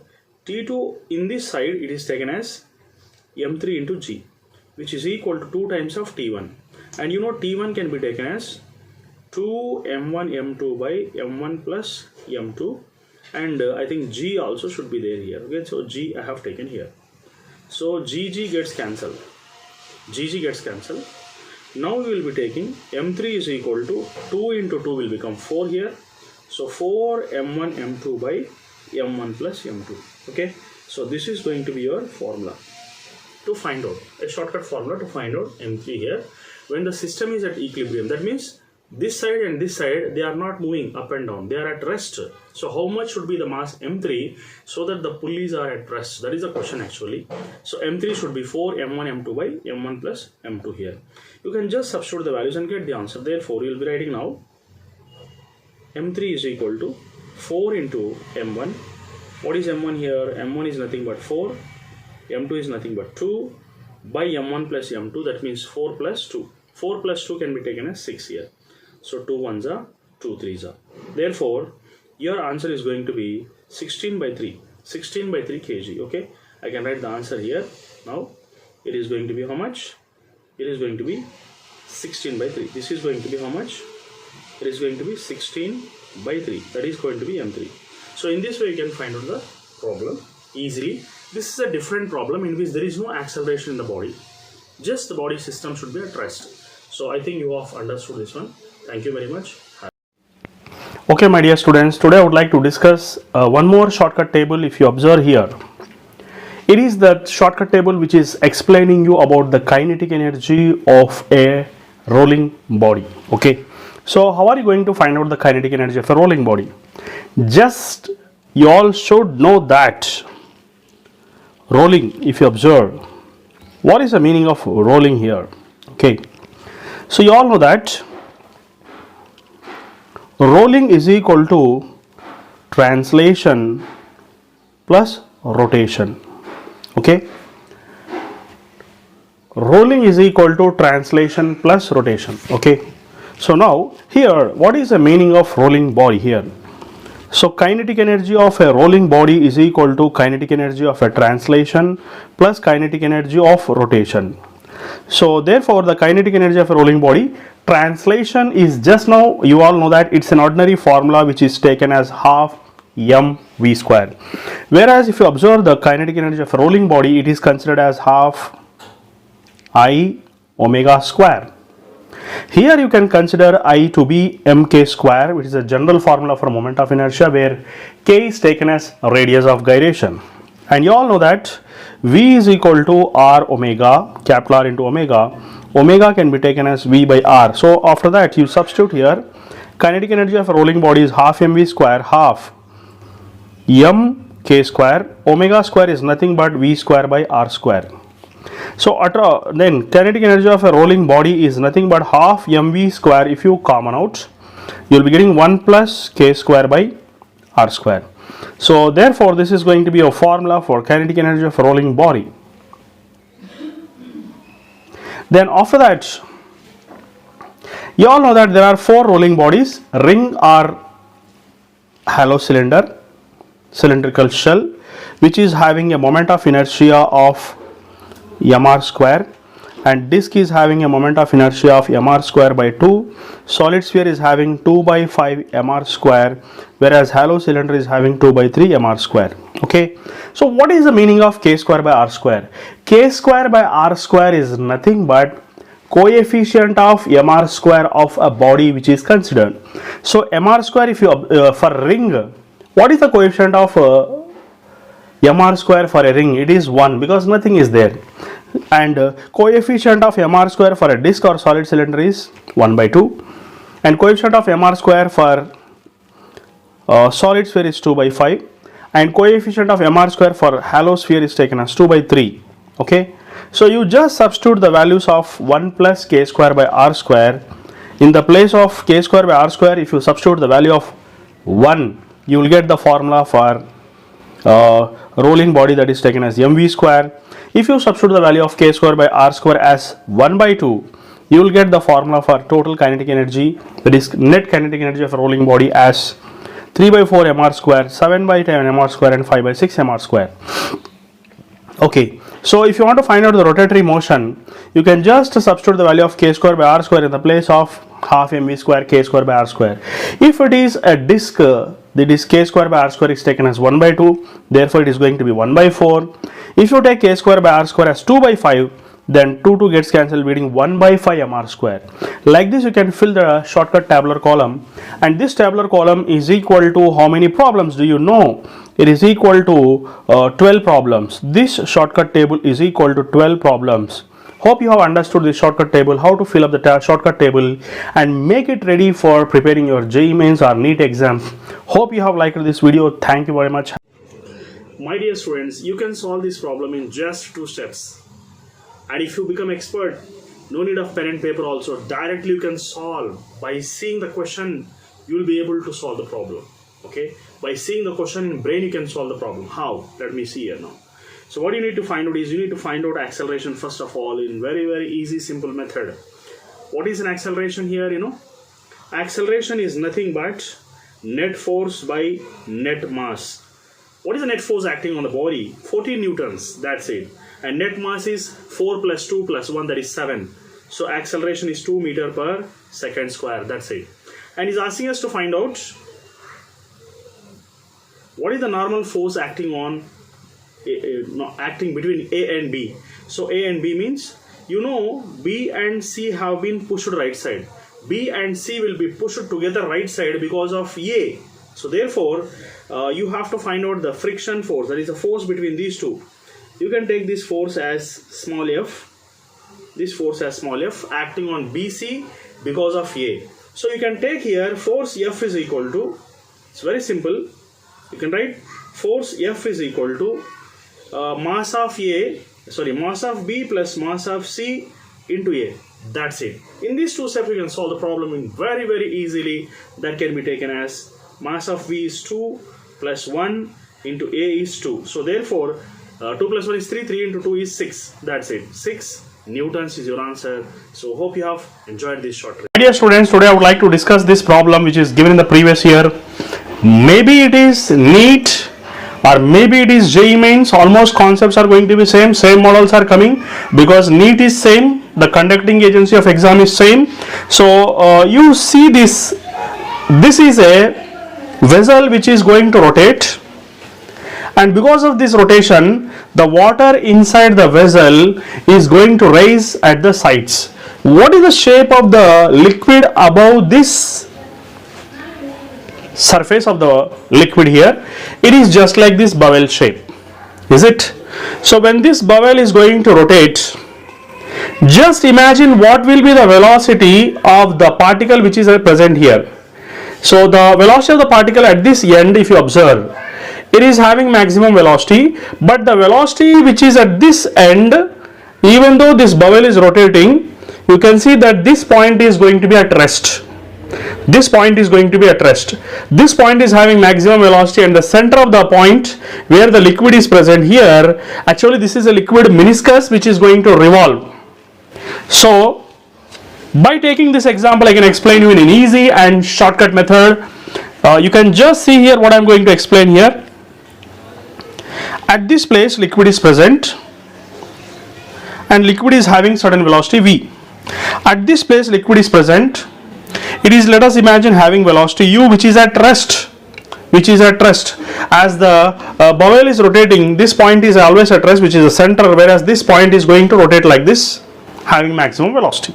I can tell you a shortcut formula, that is the kinematics formula. I can write v square minus u square is equal to 2gh, where u is taken as 0, and you all know that v is equal to r omega. You can just write r square omega square in the place of v. You can substitute this value and you can get r square omega square is going to be 2gh, and in this way you can find out the height height of the vessel and height difference of the liquid at the bottom as well at the top, you can write H is equal to R square omega square by 2g. And in the problem, if you observe, height is taken as 5 centimeters, radius is taken as 5 centimeters, you can write directly H is equal to 5 5 is 25.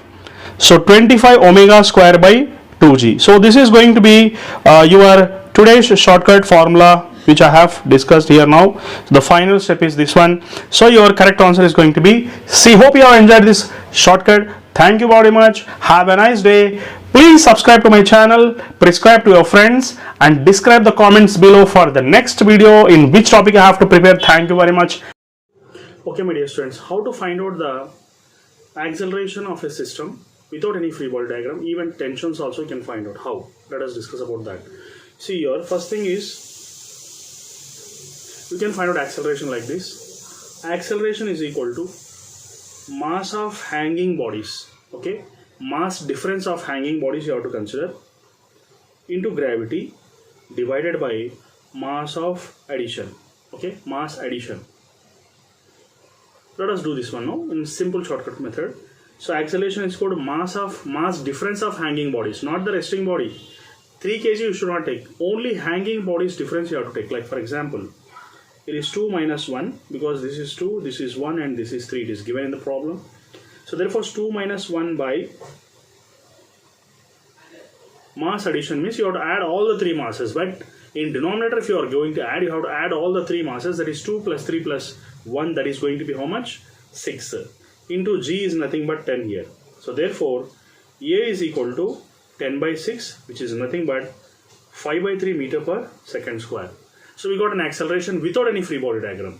Now you have to find out the tensions also. So how are you going to find out the tensions in the string?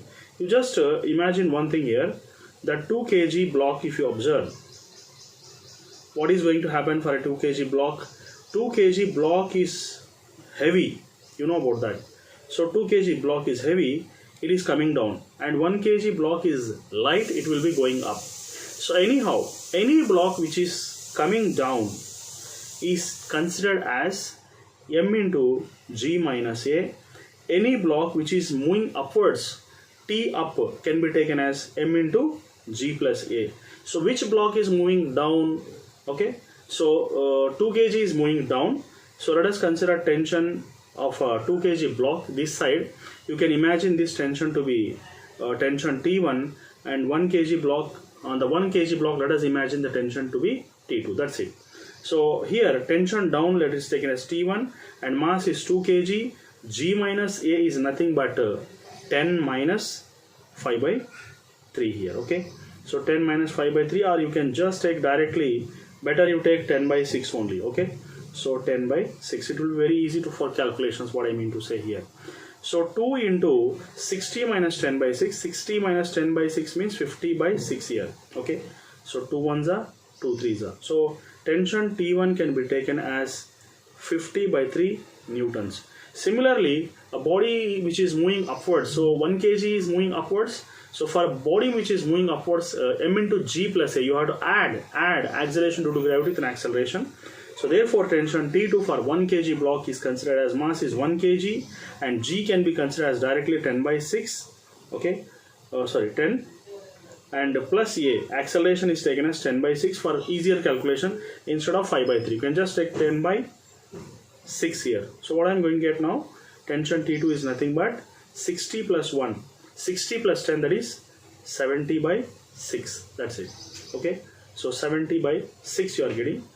Your answer is going to be 70 by 6 newtons. So this is a super simple shortcut method to find out tensions T1, T2 and acceleration here.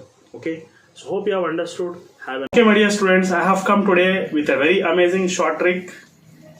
If any problem, you have any problem with any problem, you can mention, because I have an intention to remove your tension. Thank you very much. Let us go ahead with an amazing shortcut here. Okay, so in this problem, there is a concave mirror. You can just see the concave mirror. Okay, so this is a concave mirror. Let us imagine this is to be a concave mirror. Then after that, you have kept an object here which is at 40 centimeters, you can say like this, and now the object is shifted towards right, so that it has been shifted to 20 centimeters, then the remaining distance is going to be 20 centimeters.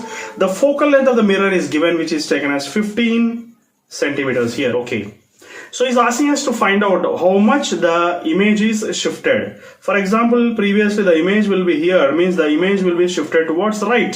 If an object is shifted towards the mirror, the image is shifted away from the mirror. For this I will give you a very wonderful shortcut. You will say, sir, it's great, thank you. Okay, so delta V is nothing but F. Okay, delta E is nothing but U2 into F by U2 minus F minus of U1 into F by U1 minus F. This is today's shortcut for U. Okay, so what is U2? Okay, so here U2 is taken as 20 centimeters and U1 is taken as 40 centimeters. F is constant. You just see how wonderfully this formula will work without any tension, without any confusion. Okay, so U2 is nothing but is that 20. So 20 into 15 by 20 minus 15 minus of 40 into 15 by 40 minus 15. So this is going to become 60 minus 24. Your answer is 36 centimeters. That's it. Okay, so your answer is 36 centimeters away from the mirror, because when an object is closer, image is away. Thank you very much. Have a nice day. Please help me. Prescribe to your friends, describe the comments below, and subscribe to the channel. So anyhow, my dear students, let us solve this problem here. Totally how many masses are there? You can just see. There are 3, 2 and 1. Combined together I have taken it as a one mass, that is 6 kg. Okay, so this is going to be 6 kg. How many forces are acting upward direction and how many forces are acting downward direction? You can just take it. 60 newtons are acting upwards here, 18 newtons are acting downwards here. Okay, and 6g sin theta is acting in this direction. So actually mg sin theta, here 6g sin theta. So what is this 6g sin theta? I will tell you. So 6g means 60, sin theta is sin 30, means 1 by 2. So which is going to be 30. So I can take this totally as 30 newtons. So what is going to happen now? Let us see here. Which is greater? 18 plus 30 is going to be how much? It is going to be 48 newtons. So this side 60 newtons and this side 48 newtons. That means the body is moving upwards in this direction. So you need to find out acceleration. So how are you going to find out an acceleration? Acceleration is nothing but difference in the forces by the total mass. What is the difference in the forces, my dear? 60 minus 48, the difference in the forces, that is resultant force. So resultant force is acting in this direction, which is 60 minus 48 divided by the total mass, that is 6 here. So how much you are getting? 12 by 6, which is equal to 2 meters per second square is going to be the acceleration of the total system, I can say. Now he's asking us to find out what is a normal reaction acting on 1 kg, that is this 1 kg. So I'm going to take that 1 kg separately here. Let us take this as 1 kg. On 1 kg, normal reaction is acting in this direction. What else is acting on 1 kg? So if you take 1 kg separately here, 18 newtons is acting in this direction. 18 newtons is acting in this direction. Normal reaction is acting in this direction. And what else? 1g sin theta is also acting in this direction. What is 1g sin theta? Do you know? Here 1g sin theta is nothing but 10 sin 30. Sin 30 means 1 by 2. So 10 into 5 by 2 is going to 10 into 1 by 2 is going to be 5 newtons. So 1g sin theta can be replaced. This 1g sin theta can be replaced with 5 newtons. Okay. So you are going to find out the normal reaction. You know resultant force is acting in this direction. Okay. So resultant force is acting in this direction. So let us take this complete diagram here. How are you going to solve this complete diagram? Now, here you have to find out the normal reaction. So resultant force is equal to normal reaction minus 18 plus 5 in one direction. So therefore, resultant force can be considered as how much? M into A. What is M here? 1 kg into A. n minus 18 plus 5 is how much? 23. Okay, so what is m1? What is acceleration 2? So n minus 23. So n is equal to 23 comes to this side, it becomes 23 plus 2. 23 plus 2 is going to become 25 newtons. So your answer is going to be 25 newtons. Hope you have understood and enjoyed this problem. Thank you very much. Have a nice day. My dear students, I want to make you the fastest in India. So I am going to teach an very amazing short trick today. And this short trick will help you to solve the problem in a fraction of seconds, in which the textbook method, if you follow it, may takes more than 1 minute. So let us see here now. There is a glass slab having refractive index 1.5. From this side, if a person is going to see, the bubble appears to be here. From this side, if he sees, the bubble appears to be here. But it is said that bubble appears to be 5 centimeters from this side, and from this side bubble appears to be 3 centimeters. Okay, so from this side the bubble appears to be 3 centimeters, from this side it is appearing to be 5 centimeters, and he is asking us to find out what is the length. Okay, so you all know that refractive index is nothing but real depth by apparent depth. But in this case, you can consider the refractive index as real length by apparent length here. Okay, so real length by apparent length. And refractive index is given by 1.5 here. And he is asking us to find out the real length, which is taken as L. And apparent length means you can consider the apparent length as these two lengths, that is 5 centimeters and 3 centimeters combined together, we can take apparent length. Therefore, that is 3 plus 5. Okay, so therefore this implies that you will be getting length as 8. It is going to be 12. 120 you will be getting, and you will be getting the point here, so that is going to be 12 centimeters as the length. Okay, hope you have enjoyed this shortcut. Thank you very much. Instead of doing splitting together this side and that side, I have combined together. I have done in fraction of seconds. Hope you have liked this shortcut. Thank you very much. Have a nice day. Okay, my dear students, today I would like to discuss a very important and easy topic, that is prism. And you can just see the prism, the lengthy method given in the textbooks. Okay, so we can solve this problem in a simple trick, and my aim is to make you the India's fastest student in solving physics problems. Now you can just see here, as the light ray is entering in this direction normally, normal to the surface PR, we can take here R1, R2, sorry, this is R2 is equal to I2 is equal to 0. Okay, so here I1 is equal to I, R1 is equal to R, whereas I2, R2 is equal to 0, because this is going in the normal direction, in this direction. Okay, so then we can write here, you all know that there is one identity in the prism, that is R1 plus R2 is equal to A. R1 means R, R2 is 0, this is A. Okay, so you all know that mu is equal to sin I by sin R. Okay, sin I by sin R. For small angles, we can write sin theta approximately equal to theta. Therefore, this can also be written here as mu is equal to I by R, but I have proved that R equal to A, therefore mu is equal to I by A, I is equal to mu into A. I is equal to mu into A. This is a simple short method to solve the problem like this. Hope you have enjoyed. Thank you very much. Have a nice day. Okay, my dear students, now let us see this problem. Let us do this problem in fraction of seconds with a wonderful shortcut here. So here, if you observe, a swimmer is trying to move in this direction. So this is the velocity of a swimmer. In this direction, there is a velocity of a river.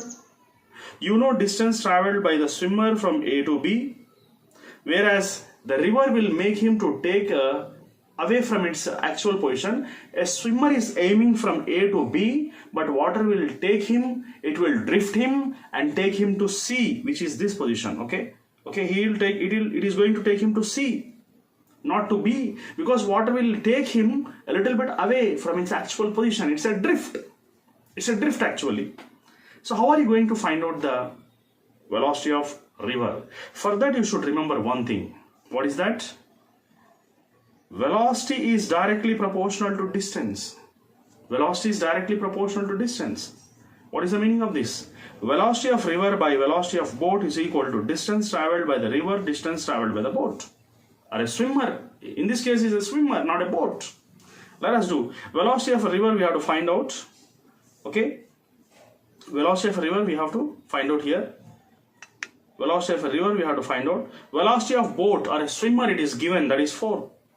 Distance traveled by the river is 750. And distance traveled by the boat or a swimmer is given here. What is that? 1 kilometer means 1000 meters. That's it. How many times it is going? How many times it goes? You can just see here, if you multiply with this one, 250 3 times, 250 4 times. That's it. So 250 into 3 times gives you 750. 250 into 4 times gives you 1000. So 4 gets cancelled. Velocity of river you'll get directly 3 kilometers per hour. That's it. Such a simple problem. Such an easy method I have explained. This is a shortcut method. World's best method. Thank you very much. Okay, my dear students, Assalamu alaikum. Welcome to my channel, Fakhruddin Academy Physics.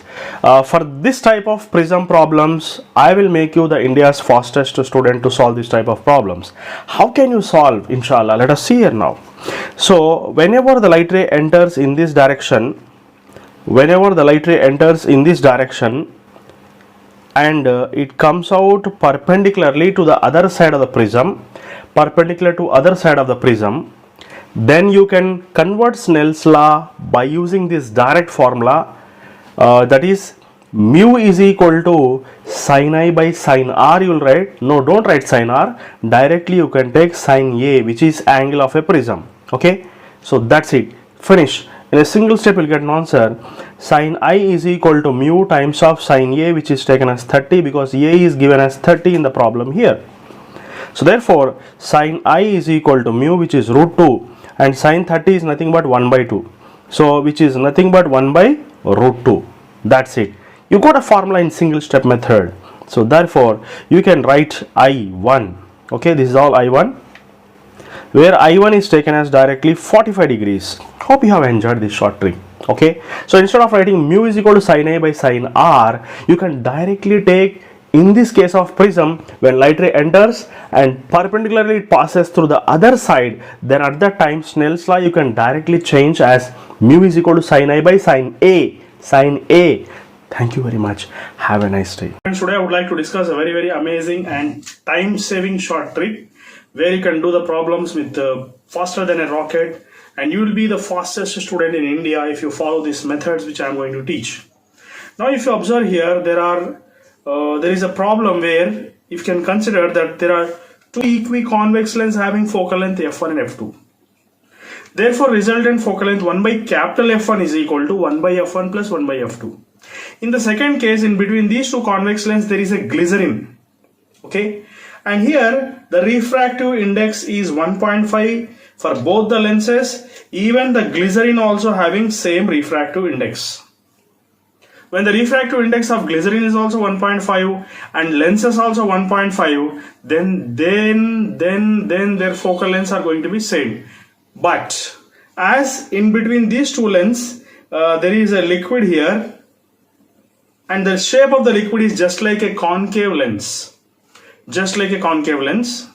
Therefore focal length of a concave lens is negative, convex lens is positive. You just have to do one thing here, that's it. You'll get an answer easily.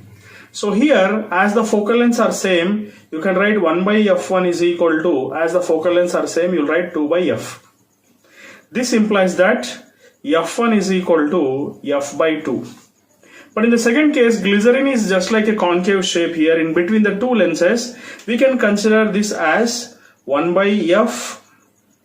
Okay, this is 1 by f and this is minus 1 by f. Again this is plus 1 by f. Focal lengths are same, but in the middle there is a concave lens which is taken as focal length negative for a concave lens. Then these two are getting cancelled here. Therefore f2 is going to become f. That's it. Got the answer now. f1 by f2 can be taken as f by 2 whole divided by f. If you cancel out this one, it is going to become 1 by 2. Thank you very much. The third option is going to be correct answer. For this type of problems, you just subscribe to my channel, prescribe to your friends, and describe the comments below. Thank you very much. Have a nice. Welcome to our channel, Fakhruddin Academy Physics. Today I would like to make you the fastest student in India who can solve the NEET and JEE Mains exam in just 45 minutes and easier than any other subject. So let us go ahead with a simple shortcut here. Okay, so there are two thin prisms whose refractive indexes are given here, 1.42 and 1.7 here, and angle of one mirror is given as 10 degrees, the other mirror we have to find out. Okay, so what is the deviation formula for a thin prism? The deviation formula for thin prism is delta is equal to mu minus 1 into A. But in the problem it is given that deviation without deviation, that means there is no deviation. Deviation is going to be constant. This part is going to be constant. Therefore, A is inversely proportional to mu minus 1. This is my shortcut here. Okay. Instead of going a lengthy process, just have a logical concept. A is inversely proportional to mu minus 1. Therefore, A2 by A1 is equal to mu minus 1 by mu 2 minus 1. Therefore, this implies that A2 is how much here? A2 we have to find out. A1 is given as 10 degrees and mu1 minus 1 is nothing but 1.42 minus 1, and this is 1.7 minus 1. By just simplifying and doing cross multiplication, you get the value of A2 as 6 degrees. Hope you have enjoyed this short trick. Thank you very much. Subscribe to my channel, prescribe to your friends, and describe the comments below in which topic you want the next shortcut. Thank you very much. Have a nice day. Okay, my dear students, you can just see this problem. The problem is solved in a very lengthy method. I am going to show you here. You can see this is the very lengthy method.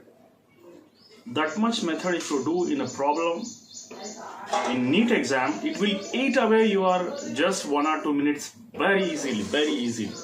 So what we have to do? What is a simple shortcut method? Without this lengthy process, I'll give you one small shortcut method. A man is walking due west. A man is walking due west. When he is walking due west, rain falls vertically downwards. When he is walking due west, rain falls vertically downwards. Means what is the meaning here? When he is at rest, rain will come, let it cross. Rain will come, let this cross. I'll give one small example. When you are at rest, if rain is falling vertically downwards, when you are in motion, rain comes cross. But here, when you are in motion, rain is coming vertically downward, means when you are at rest, rain goes a little bit forward like this. I will represent that one.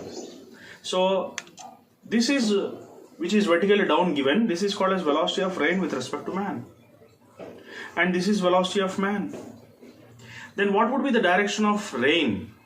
The direction of rain will be like this. This is going to be the direction of rain. Okay.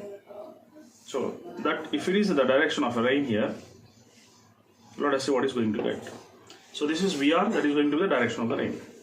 He is asking us to find out what is the velocity of rain. How are you going to find out the velocity of rain here? Yes, how are you going to find? Okay, so it is given in the problem that velocity of rain with respect to man is how much? Velocity of rain with respect to man is given as 4 kilometers per hour. Velocity of man is how much? Velocity of man is 3 kilometers per hour. Okay. So this vector, velocity of man vector, I am going to displace here. This is also velocity of man. Okay. And how much it is? It is 3. And this is 4. And you can apply Pythagoras theorem. 3, 4 means the next one will be 5. That's it. 3, 4, 5 is a sides of a right angle triangle. That's it. For that, you need to do this much process. Is it necessary that you have to do all this nuisance and nonsense? Let us have some common sense and avoid these lengthy methods, because we will be having very less time. In 50 seconds, you have to solve the physics problem in NEET or JEE Mains. Otherwise, you will be smashed. Hope you have understood this one. Thank you. My dear students, today I would like to discuss about coefficient of thermal conductivity. What is the dimensional formula for coefficient of thermal conductivity in a fastest method which is possible now. So you all know that heat energy by time is nothing but power. Power is nothing but work by time or energy by time, which is measured with watts. I'll take it as W here. So K means coefficient of thermal conductivity, area means dimensional formula is L square, and let us take delta theta is temperature, which is considered as small k. Let us imagine it is small k, and let us take the length of the rod, which is taken as L here. So L square gets cancelled here, W is left. He is asking us to find out what is the dimensional formula for thermal conductivity, which is K is nothing but W by KL. So therefore K is nothing but W, K power minus 1, L power minus 1. This is the fastest and easiest method to solve the problem. Thank you very much. Have a nice day. My dear students, if you want to be fastest in India and complete NEET exam within 45 minutes, especially physics, then you are at the right place. Today I will teach you such an amazing short trick that you will feel wonderful that how easy physics is. You can just see here the lengthy methods given in the books. So you can just bypass this method which are given in the books by taking vectors, by taking unit vector like I bar, J bar, and what is this nuisance and nonsense. Let us do this problem with just a little bit of common sense. So how are you going to do this problem? Okay, he is telling that rain is falling vertically downwards. So rain is falling vertically downwards like this when you are at rest. But when you are in motion, the rain comes little bit cross like this. That is velocity of rain with respect to man. When man is in motion, you feel that rain is coming exactly on your face, a little bit cross. That velocity of rain with respect to man we have to find out now. So what you have to do for that? A simple thing you have to do is, let us take here now. This is the velocity of rain which is acting vertically downwards. This is velocity of man which is going like this. Now you have to stop the man. You have to stop the man. Means you have to stop the man in terms of vectors. What you have to do to stop the man? You draw an opposite vector and make it negative. So what you are going to do? You have to draw one opposite vector like this and make man come to rest. Okay, so you make it as minus Vm. That's it. Then after that what you have to do is you will complete this in the form of a parallelogram. So you are going to complete this in the form of a parallelogram by just drawing one line like this.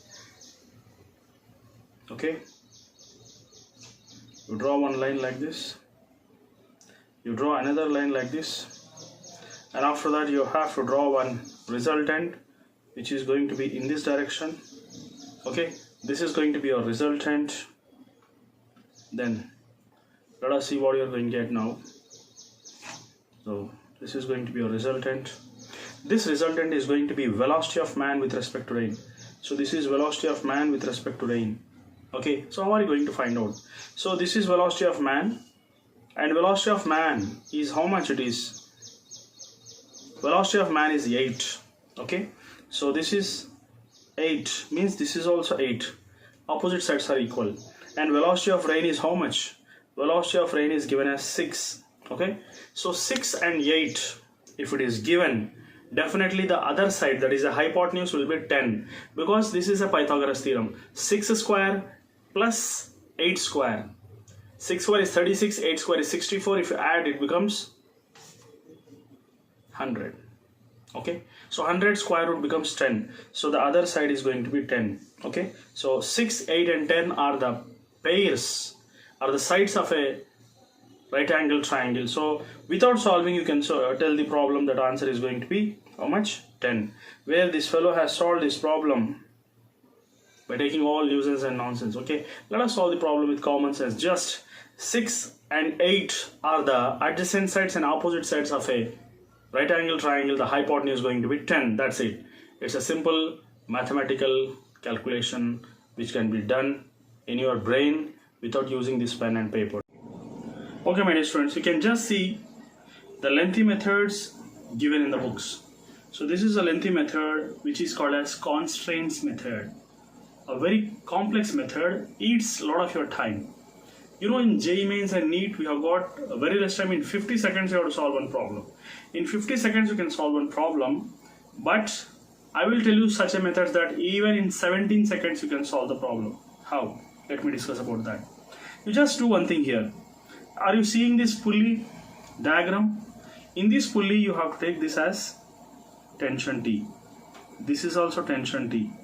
Even this is also tension T. As this is the same thread, the tensions will be same. That means here tension will be 2T. Okay. Now, what are we going to do? Let us see. See the shortcut formula given here. You can see the shortcut formula which is given here. What is that shortcut formula? Let us discuss about that. Okay. So this is going to be your shortcut formula which is given in the box here.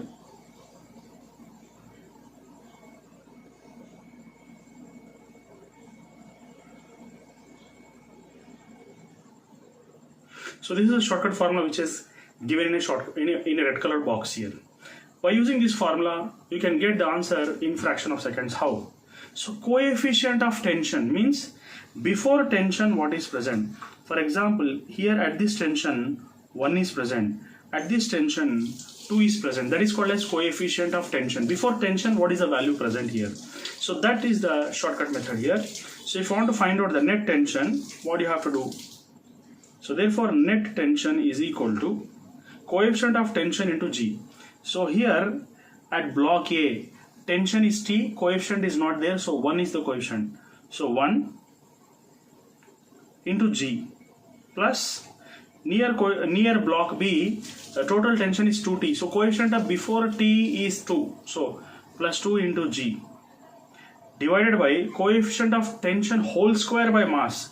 So 1 square, where at A it is 1, so 1 square and mass is 2 here, plus coefficient of at 1 kg tension is 2T, so coefficient is 2, so 2 square and their mass is 1, so you can write like this. So in the numerator it is 3G, in the denominator it is 1 by 2 plus 4 by 1. If you solve this one, how much you are getting, let us see here now. Okay, how much you are getting, let us see here now. So this is going to be net tension is equal to 3G. If you simplify this one, how much you are getting? 2 is the LCM. Okay, so this is 1 plus 8 here. So therefore net tension is going to become 3G by 9 by 2. So 3 ones are 3 threes are. Therefore net tension, this 2 goes to denominator, becomes 2G by 3. So you got the answer in just one simple step. So 2G by 3 means first option is going to be your correct option. Hope you have understood. Dear students, today I am going to solve this problem which is related to ray optics, reflection concept. You can just see the lengthy method given in the books. How can you avoid this lengthy method and bypass with the shortcut method so that you will be the fastest student in India? Then you have to learn a small concept here. How can you solve this problem in fraction of seconds without even holding this pen also? But to make you understand how to use pen, so let us see here, this is a mirror. Okay, so light ray will enter, strike the mirror and gets reflected back. You all know angle of incidence is equal to angle of reflection. Similarly, this side glancing angle, this side glancing angle, both are going to be same here. Okay, so how are you going to solve the problem here? According to the problem, it is given that the light ray enters from this side, strike one mirror. This is a mirror which is given, and this is one more mirror which is given. So light ray enters, falls in one mirror in such a way that this is P and this is Q and this is R and this is S. Okay, so let us see what is going to happen now. Okay, so it is entering in this direction, it gets reflected back and again it gets reflected back by the two mirrors like this. It is said that, for example, this is OM and this is N. It is said that OM is parallel to PQ, and similarly it is also said that PQ, ON is also parallel to RS. This is R and this is going to be S here. Okay, as these two are parallel, let me solve the problem in fraction of seconds. As PQ and OR are parallel, we can write this is angle theta, means this is also angle theta. These are called as corresponding angles. If this is theta, this is also going to be theta, because these two are called as glancing angles. Similarly, it is said that ON is parallel to this RS. That's why we can also take, if this is theta, this is also going to be theta. These two are called as corresponding angles. If this is theta, this is also going to be theta, because these are called as glancing angles. Okay, then R4, now we're getting now theta plus theta is equal to 180 degrees. This is called as angle sum property. Therefore 3 theta is equal to 180 degrees. Theta is equal to 180 by 3, which is equal to 60 degrees, is going to be your answer. As such a simple method is used to. Okay, my dear students, how are you going to solve this problem? You can just see the problem, pulley and block case. This was asked in AIMS in previous years. So how are you going to solve this problem? See, on this string tension is T. Okay, so tension is T. The same string it is moving here. So here also tension is T only. So coefficient of tension means before T what is there? So before T, coefficient is 1 only. Here also before T, coefficient is 1 only. Mass is also 1, coefficient is also 1 here.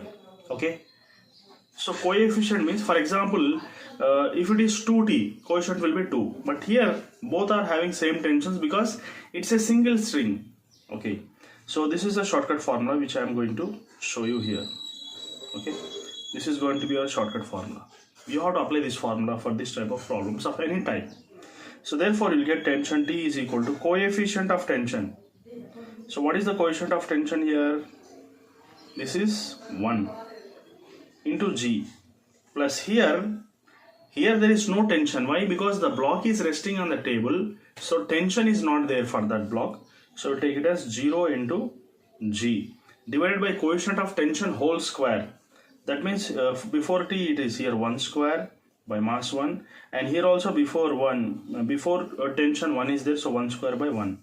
So therefore T is equal to, here only 1G is left, so that is 10 divided by 1 plus 1, because 1 square by 1 is 1, 1 square is going to be 10 by 2. So your answer is going to be 5 newtons. Hope you have enjoyed this problem. Thank you very much. Have a nice day. So my dear friends, how are you going to find out the tension of this type of complex pulley system? Here if you observe, tension is acting on a hanging body, and this tensions T and T, 2T is acting on the resting body which is resting on the table. What is the shortcut formula? The shortcut formula is here, which I have written at this place in a box of green color. This is going to be your shortcut formula. So to understand this shortcut formula, what is the meaning of coefficient of tension? So to understand the coefficient of tension, what I have done here is, see here if you observe, tension is T. Before T nothing is there, means coefficient is going to be 1 here. And here at this place, tension is 2T. What is the coefficient? Coefficient of tension is 2 here. Like this you have to understand, coefficient of tension is nothing but before tension what is present, what the number is present. Nothing is present means 1 you have to take. Something is present means whatever it is there, that is 2 is there, 2 you have to consider. Then after that, you can find out tension T is equal to coefficient of tension, that is T, is taken as 1 into G, plus here on the resting body, as the body is at equilibrium, it is on the table, we have to consider it as G acting on that net G. It is balanced, so it is taken as 0 here, divided by coefficient of tension whole square. That means 1 square by mass is how much? M, plus coefficient of tension for the other block is taken as 2 square by mass is 2m. So therefore tension, how much you are getting? You are getting tension as mg by 3. If you simplify that one, you'll be getting tension as mg by 3. How are you going to find out an acceleration on the block of mass 2m? So for that you can consider the acceleration acting on that is a2. So you can take like this. It's very simple. 2t is pulling 2m. So we can write 2t is equal to 2m into a2. That's it. So 2 gets cancelled here.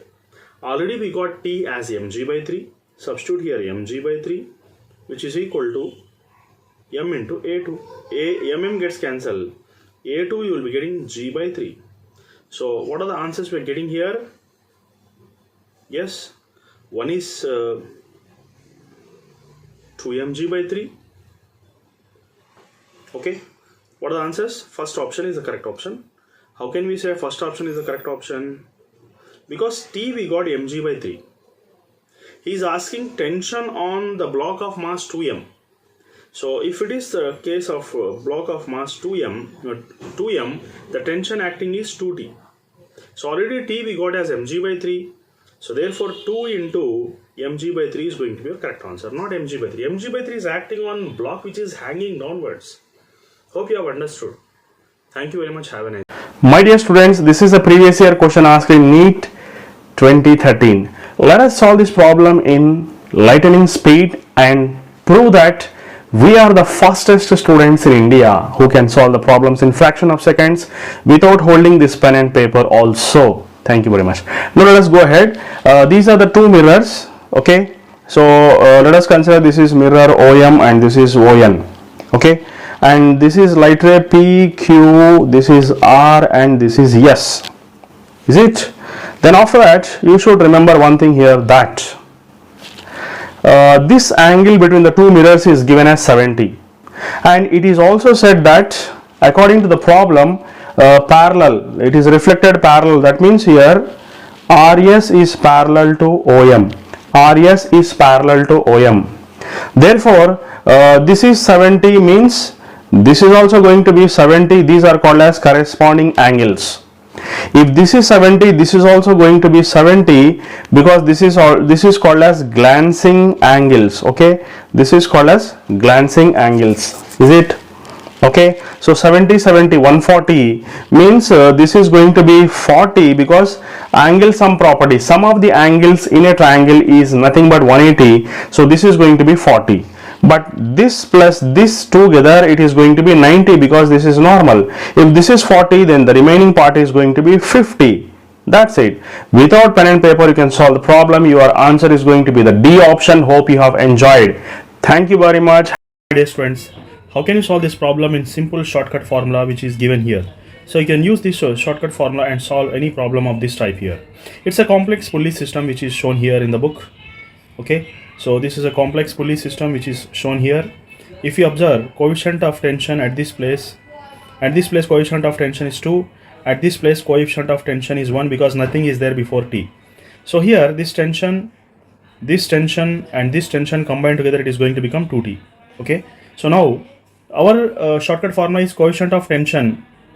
Okay. So coefficient of tension into G by coefficient of tension whole square by mass. So how are you going to solve this problem?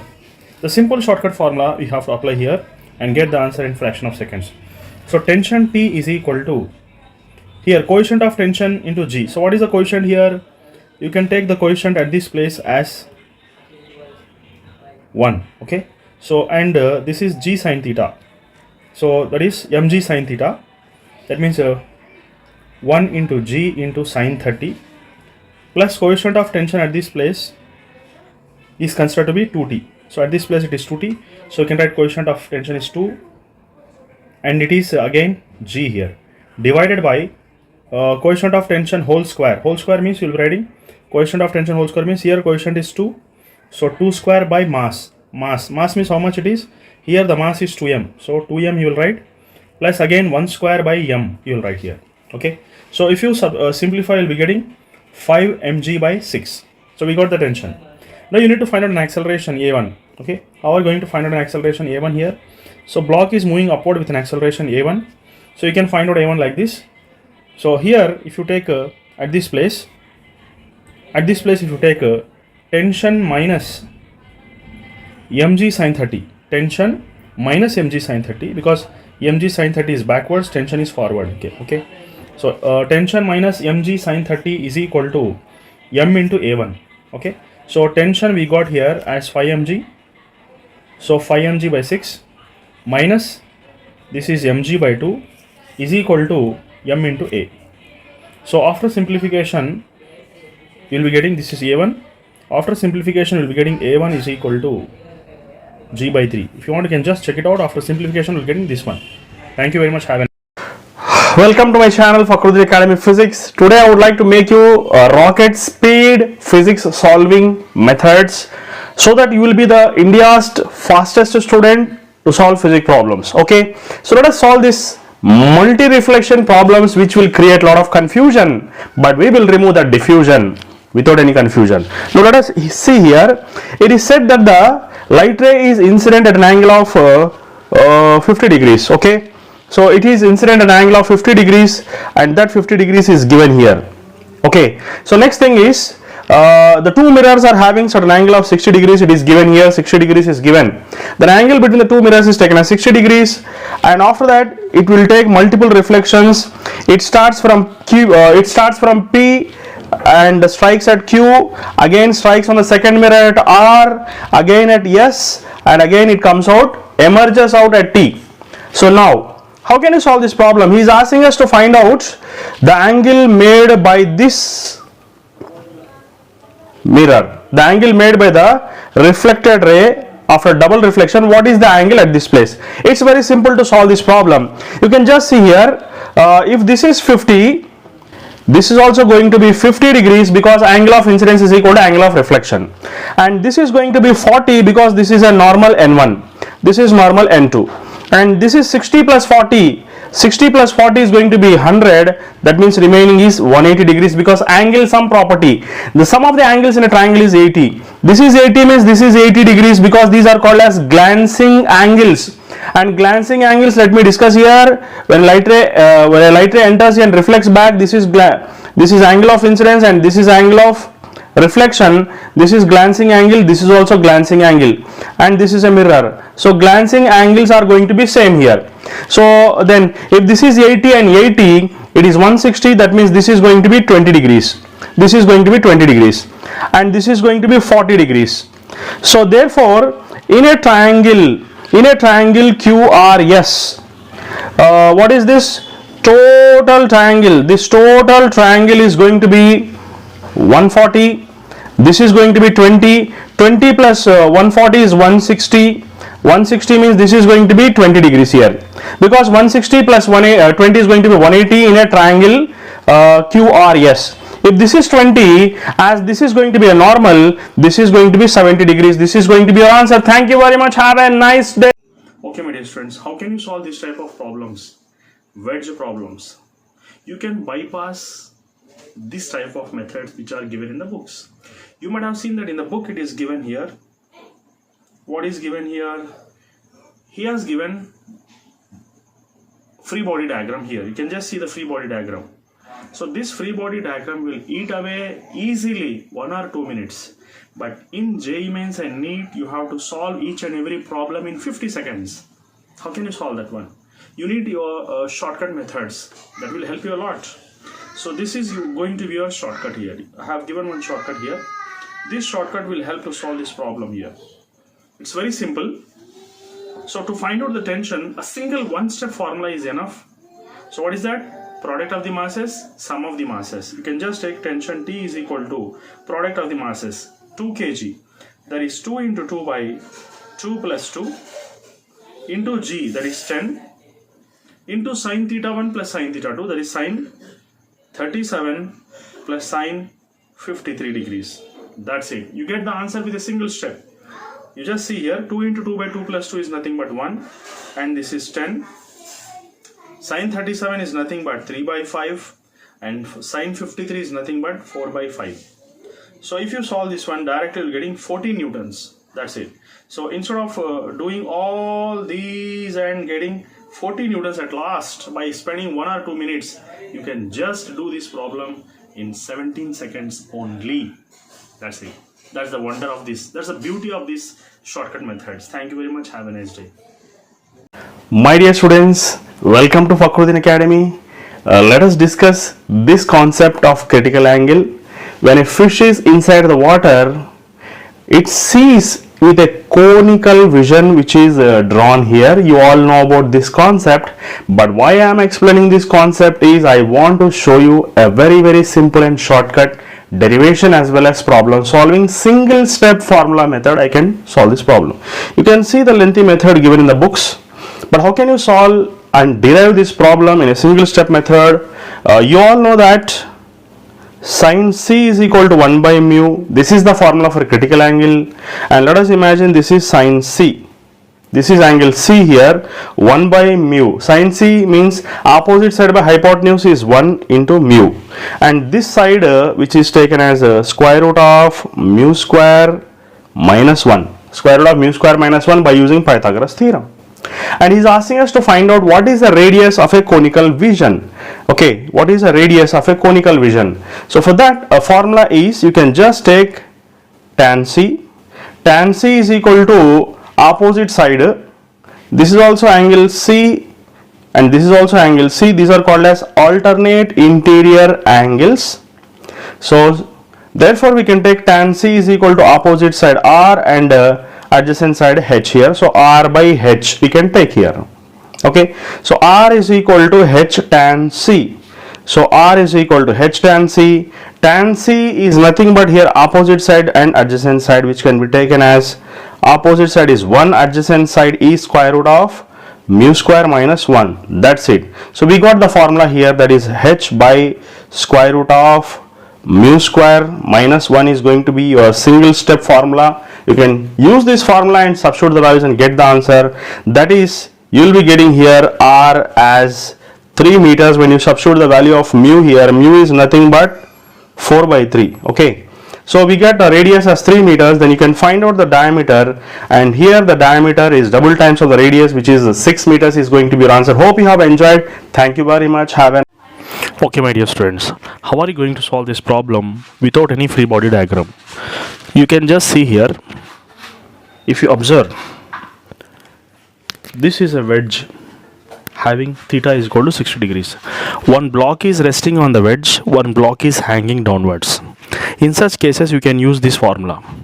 When two sides there are angles, then g into sin theta 1 plus sin theta 2, you can just see the previous problem. If one side it is inclined plane, one side it is hanging, sin theta 1, which is sin 30, and other is sin 90. Sin 90 is going to be 1. So that's why I have taken sin theta plus 1. So if you directly substitute the formulas which are given in this, you need not apply free body diagram and waste your 1 or 2 minutes. This formula, if you can apply, you can do the problem in your mind only. Just see here. So tension T is equal to M1 into M2. That means 3 into 2 by 3 plus 2. G means 10. Sin 30 plus 1. Okay. So if you apply this formula, how much you are getting? Let us see. So T is equal to 3 2 just 6 by 5 into 10. 1 by 2 plus 1. That's it. 5 2s are 10.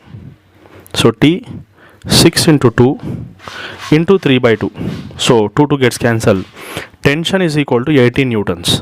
So this formula will make wonderful results, give you wonderful results without any free body diagram. Okay, just you have to remember. It's very easy to remember also, because M1 M2 by M1 plus M2 is common. It's called as reduced mass. G 10.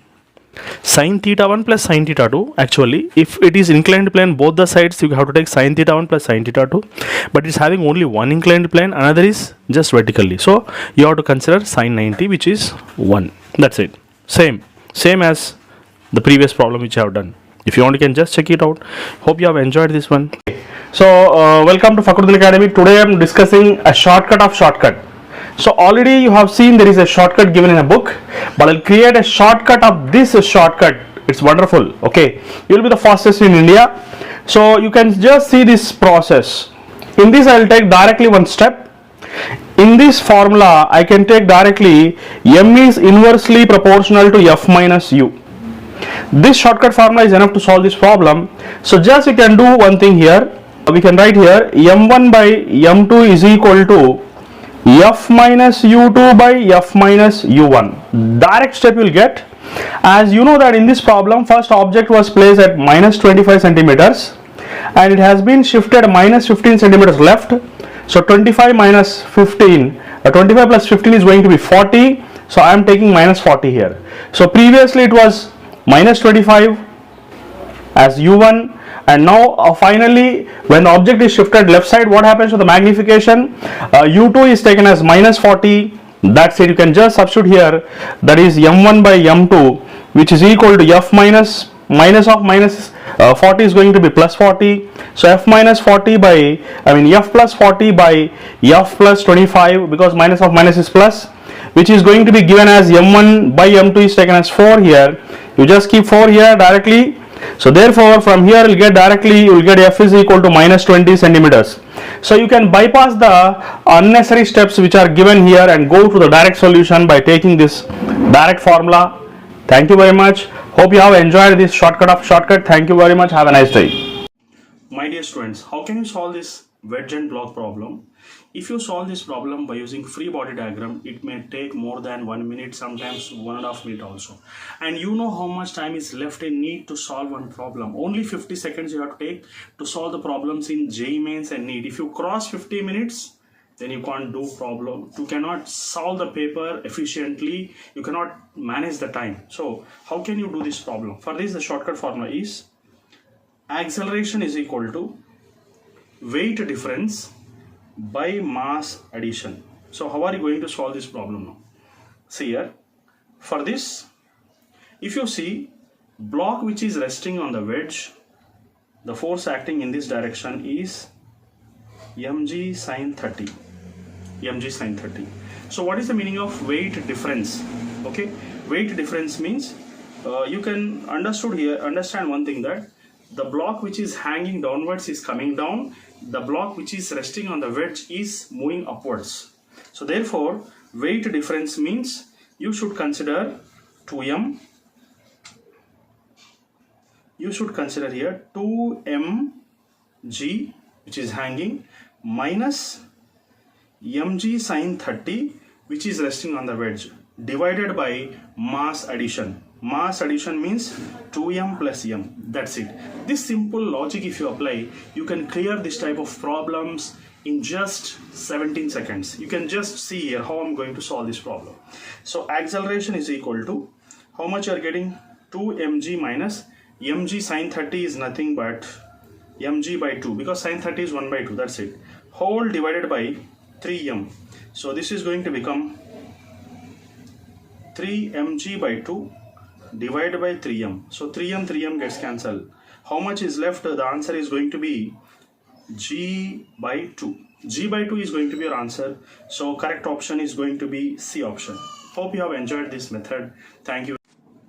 My dear students, many of the students are asking, sir, how to remember the shortcut formulas.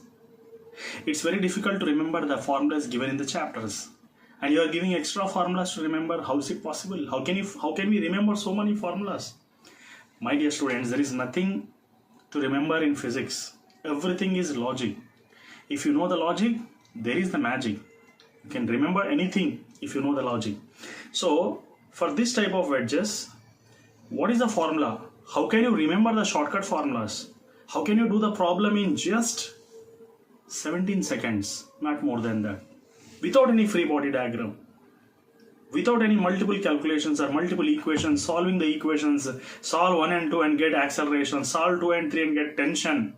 It's waste of time. So what is the logic behind these two wedges? How can you remember the formula? For example, he's asking us to find out the tension. My dear students, he's asking us to find out the tension here. Tension in this case or tension in this case. In both the cases, you can find out the tension. There is a logic here. You need to remember. What is the logic? You all know that tension is equal to mass into gravity. But in these two cases, you just modify the formula. That's it. What is the method to modify the formula? Tension is equal to reduced mass into G components. That's it. Reduced mass into G into components. That's it. You have to remember. What is the meaning of reduced mass? Reduced mass is nothing but m1 m2 by m1 plus m2. This is the formula for reduced mass. G you will write like that only. Components you have to add, that is sine theta 1 plus sine theta 2. That is the logic here to remember. So this is the formula to solve the problem, which is the wedge here. Okay. So here what you have to do here now, you have to make the product m1 m2 by m1 plus m2. G should be taken as t. Sin theta 1 means sin 37 plus sin 53. Just that's it you have to do. If you apply the formula, get the answer. Okay, you'll get the answer. I will paste the answer at the last. You can see the answer at the last. What are the answers for this? Now the next is second case. In this second case, one is resting on the wedge, one is hanging. So the same formula which is derived above should be modified a little bit. That's it. What is there to modifications? Here t you will write the same formula. You will write m1 m2 for this wedge I am talking. m1 m2 by m1 m plus m2 only. G like that only you have to write. And next thing is one is sin 30, because which is resting on the wedge, it is sin 30, and one is hanging downwards. What is that? It is going to be sin 90. That's it. Okay, here sin theta 1 means 37, sin theta 2 means 53. That's it. But here sin 30 and sin 90. Okay, that's the method. Solve by using this. Answers are shown here. You can just see, check out the answers. So this is the way to remember the formulas. No need to by heart. Everything is logic in physics. Nothing is there to by heart in physics, especially I am telling. Physics is such a subject which is completely depending upon the logic. If you don't understand the logic, the life will be tragic. If you understand the logic, life will be magic. Thank you very much. Have a nice day, baby. Okay, my dear students, I have seen this shortcut in one material. What is this concept actually? The concept says that there are 4 points at which there are 4 temperatures differently given in these 4 points, and the thermal resistance of these 4 points is going to be same. When thermal resistance is going to be same, then what is going to happen? What is the temperature of the junction? He is asking us to find out. Then this is the formula to find out the temperature of the junction, because you all know that, okay, if heat is traveling from here, it has to distribute in all the 3 points which is moving away from the junction. Okay, so the heat current meeting at the junction is equal to heat currents leaving at the junction. This is I, this is I1, this is I2, and this is I3. And what is the formula in the case of transfer of heat regarding heat current? So heat current is nothing but temperature difference by resistance. Just like in electric current, it is a potential difference by resistance. So he has taken temperature difference and imagine the temperature at the what is said to be junction is T here. If it is so, then what he has done, he has taken I is equal to I1 plus I2. So that's why he has applied this formula. But I have discovered one more shortcut which will make you amazed. You'll be amazed by seeing this shortcut. What I have discovered. He has got the final temperature as 62.5 after solving this formula. But I'll tell you one shortcut here. Without applying any formula or without applying any concept, you can just find the temperature, that is T, by just adding all the temperatures, that is 100 plus 25 plus 50 plus 75 divided by 4. You will be getting it as 250 by 4, which is 62.4 exactly, without any tension. Hope you have enjoyed this. Hope you have enjoyed this shortcut. Thank you very much and have a nice day. I can say this is a shortcut of shortcuts. Yes, because already shortcut is there. I have prepared one more shortcut on this shortcut. Thank you. My dear students, this is a short trick given in one of the materials. This is a shortcut solution given in one of the materials. But I want to create one more shortcut which is faster than this, so that it will solve the problem in fraction of seconds. Here he is using delta star transformation. Okay, if this type of uneven Wheatstone bridges where 5, 10, 10, 5, which is unsymmetric, we cannot apply the what is said to be balanced Wheatstone bridge condition. For that, He has solved a lengthy method, delta star transformation. It takes really 1 or 2 minutes. Definitely it will be wasted. So I am giving a shortcut formula here. That is RAB is equal to 3n into plus 3n plus 1 by n plus 3 into R. Here what is n? N is nothing but here 5 is there, here 10 is there. How many times 5 is of 10? So that is n equal to 2 you will get, because 5 2s are 10. N equal to 2. Then what is small r here? Small r is 5 and capital R is going to be 10 here. Just substitute the formula RAB is equal to 3 into 2 plus 1 by 2 plus 3 into small r. Small r is nothing but 5. So directly you are getting the answer as 7 ohms. Did you enjoy this shortcut? Thank you very much. Have a nice day. Subscribe to my channel, subscribe to your friends, and describe the content. Okay, my dear students. So today I would like to discuss a shortcut here, which is a very amazing shortcut here. You can just see in the question, a body is dropped from a tower, just dropped with initial velocity 0. So this is the first case. Second case is a body is thrown downwards with certain initial velocity, and the second case is a body is thrown downwards with certain initial velocity, and in the third case a body is thrown with the same initial velocity with which it is thrown down. Okay, if a body is thrown up with the same initial velocity with which it is thrown down, let us take in the three cases. In the first case, time you have to find out. If you drop a body, how much time it will take. If you throw a body downwards with certain initial velocity, time taken is 2 seconds. If you throw a body with the same initial velocity with which it is thrown down, time taken is 8 seconds. Then if you drop, how much time it will take means, this is going to be your shortcut formula. So what you are going to do now, you just do square root of t1 t2. For example, if you drop down, how much time it will take to reach the ground means, just you have to multiply 8 into 2, that is going to be 16. The answer is 4 seconds. Hope you have enjoyed this shortcut. Thank you. Physics in examination is botheration to Indian nation whose main occupation is cultivation. That's why I brought a simple shortcut method to solve the problem of application of Bernoulli's theorem, but no need to use Bernoulli's theorem. This is a shortcut here. This is an application of Bernoulli's theorem, but no need to use Bernoulli's theorem. You can use ordinary equations of motion in a kinematics and solve the problem in a very simple shortcut method. So here v square minus u square is equal to 2gh. This is a shortcut formula here. You can avoid Bernoulli's theorem here.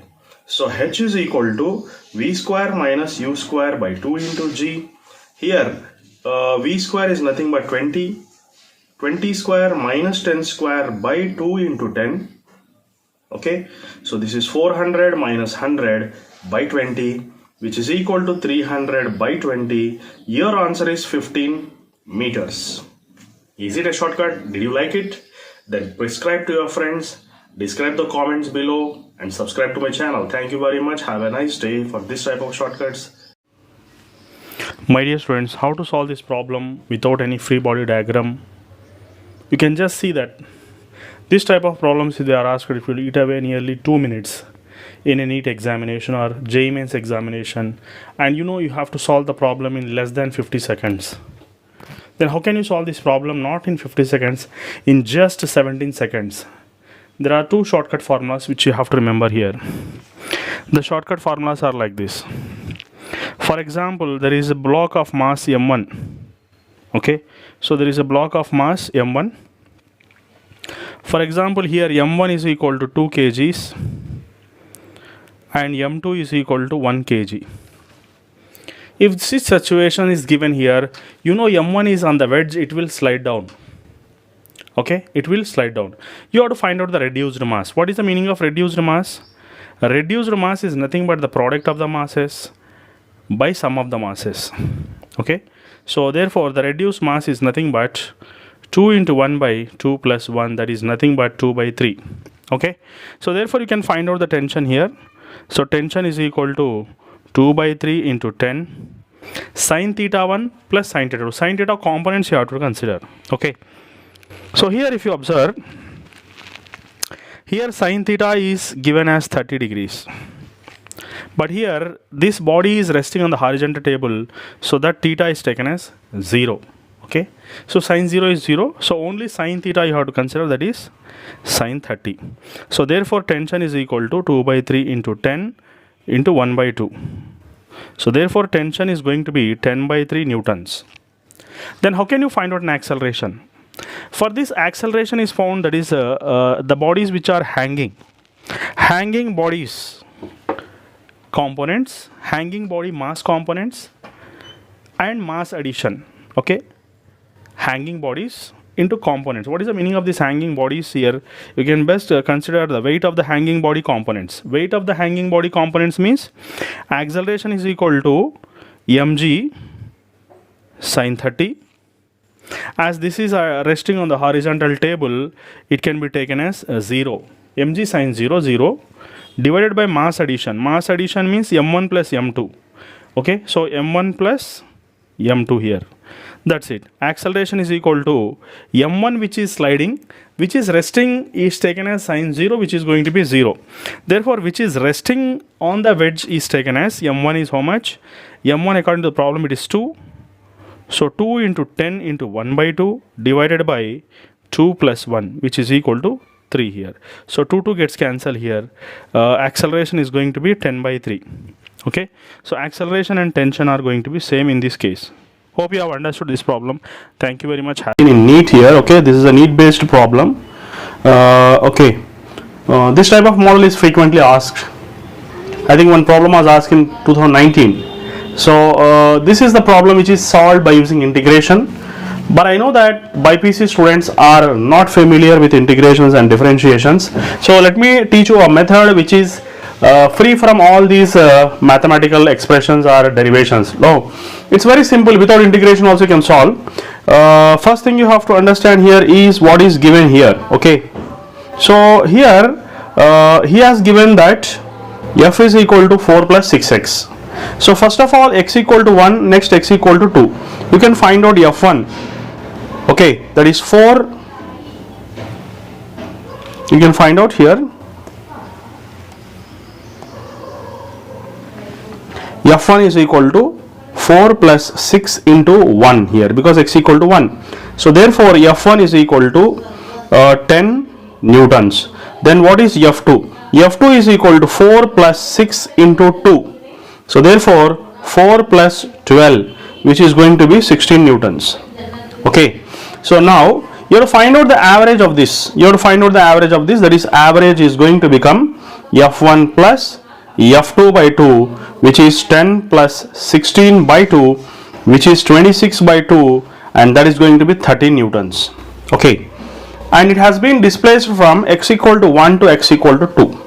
Okay, therefore we can write work done is equal to average force into displacement, that is 13 into 2 minus 1 is going to be displaced. So therefore 13 into 1, which is equal to 13 newtons. This is a shortcut method of solving the problem without using integration and differentiation. Hope you have understood. Thank you very much. Okay, my dear students, how can you solve this multiple block pulley and wedge problems even without free body diagram and constrained motion equations? These are very confusing things which students are going to suffer like anything. If you want to find out acceleration and tensions of these type of problems, it will eat away 2 to 3 minutes. I am telling you, eat away 2 to 3 minutes definitely. But how can you solve these problems in less than 17 to 30 seconds? That's it, not more than that. For that I have given a shortcut formula here. Acceleration is equal to weight components by net mass. Acceleration is equal to weight components by net mass. What are the weight components? Here if you observe, 5 kg and 3 kg are sliding down. 5 kg and 3 kg combined together, they are called as 8. So 8g sine theta, which is along the wedge, minus 2g sine 90, which is hanging. For hanging body, component is sine 90. Okay, and for wedge body which are resting on the wedge, that is sine 30. You have to take the angle here. Okay, this is going to be 30 degrees. So if you make the difference here, you will get an acceleration. Dominating side is this side along the wedge, which is coming down, and the one which is hanging is going upwards. So dominating weights minus less dominating weights which are moving up. Only single weight is moving up, two weights are sliding down. So that difference you have to consider. So 8g sine 30 is nothing but 80 into 1 by 2 minus 20. Sine 90 is going to be 1. Whole divided by 10 here. So 2 ones, 2 fours, 40. So acceleration, how much you are getting here? Acceleration is nothing but 40 minus 20 by 10, that is nothing but 2 meter per second square. So you got an acceleration. How are you going to find out the tension? Let us imagine the tension along 2 kg is taken as T1. So this is also T1, whereas this along the 5 kg is taken as T2. I already told you that this block, as it is going upwards, you can consider tension up is equal to m into g minus a, g plus a. The block which is going upwards, on that tension will become m into g plus a. The block which is coming downwards, on that tension will become m into g minus a. If it is component, mg sine theta minus a, that you have to consider. I will show you how you have to do. So tension upwards is m into g plus a. What is m here? 2. G is 10, a is 2 here. We just now we got 2. So therefore 24 newtons is taken as T1. Okay, so this block which is exactly hanging, you can consider m into g plus a, because there are no components here. Sine 90 is going to be 1. But you want to find out tension T1. We got now just tension T1. If you want to find out tension T2, what you have to do? So you can find out tension T2 now. Okay, so how are you going to find out this tension T2? So tension T2 is, as tension is acting on 5 kg and that to 5 kg is coming down along the wedge, you have to consider m into g sine 30 minus a. Okay, instead of taking mg minus a, you have to consider component of the g acceleration. Mg sine 30 minus a will give directly answer. So T2 is equal to, what is that, 5 kg into g means 10 into 1 by 2 minus a is again 2 here. So therefore T2 is equal to 5 into 3. Okay, 5 into 3, because 2 ones, 2 5s. So 5 minus 2 is going to be 3. 5 3s are 15 newtons. So like this you can find out in a super simple way, without any free body diagram, without any constants motion. Hope you have enjoyed this lecture. Thank you very much. Have a nice. Today I would like to discuss a shortcut method which is going to be in a chapter work, power, energy. Let us eliminate LRG of this type of lengthy methods. I have created a shortcut formula here. That is, shortcut is equal to kinetic energy, which is half m v square, mass of the bullet into v square, by mass addition, means mass of a gun plus mass of a bullet by mass of a gun here. So from this I have to create one formula that is called as, you know that kinetic energy v square means you have to find out v square is equal to that is kinetic energy into mass of a gun by mass of a gun plus mass of bullet. Okay, so this is 2k by m, mass of a bullet. That's it. You can apply this shortcut formula. This square should be removed from here and it should be made square root like this. That's it. This is a shortcut formula you have to create now.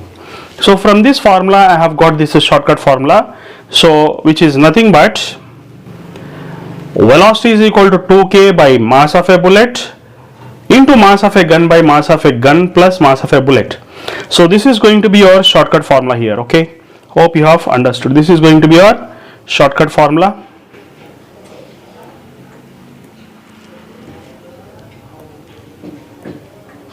So use this shortcut formula, substitute the values given here and get the answer in fraction of seconds. It's very simple. So velocity is nothing but square root of 2 into kinetic energy, that is kilojoules, means you have to convert into joules. So 1050 divided by mass of a bullet. Mass of a bullet is 200 grams, can be taken as 0.2, and this you extend here, and mass of a gun, which is nothing but 4 kg, divided by mass of a gun is 4 kg plus 0.2.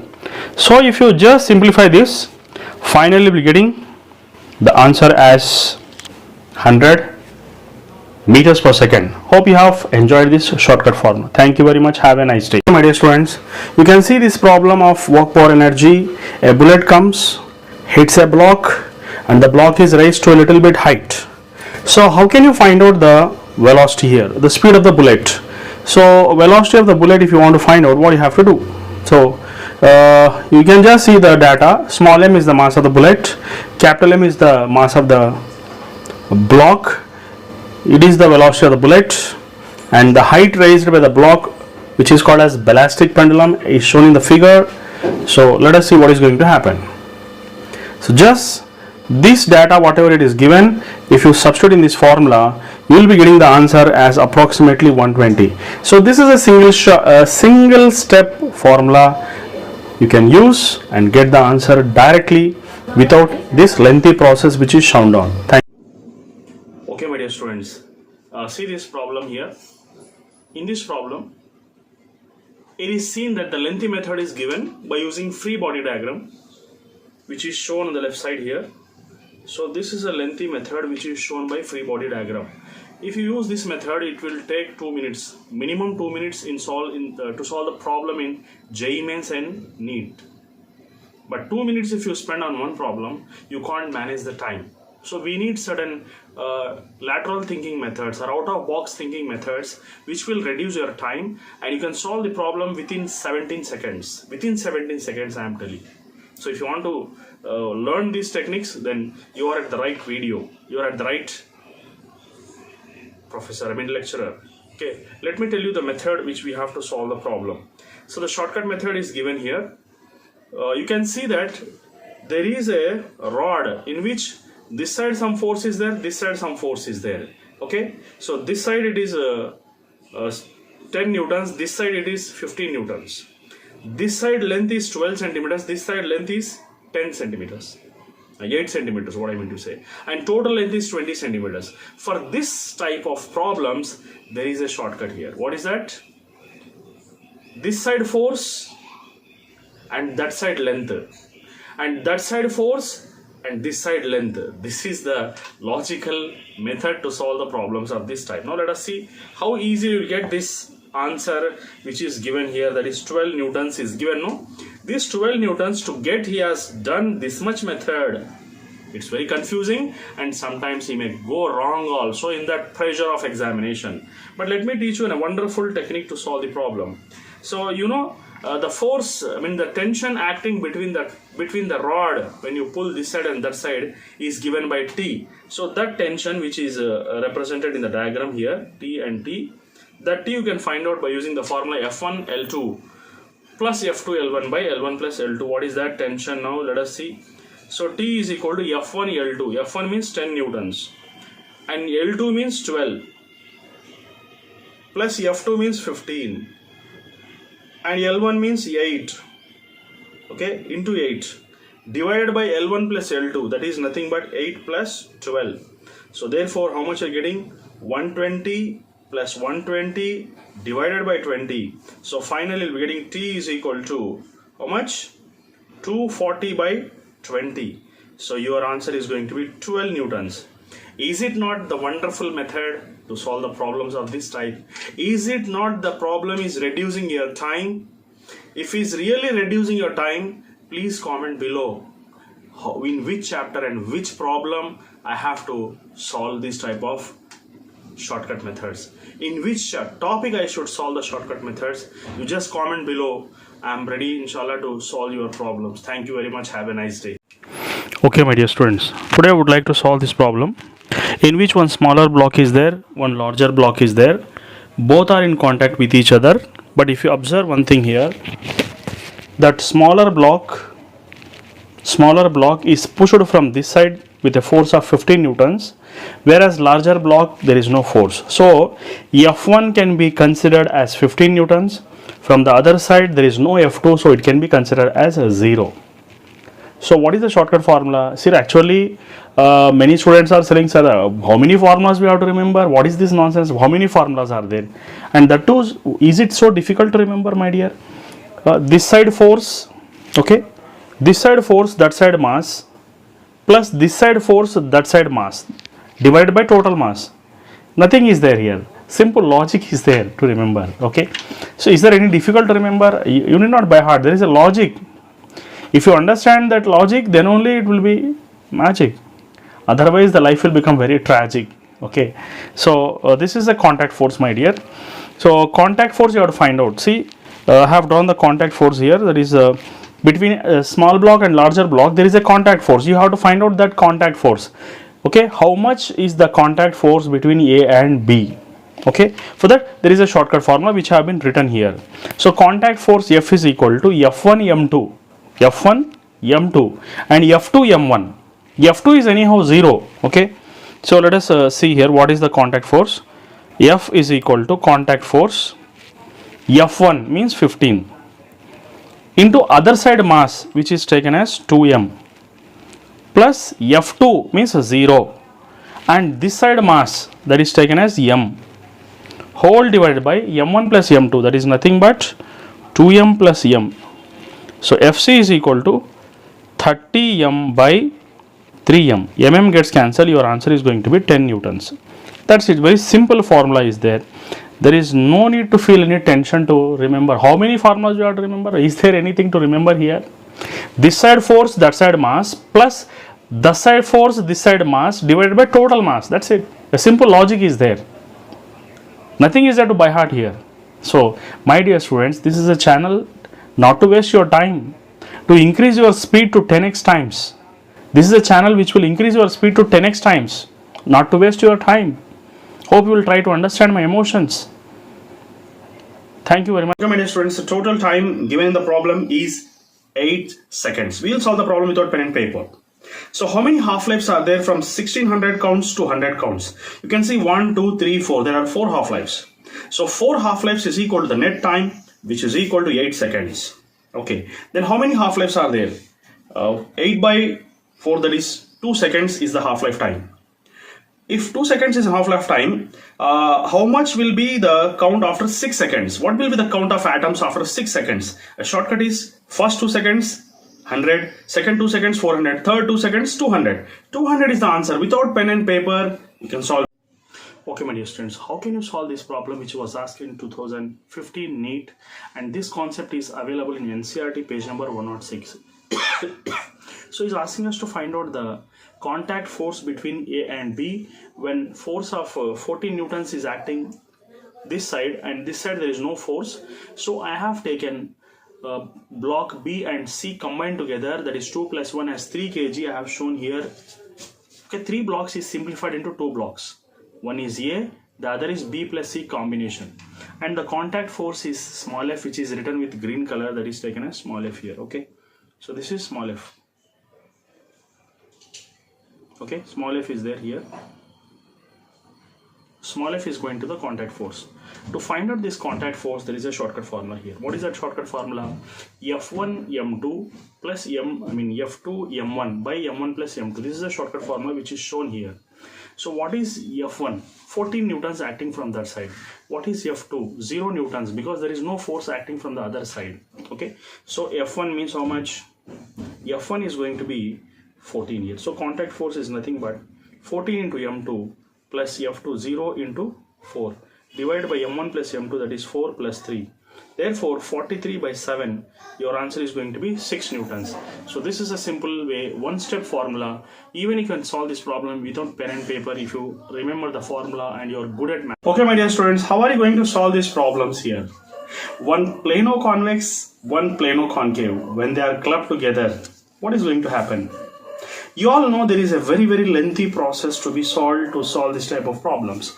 But you just remember that these type of problems are frequently asked 2019 as well as 2021. 2020 also it is asked. But how can you solve this problem? I'll tell you one small technique to remember this type of problems when plano convex is clubbed with plano concave. Just remember one thing here, that you have to find out here focal length is equal to R by delta mu. If you remember this formula, that is more than enough to solve the problem. No need to solve the problem, just remember this much, that F is equal to delta mu. Okay, so F is equal to delta mu. Delta mu is nothing but mu1 minus mu2. That's it. So with this, you have solved problem number 2, which is the right side. That is, D is the correct option here. Okay, so how are you going to solve this first problem here? He's asking us to find out the ratio of radius here, the ratio of radius and focal length. Okay, so from this formula, the ratio of radius, first you take R, again F if you take in the denominator, right side it will become mu1 minus mu2. That's it. You just remember this formula, then you can solve both the problems at a time. So R by F, radius by focal length, is going to be mu1 minus mu2. So B is going to be a correct option. Hope you have understood this. My dear students, let us see the lengthy method given in the textbooks here. Instead of doing all this nuisance and nonsense, we can do some simple technique by using our common sense. Okay, so what is that technique? Let us see here now.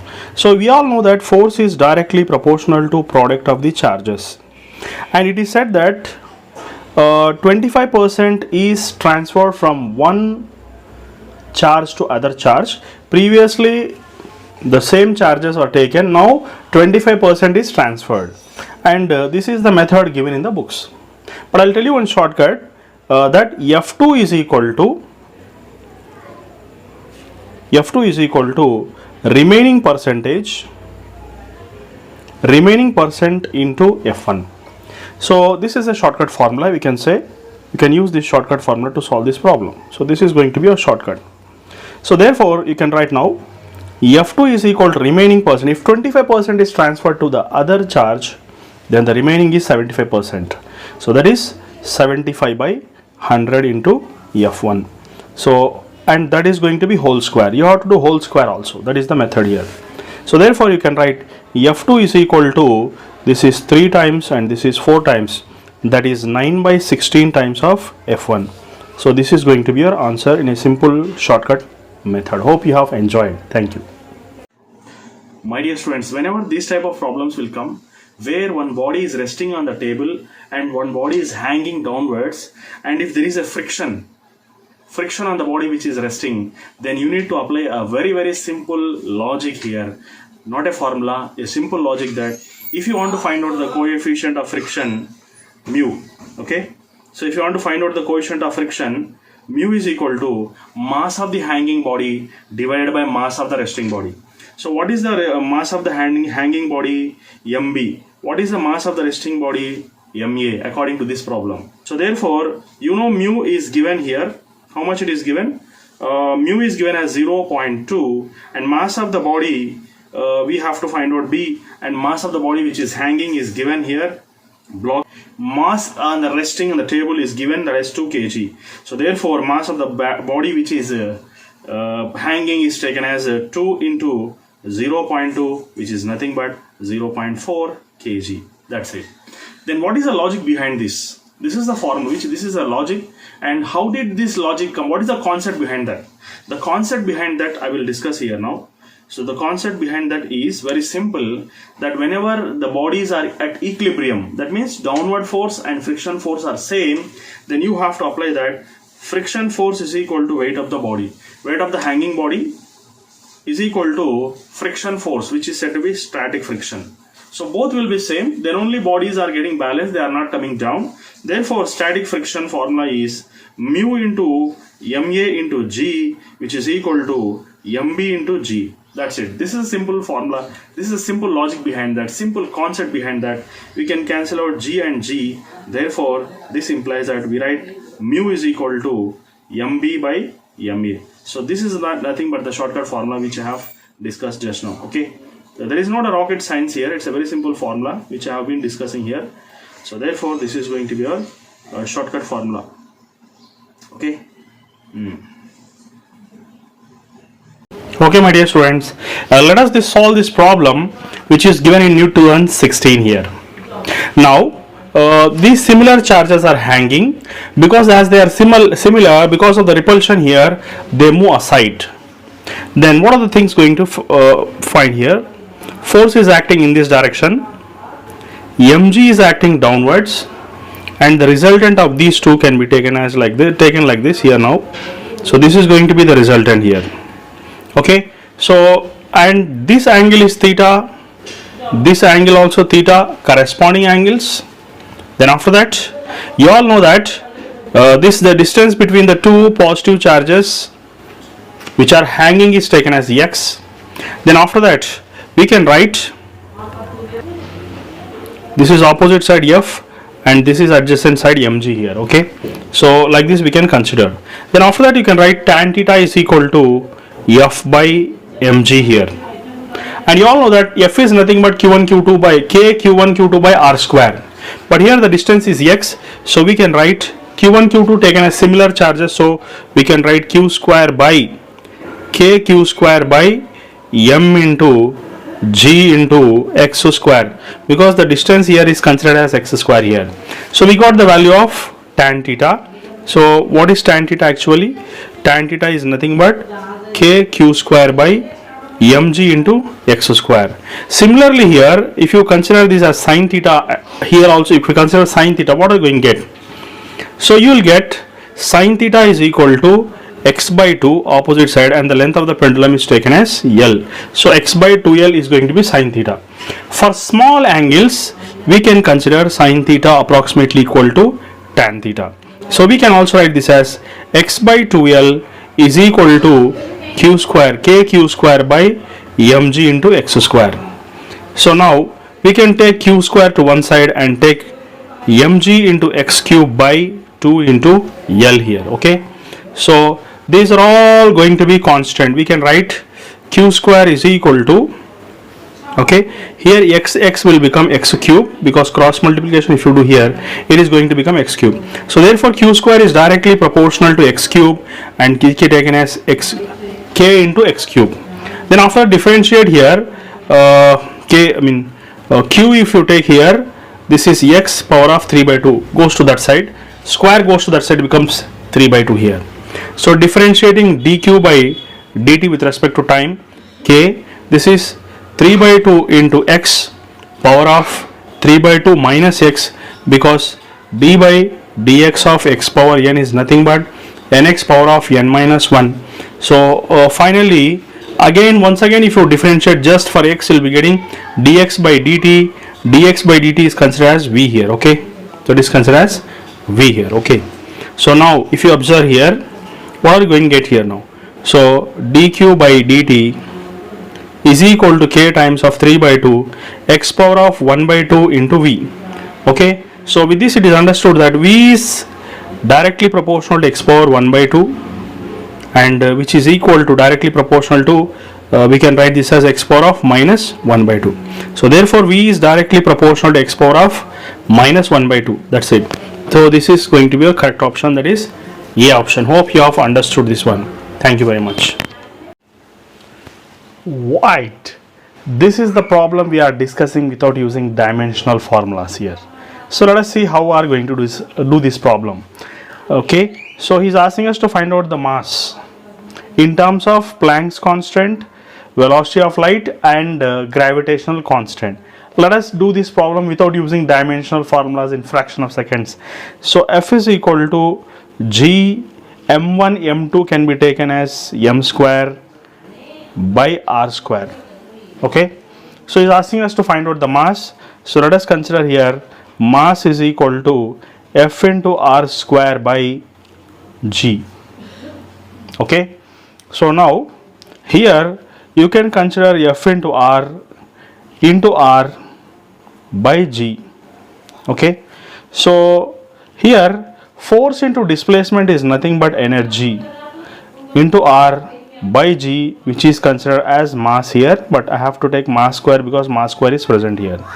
So let us go ahead now. Then after that, we all know that energy is equal to h nu. Nu is said to be frequency, and frequency is reciprocal of time, so h by t you can consider here. So you can h by t into r by G. Okay, so now you take h by G into r by t. R means length by t here. So we can write this as m square is equal to h by g. H c, displacement by time is nothing but velocity. You can take velocity of light by g here. So this can be taken as h c g power minus 1. This implies that mass, if you consider square goes to that side, it's going to become h power of 1 by 2, c power of 1 by 2 and g power of minus 1 by 2. So this is the method of solving the problem without using dimensional formulas. Hope you have understood this one. Thank you very much. Okay, my dear students, this is the question asked in the previous year. What is the net power supplied by all the 6 bulbs which are connected like this? You know, bulbs means they are having resistances. So what I have done is I have converted this circuit into this circuit which is having resistances so that you can understand it clearly. You can just see here, these 3 resistances are parallel, these 3 also parallel.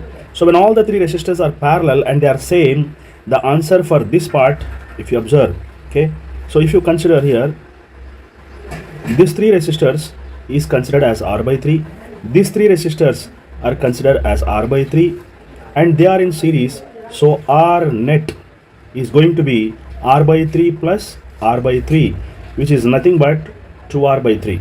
But he is asking us to find out the power. So what is the power produced by all these bulbs? You all know the formula for power is nothing but E square by R net. Okay, so power is equal to E square.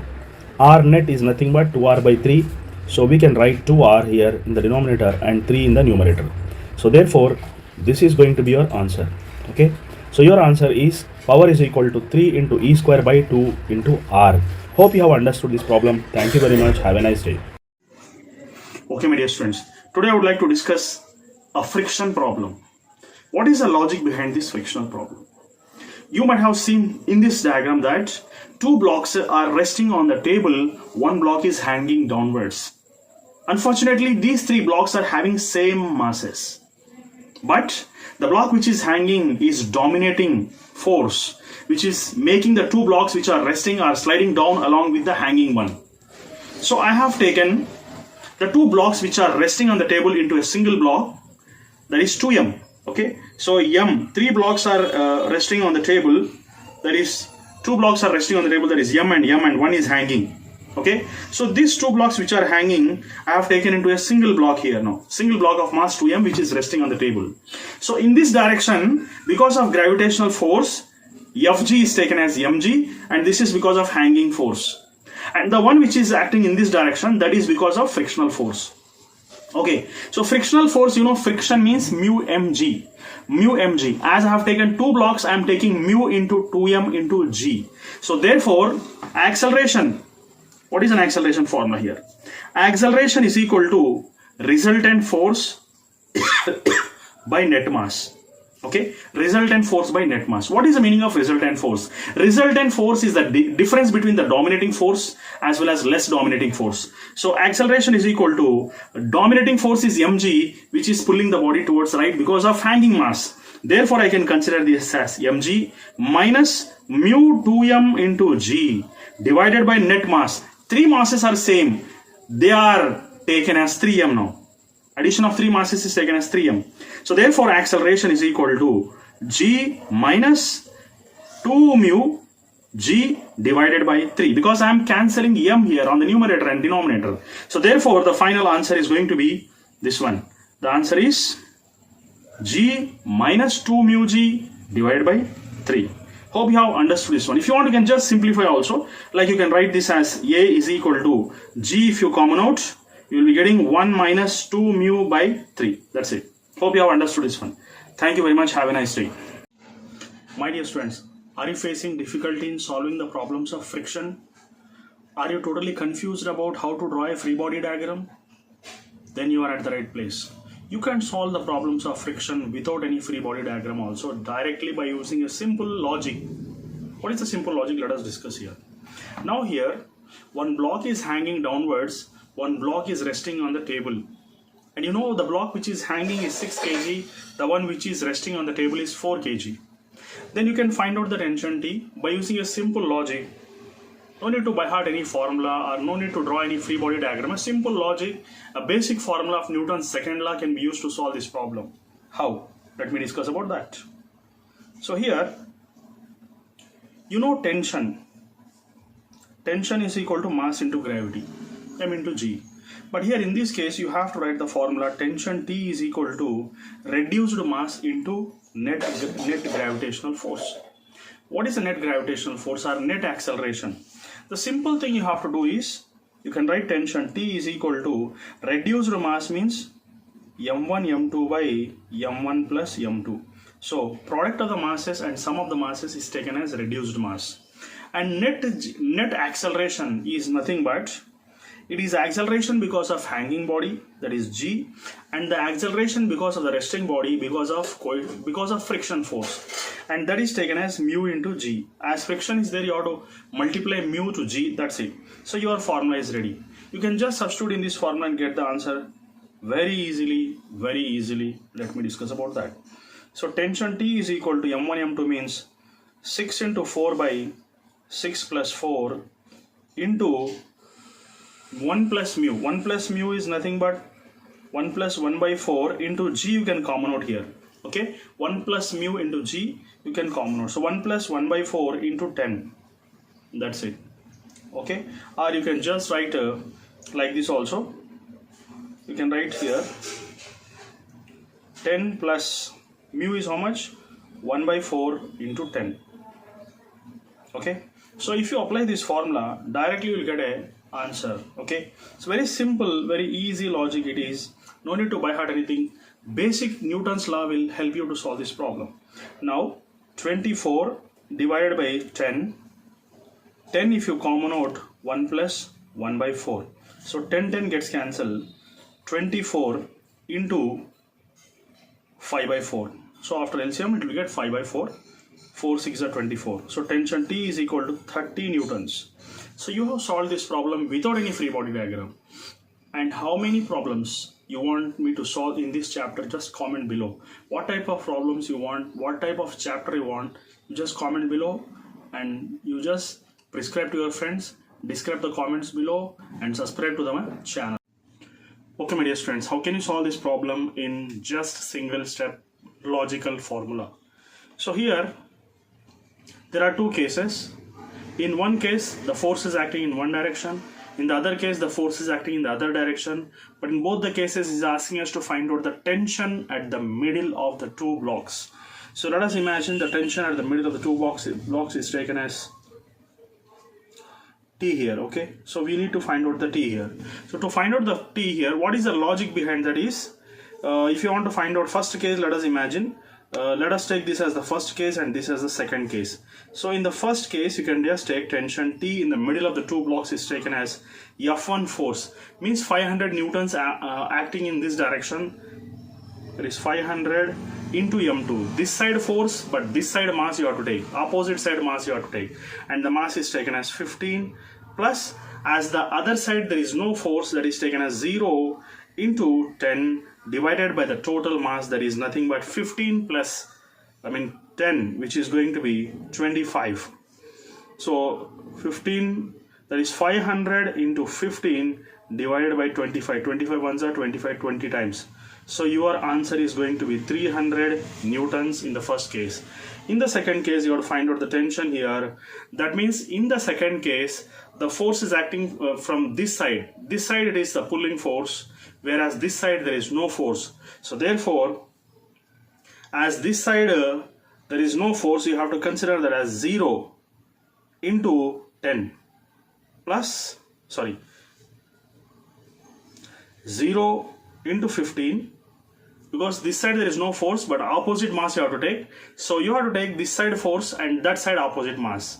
So therefore 0, which is not acting, and you have to take 15 plus 500 into, 500 is acting this side, but you have to consider the opposite mass here, that is 10 here, that's divided by total mass, that is 15 plus 10, that is 25.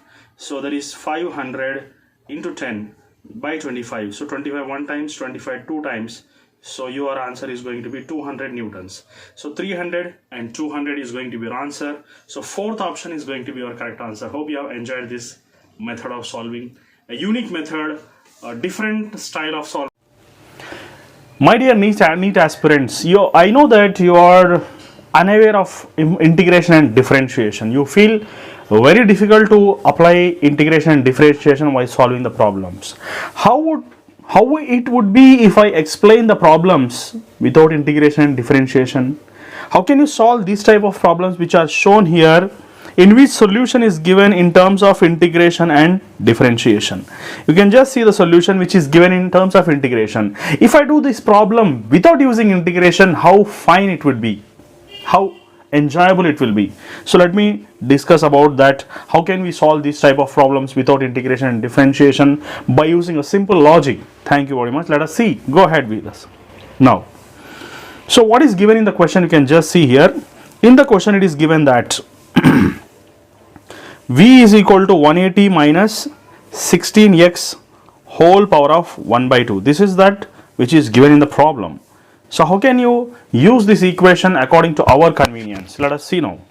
So what you need to do here is, this 1 by 2 comes to this side, becomes V square is equal to 180 minus 16x, isn't it? Can I write like this now? V square minus 180 is equal to minus 16x. Okay.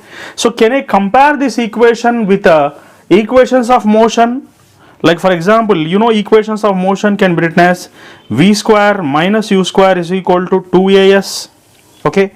So if you see here, in the place of 2AS, 16x is present. So I am going to write here 2AS is equal to minus 16x.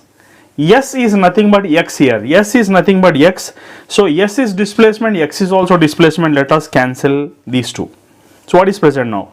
A is equal to minus 8 meter per second square is going to be your answer. Hope you have enjoyed this problem.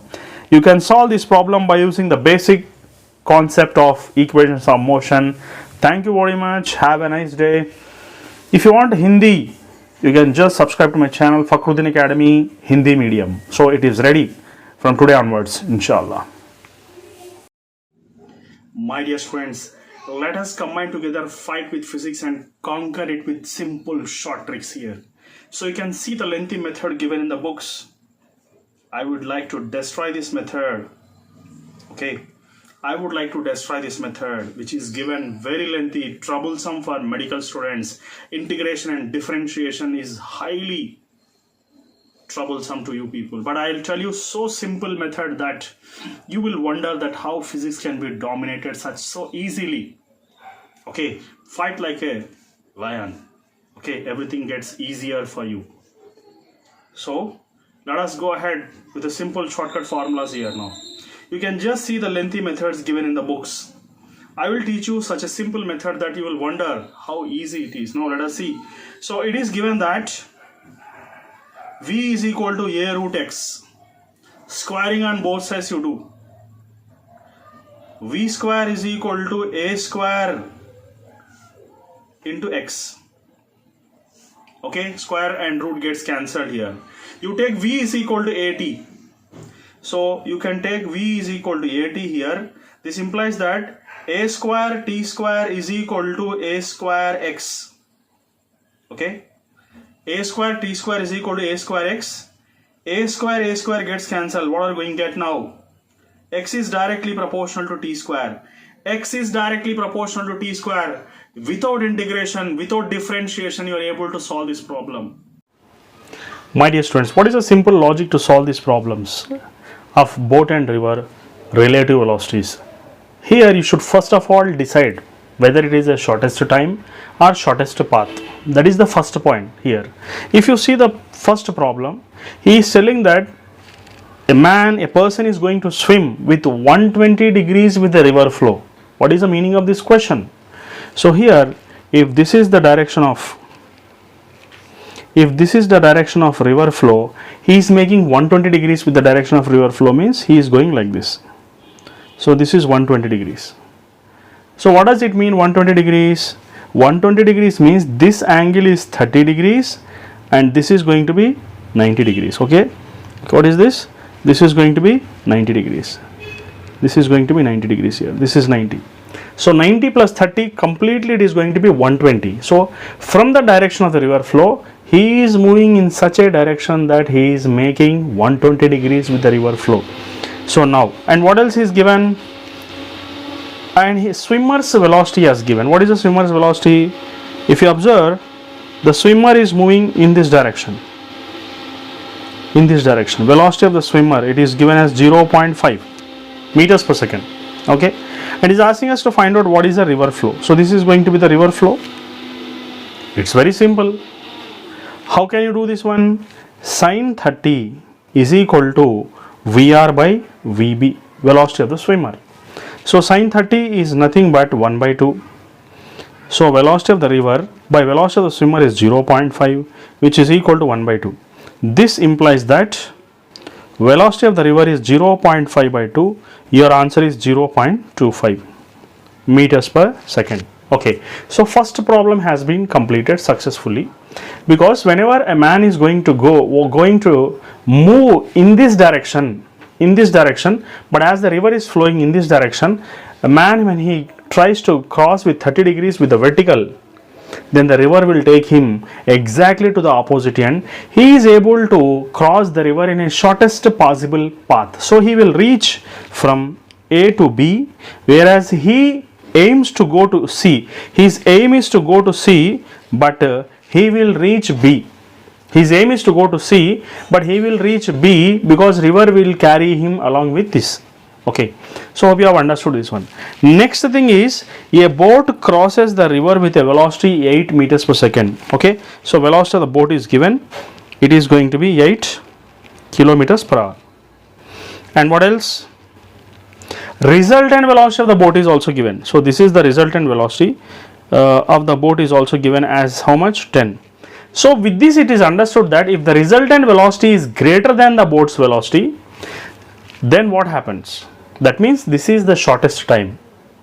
When boat is moving trying to go exactly opposite end, and river is pushing him and making him to travel larger distance, that means you can understand that this is the shortest time. In this shortest time he will reach the opposite end, because he will take the help of the water. Water will help him to move along with its flow, making certain angle, and he will reach the opposite end. So you all know, without solving also you can do the problem, because you all know 8 and 10 are the sides of a right angle triangle. This is the sides of a right angle triangle. According to Pythagoras theorem, 8 and 10 is there, means the next one will become 6 here. 6 kilometers per hour is going to be your answer, because you know 10 square is equal to 8 square plus 6 square. So without solving I have done this problem, and your answer in this case is 6, in the previous case is 0.25. So like this you have to decide whether it is a shortest time or shortest path. Hope you have enjoyed and understood the problem easily. Thank you. My dear students, you can just see the problem given here, and you can just see the solution also which is given here. See, instead of following this much big solution, what I mean to say, this much big solution, time taken for smooth is taken as TS, and time taken on the rough inclined plane is taken as TR. In the problem it is said that twice, okay. So a time taken for rough surface, to slide down the rough surface, is definitely more than the time taken on the smooth surface. Okay, it is more. So there is a general formula to solve this problem instead of doing all this lengthy process. What is the general formula? We shall discuss about that. What is the general formula? You know, time taken for rough surface is n times the time taken for smooth surface. If it is n times, then the general formula is mu is equal to tan theta into 1 minus 1 by n square. This is the formula. This simple logical formula can help you to bypass all these lengthy methods. Okay, so how can you solve now? If you want to find the coefficient of friction, simply you have to write mu is equal to tan 45, because it is given that the inclined plane, say there is a smooth or a rough, the theta is going to be same, that is 45, and it is twice, n is equal to 2. So in the problem it is given that twice means n should be taken as 2 here. So 1 minus 1 by 2 square, that's it. So mu is equal to 1. 1 by 1 minus t square, 2 square is going to be how much? Okay, so 1 minus 1 by 4, which is equal to 3 by 4 is going to be your answer. Okay, so 3 by 4 is going to be answer. Therefore 3 by 4 is nothing but 0.75. So you can bypass this lengthy method if you know the simple logic that coefficient of friction is equal to tan theta into 1 minus 1 by n square. This formula, if you know, this logic if you know, you can save a lot of time and solve the problem in just 5 to 10 seconds. Okay, my dear students, if you see this problem which was asked in previous years, the problem solution is given here. You can just see the lengthy solution given in the books. You can just see the lengthy solution given in the books.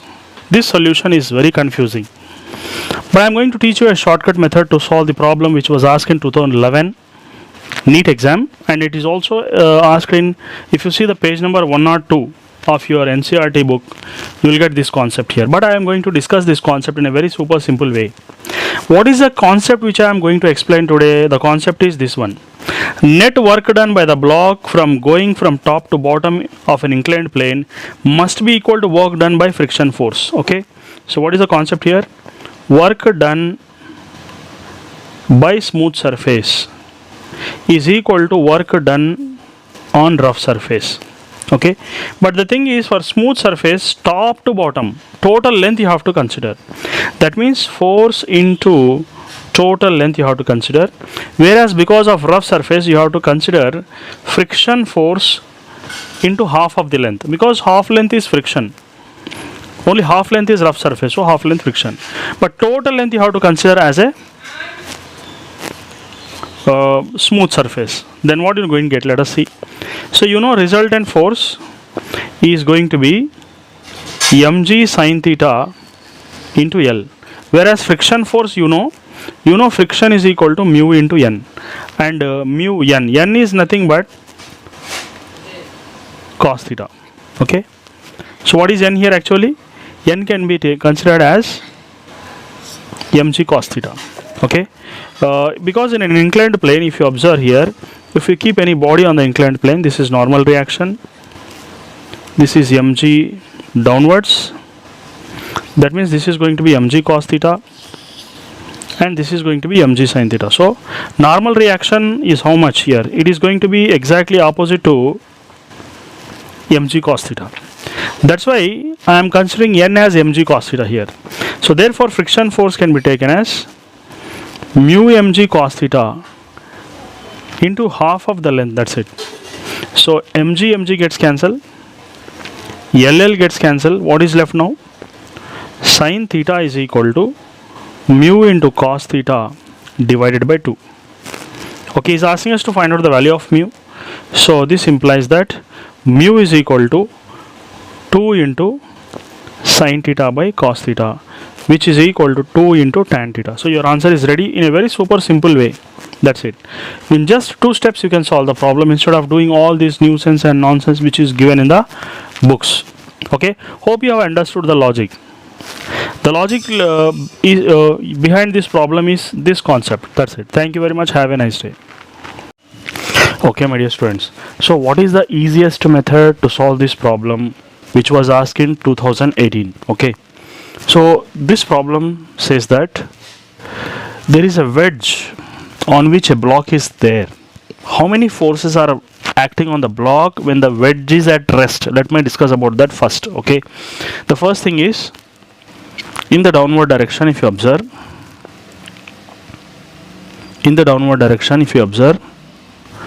G is acting.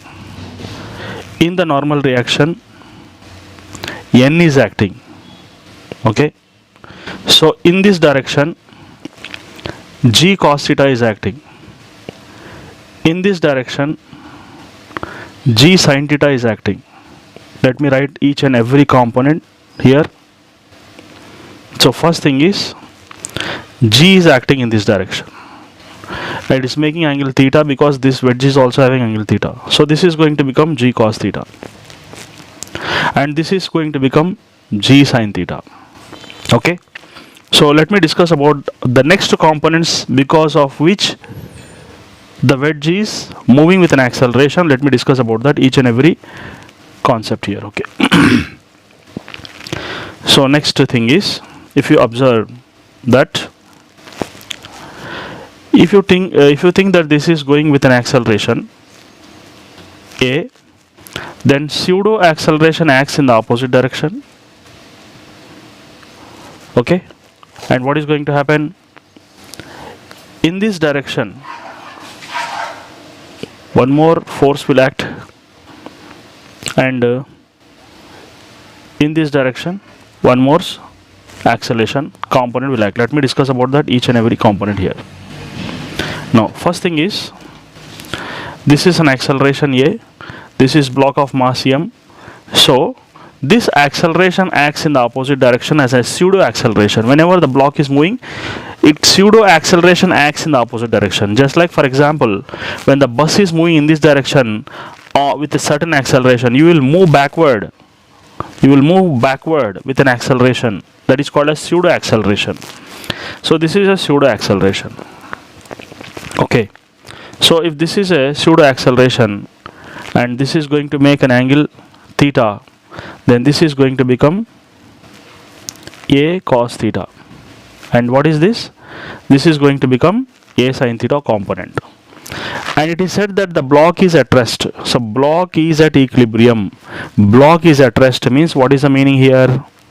This component and this component both will be same on the inclined plane. Then only block will be at rest. That means you can write A cos theta is equal to G sin theta. That's it. So A is equal to G into sin theta by cos theta, which is equal to G tan theta. This is the simplest method in the world with which we can solve the problem. Therefore, C option is going to be your correct answer. Hope you have understood this one. Thank you very much. My dear friends, how can you solve these two problems which are given in the previous years without using integration method? Because many medical students don't want to solve the problems of integration and differentiation. But how it would be if I solve the problems without integration and differentiation also? So let us prove one thing here. First of all, you can see this problem which is given at the right side. So here f is given, f is equal to 4 plus 6x. Okay, and it is given that x equal to 1 meter, and again it is given that x equal to 2 meter. So first of all, let us take x equal to 1 meter, then you will get force F1. So 4 into 6 into 4 plus 6 into 1. So this is 4 plus 6 into 1. So therefore F1 is equal to 10 newtons will be getting. Similarly, F2 you want to find out 4 plus 6 into 2. So what is that? 4 plus 6 into 2, because in the place of x you have to substitute first 1 and then 2. So if you substitute 1, you will get F1 is equal to 10 newtons. If you substitute 2, you will get x equal F2 is equal to how much? It is going to be 4 plus 12, that is 16 newtons.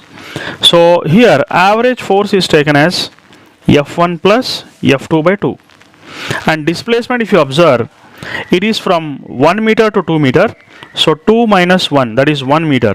So work done is going to be average force into displacement. So therefore average force is how much? 16 newtons. Okay, so average is how much? F1 plus F2 by 2 means it is I think 10 plus 16 by 2. Here we are getting 10, here it is 16. So 10 plus 16 by 2 into displacement is 1. So exactly you are getting 13 joules as the work done. Similarly, we can find out this problem also, which was asked in 2019 in the NEET syllabus. So here also he has given the problem f is equal to 20 plus 10y, and it is given that y is equal to 0 and y is equal to 1 as the limits. So first of all, you substitute y is equal to 0, you will get f1, that is 20 plus 10 into 0, so 20 newtons. Similarly, you can find out f2 also. What is f2 here? f2 means 20 plus 10 into 1. So this is 10 into 1. So 20 plus 10, which is equal to 30 newtons you are getting. So average force is nothing but F1 plus F2 by 2, that is 20 plus 30 by 2, you'll be getting 25 newtons. So work done is equal to average force into displacement. What is the displacement here? If you observe, displacement is 0 to 1 newtons. That means 1 minus 0 is again 1. So average force is how much? It is going to be 25 and displacement is going to be 1 meter. So your answer is 25 joules. So we have solved two problems without integration and differentiation in the chapter called as work power energy. Hope you have enjoyed this problem solving. Thank you. My dear students, how can you solve these problems which are given here without integration and differentiation? You can just see the lengthy method. You can just see the first question. First of all, let us go for the first question. If you observe, yi and xj is given in the question. Okay, you can just see the lengthy methods given in the problem. In the books it is given very lengthy, but we can solve this problem in a very simple way just by following a simple logic. What is that logic which will create a lot of magic? We'll discuss about that. So here in the problem, what you need to do is, I'm discussing about a shortcut method. So what is the shortcut here is, you just need to do one thing here. So x and y are the coefficients of I and j, no? You can just take x and y and apply the limits directly. The limits are 0, 0 and 2, 2. So you can take 0, 0 and 2, 2. So if you apply the limits directly, you will get the answer directly. So you can just take x into y, no? So you can just take 2 into 2 minus 0 into 0. These are the limits you have to apply directly on the coefficients of y and coefficients of I and j. So what are we going to get now? 4 minus 0, your answer is 4 joules, which you are getting already by using this lengthy method. So I have taught you a shortcut method. Now let us go for the next example which is given here. So what you need to do here is, you have to take coefficient of I, j and k. It is here, okay, I, j and k. Find out the highest powers of that coefficient. If you observe, before I, highest power is, like, I can take x square is the highest power, and x cube is the highest. Among x, I, j and k, if you observe, x cube is the highest power here. And next y power 1 is there, y square is the highest power, so you can take y square directly. And z square is there here. So highest powers of x and y and z you have to take here directly, and you have to apply the limits given in the problem. What are the limits given? 0, 0, 0, 2, 2, 2. Directly how to apply these limits here, you will get the answer. You can just see a wonderful answer you are getting now. You just see here. So what are we going to get now? So 2 cube into 2 square into 2 square minus 0 square into 0 square, 0 cube into 0 square into 0 square. That's it. So 2 2s are 4, 4 2s are 8, 2 into 4 into 4. 8 4s are 32, 4 2s are 8, 4 3s are 12. So 128 joules you are getting directly. Thank you very much. Have a nice day.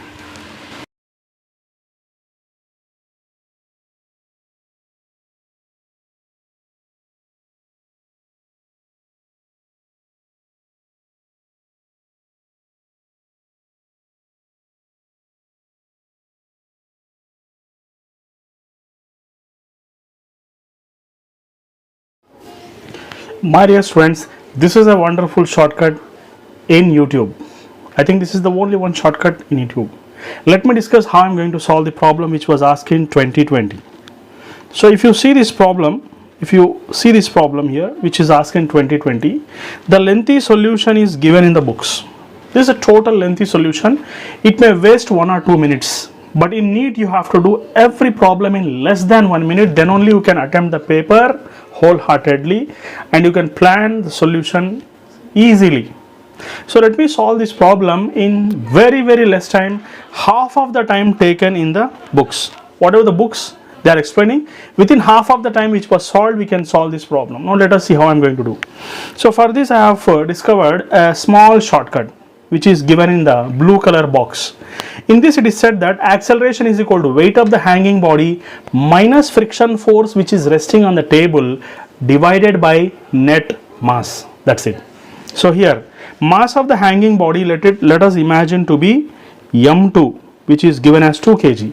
Mass of the resting body on the table is considered as m1, which is coming on the trolley, which is in the form of a trolley. So now if you apply this, weight of a hanging body is nothing but m2g. Weight of the resting body on the table is taken as mu m1g divided by net mass, which is m1 plus m2. That's it. So acceleration is equal to m2 is nothing but 2. Okay, so it is equal to 2 into 10 minus mu1.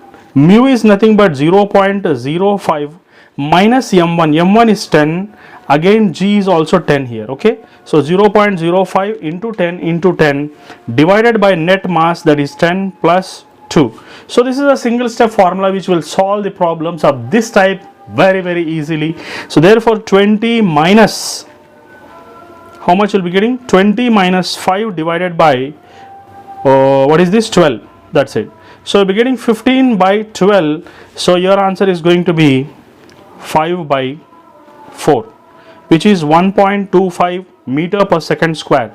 So this step, which was done in the books by doing a lot of free body diagrams, I have done in a single step, that is acceleration is equal to weight of a hanging body minus friction force divided by the net mass. This is a simple solution which can solve the problems of this type. Hope you have enjoyed this one.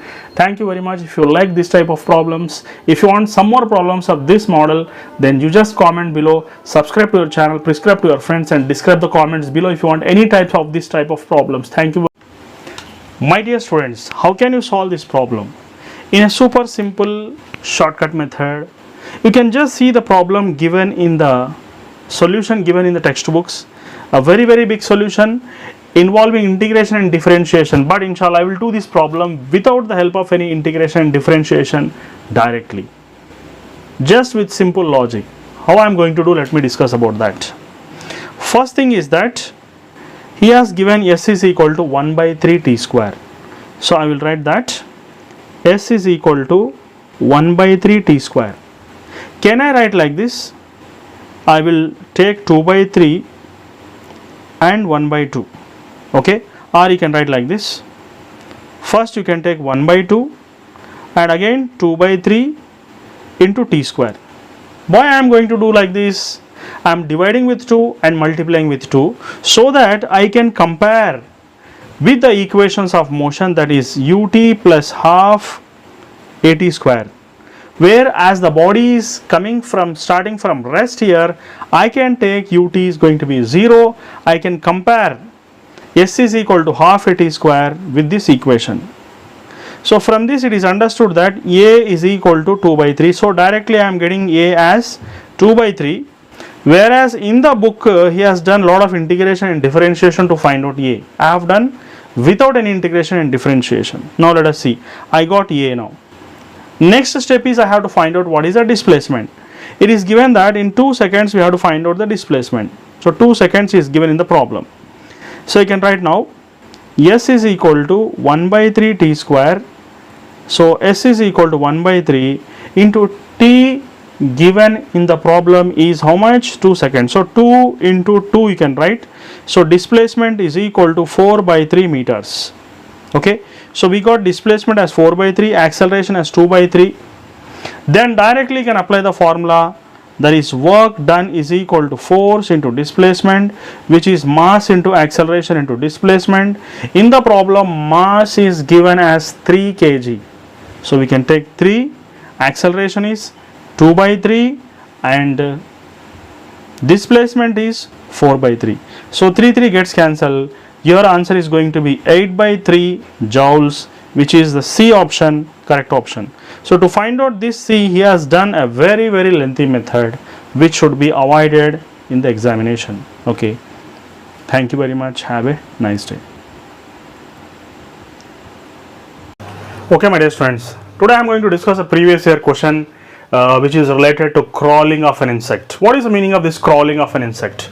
An insect, let me take any insect you can just consider here. This insect is able to crawl on a spherical ball up to here. Okay, and after that it is again skidding down. It is again trying to crawl down, crawl upwards up to this position. Again it is skidding down. So every time it goes up to here and comes down, it goes up to here and comes down. What is the meaning of that? Up to here it is able to balance itself. Up to here there is an equilibrium, and beyond that if goes, then it is unable to balance itself. That is the meaning here. How many forces are acting on the insect when it reaches up to this position? Let me discuss about that. One is mg is acting downwards.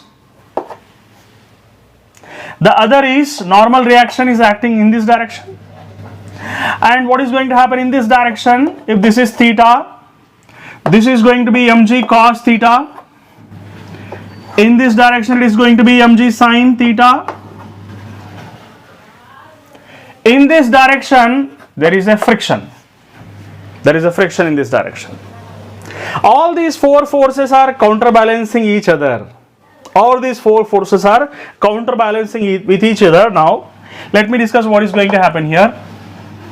You all know F and mg sin theta are counterbalancing each other. And next, what else? Normal reaction is counterbalancing mg cos theta. That's it. You all know friction is directly proportional to normal reaction. The greater is the friction, the greater will be the normal reaction. Now, F is equal to mu into N. Mu is equal to F by N.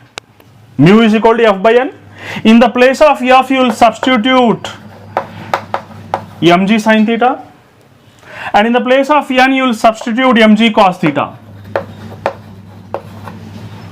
mg gets cancelled, you will be getting mu is equal to tan theta. And mu is equal to tan theta. In the problem it is given that mu is equal to 0.75. That means it can be taken as 3 by 4. It can be taken as 3 by 4. 75% is 3/4. Yes. So once you get 3 by 4, what does it mean actually? I told you that mu is equal to tan theta. That means tan theta is equal to mu, which is equal to 3 by 4. So if you consider this as theta, tan theta is equal to 3 by 4 means this is 3, this is 4. And according to Pythagoras theorem, this is going to be the third hypotenuse, which is going to be 5. 3, 4, 5. The sides of a Pythagoras theorem. Now, he is asking us to find out up to what height the insect is able to crawl. That is the question here. Up to here it is able to crawl. Let us imagine this height. So this height from here to here, it's imagined to be h. This is going to be h now, from here to here. This is the height h. How are you going to find out that height h? You know this is going to be the radius. This is going to be angle theta. These two are same angles called as corresponding angles, because these sides are parallel. These angles will be same. And now you know this is going to be the radius of a ball. This is going to be the component of that radius, that is called as r cos theta. And the total radius is going to be r. This is totally radius r, and this part is going to be r cos theta. And our aim is to find out this height. That's it. So how are you going to find out this height? This height is nothing but r minus r cos theta. R minus r cos theta. Then what I am going to get? H is equal to r if you common out 1 minus cos theta. 1 minus cos theta. That's it. Your answer is ready. R cos theta. 1 minus cos theta. What is cos theta here? Cos theta is adjacent by hypotenuse, that is 4. 4 by 5. So h is going to become r by 5. H is going to become r by 5. Whatever the value given in this question, the value of r, if you substitute here, you'll get the height h. Hope you have enjoyed this one. Thank you very much. Have a nice day. Okay, my dear students. See the lengthy method given in the books. You can just see that in the books, this is the total lengthy method given in the books. you can bypass this method and apply a very simple shortcut method to solve this problem. How? How can you do this problem in just a single step, a shortcut formula? So it is said in the problem that the ball is dropped from certain height h, and the second time it is dropped from 100% extra 100% extra. Already 100% it is dropped, 100% extra means it becomes 200%. Okay, 200% means height is double. Okay, so if h1 is h and h2 is n times of h, okay, then percentage change in the momentum. So there is a shortcut formula for this. Percentage change in momentum is given by root n minus 1 into 100. Okay, this is a shortcut formula. What I mean to say is, this is going to be the shortcut formula here. Root n minus 1 into 100. So what is the root n actually? N means, here in this case, n means 2, double. If it is 300%, you have to take 3. If it is 400%, you have to take 4. But here he has taken double. So in the place of n, you can take 2. So directly you will get an answer by taking 2 here. So you can write root 2 minus 1 into 100. It's very simple. 1.414 minus 1 into 100, which is 0.414 into 100. So your answer is going to become 41.4%. Okay, so your shortcut is root n minus 1 into 100. N means how many times it has been dropped, double, triple, 4, okay, whatever, 4 times, whatever it may be. So n times means, double times means you should take 2, triple times means you should take 3, or 300% time, 300% means you should take 3 all. Here also 3 only. So like this is a simple shortcut. You can bypass this lengthy method given in the books. Thank you very much. Have a nice day. My dear students, how can we solve this problem without integration and differentiation? You can just see the textbook method which is given in the books. He is using integration, but medical students are unable to understand the integration and differentiation methods. So I will tell you a small trick to solve the problems of this type without integration and differentiation. Let us go ahead now. So you all know the basic formula is work done is nothing but kinetic energy final minus kinetic energy initial. This is called as work energy theorem, and our aim is to find out what is the kinetic energy final. So you can write kinetic energy final is nothing but work done plus kinetic energy initial.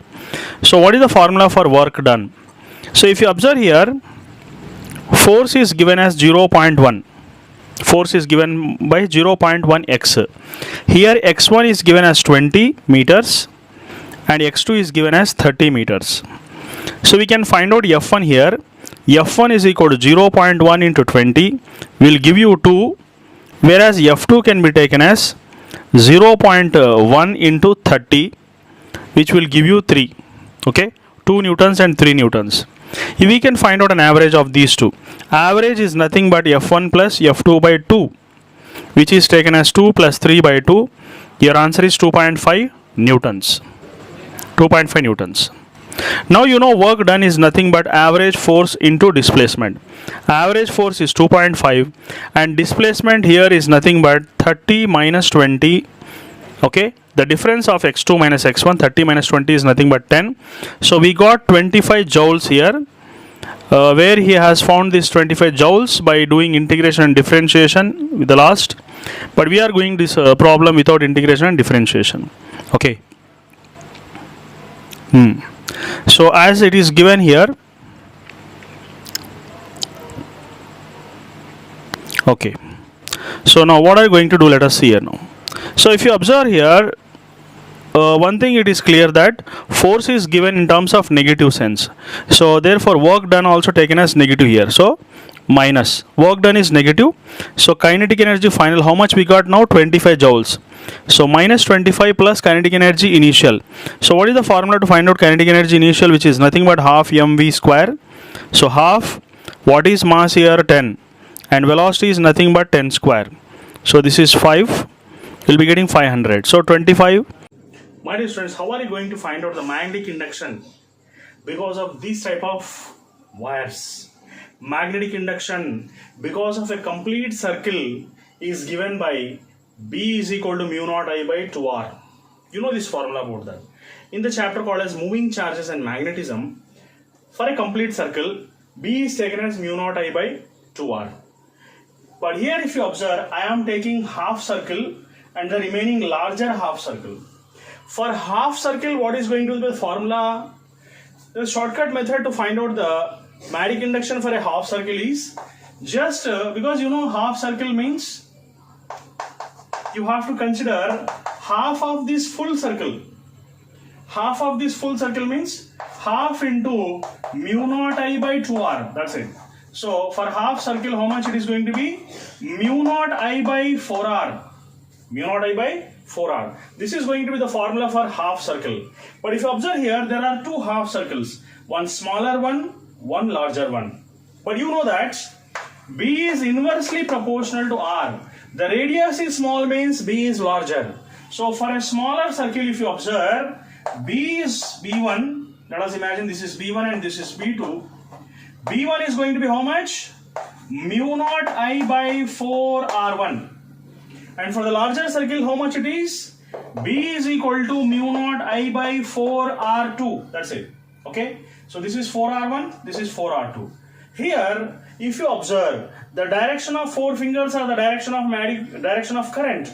Thumb is going to be the direction of magnetic field. Okay. And if you take this as the direction of the current, thumb is inside the board. So into the board. So this can be taken as into, and here also this is also along the direction of the current. If you keep the four fingers, the thumb is inside the board, into the board. This is also into. So these two if you combine, this is B2. So B is going to become B1 plus B2, which is mu naught I by 4R1. And this is going to be mu naught I by 4R2. That's it. And you have to write into, because into plus into become into only. So therefore, that means in both the cases, magnetic induction is inside. Okay. So let us take some other case here. So this is going to be the formula for this. And let us go for the next diagram here. It is also semicircle. But here if you observe, in the smaller semicircle, the current is in this direction, means in the larger semicircle, current is in the opposite direction. So as it is a half circle here, your formula is mu naught I by 4R. So for this inner one, it is B1, let us imagine. It is going to be how much? Mu naught I by 4R1. For the larger one, let us imagine B2, it is mu naught I by 4R2. But smaller one, if you observe the current direction are the four fingers, thumb is into.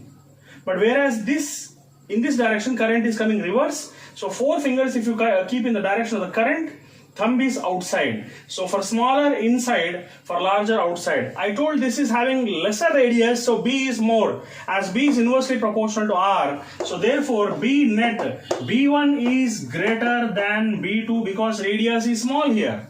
So therefore B net for the both these semicircles is going to become B1 minus B2. So B net is going to be B1 mu naught I by 4R1 minus mu naught I by 4R2. Okay. So for this type of diagrams you have to take difference. For this type of diagrams you have to just make a sum, add them. Hope you have enjoyed this type of shortcut methods. Thank you very much. My dear students, today I would like to discuss the concept of previous year in a simple and shortcut method. What is this simple shortcut method? The simple shortcut method is, the figure is shown here. So first thing is you should have a certain basic knowledge regarding moving charges and magnetism. What is that basic knowledge? You should know that for a complete circle, B is taken as mu naught I by 2R. This is for a complete circle. Okay. At the center, if you want to find out, it is mu naught I by 2R. But if you observe here, this is 3/4 of a circle having radius capital R. Okay. So you can write this magnetic induction B1 is 3/4 of a complete circle, that is 3/4 times of mu naught I by 2R. That's it. Mu naught I by 2R. 2 capital R according to the problem. Therefore, B1 can be taken as 3 mu naught I by 8R. But if you see this the next part of the circle, it is 1/4 of a total circle. It is 1/4 of a total circle. So we can consider B2 as 1/4 times of this total complete circle mu naught I by 2 capital R. So 1/4 of a total circle, actually this is going to be the formula. But if you observe here, the radius of the smaller part of the circle, that is 1/4, is double to that of 3/4 of a circle. Therefore you have to consider this as 2r, double to that of length. Okay, so therefore B2 is going to become mu naught I by 16r, mu naught I by 16r. Therefore you have to add these two magic inductions. Therefore you write B1 is B1 plus B2. B net is going to be B1 plus B2. So what is B1 here? B1 is 3 mu naught I by 8r plus mu naught I by 16r here. Okay, if you simplify this one, you'll be getting B net is equal to 16. You take it as an LCM. Therefore here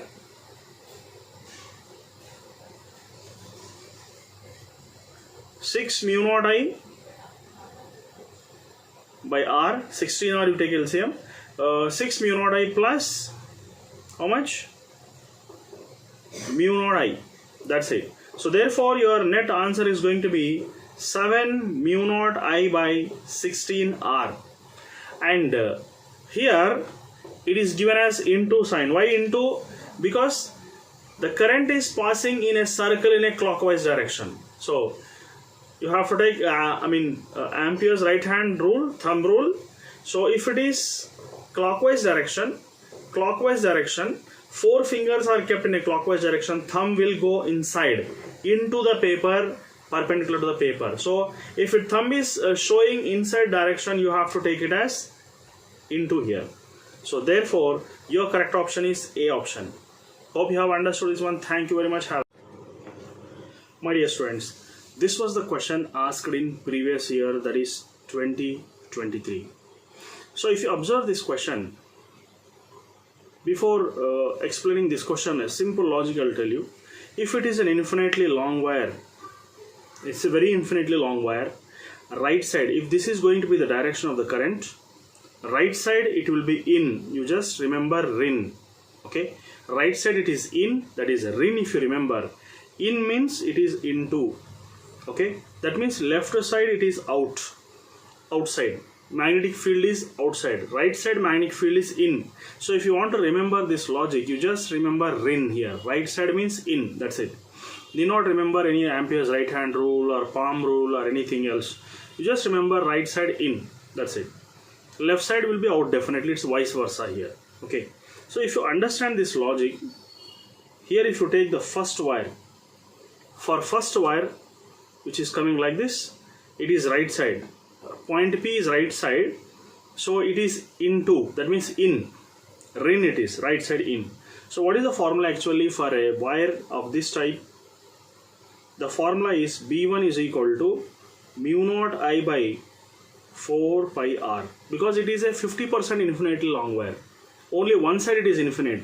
If it is both side infinite, the formula is mu naught I by 2 pi r. As it is half of the infinitely long wire, we have to take only half of the total wire, that is mu naught I by 4 pi r. And the semicircular wire which is given here, for that the formula is B2 is equal to mu naught I by, for complete circle it is 2r, mu naught I by 2r. So for half of the circle it is mu naught I by 4r. Okay, and for B3 also same formula, that is B1 is having the formula mu naught I by 4 pi r. Even B3 is also having the same formula, that is mu naught I by 4 pi r. Now what you need to do, for a semicircular wire, in this anti-clockwise it is going. Anti, if it is there, it will be out. You just remember, anti means you will be out. Your clockwise means you will be in. This logic you remember. Anti means if you do against to the clock, you will be out. If you are doing towards the clockwise, then you will be in. That logic if you remember, that's enough. Anti means you will be out. So here this is out. Now B net is equal to B2 minus B1 plus B3. Okay, so then what is B1 and B2? Let us imagine. What is B1 and B2? So therefore B net is equal to how much? B2. What is B2? Mu naught I by 4R. Minus B1 plus B2 is how much? If you add mu naught I by 4 pi R plus mu naught I by 4 pi R, you will be getting mu naught I by 2 pi capital R. That's it.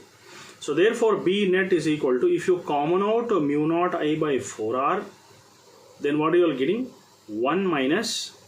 So here if you take 2 here and by pi, okay, by pi, so you will be getting this as the answer here. If you multiply again mu naught I by 4R with the 2 by pi, again you will be getting mu naught I by 2 pi R only. Okay, so therefore this is C option. C option is going to be your correct answer. Hope you have understood this one, logic. My dear students, whenever this type of problems will come, instead of following these lengthy solutions which are given in the books, you can apply your lateral thinking methods or out of box thinking methods to make this problem very simple, very simple. Even without pen and paper also you can solve this problem. Let me show how can you do this problem without pen and paper. So first thing is, you all know friction is always, coefficient of friction mu is always less than 1. Okay, it is less than 1. But if you imagine mu to be 1, what happens? Let us see here now. So if you take mu to be 1, then what happens to the first option? Let us see here now. First option will become mu is equal to 1. So 1 into mg divided by root 2, because you have taken mu as 1. So 1 plus 1 square is 2 root 2. So mg by root 2 you are getting. So here if you take mu is equal to 1, 1 minus here, 1 minus 1 is going to become 0. That means B option will become 0 if you take mu is equal to 1. And C option if you take, here mu means 1. Here 1 by 1 minus 1 square. Again this is going to become 1 by 0, which is going to be infinity. Okay. So here if you take mu as 1, it will be mg. So you all know that by using elimination method, we can eliminate B and C, because force cannot be 0, force cannot be infinity. Okay. So then what is the correct option? Among A and D, if you want to select the correct option, he is asking us to find out the minimum force. Minimum force means instead of selecting mg, you have to select mg by root 2, because comparatively mg by root 2 is less. How do you feel this lateral thinking method? Hope you have enjoyed. Thank you very much. My dear students, I am super exciting today because I am going to solve one single problem in 4 different methods. Okay, you will enjoy this video because you will be developing multiple thinking and problem solving skills from this video. Let me discuss here now. So it is given that in the problem velocity v is equal to 4t plus 5. So here the first method is v average is equal to, it is a function of integration of 0 to 2 v dt by t2 minus t1. That is the function of average velocity in terms of integration. Okay, MPC students will try to understand here. So this method can be understood by MPC. Okay, and this method is also understood by MPC students, and these second and fourth method are understood by medical students. Okay, that is by PC, I mean medical students. Second and fourth method are for medical students, and first and third methods are for engineering students. Try to understand these 4 methods here. Okay, let us see here now. So if you take the first method here, integration of 0 to t 4t plus 5 into dt. Okay, instead of v, I would write like this. So after integration you will be getting how much? It is written as 4t square by 2 plus 5t. Limits we have to consider here. Limits are from 0 to 2. Okay, whole divided by here t2 minus t1 means it is given as t1 t as 0 and t as 2 seconds. So you can write it as 2 minus 1. So if you substitute the value of 2 here, you will be getting how much? You will be, after solving this, you will be getting the upper numerator as 18. This is going to be 18 divided by 2 because 2 minus 1 is going to be 2. So you're getting 9 meter per second square. This is the first method. So what is the second method? Let us see here now. In the second method, you have to consider t is equal to 0 first, then you will get v is equal to v1 is equal to 5. Similarly, if you take t is equal to 2, you will be getting v2 as how much? 4 into 2 plus 5. So that is 4 into 2, that is 8 plus 5. It is going to be 13 meters per second. So v average is going to become v1 plus v2 by 2. So therefore v average is equal to 5 plus 13 by 2. So how much it is going to become? It is going to become 18 by 2, which is, you are getting same 9 meter per second square here. Okay. So third is displacement is equal to integration of 0 to t v dt. Okay. So because you all know velocity is equal to displacement by time, displacement can be taken as velocity into time. So here you have to take integration of v into dt. So therefore s is equal to integration of 0 to 2. Instead of vt you will write 4t plus 5 into dt. Okay. So after integration this one you will be getting 4t square by 2 plus 5t. Integration 0 to 2. So how much you are getting now? Displacement. So displacement you will be getting here after integration and substitution getting 18 here now. Okay. So 18 if you get. Okay. So average velocity means what are you going to do now? So v average is equal to total distance by total time. So total distance is 18 and total time taken is t2 minus t1, that is 2. So here also getting 9 meters per second. So this is also understood by engineering students. So BPC students can understand this problem. See, v is equal to 4t plus 5 it is given, but just by interchanging the terms, instead of taking 40 by 5, I will take 5 plus 4t. So this can be compared with v is equal to u plus at here. That's it. So what is a? A is going to become 4 meter per second square. That's it. So you got acceleration. Then you can find out the displacement here. So displacement is equal to ut plus half at square. Okay. Displacement is going to become ut plus half at square.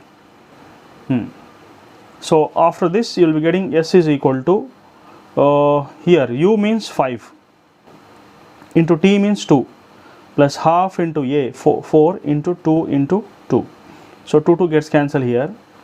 10 plus 16. So we'll be getting how much? 4 to the 8. So here you'll be getting 18 meters. Okay. So you got displacement as 18 meters. Okay. So what are you going to find out now? You are going to find out average velocity. Average velocity is total displacement by total time. That is 18 by time is taken as 2 seconds. Therefore v average is equal to 9 meters per second. So you can solve this problem like this also. Hope you have enjoyed these 4 methods. Thank you very much. My dear students, an amazing short trick I am going to discuss with you today. You will be amazed by using this shortcut method. So the percentage type trick, for any percentage you can take. The short trick is given here now. The shortcut method is given here. If y is directly proportional to x square, then percentage change in x is alpha percentage. Then percentage change in y is going to become 2 into alpha plus alpha square by 100. So this is going to be a shortcut method. So here you all know that kinetic energy is p square by 2m. This is a relation between kinetic energy and momentum. You all know about this. With this it is understood that kinetic energy is directly proportional to p square. Okay. It is just like y is directly proportional to x square. Then this shortcut formula I am going to use here now. That is k is equal to 2 into alpha plus alpha square by 100. Here what is alpha? Alpha is going to be 50%. So therefore K is equal to 2 into 50 plus 50 whole square by 100. There is going to be 100 plus 2500 by 100. So 100 gets cancelled. Your answer is 125%. This is C option. Hope you have enjoyed this shortcut method. Thank you very much. My dear students, generally this type of problems are done by using work energy theorem, or it is used by law of conservation of energy. Okay, you can just see the general method which is given in the books, and it is, you can see conservation of energy, total energy at P is equal to total energy at Q. This method is used to solve the problem. Okay, so how it would be if I solve this problem in a very simple shortcut method by using the basic formulas of kinematics. You'll be wonderful, you'll feel wonderful that how easily we can solve this problem. Okay, anyhow, so the simple method to solve this problem is, you can consider equations of motion to solve this problem. Here v square minus u square is equal to 2as. It's a general formula, but here in this case initially the velocity of a body is going to be 0. Initially the velocity of a body is going to be 0. So v is equal to square root of a can be taken as g, s can be taken as h. So you can write 2gh. But as there are two different heights, we can consider this height difference as 10 minus 5, which is equal to 5 meters. So h can be taken as height difference here. So therefore v is equal to 2 into 10 into 5. Okay, and your answer is going to be how much? It is going to be 10. So 10 meters per second is going to be your answer. So directly you are getting the answer. Instead of using these lengthy methods given in the book, you can simply easily you can solve by using the equations of motion. Hope you have enjoyed this solution. Thank you very much. Have a nice. My dear students, let us see this problem. See the lengthy method given in the problem here. You can just see the lengthy method given in the problem, which involves integration. I think it involves even differentiation also. So I think it's a very headache for students to do such a lengthy methods. But I'll tell you a very simple, a different method, different style of solving the problem. What is a different style of solving the problem? Let me discuss here. So what he has given in the problem, you can just see F is equal to minus kv square. Okay, so minus kv square. He's asking us to find out k. That's it, isn't it? So what is k here now? K is nothing but F by v square. So mass into acceleration by v square. Okay, now just here let me write the dimension formulas for that. So mass means m, lt power minus 2, velocity means lt power minus 1 whole square. So you can write ml t power minus 2 l square t power minus 2. T power minus 2, t power minus 2 gets cancelled, and length gets cancelled. What is left now? You might have seen that k is equal to m by l is left here. Okay, m by l, is it? Yes, only m by l is left. That means kg per meter. Kg per meter is left. That's it. Or you can write it as kg meter power minus 1. So your correct option is the first option. Okay. Is it necessary to solve all this lengthy solution to get just okay? Why don't you think laterally? Lateral thinking method, different style of thinking. By considering dimensional formulas, you will get a units of k. So once you get the unit of k, that's enough. So no need of 10 power minus 4. Just you got a unit, that's more than enough. Hope. My dear students, this is the problem asked in previous years AIPMT 2008. If a rod is bent in the form of a V shape, the moment of inertia is given, and it is given in the books by solving it. Okay, It has been solved in the book here. But use your common sense and save your time. How can we use our common sense and save our time? See, moment of inertia of a rod with respect to certain axis, which is at the edge of the rod, if you observe, or center of the rod, if you observe. Moment of inertia is not going to change. You all know about that. Moment of inertia, it is nothing but ml square by 12. It's a general formula. At the center, if it is bent with whatever may be the angle, moment of inertia is not going to change. So need not do problem actually, need not solve all these lengthy methods. Directly you can write the answer is ml square by 12. Whatever is at the center of the rod, which is ml square by 12, the same will be the answer even if the rod is bent with certain angle. That's the short trick here. That's the smart way of solving the problem. So your answer is directly B without solving. My dear students, this video is dedicated to medical students who are unaware of integration and differentiation in depth. So an engine in a car or a lorry is making the vehicle to move forward with certain velocity. And here we need to find out the relation between velocity and time. It is derived in the books by using the integration and differentiation method, and he got that the velocity is directly proportional to t power of 1 by 2. Similar in the second derivation also is finding the relation between displacement traveled by the vehicle and time. Here also he has used very lengthy methods of differentiation and integration. Can we derive this without integration and differentiation and find the relation between velocity of an engine and time and displacement of an engine and time? Yes, you can do it. What is the beautiful method? Let us discuss about that.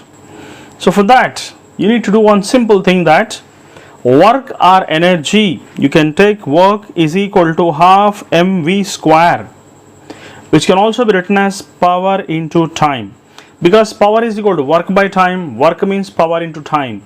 So from this it is understood that velocity square is directly proportional to time.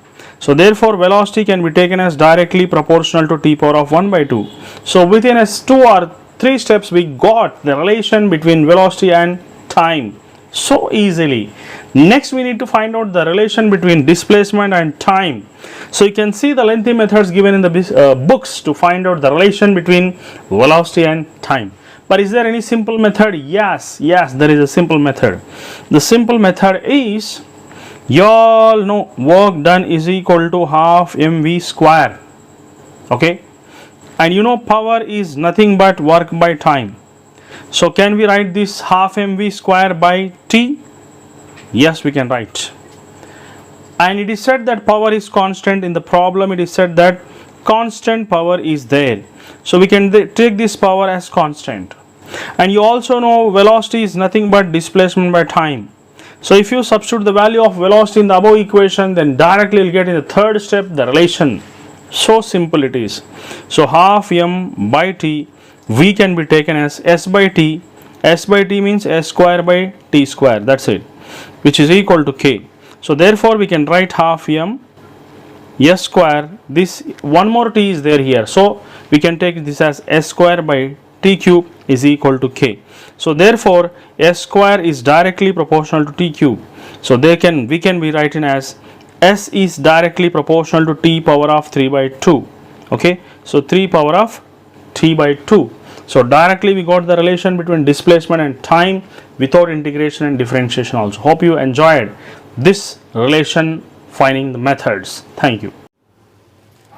My dear students, you can see the problem given in the books. It is an AIIMS problem of 1995. In some books I found the solution that he is taking every option and finding the dimensional formula for that option. For 4 options, if you find the dimensional formula, definitely I can say that it will take 2 minutes to solve this problem. But every time I tried to solve the problem in a smartest possible way. So today how can we solve this problem in a smartest possible way? So the easiest method of solving this problem, instead of doing all the dimensional formulas for each and every option, there is one more way to think in a different way, out of box thinking or lateral thinking methods. So let me discuss here what I am going to do now. You all know that escape velocity, the formula is nothing but root 2gm by r. You know about this. This is going to be the escape velocity. Yes. So if this is going to be an escape velocity, he is asking us to find out an angular velocity. So how are you going to find out an angular velocity? You all know that V is equal to r omega. But he is asking us to find out angular velocity. So angular velocity is nothing but V by r.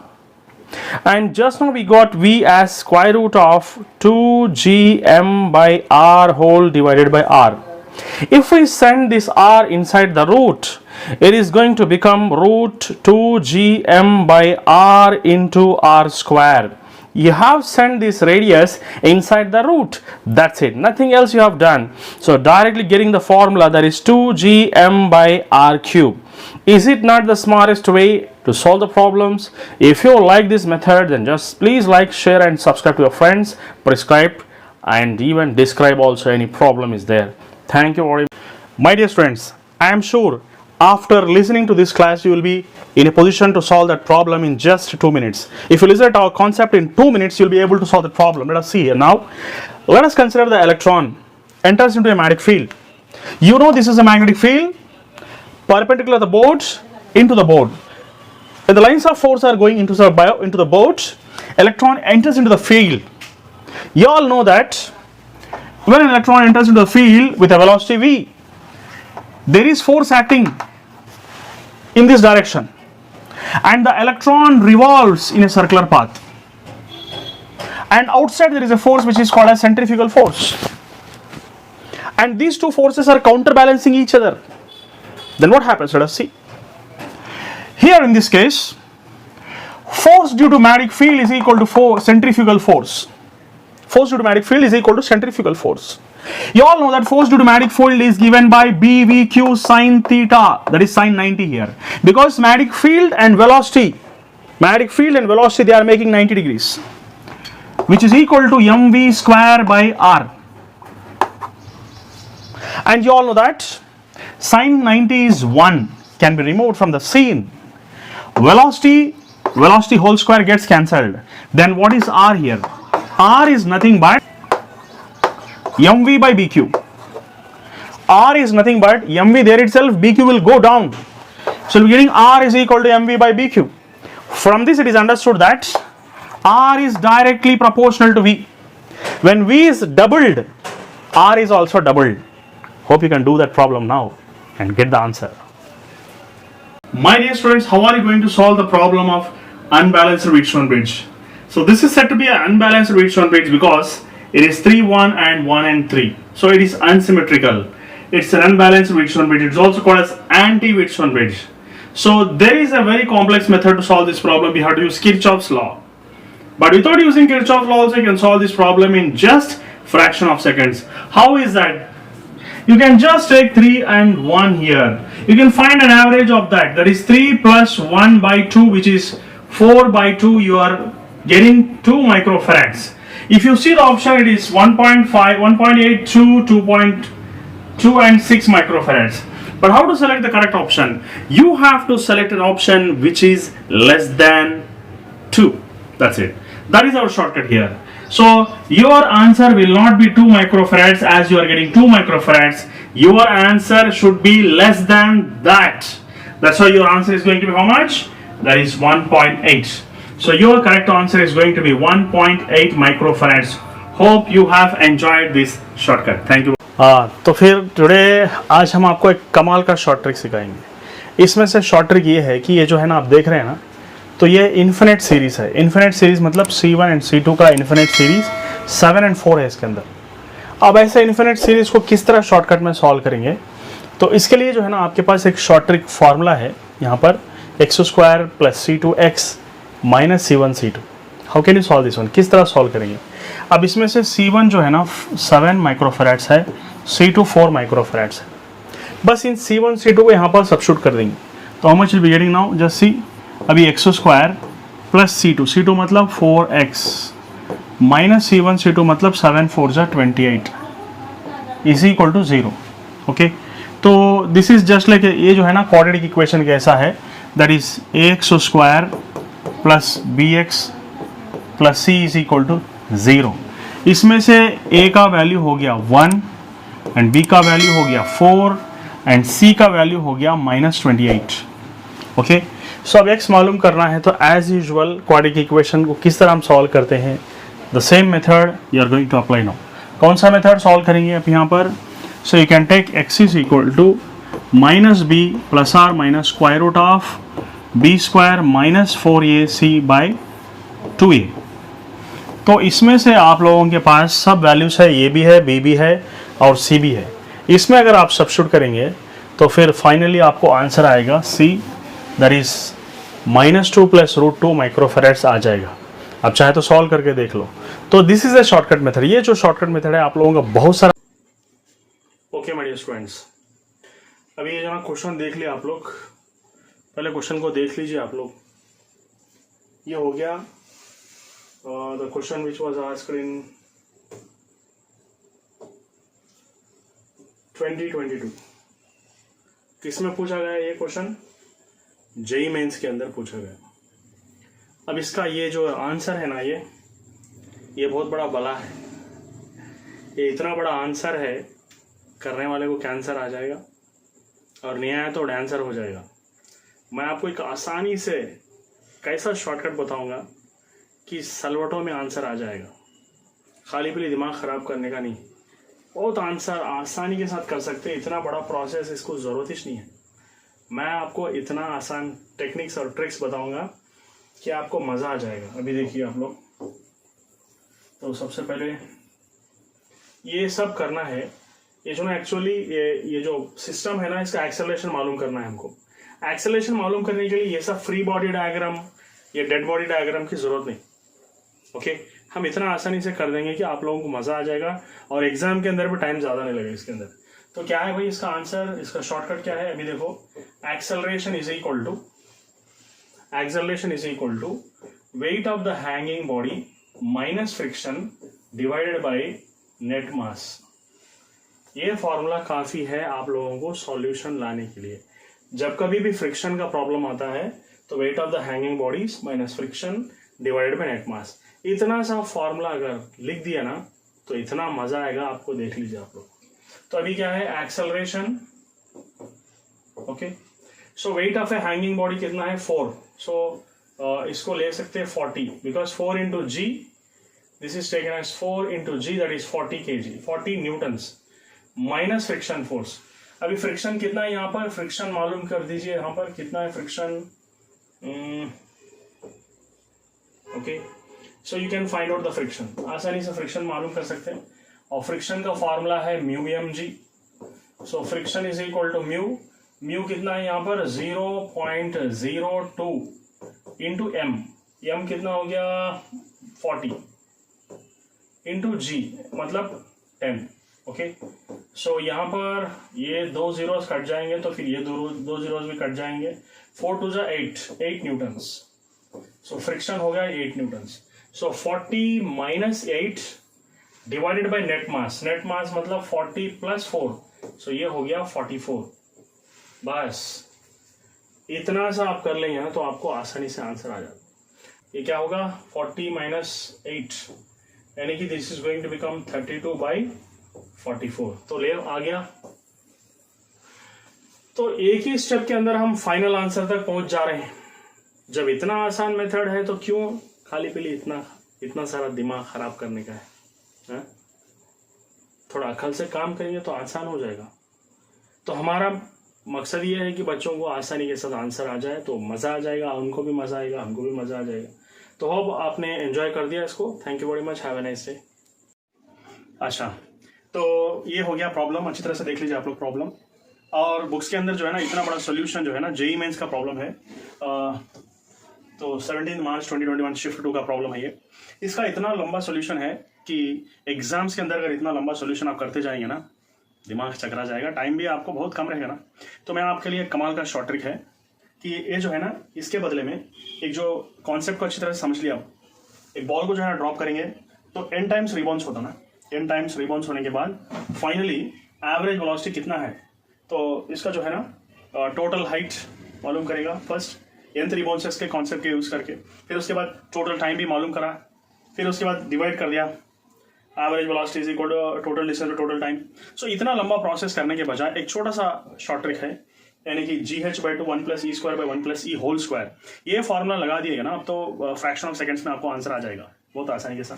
So you can just substitute here, okay. तो G मतलब 10 into H का मतलब दे दिया उन्हें 5 metres, divided by 2। उसके बाद यहाँ पर जो वैल्यू दिया है 81/100 वो क्या है, E² है, वो E² is equal to that is H2/H1 which can be taken as 81/100। So इसको क्या कर सकते हैं अपन, 0.81 डाल सकते हैं इसको डायरेक्टली। 0.81 अगर डाल दिए तो it will become very easy for you. So ये जो है ना 0.81 यहाँ पर सब्स्टिट्यूट करना है बस। So you will get how much here, so 1 + 0.81 whole square divided by 1 + 0.81 whole square. Okay, so इसको अगर सिंप्लीफाई करेंगे ना तो आपको जो है ना ये एक मरतबा और ये इसको 2 मरतबा से कटेगा ये, सो 1/2। ओके, सो E² के प्लेस में 0.81 अगर डाल दिए तो फाइनली आपका जो वेलोसिटी का जो फॉर्मूला आएगा ना, तो यहाँ पर 2 1 = 2 5 = 10। सो स्क्वायर के बाजू में जो है ना 5, this is going to be 5 and ये आपको हो जाएगा 1/2, डबल टाइम कटेगा। So your answer is directly going to be 2.5। Okay, so final answer को हम पूछेंगे सिर्फ 2 स्टेप्स के अंदर। तो आपको मजा आ गया तो फिर लाइक कर दीजिए, शेयर कर दीजिए, सब्सक्राइब कर दीजिए। ओके मेडियर स्टूडेंट्स, मैं आपको अभी थोड़ी देर में शॉर्टकट्स किस तरह बनाना है कोई भी प्रॉब्लम का मैं समझा देता हूँ आप लोगों को। ये देख लीजिए आप लोग, यहाँ पर जो है ना ये प्रीवियस ईयर का एक प्रॉब्लम है। एफ यानी कि फोर्स जो चाहिए हमको, कोई भी बॉडी डाउनवर्ड्स आने के लिए कम फोर्स लगता है because gravity is supporting, and कोई भी बॉडी को ऊपर ले जाने के लिए ज़्यादा फोर्स लगता है क्योंकि we are going against to the gravity. So चाहे कुछ भी हो जाए, तो प्रॉब्लम के अंदर क्या है, a force required to move up is double to that of the force required to move down बोल रहा हूँ। तो इसका मतलब क्या है, force downwards, when a body is coming force downwards, mg sin theta is in this direction, friction is in the opposite direction। आप जानते हैं friction का मतलब mu mg cos theta, you know about that। But here when you move upwards, friction and mg sin theta both are in a downward direction, ये जानते हैं आप लोग। तो इसलिए क्या है, friction downwards when you take resultant force will become mg sin theta minus mu mg cos theta। But कोई भी बॉडी अगर ऊपर जा रहा तो फ्रिक्शन और mg sin theta नीचे की तरफ काम करते हैं। तो इसलिए हम क्या करें, force downwards is dominating force minus friction force, this one. And when the body is moving upwards, both are acting downwards, friction भी नीचे की तरफ और mg sin theta भी नीचे की तरफ। So we are adding them, here we are subtracting them. Obviously f upwards ज्यादा है, यू नो अबाउट दैट। तो then let us see what is going to happen. ठीक है, तो कोई बात नहीं। तो यहाँ पर क्या बोल रहा, आप अच्छी तरह से देख लीजिए। तो f अपवर्ड्स इज डबल बोल रहा, डबल चाहे कभी भी प्रॉब्लम में डबल भी पूछ सकता है या ट्रिपल भी बोल सकता है, कुछ भी बोल सकता है। इसके लिए हम एक शॉर्टकट तैयार करेंगे। अगर समझो f upwards is n times of f downwards, then what happens. तो f अपवर्ड्स का फॉर्मूला क्या हो गया, this is mg sin theta plus mu mg cos theta, okay, which is equal to n times of f downwards, which can be multiplied with this total. So this can be written as mg sin theta minus n times of, because you have to multiply with n, no, so mu mg cos theta, okay, you can take like this, so cos theta. तो now यहाँ पर देख लीजिए आप लोग, force के terms sine theta terms and cos theta terms को एक तरफ ले लेंगे। तो we can just take sine theta terms to one side, okay. So I am going to write now sine theta terms I will take to one side, this side let us imagine, और you can take cos theta terms to this side and sine theta terms to this side. तो अभी देखो, you can common out here mu mg, if you common out, then what is left now, mu mg if you common out, you'll be getting cos theta, okay. And if this term comes to left side, what is going to happen, plus, okay, you can common out here now, I think you can common out even cos theta also। यहाँ पे mu mg cos theta अगर common कर दे तो फिर क्या होता, it is going to become 1 plus n. Okay, so you have transferring this term to left side and you are commoning this mu mg cos theta, so 1 plus n. तो यहाँ पर अभी क्या है, this is going to be mg sin theta, okay, and n is here. When this sin theta term goes to that side, it is going to become minus 1. Okay, so here mg gets cancelled now. So what are we going to get now? Let's see here.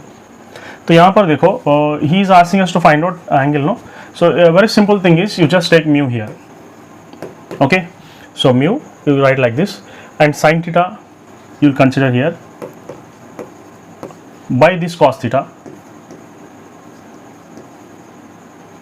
into, you can write n minus 1 divided by n plus 1 here. Okay, so that is, you can eliminate this one.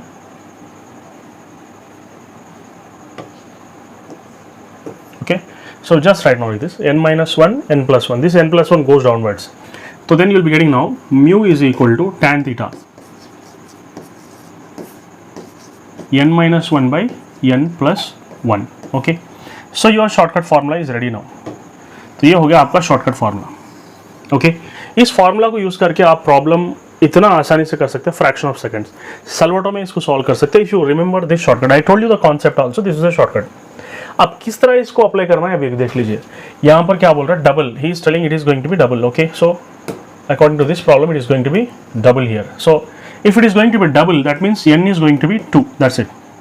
The simple thing is, so you'll write now mu, you'll write tan theta, then n means 2, so we write 2 minus 1 by 2 plus 1. That's it.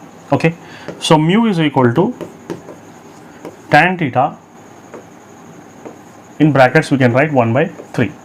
So this 3 if you transfer here, you'll be getting tan theta is equal to 3 mu. So therefore theta is equal to tan inverse of 3 mu. So your answer is ready. So your answer is going to be the fourth option. So ज़्यादा कुछ याद रखना नहीं है आप लोगों को, बस इतना सा अगर फॉर्मूला अगर याद है ना, तो whenever this type of problem comes, you can solve the problem in fraction of seconds very easily. Hope you have enjoyed this one. Thank you. Okay my dear students, बचपन से कुछ हटके करने का बीमारी है अपने को, तो you can just see the problem here. No, ऐसी प्रॉब्लम देख लीजिए and you can just see the problem. Is asking us to find out the relation between kinetic energy and momentum. अब यहाँ पर देखिए, so when momentum is increased by 20%, then how much is the increase in the kinetic energy? This was a previous year question. ये previous year question है. इसका solution देख लीजिए books के अंदर. I'm not going to follow this method. अगर मेरे को पूछे ना, तो इसका प्रॉब्लम का सोल्यूशन जो है ना, बगैर पेन एंड पेपर के कर सकता हूँ मैं. कैसा, अभी देखिए. तो 20% एक्स्ट्रा मोमेंटम, 20% एक्स्ट्रा बोल रहा ना, तो काइनेटिक एनर्जी का और मोमेंटम का रिलेशन जो है ना, kinetic energy is equal to p square by 2m. So kinetic energy is directly proportional to momentum whole square. So ये क्या हो रहा है यहाँ पर, directly proportional to momentum whole square. So momentum 20% extra means it is becoming 120%. So 120%. So 12 are 144. So out of 144, how much is extra beyond 100%? 44% is extra. So इसका answer मैं डाल देता हूँ directly 44% without any pen and paper. I'll just see that 20% means extra 20% means 120. So 120 means 12. 12 is there, no? 12 को square कर देंगे तो 144 आता. 144 means एक्स्ट्रा कितना है 100 में से means 44 extra. So directly I write the answer 44%. Okay, without any pen and paper. मगर आपको सॉल्व करके भी बताऊंगा मैं इसको, तो कैसा करते हैं इसको. So you all know that momentum is going to be increase by 120%. Then what happens here now. So momentum p1 is p. What is p2? It is going to be 120% of p.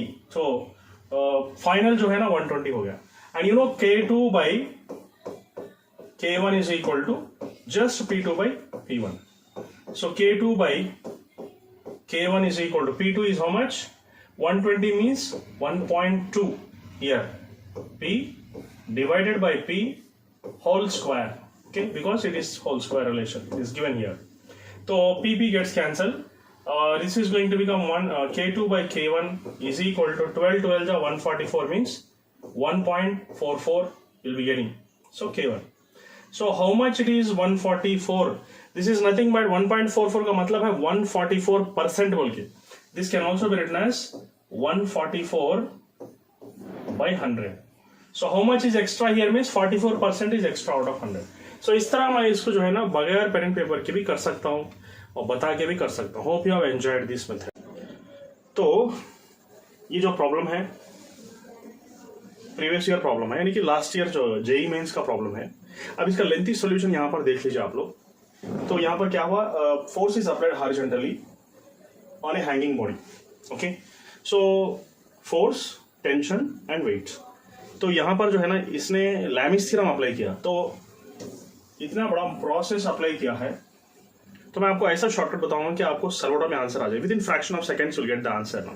So how can you do this one? It's a very simple method that देखो, this method can be avoided. And just see, this is tension T. You can draw one line like this upwards, okay, and this is 30 degrees, okay. Alternate interangles है ना, ये भी 30, ये भी 30. These both are going to be 30 here now. So if this is tension T, this is going to be T cos theta. T cos theta means you can take T cos 30, okay. So T cos 30 you're going to consider. I know this T cos 30 downwards is mg, that's it, okay. So you can write now T cos 30 is equal to root 3 into g. g मतलब 10. Okay. So यहाँ पर क्या है, cos 30 is nothing but root 3 by 2 which is equal to root 3 into 10. So in just one step you got the answer. एक ही step के अंदर answer आ गया. तो your answer is going to be how much? It is going to be 20 newtons. That's it. Okay, so 20 newtons. Instead of doing all this Lami's theorem, a single step method is enough to solve the problem. Hope you have enjoyed this one. Thank you very much. थोड़ा हम इस problem के साथ छेड़खानी करेंगे क्योंकि ये models जो है ना स्पेशली मेडिकल स्टूडेंट्स को बहुत छेड़ रहे हैं. मॉडल्स तंग कर दे रहे हैं, बच्चों की ज़िंदगी हराम कर दे रहे हैं.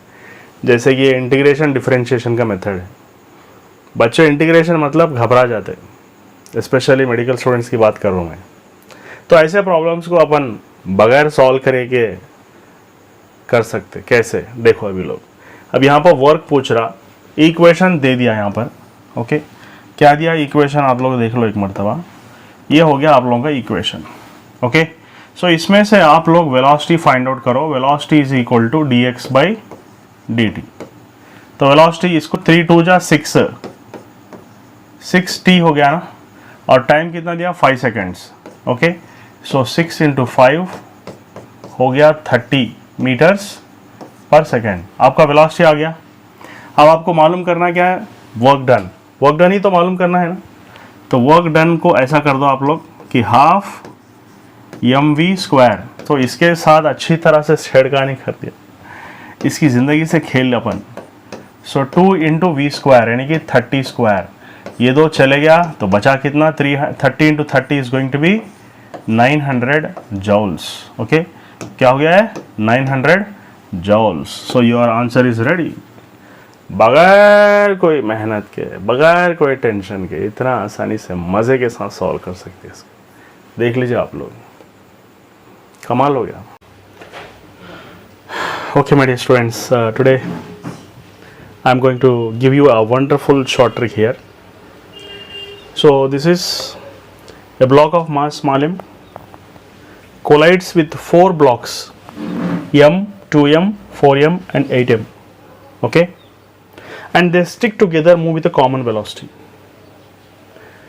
and he's asking us to find out the total energy loss. It's a perfectly inelastic collision. He's asking us to find out the loss of kinetic energy, and you can just see the process here. He has used the conservation of momentum and he has find the common velocity.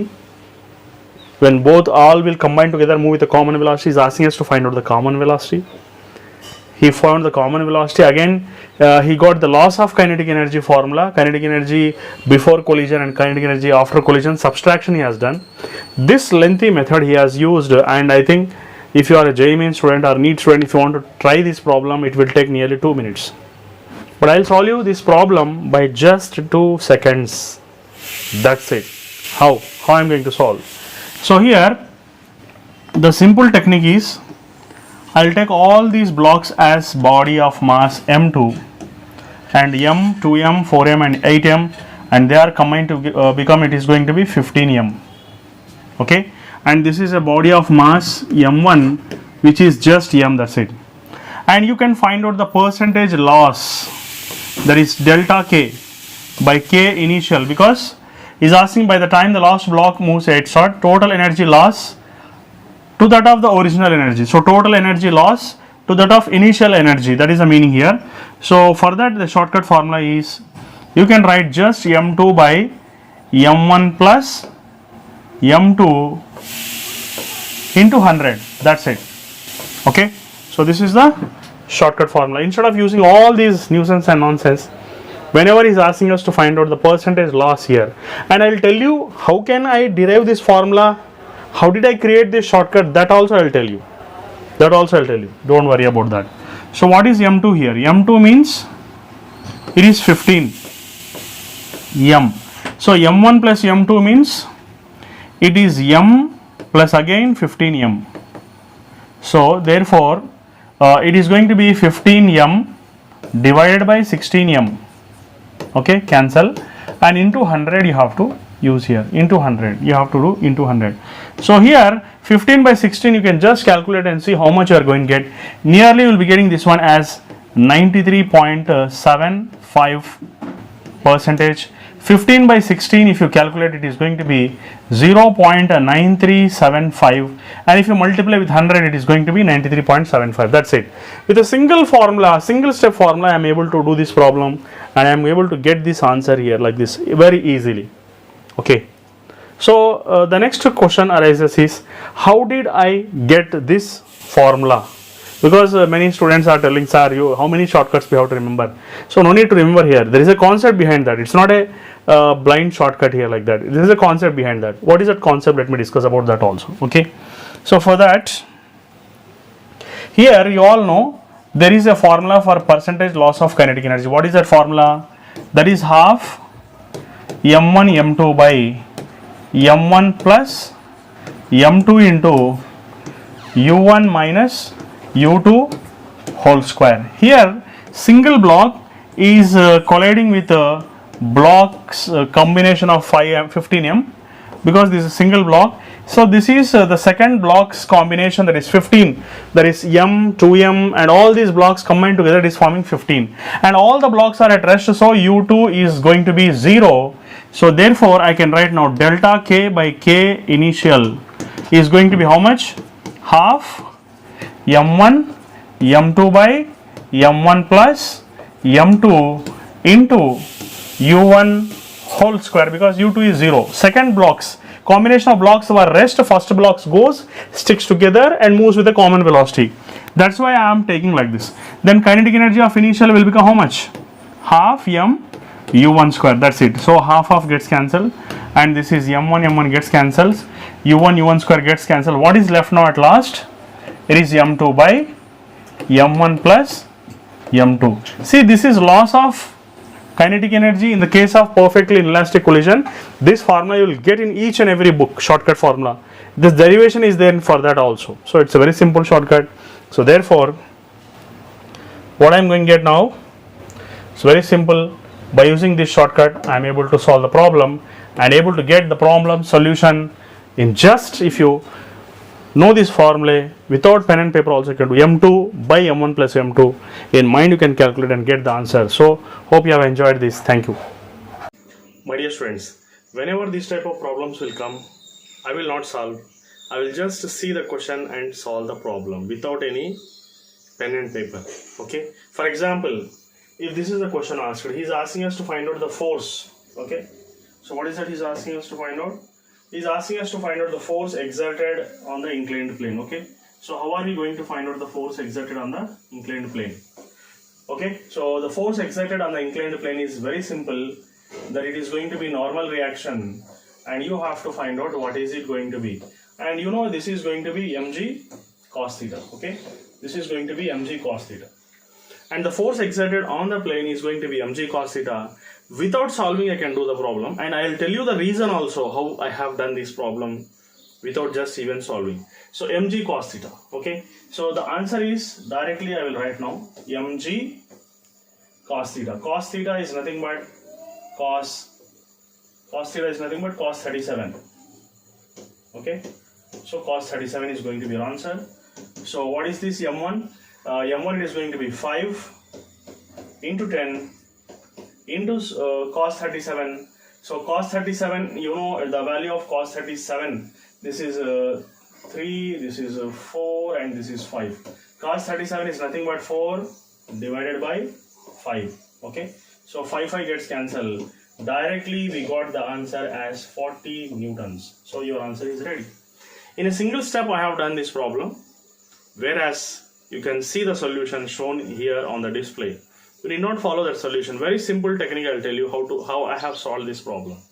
Now, so it is said that the body is in the equilibrium position. The body is in the equilibrium position. That means these two are counterbalancing each other. Neither this block is sliding down nor this block is moving upwards. So in such situations, it is understood that the force acting on the inclined plane is going to be mg sin theta. Okay, mg sin theta, and here in this direction it is going to be m2g, and this is m1g sin theta. So these two are counterbalancing each other, means very simple thing we have to understand here is nothing but mg sin theta is equal to m2g. That's it. So mg sin theta this side and m2g that side, both are going to be same. That's it. The simple logic here is we'll cancel out the g here. We will write sin theta is equal to m2 by m1. Sin theta is equal to m2 by m1. What is m2 here? It is going to be 3 by 5. So if it is 3 by 5, sin theta is 3 by 5 is nothing but sin 37. Okay. So this theta we got it as 37 degrees. This is enough to solve the problem. This is enough to solve the problem. Just n is equal to mg cos theta. Mg cos theta. So we got this as 37 means cos 37 is nothing but adjacent side 4 by 5. I'll tell you one more trick also to solve this type of problems. Whenever this is going to be an equilibrium situation, m2 means 3 and m1 is 5 here. So 3 and 5 means this is going to be 4. That's it. 3, 4, 5 is present here, means the simple shortcut is very simple here is, here the mass is 3, here the mass is 5, means here you will consider it as 4. So when it is 3, 4, 5, then it is a Pythagoras theorem if you apply. Here it is going to be 37 degrees, here it is going to be 53 degrees, then this is going to be a right angle triangle in which sin 37 is 3 by 5, cos 37 is 4 by 5. So it's a very simple trick here. By seeing the question I can solve the problem, and I want you to train in such a way that your problem solving skills will improve and you'll become fastest student in India. That is my intention. Hope you have enjoyed this. Thank you very much. Have a nice day. My dear students, this is a problem in which there are bullets coming out. Whenever the bullet comes out, the gun will recoil back. Okay, so a bullet is coming with a speed of 100 meters per second and the mass of the bullet is given. If it comes out, what is the recoil velocity of a gun? He is asking in the question.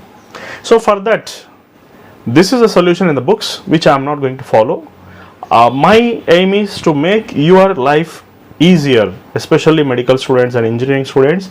Your life should be enjoyable, especially with physics. So that's why I am teaching you a shortcut method, how I am going to solve this problem in just with a single step, instead of following all these nuisance and nonsense, mass of the bullet, number of bullets per second, nothing else is required. Okay, I will use a single step formula. What is that? I will use conservation of momentum. Okay, I will use the concept of conservation of momentum. What is the meaning of this conservation of momentum? See, conservation of momentum means momentum of gun is equal to momentum of bullets. First of all, how many bullets are there? Okay, so it is understood that there are 180 bullets per minute. So 180 bullets per minute means you have to take 3 here. Okay, that's it. So 3 into mass of the bullet into velocity of the bullet is equal to mass of the gun into recoil velocity of the gun. That's it. This single step is enough to solve this problem. It's a wonderful method to solve the problem. It's a different approach. I can't say shortcut, but it's a different approach where you have to reduce your efforts. What I mean, so with the less efforts, I am getting the more results. That's it. Faster than any other students in the India. So that's what. So recoil velocity of a gun you have to find out, which is nothing but recoil velocity of a gun is nothing but 3 into m into u by mass of the gun. That's it. So single step, that is 3 into mass of the gun is 20, the mass of the bullet is 20 grams. So you have to take it as what is that? You have to consider it as 0.02. That's it. Okay. And what else you can do now? Divided by mass of the gun. What is the mass of the gun? 10 kg. Okay. So it's enough to solve this problem, I think. Okay. This is enough to solve the problem. So directly if you solve this problem, 3 2 ja 6, that is 0.6 meters per second, in fraction of seconds you'll get the answer. If I am here, I will not solve the problem. I won't even take the pen and paper. It is for your purpose I am solving. Otherwise, I'll see the question and directly I'll tell the answer. It's very simple. That how many bullets are there? Okay, 180 bullets per minute means 180 by 60 is nothing but 3. So 3 into small m into u by capital M. That's it. I will do in my mind only the solution. Hope you have enjoyed this method of solving the problem. Thank you very much. My dear students, if you want to avoid these lengthy methods, then you can follow shortcuts explained by me. If you are interested in smart work, in especially physics, which is troubling the whole India, especially whether you are a medical student or a JEE Main students. So he's asking us to find the tension in the case of this wedge, where 30 degrees and 60 degrees are there. Two blocks are there, 4 kg and 1 kg. You all know in this direction there will be acceleration. Okay. So in this direction there will be acceleration. You all know about that. So what is our aim? In the problem he is asking us to find out the tension. So the method followed in the books, I am not going to follow that method. I am trying to do a smart work so that it will make easy for the students to solve the problems, and easier than any other subject is physics. According to me, I will prove that also. So instead of doing all this free body diagram, finding acceleration, again substituting and doing all these nonsense and nuisance, and common sense is there if you have, then you can do this in a very simple way. I'll tell you one shortcut method. What is that? He's asking us to find out the tension in the string, isn't it? That's the matter here. You have to find out the tension. It's very simple. You can just write tension T is equal to reduced mass into gravity into sine theta 1 plus sine theta 2. That's it. If you remember this formula, then you can solve the problem without any lengthy methods. In one single step, you will get the answer here. What is the meaning of MR? MR is called as reduced mass. What is the meaning of reduced mass? It is nothing but the product of the masses into sum of the mass. That means it can be taken as m1 m2 by m1 plus m2 into g and sine theta 1 plus sine theta 2. Okay, if you substitute here, you'll get the answer directly without any free body diagram. A single step method it is. So what is that we are going to do? m1 m2 by m1 plus m2 is nothing but 4 into 1 by 4 plus 1 into 10 into sine 30 plus sine 60. Is it?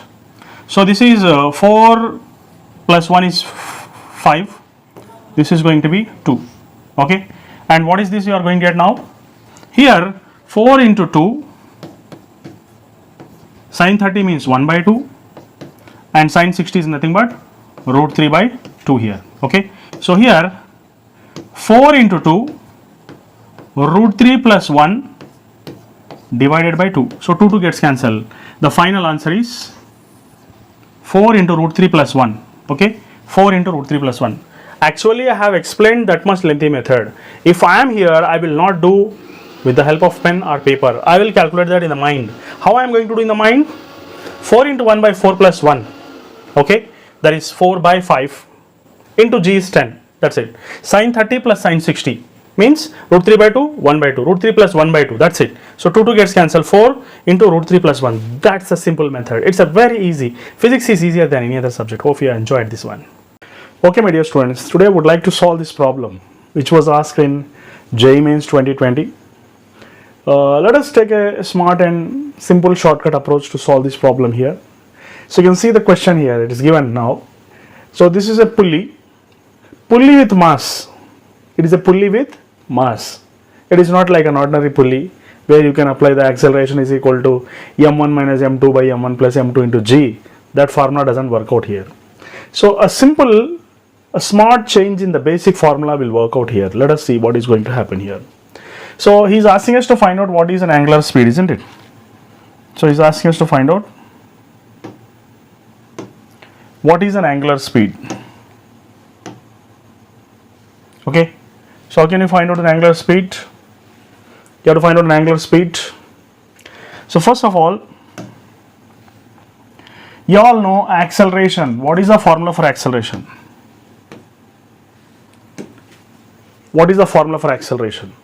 You know the general formula for acceleration in the case of massless pulley, the same formula, a slight dramatic changes we have to do. What is that?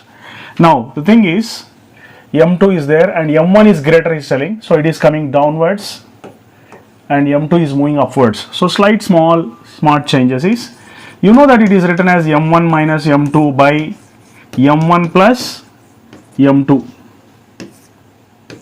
into g we write if it is a massless pulley. But here a small change is, we have to add one more mass, that is mass of the pulley. So what is the mass of the pulley here?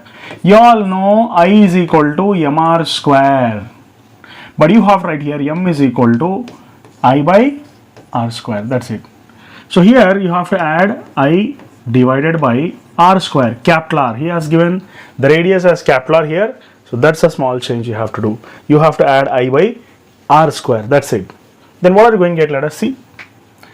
Okay, so acceleration is there, you have to find out angular speed. And it is said that the system is released from rest. Okay, it has traveled a certain distance. So what is the formula for velocity if it has traveled certain distance? You know velocity v square minus 0 square is equal to 2gh. This is the basic formula. Okay, so initial velocity of the pulleys, system is a 0, that is the blocks is 0. We just write v is equal to square root of 2gh. But here as it is an acceleration, we write 2ah here. Okay, because it is given in the problem 2ah. Then what are you going to write in the place of acceleration? You write a as an acceleration. So your new solution will become square root of 2, and this will write now m1 minus m2 divided by m1 plus m2, and this r will come here. We can write this as r square, and plus I will be there.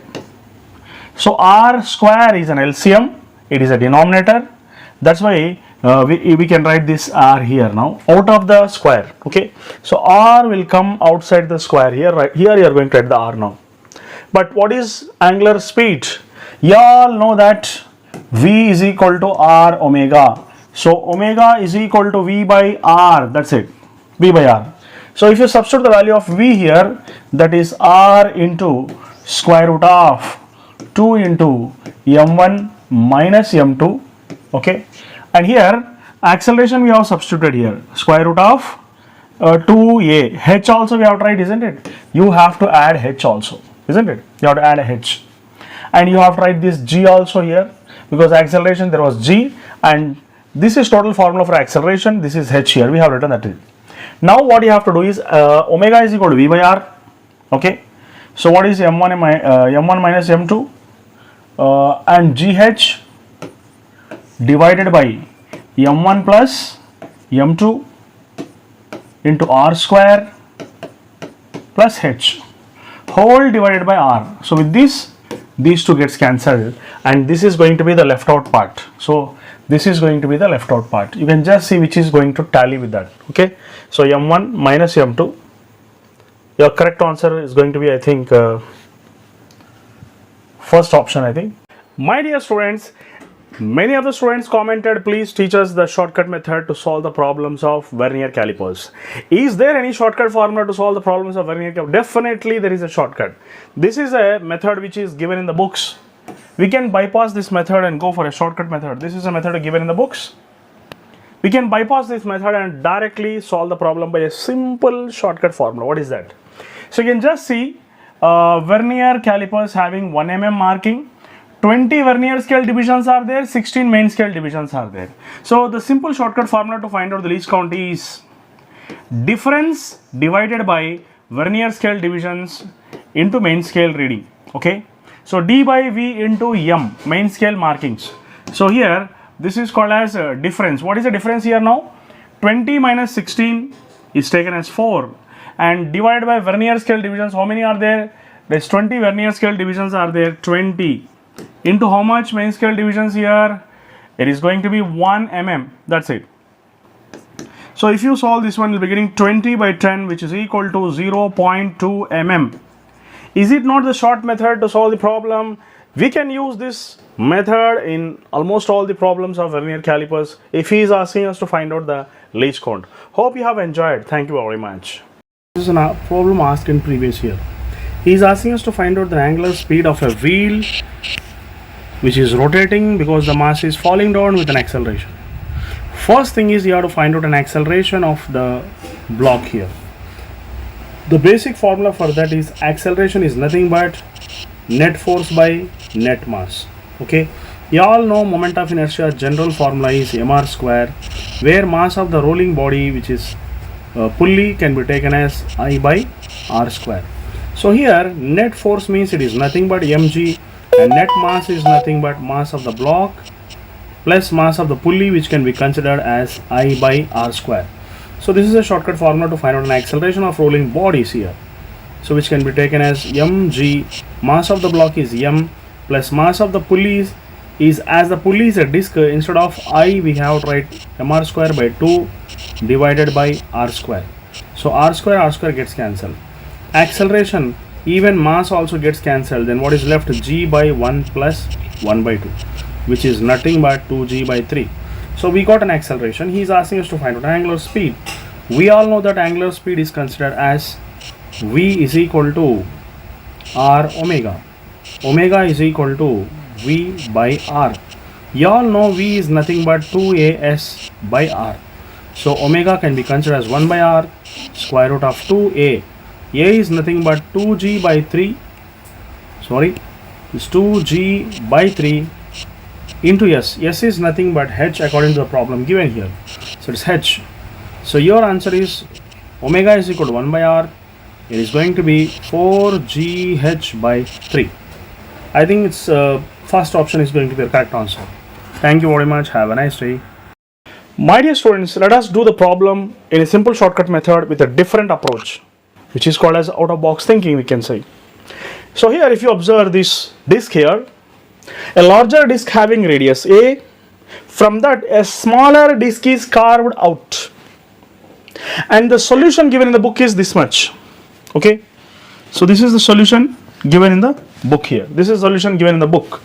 Instead of doing all this stuff, let us go in a different and shortcut method. So whenever you remove this smaller disk of radius a by 2, there is a shift of center of mass from here to here. The center of mass is getting shifted from here to here. Okay, so let us see what happens and what is the shortcut formula for that. You know that x shift can be considered as just r2 square by r1 plus r2 as a shortcut formula.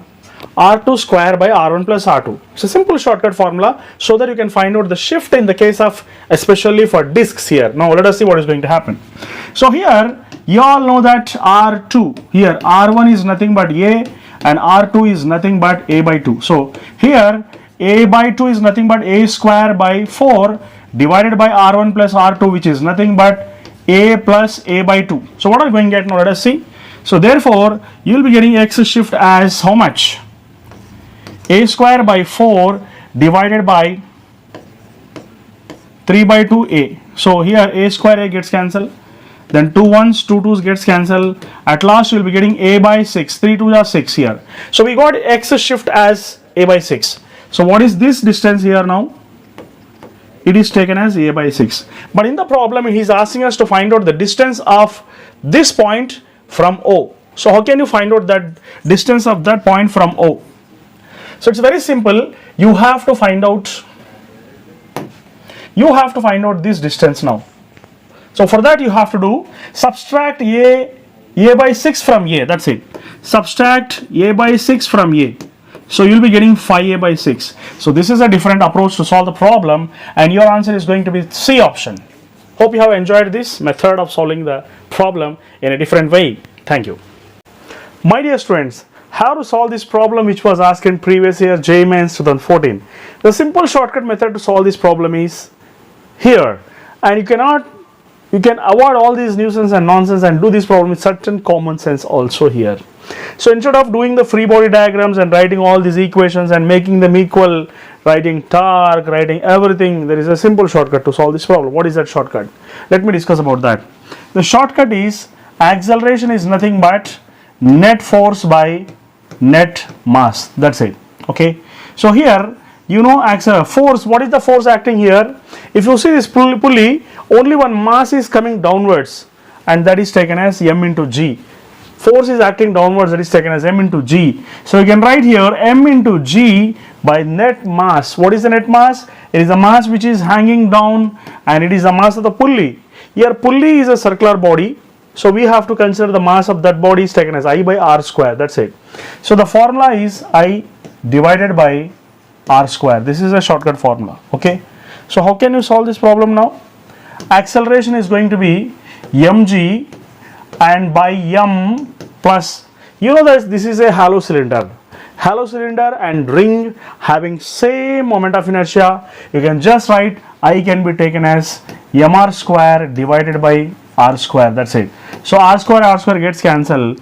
A is equal to mg by 2m, and mm gets cancelled. Your answer is going to be g by 2.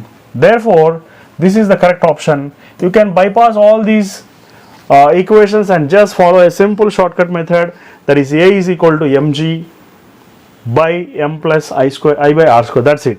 Hope you have enjoyed this method. Thank you very much. Have a nice day. My dear students, if you are lazy fellows like me, then you are at the right place and the right channel, I can say. You can see this traditional method of solving the problem in gravitation. What is that? A particle, if for example this is the earth here, a particle is fired vertically upwards. For example, it has been thrown upwards to certain height like this. Okay, what is going to happen? Let us see. A particle is projected to a certain height above the earth, we can say, and now what should be the initial velocity?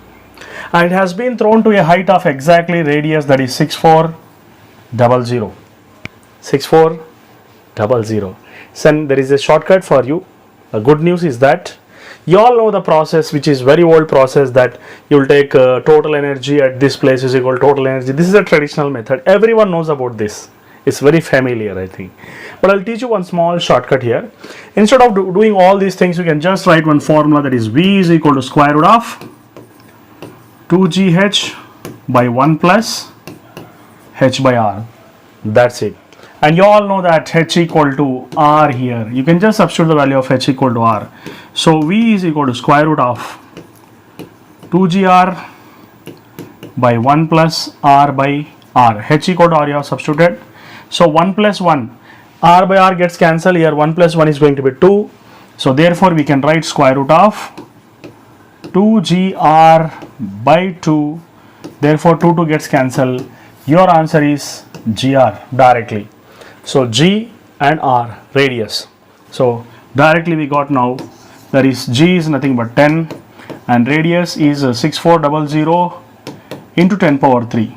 Okay, so you'll be getting nearly 8000 meters per second, which is nothing but 8 kilometers per second. Hope you have enjoyed this shortcut.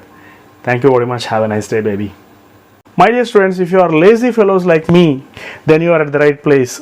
We are going to solve problem of JEE Mains and NEET in a super simple shortcut methods here. Let us avoid the textbook method. I am showing the textbook method here. The question is, when a body is projected from the surface of the earth to a height equal to double times of the radius, then what is going to be the kinetic energy of projection? For that, you all know that you will take 2 points, kinetic energy at A is equal to kinetic energy at B, and total energy at A is equal to total energy at B. So at A, potential energy, kinetic energy, potential energy at B. All these nuisance and nonsense conservation of energy is not at all required here. I will give you a super simple shortcut method, and that is, you will write, if you want to project the body upwards, you will write a shortcut, that is G capital M small m by R, 2 into n plus 1 by 2 into n plus 2. What does it mean actually? 2. N means what? If it is thrown to a height of 2r, then it is height of 2r. 2 can be taken as n into r. If it is thrown to a height of 3r, 4r, 5r, n will become 3, 4, 5 here. That's it. That's a very simple strategy here. Now, let me solve this problem. Very simple. Now, just see here. So, instead of doing all these lengthy process, you can just apply the formula and get the answer, that is G capital M small m by R. You have to write 2 into 2 plus 1 by 2 into 2 plus 2. So what are you going to get now? 4 plus 1 5, 4 plus 2, that is 6 here. So therefore you will be writing 5 by 6 G capital M small m by R. That's it. Hope you have enjoyed this shortcut. Okay, thank you very much. My dear students, let us discuss a very super simple method to solve the problem of gravitation. You will enjoy this method. You can see. You can just see the question here. Let us imagine this is the earth. From the earth, a body is projected with a velocity. A body is projected from the surface of an earth with a velocity equal to 50% of escape velocity. That is the question actually.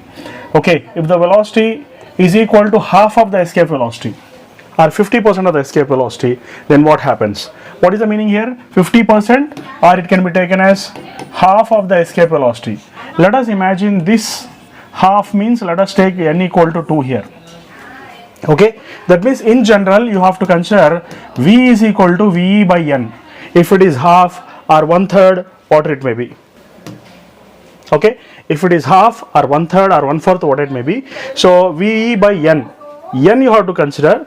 According to the problem, n equal to 2, and our shortcut formula says that h is equal to r by n square minus 1, and our n value is 2. That's it. Very simple here. You will enjoy this method. N square is nothing but 2 square minus 1, that is r by 4 minus 1 is 3. So within a single step you have solved the problem, where in the books you can observe how it is solved by taking conservation of energy, total energy at A is equal to total energy at B, and kinetic energy, potential energy, kinetic energy, long process which will irritate you in the exam. Okay, so hope you have enjoyed this shortcut method. Thank you very much. My dear students, today I am going to discuss a wonderful short trick for you. Let us discuss what is that short trick here. So here, when a satellite has been transferred from, this is the earth, okay, from first orbit to the second orbit. When a satellite is transferred from first orbit to second orbit, how much energy is required? Okay, so the minimum energy required to shift the lab from first to second orbit, these are 4 options, and this is the textbook method given in the textbooks. So for second orbit, okay, third orbit, okay, so second orbit means you have to take for example, this is r, from r plus r, 2r it becomes, and third orbit means it becomes 3r. Now just see here, 3r and 2r you have to subtract. This is the general process, and at last you will be getting mgr by 12.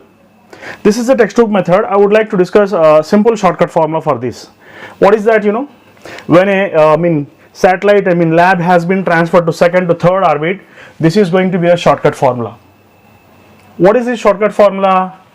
You all know that r1 is taken as 2r, because from here to here distance is 2r, and r2 is taken as 3r here. That's it. If you substitute these values here, you'll be getting directly the answer. Let me discuss about that. So delta E is equal to mg r square by 2 1 by r. What is this 1 by r? So 1 by r1. r1 is 2r. So 2r minus 3r. That's it. Okay. So you can consider here LCM is going to be how much? mg r square by 2. Here LCM is nothing but 6r, and you will be getting 1 here in the numerator. That's it. So r square gets cancelled. Therefore, finally you will be getting the answer. What is that answer? This is going to be the answer. So 2 6 are 12. So directly you are getting the answer. You can bypass all these steps. Okay. So hope you have enjoyed this problem here. Directly you will getting mgr by 6 2s are 12. mgr by 12. That's it. Thank you very much. Have a nice day. My dear students, let me discuss this problem in which a body is transferred from a height 3r to 5r. Okay. So a body is transferred from the surface of the earth from a height 3r to 5r. Then what is the shortcut formula for this? So from 3r to 5r means you should understand that this is going to be 3r, this is going to be 5r. That means n1 equal to 3 and n2 equal to 5 here. This is a shortcut actually. So directly you can substitute that and get the answer within one single step. So therefore you will be getting how much? W is equal to G capital M small m by R. N2 minus N1 means 5 minus 3 by 5 into 3. So we'll be getting how much? W is equal to, directly single step method, we'll be getting the answer G capital M small m by R. It is 2 by 15. So 2 divided by 15. So directly we'll be getting the answer C option with a single step. Hope you have enjoyed this one. Thank you very much. Have a nice day. My dear students, I am in the mission of making physics easy for our Indian students. So let us see this problem, and I will discuss you a shortcut method to solve this problem. So whenever an asteroid falls on the earth, what is the speed of an asteroid with which it strikes the earth? The simple shortcut formula is, whenever this type of problems are given, definitely he will give you he will give you the orbital velocity as well as escape velocity. You can just see here now. So he has given you an escape velocity. He has even given you the orbital velocity also. Okay, that is 12 kilometers per second. If you know orbital velocity and escape velocity, there is a shortcut for you. It's a good news for you, where you cannot solve this problem in just 5 seconds or 5 to 10 seconds, not more than that. So what is that actually?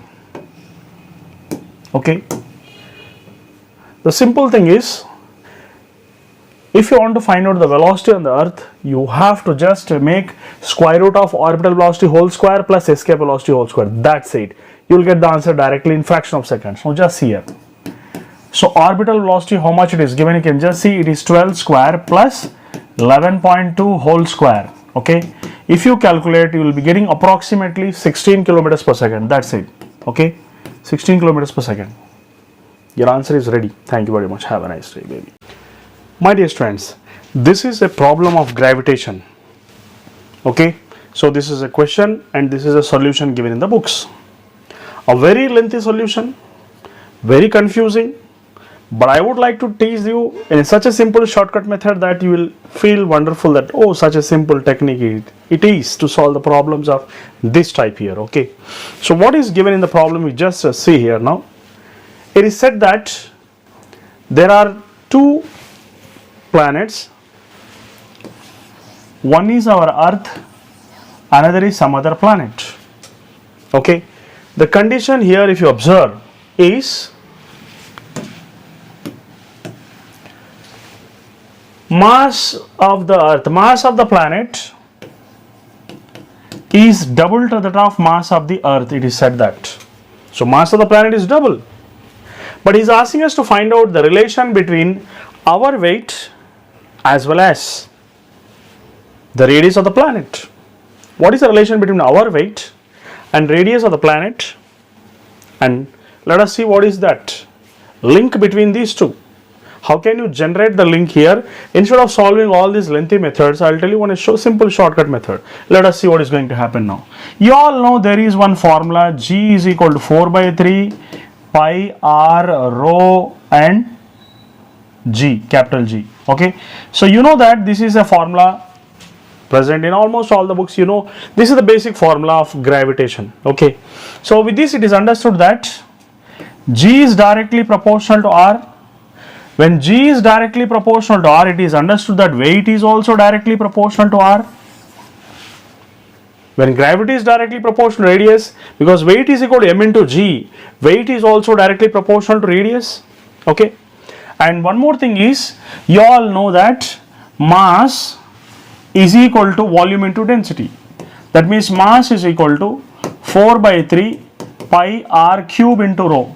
That means mass is directly proportional to r cube, or r is directly proportional to mass power of 1 by 3.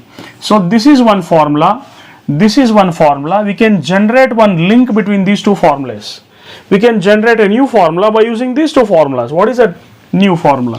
You know, G is directly proportional to R, and R is directly proportional to 1 by 3. So G means you can consider m into G is nothing but weight. With this it is understood that weight is directly proportional to m power 1 by 3. So this is a new link generated from these two formulas. So this link will help you to solve the problem in just a single step. Let us see what is going to happen. Now here, weight of the planet by weight of the earth is equal to, let us take some other color, okay, is equal to mass of the planet by mass of the earth. And I said that mass of the planet is double to that of the earth. So you write here, and power of 1 by 3 is there now. Here power of 1 by 3 is there. You know that weight of the planet, weight on the planet by weight on the earth is nothing but mass on the planet is nothing but 2 mass of the earth by mass of the earth whole power of 1 by 2. So mass of the earth gets cancelled. So weight of the planet is equal to 2 power of 1 by 3. This is 1 by 3 times of weight on the earth. So we got a solution here, 2 power of 1 by 3. It's a very simple solution. Thank you very much. Have a nice day. My dear students, I would like to discuss a previous year question today. Okay. So here there is a question, previous year question of JEE Mains. I'll try to explain the shortcut method for this. You can just see that in the question it is said that there are two masses, m1 and m2, okay, and both the masses are having same masses. It is given in the question. Previously there are two masses which are same, but it is said that if 1/3 of the mass, what is that? If 1/3 of the mass is transferred here, what happens to the force? Okay, so in the first case, if you know that force is directly proportional to m square, force is directly proportional to m square, but 1/3 is transferred to that side, then what happens? So I'll teach you a shortcut method for this. Not only 1/3, if it is 1/5, 1/7 or 1/8, whatever it may be, you can solve by using this shortcut here. So how I have created this shortcut, I'll tell you that one also. Today I'll tell you how to create a shortcut also. Now for example, these are the masses. If 1 by nth is transferred to that side, if 1 by nth of the mass is transferred to that side, in general I am going to consider here now. So what is this going to be? M minus m by n it becomes if it is transferred, and this is going to become m plus m by n, okay. And you know force is directly proportional to product of the masses, means a minus b into a plus b is going to become a square minus b square, you know about that. So F is directly proportional to a square minus b square, that is m square by n square. So force is directly proportional to m square. If I common out, what is left? 1 by 1 minus n square, is it? So here therefore F is equal to, you know, F is directly proportional to m square. Previously F1 is directly proportional to m square, and now it is, let us take it as F2, which is equal to F1 into this. If you take LCM, it is going to become n square minus 1 by n square, okay. So this is going to be your shortcut formula. What I mean to say is, this is going to become your shortcut formula, that f2 will become f1 times into n square minus 1 by n square. By using this shortcut, you can solve any problem. 1/3 is transferred, 1/4 is transferred, or 1/5 is transferred. A very simple shortcut method. This is the shortcut method here. Now I am going to solve this problem. You can write this as, here you can write this f2 is equal to f1. What is n here? 1/3. So n value is going to be 3 here. So we can write now 3 square minus 1 by 3 square. You got an answer, that is f2 is equal to f. 3 square minus 1 is nothing but 9 minus 1, that is 8 by 9 is going to be your answer. So is the previously this is going to be third option. Hope you have enjoyed. You can see the textbook method also, which is given here. Hope you have enjoyed this shortcut. Thank you very much. My dear students, let us learn a frequently asked question in JEE Mains and NEET continuously. You all know this is a very simple question, but many times has been regularly asked in many sessions of your JEE Mains also. You can just see here. So 2023 it is asked 2 times, April, 15th April and 20th January.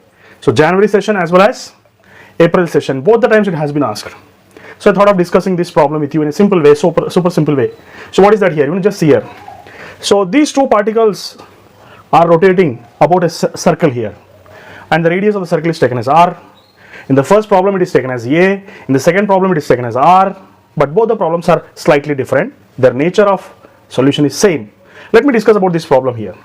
So when they are rotating the same circle, you should understand one thing, that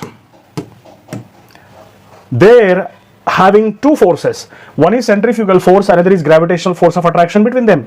So how are you going to solve this problem? You can just see. So gravitational force is equal to centrifugal force. These two forces counterbalance each other. That's the reason why it is able to continuously move with the same center. Now let us see here. Both the particles are having same masses, but the distance is taken as 2r because radius is taken as r. So diameter is going to be 2r here. So gravitational force can be taken as g m square by 2r whole square, because g m1 m2 by r square, no, both the masses are same, so m square by 2r whole square. It can also be taken as mv square by r. That is going to be a formula for centrifugal force. Hope you understand. So mm gets cancelled here, and if you elaborate this one, it's going to be gm by 4r square is equal to v square by r. So rr gets cancelled. So what is v going to be? V is going to be gm by 4r. So with this, it is understood that the correct answer is A option. But if he is asking to find out angular speed, then what are you going to do? A slight modification you have to do here. Instead of V, you have to write R omega, that's it. And you have to write Gm by 4R, that's it. This R, if you send inside, then it is going to become how much? Omega is going to be Gm by R. If you send in the square, it becomes R square. So R square into R is going to become R cube, that's it. So you got angular velocity, you got linear velocity. Therefore, your answer in this case is A option. In the second problem also A option. A option is the correct answer. Hope you have enjoyed this. Thank you very much. Have a nice day. My dear students, you can just see this previous year question asked in JEE Mains. It is of a question of center of mass, in which you can see that there is a question in which density is going to change here. Okay, so how the density is going to change, let us see here now. So this is a rod whose length is taken as L here. Okay, whose length is taken as L.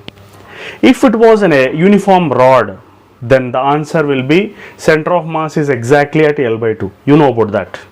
Okay, but as it is a variable mass with variable density, and you know that if you see the formula of density, A is not variable, only B part is going to be variable here. Okay,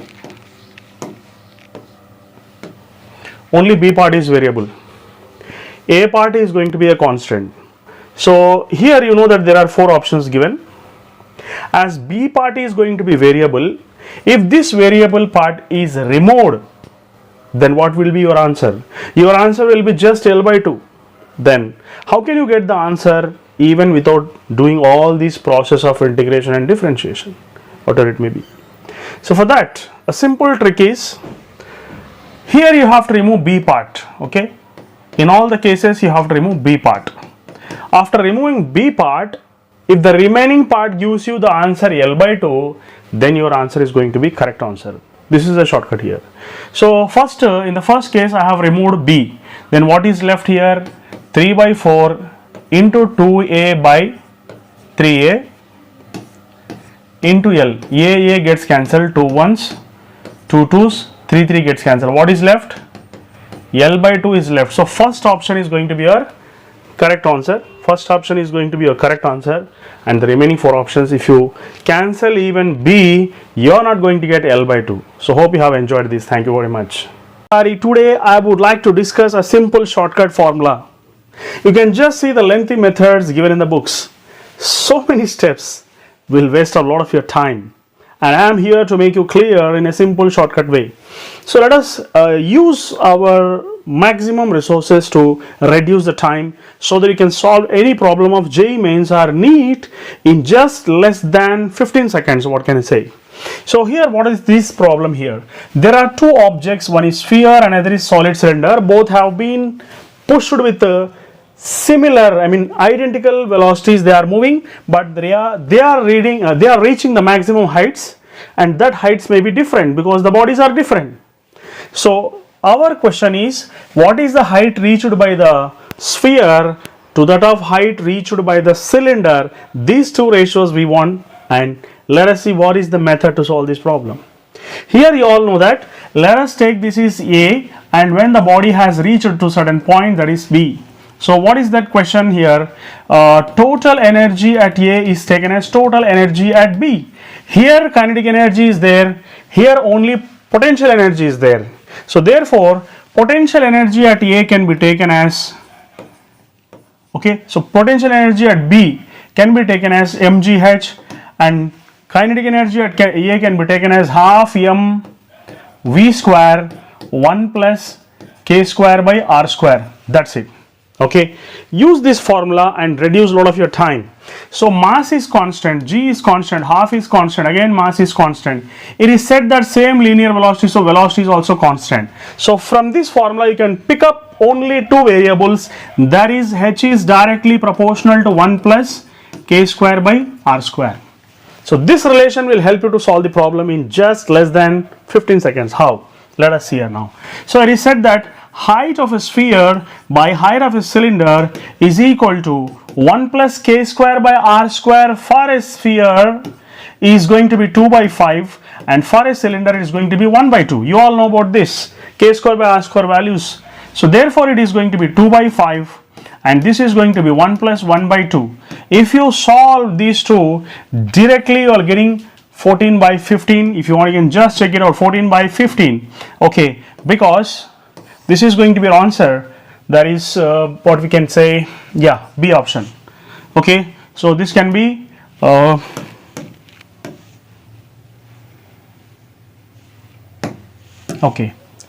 can just see here now. This is 7 by 5 divided by 3 by 2. That's it. 7 2 is 14, 3 5 is 15. Hope you enjoyed this method. Thank you very much. Have a nice day.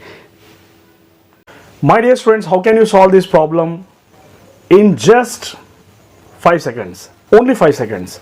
This is a problem of gravitation. You can just see, if the earth, if it is given that the weight on the earth is 18 newtons, weight on the surface of the earth is 18 newtons. What does it mean actually? This is the earth, whose radius is r. At this place weight is taken as 18 newtons. What is the weight at this place at certain height? Equal to 3200 kilometers. At certain height he is asking us to find out the weight. A super simple method we can do. Instead of following all this textbook method, you can just see, this is a waste of time. My aim is to reduce your time, and you can do faster in lightning speed. You can just see here now. So weight at certain height is equal to weight on the surface divided by 1 plus h by r whole square. That's it. This simple technique or a method can make you easier solution. So let us see here now. So weight at certain height is equal to weight on the surface is how much? It is going to be 18 newtons. That can be taken as 1 plus h. H is how much? 3200 divided by r, which is going to be 6400. This is 1 time, this is 2 time, and it's going to be whole square. So weight at certain height is going to be 18 divided by 1 plus 1 by 2 is nothing but 3 by 2 whole square. So what is it actually? 18 into 2 to the 4 comes to numerator, 3 3 is 9 goes to denominator, 9 ones, 9 twos, 2 fours are 8 newtons. Is it not the simple method to solve a problem of this type? You can just see he got 18 newtons by doing all these nuisance and nonsense, and is a textbook solution. So this is simple logic you have to use here. Okay, hope you have enjoyed. Thank you very much. Have a nice day. Okay, my dear students, you can just see the problem which was asked in JEE Mains 2020. You can just see the textbook method here, which is a very lengthy method. My aim is to reduce your time and make it easier for you. Okay, so physics should be a game for you, a easy game, not a toughest game. So let us see what the method I am going to explain, a different approach. You can say lateral thinking method here. So what is that here going to do is, in the book it is taken that if it is at certain height, you know, gm by r plus h whole square. If it is at certain depth, it is gm by r cube into r minus d. So this is the method they are making equal and substituting here something else. But what I have done is I have created one small short trick where if you can use this formula and solve the problem very easily. And he's asking us to find out what is the ratio. What is the ratio d by r? That's it. He's asking us to find out what is d by r. So what is the simple method is, you just take what is n here, you know, h is equal to r by 2. So h is equal to 1 by 2 r, the h is equal to nr. Okay, so what is n? N is nothing but 1 by 2 here. He may give h is equal to r by 2 or r by 4 or 3r by 2, anything he can take. He can give in the question. You have to consider this. The coefficient of r can be taken as n, and just substitute in this formula, getting the answer in fraction of seconds. You know, you can just see d by r is equal to 1 minus 1 by n is nothing but half here. So half plus 1 whole square. That's it. So 1 minus 1 by, it is 3 by 2. 3 by 2 is nothing but 4 by 9 here. Okay, it is going to give you 5 by 9 in single step method. That's it. Instead of doing all these, wasting a lot of your time, you can save a time if you understand the logic behind this. Okay, thank you very much. Have a nice day. My dear students, today I would like to discuss a very amazing short trick here regarding oscillations chapter, which was asked in previous year questions. That is latest question paper, that is 2023. So what is the question actually? He's asking us to find out the ratio of potential energy and kinetic energy. Okay, so this is, for example, extreme position, this is extreme position, and this is the mean position at a distance equal to half of the amplitude. He is asking us to find out the ratio of potential energy divided by kinetic energy, and this is the textbook method, which is very lengthy method. I have given a very simple short trick that this is going to be your short trick formula. Okay, what I have done, I will teach you how to prepare your own short tricks also. What is that short trick I have done? Instead of taking a by 2, I have taken a by n. Okay, I have taken a by n. I have substituted this a by n here. I have got potential energy, and I have substituted a by n at the place of here also. That is, instead of a by 2, I have substituted a by n. Then I have found the ratio by using a simple shortcut formula, that is P by K is equal to 1 by n square minus 1. And what is n here? N is nothing but 2, because a by 2, no? Okay, so half of its amplitude, n is nothing but 2. What I am going to do here is potential energy by kinetic energy is equal to 1 by 2 square minus 1. That is going to be 1 by 4 minus 1, that is 1 by 3. So we got the answer with just a single step formula instead of following all this process and wasting your time. Hope you have enjoyed this short trick. Thank you very much. Have a nice day. My dear students, today I would like to tell a wonderful short trick. After listening to this problem, you will feel that so exciting it is. You know, I will do this problem without pen and paper also. Without pen and paper. You can just see the textbook solution. It's very lengthy. What is this question actually? Try to understand the question. The question says that in a simple harmonic motion, this is the mean position, this is an extreme position. Okay, it is given in the problem that if the time taken by a body to travel from mean position to half of the amplitude, you all know this is going to be an amplitude. So what is the time taken from 0 to a by 2? It is given in the problem, it is 2 seconds. Okay, and he is asking us to find out what is the time taken in the remaining from a by 2 to extreme position, that is a by 2 to a. For that, textbook has given a very lengthy process. He has given, a by 2 he has taken, and all these stuff is there, all this stuff is there here. But what I say is, there is a simple logic. After doing hundreds of problems, I have got one clue for you whenever this type of problems will come. You just remember that, for example, this is simple harmonic motion.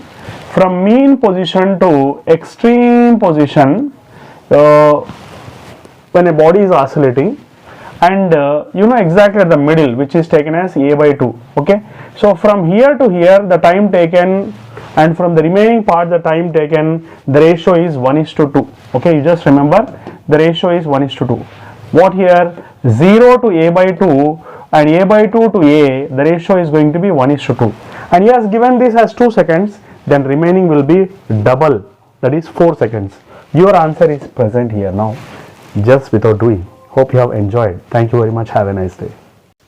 My dear students, today I would like to teach you how to create your own short tricks and avoid the lengthy methods given in the textbook solutions. You can just see in the textbook what is the question actually. Try to understand the question. The total energy is E and kinetic energy is 3 by 4. What does it mean? For example, at this place, kinetic energy is, according to the question, it is 3 by 4 times of the total energy. Then what is this displacement? What is the value of this displacement, he is asking. And for that, textbook follows a so lengthy method that he is taking 3 by 4, whereas the total energy is taken as half Ka square. It's very simple method I can teach you instead of going for all these things. And in a single step formula, you'll get the solution so easily that without pen and paper also you can solve the problem in the examination. Avoid lengthy solutions. Try to see here what I'm going to do. Instead of taking 3 by 4, I will take a general term like kinetic energy is equal to n times of the total energy. And you know the formula for kinetic energy is half m omega square a square minus x square is equal to n times of the total energy is nothing but half m omega square a square is going to be a formula. Then half m omega square gets cancelled here. No, a square minus x square is equal to n times of a square I am going to consider. So take this left side, a square minus n a square is equal to x square towards right. So therefore x is going to become square root of a into 1 minus n. That's it. This is your short trick. Okay, so what I have done, a square, out of square I have taken common out a, and square root of 1 minus n. That's it.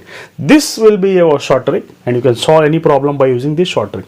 Now just see how I am going to solve this problem and get directly a by 2 without all these steps. So just remember the shortcut formula here and go according to this shortcut formula, which will give you a wonderful time saver. This is going to be a wonderful time saver shortcut formula. So what I am going to do is now, so here x is equal to a square root of 1 minus n. What is n according to the question? 3 by 4. That's it. So 3 by 4. 1 minus 3 by 4 gives you 1 by 4, which is equal to 1 by 2. So a is present, so a by 2 here. That's it. So got the a by 2 formula, a by 2 answer within just a single step method. You just remember this, apply, supply the data, reply the answer. Hope you have enjoyed. Thank you very much. Have a nice day. My dear students, this is the problem asked in previous years. I'll teach you a simple shortcut formula for this so that you can solve the problem in fraction of seconds. You can just consider the ring. Let us imagine this is going to be a ring. Okay. And if the ring is oscillating like this, what is the time period? And the same ring is oscillating to and fro like this, front and back, then what is the time period? I'll discuss this problem in a super simple way. For example, you all know time period is equal to 2 by root of m by k into this is in translatory motion. That means time period is directly proportional to root of mass. Okay, so time period is directly proportional to root of mass. But as this is a case in which a circular body, it's a case of compound pendulum. Okay, so here instead of taking mass, we will consider time period is directly proportional to moment of inertia. Yeah, this is going to be the same ring which is oscillating in different ways. One is like this, another is like this. It's shown in the diagrams. So time period is directly proportional to root of moment of inertia. And you all know when the ring is considered, and this is going to be the moment of inertia axis. For that, moment of inertia is 2mr square. You know about that by using parallaxis theorem. And if this is tangentially, for example, moment of inertia along the tangent, it is found to be this much. Okay, it is going to be 3 by 2 mr square. Okay, in both the cases, you can take t is directly proportional to root I. That's it. So t1 by t2 can be considered as root I1 by root I2. So therefore, root I1 means it's nothing but 2 mr square divided by 3 by 2 mr square. So this mr square gets cancelled here. It going to become 2 square by 3, that is 2 divided by root 3 is going to be our answer. That's it. 2 divided by root 3. A simple shortcut method to solve the problem. Thank you very much. Have a nice day. My dear students, after doing hundreds of problems, I have got some conclusions regarding simple harmonic motion, that is oscillation. What is that conclusion? He is saying that you can find out 75% of the total energy. What is the kinetic energy and where is the kinetic energy? 75% of the total energy. You all know that in this simple harmonic motion, mean position, extreme position, exactly at a by 2, kinetic energy will be, it is 3 by 4th of the total energy. After doing many problems, you all know that exactly at a by 2, at this point, kinetic energy will be exactly 75% of the total energy. That means 3 by 4th of the total energy. And what is the time taken to travel from mean position to the point where amplitude is half of the amplitude? After doing hundreds of problems, there is a conclusion that from here to here, time taken is t by 12, and for the remaining part, that is from half of a by 2, the remaining half of the amplitude time taken is t by 6. It is well known. After doing hundreds of problems, from mean position to exactly half of the amplitude, kinetic energy will become 3/4 of the total energy, and the time taken from mean position to extreme position is known already by you, that is, it is going to be 1/4 of the time period. But from here to here, it is t by 12. It is well known. If you know this point after doing many problems, then you can solve the problem without any solving also. Just a simple logic. Once you know that it is going to be t by 12, then you can apply the logic and get the answer very easily, that he has given that for us the time period is going to be just 2 seconds. Time period is 2 seconds. Then what is the time taken for mean position to half of the amplitude? It is nothing but 2 by 12, which is 1 by 6 seconds. Okay, so this you will get after getting a lot of experience while solving the problem. So this problem is especially for the students who are going for second repetition or third repetition. They can understand very easily. So thank you very much. Have a nice day. My dear students, I would like to teach you a shortcut method to solve this problem, which was asking JEE Mains 2021. You can just see the lengthy process given in the textbooks. Instead of that, we will bypass all the methods which are given in textbooks and go for a different approach, a shortcut method where we can solve the problem without pen and paper also. My dear students, in terms of trigonometry, you know the potential energy and kinetic energy formula. He is telling that potential energy and kinetic energy are equal. Then what is an angle?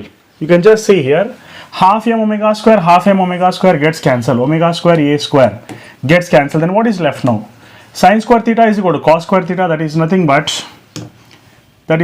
sin theta is equal to cos theta, and this is possible only when theta is equal to 45 degrees.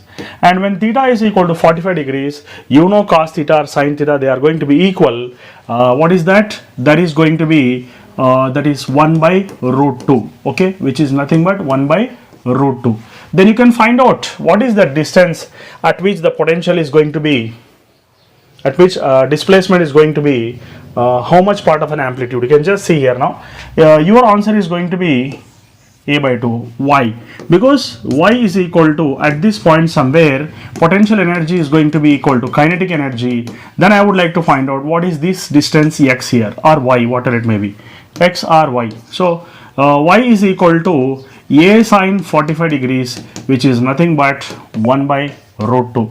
That means a by root 2. So this is going to be a shortcut formula. Thank you very much. Have a nice day. I think you got doubt why potential energy is this formula and kinetic energy is that formula. For that also I am going to give you explanation. Now just see here now. You all know y is equal to a sine omega t, is it? So if you want to find out the potential energy, you know the formula for potential energy is half m omega square y square, okay? So y square means a square sine square omega t. Then what is the formula for kinetic energy? Kinetic energy formula is nothing but half m v square. And you know what is the formula for v? V is nothing but a omega cos omega t. If you substitute instead of v square this part, then what are you going to get? Let us see. So instead of v square, I will substitute this formula. Then we are getting how much? A square omega square cos square omega t. So potential energy formula is, this is going to be potential energy formula, this is going to be the kinetic energy formula in terms of trigonometry. Make them equal and find that the sin theta and cos theta will be same only when it is 45 degrees, and for 45 degrees sin theta cos theta value is going to be 1 by root 2, and that's why your displacement from the mean position to an extreme position, how much will be the displacement where potential energy is exactly equal to kinetic energy, means that y is equal to a sine 45, because already we got an angle for 45. You substitute, get the answer a by root 2. A simple shortcut. Thank you very much. Have a nice day. My dear students, how can you solve this problem asked in JEE Mains 2021? And it's an integer type question, I think. Yeah, integer type question. It is said that here, if you observe, kinetic energy and potential energy of a system is equal, okay? So find the time from the mean position where at this place, let us imagine somewhere here, kinetic energy is equal to potential energy, and he's asking us to find out the time from the mean position after how much time potential energy and kinetic energy will be same, how much time. Okay, for this there is a lengthy method given in the books. Let us bypass this method and explain do the problem without a pen and paper. How can you do this without pen and paper? You all know that in a simple harmonic motion, when a body moves from mean position to extreme position, it will be 1/4 of a time period. You know about that. Do you know at what point potential energy and kinetic energy will be equal from the mean position? Exactly half of the time. Exactly half of the time. From here to here, if the time period is t by 4, then exactly at half of the time potential energy will be equal to kinetic energy. Then what is half of t by 4? Okay, what is half of t by 4? Half of t by 4 is nothing but t by 8. So your answer is ready. Your answer is ready. Then what is the value of x? X equal to 8. Without solving also we can tell the answer. Without pen and paper also we can tell the answer, instead of following all this lengthy process. Hope you have enjoyed this method. Thank you. My dear students, what is the time period of a body which is dropped inside the tunnel inside the earth? If you dig a tunnel from North Pole to South Pole or some other place at the edge, like a card, okay, in a spherical shape of an earth, if you dug a tunnel, means a hole is dug inside the earth from North Pole to South Pole. If you throw a body inside the tunnel, it takes to and fro motion. It oscillates from North Pole to South Pole continuously. Okay. Then what is the time period of that body which is oscillating to and fro. I'll tell you the simple technique because it's a lengthy method given in the books. Let us bypass that method. Let us teach you in just simple way in just 3 steps. Let us see here now. You all know G at certain depth is nothing but G into 1 minus D by R. So what are you going to do now? G at certain depth is equal to G can be taken as R minus D by R here. Okay. You can just consider what is this now. You all know this is going to be the radius. And what is this? This is going to be the depth. Then what is the remaining part? Remaining part is taken as R minus D. Let us take R minus D as X. R minus D can be considered as X here. Now, let us see what is going to happen now. Acceleration R, instead of GD we can take acceleration, and that too acceleration will be always opposite to the direction of displacement. Now let us see here. Acceleration you can just write now. R minus D can be considered as X. So G divided by R into X. You can just compare this acceleration with minus omega square X, which is a general formula for acceleration. If you compare these two, what are you going to get now? Okay, what are you going to get if you compare all these two? So you will be getting omega square is equal to G by R. Okay, this implies that omega is equal to root of G by R. And you all know omega is nothing but 2 pi by capital T, which is equal to root of G by R. The next step is the final step, which is time period is equal to 2 pi root of L by G. Instead of doing all these steps, you can just follow this shortcut method to find the time period of a oscillation of a body inside the tunnel which is dug inside the earth. Thank you very much. Have a nice day. My dear students, let us see the problem which was asked in JEE Mains 2023 latest problem. This was a problem of dual nature of light. Can you see the solution of the textbooks which are given in the previous year questions books? A so lengthy method they will explain and waste a lot of your time in your NEET and JEE Mains. How can you solve any problem without a pen and paper in fraction of seconds? Any problem can be solved in 5 to 10 seconds if you have got a passion towards the subject. Let me discuss how can you solve this one. Instead of doing all this lengthy process, you can just study the problem here. He is asking us to find out the ratios of velocities V1, V1 and V2. Okay, and here work function is F naught. If the light coming from the sun is 2 F naught first, and then after that 5 F naught. 2 F naught and 5 F naught.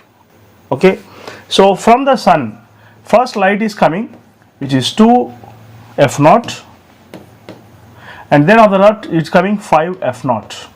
Okay, and you all know that this is the formula for maximum velocity. After doing simplification, after doing thousands of problems, you get a conclusion that the velocity formula is this one. You all know after simplifying this one. From this it is understood that velocity is directly proportional to difference in the frequencies. Directly proportional to difference in the frequencies. So what you will do now? V1 by V2 is equal to square root of difference in the frequencies. First of all, you know the frequency coming, work function frequency is F naught in a metal, and the second one is 2 F naught, and the third one is 5 F naught. A simple thing you have to do is just you can consider 2 F naught minus F naught, that is 2 minus 1, and 5 F naught minus F naught, that is 5 minus 1. Your answer is ready. That's it. In a single step. Why do you write F naught also? Anyhow, in the numerator and denominator, F naught is going to cancel. So, can you solve this problem without pen and paper? Just see the problem and write 2 minus F, 5 minus F. Your answer is 1 by 4. That is 1:2. Is it so easy to solve the problem in single step? Enjoy. Thank you very much. Have a nice day. My dear students, this is a question asked in previous year JEE Mains frequently. So just see, you can see that 2 times it has been asked. What is the question actually? The original length of a wire is L0. If you add the tension T1, it has been extended to length L1. If you add tension T2, its length has been extended to length L2.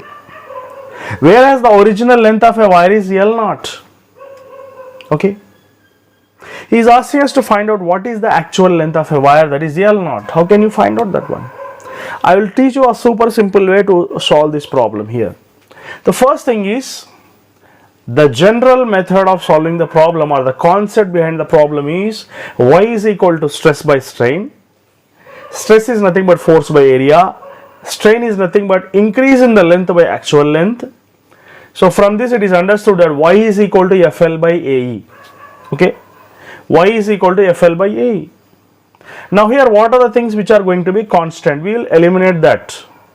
You know, Young's modulus is constant because we are going to discuss about the same wire. So Young's modulus is constant. Initial length of a wire is also constant. The applied force is changing here. Applied force in the sense tension is there here. Now tension is going to change. You will increase the tension T1 and sometimes it is going to be T2. And what else is same here? Even you can see that area of cross section is also going to be. What are the variables? Let us discuss about that. If you observe here, only the variables are force is directly proportional to delta L. Force is directly proportional to increase in the length. But in this case, tension is there. So we can write delta L is directly proportional to tension. Then what is the tension here? What is the increase in the length? Previously it was L naught. Now the increase in the length is delta L. So delta L is going to be L1 minus L naught. And now here also increase in the length is delta L here also, which is taken as delta L is equal to L2 minus L naught. Increase in the length by actual length. That's it. In the place of increase in the length, you have to substitute these values and get the answer in a super simple way. Now I can write here, that means tension is directly proportional to increase in the length. That means it is taken as L minus L naught. Increase in the length by increase in the length minus actual length. So therefore we can write T1. We can write T1 by T2 can be taken as L1 minus L naught by L2 minus L naught. That's it. You can cross multiply here. You can write T1 L2 minus T1 L naught is equal to T2 L1 minus T2 L naught. Okay. And our aim is to find out what is the actual length. You can just see. So you can write like this. T1 L2 minus T2 L1 is equal to T1 minus T2 into L naught. That's it. Therefore, L naught can be taken as T1 L2 minus T2 L1 divided by T1 minus T2. Okay. So your answer is third option. Hope you have enjoyed this. Thank you very much. Have a nice day.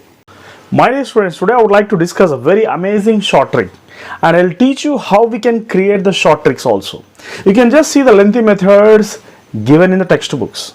Let us bypass these methods and solve the problem without pen and paper. Okay, let us discuss here now. You can see that the two nearest harmonics of a closed pipe, it is given. What is given? It is 220 and 260 closed harmonics. That means successive harmonics. Okay. And what is the fundamental frequency of that system? It's a closed pipe. And you know, in a closed pipe, frequencies are in the ratio 1:3:5. That means there is a gap of 2. There is a gap of 2. And he is giving the successive frequencies 220 Hz and 260 Hz. See the lengthy methods given in the books. He has taken 220, 260. Separate formulas he has taken. And he has wasted a lot of your time and my time. How can you bypass these methods? It's very simple. See, whatever the frequencies he has given, just to make the difference of these two frequencies, 260 minus 220 divided by 2. Why? Because in between successive frequencies there is a gap of 2. If you divide with 2, then you will be getting 40 by 2, which is taken as 20 Hz, and your answer is ready. Your answer is ready, which is going to be the fundamental frequency. You can just see here, V by 4L into 2 is equal to 40. So V by 4L is the fundamental frequency, is dividing with 40. Instead of going all this process, why don't you bypass this and solve the problem in super simple way? Just dividing the difference by 2, you'll get the answer in such type of problems. Thank you very much. Have a nice day. Dear students, let us solve the problem in a super simple way. You can see the textbook method. It's a little bit more effort you need to solve the problem by using the textbook method. Let us avoid this method.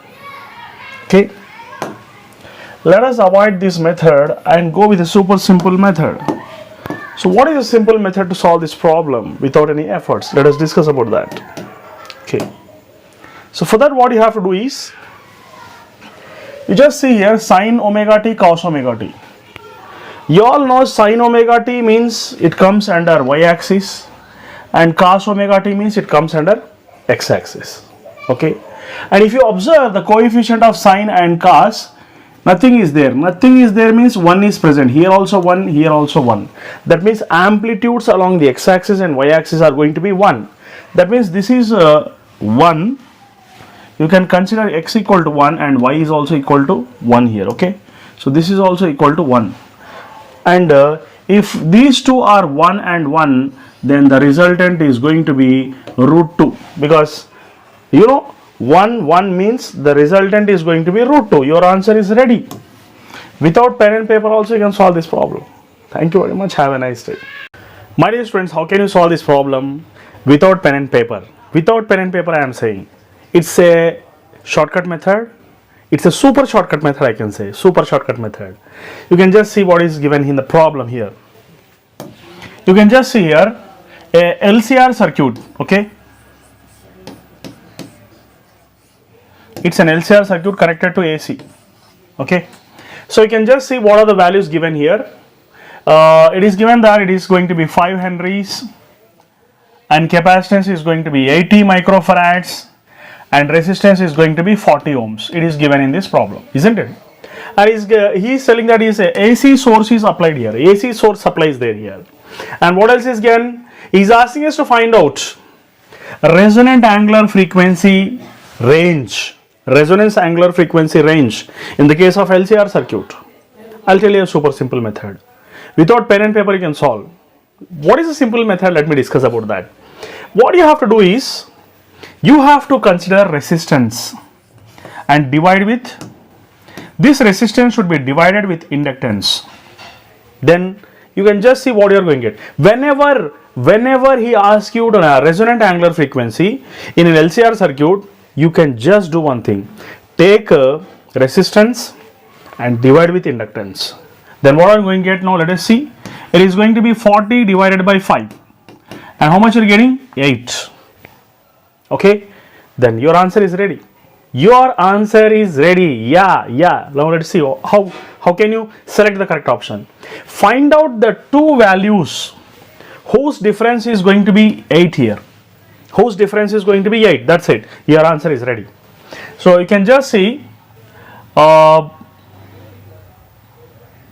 think 46 and 54, D option, isn't it? 54 minus 46 is 8, isn't it? So I think D option is going to be your correct answer. That's it. Without doing the problem, you have selected the correct option. Hope you have enjoyed this. Thank you very much. Have a nice day. My dear students, today we would like to discuss about a very genius short trick here. What is that short trick? Let us discuss about that. You can just see the question and textbook solution also. What is this question actually? Let us discuss about that. There is a string, okay, and the fundamental frequencies are given here. Resonant frequencies are given. There are two frequencies given, which is taken as 315 Hz. And they are also 420 Hz here, okay, and there is no other frequency in between these two frequencies. It is given like that, isn't it? And the lowest frequency of the string is going to be how much? That means fundamental frequency you have to find out, okay. And you all know in this case of a string, we can bypass all these methods and directly we can solve the problem. How can you solve the problem directly? First I will tell you. After that I will tell you the reason behind that also. Instead of doing all this stuff, what you can do is, you know, these two are the frequencies. If you find the difference between them, the answer is ready here. That's it, isn't it? So 420 minus 315 is already giving you 105 Hz. Need not do all this stuff here, isn't it? It's a waste of time. Why should we do all this nuisance and nonsense? Let us just make the difference of that and get the answer. That's it, isn't it? Now, why we have to do the difference, that is the question before us. That we will discuss about that. Now, what is the reason behind that is, you all know that fundamental frequency is V by 2L, and second one is 2V by 2L, and third one is 3V by 2L. If you see all these, the gap is going to be only 1. Okay, the gap is going to be, what is the ratio actually? So if you do N1 is to N2 is to N3, the ratio is 1 is to 2 is to 3 and so on like this, isn't it? This is the ratio here. Okay, so if the successive frequencies are given, if you make the difference, okay, if you make the difference between these two, like for example 3V by 2L and 2V by 2L, 3V by 2L minus 2V by 2L, you are going to get V by 2L, which is going to be the fundamental frequency here. Okay, so if you want to find out the fundamental frequency, you just subtract the frequencies which are beside, then you will get V by 2L directly. Why should we do all these things? So just make the difference, find the difference and get the answer directly. Hope you have enjoyed. Thank you very much. Okay, my dear students, today I would like to discuss these problems. There are two problems based on the same concept in heat. So in these two chapters, there are two rods having different alphas, alpha 1 and alpha 2, having different lengths L1 and L2. But the gap which is taken as X, the length difference is going to be same for all temperatures. Even if you heat to 100 degrees Celsius, for example, the gap is 1 centimeter. After 100 degrees Celsius heating also, the gap is same. That means at all temperatures, the two rods are increasing equal lengths. Then, in this case, you apply the basic formula, that is alpha is equal to delta L by L into delta T. You all know that if length changes and temperature changes are going to be same, you can remove these two, then alpha is going to be inversely proportional to length here. That means alpha 1 by alpha 2 is equal to L2 by L1. You can apply this concept and solve these two problems. Okay, so you can solve this problem also based on the same concept, because alphas are given. You can directly write the formula here. I think this is going to be alpha 1 L1 is equal to alpha 2 L2. Second option is going to be correct here. Hope you have enjoyed this. Thank you. My dear students, today I am going to discuss a very complex circuit. But let me solve this complex circuit in a simple and easy manner. How are you going to solve this one, baby? This is a simple structure of a star-shaped resistors connected in this fashion. And he is going to ask you to find out the resistance across A and B. How are you going to find out the resistance across A and B? It is a complex Wheatstone bridge. I will prove that it is a complex Wheatstone bridge in step-by-step process in a very simple way. So this is a star-shaped structure. Now you have to find out the resistance across A and B. Then how are you going to find out the resistance across A and B? So here, if you consider this R and R, this is 2R in series, it is in parallel with R. So you can write 2R into R by 2R plus R, which is going to be 2R square by 3R. So this is going to be 2R by 3. So this complete is going to be 2R by 3. Here again, these two resistors are going to be in series and this is going to be in parallel with this one. And now these are 2R in series and it is in parallel with R, baby. So here again, these three combined together, it is going to be 2R by 3 as it is. Similarly, these three are going to be 2R by 3 and these three are going to be 2R by 3, baby. So 2R by 3, 2R by 3, 2R by 3, 2R by 3, I am simplifying this circuit in this way now. So the upper part is A and these two, for example, they are C and D. So these are C and D and this point is said to be B here. These combined together it is 2R by 3. This combined together it is 2R by 3. This is 2R by 3 and this is again 2R by 3. Now here this is A, this is C and D and this point is going to be B again here. I am simplifying this again in this way and this is going to be R and this is R. 2R by 3 plus 2R by 3 it is going to be 4R by 3 and this is again going to be 4R by 3 because 2R by 3 and 2R by 3 are going to be 4R by 3 here. Now, if you take this Wheatstone bridge and make it straight like this, it is going to be a Wheatstone bridge where we can just see here, this is resistance R in the middle. As this is a balanced Wheatstone bridge because P by Q is equal to R by S. So this is 4R by 3, this is 4R by 3. As it is a balanced Wheatstone bridge, no current passes through this middle resistance. And 4R by 3 plus R is going to be 7R by 3 because 4R by 3 plus R is going to be, if you take an LCM, it is going to be 7R by 3, my dear. So this is 7R by 3. These two are going to be 7R by 3. 7R by 3 and 7R by 3 are going to be parallel. Then, by using the formula R1 R2 by R1 plus R2, you can write like this: 7R by 3 into 7R by 3 divided by 7R by 3 plus 7R by 3. R1 R2 by R1 plus R2 gives you a resistance across AB. Then, my dear, your answer going to be 7R by 6, which is the answer, is resistance across A and B. So, in this way, stage by stage, you can simplify the circuit and get the final answer, my dear. Hope you enjoyed this video. Thank you very much. If you want to take a screenshot, you can just take it, baby. Thank you.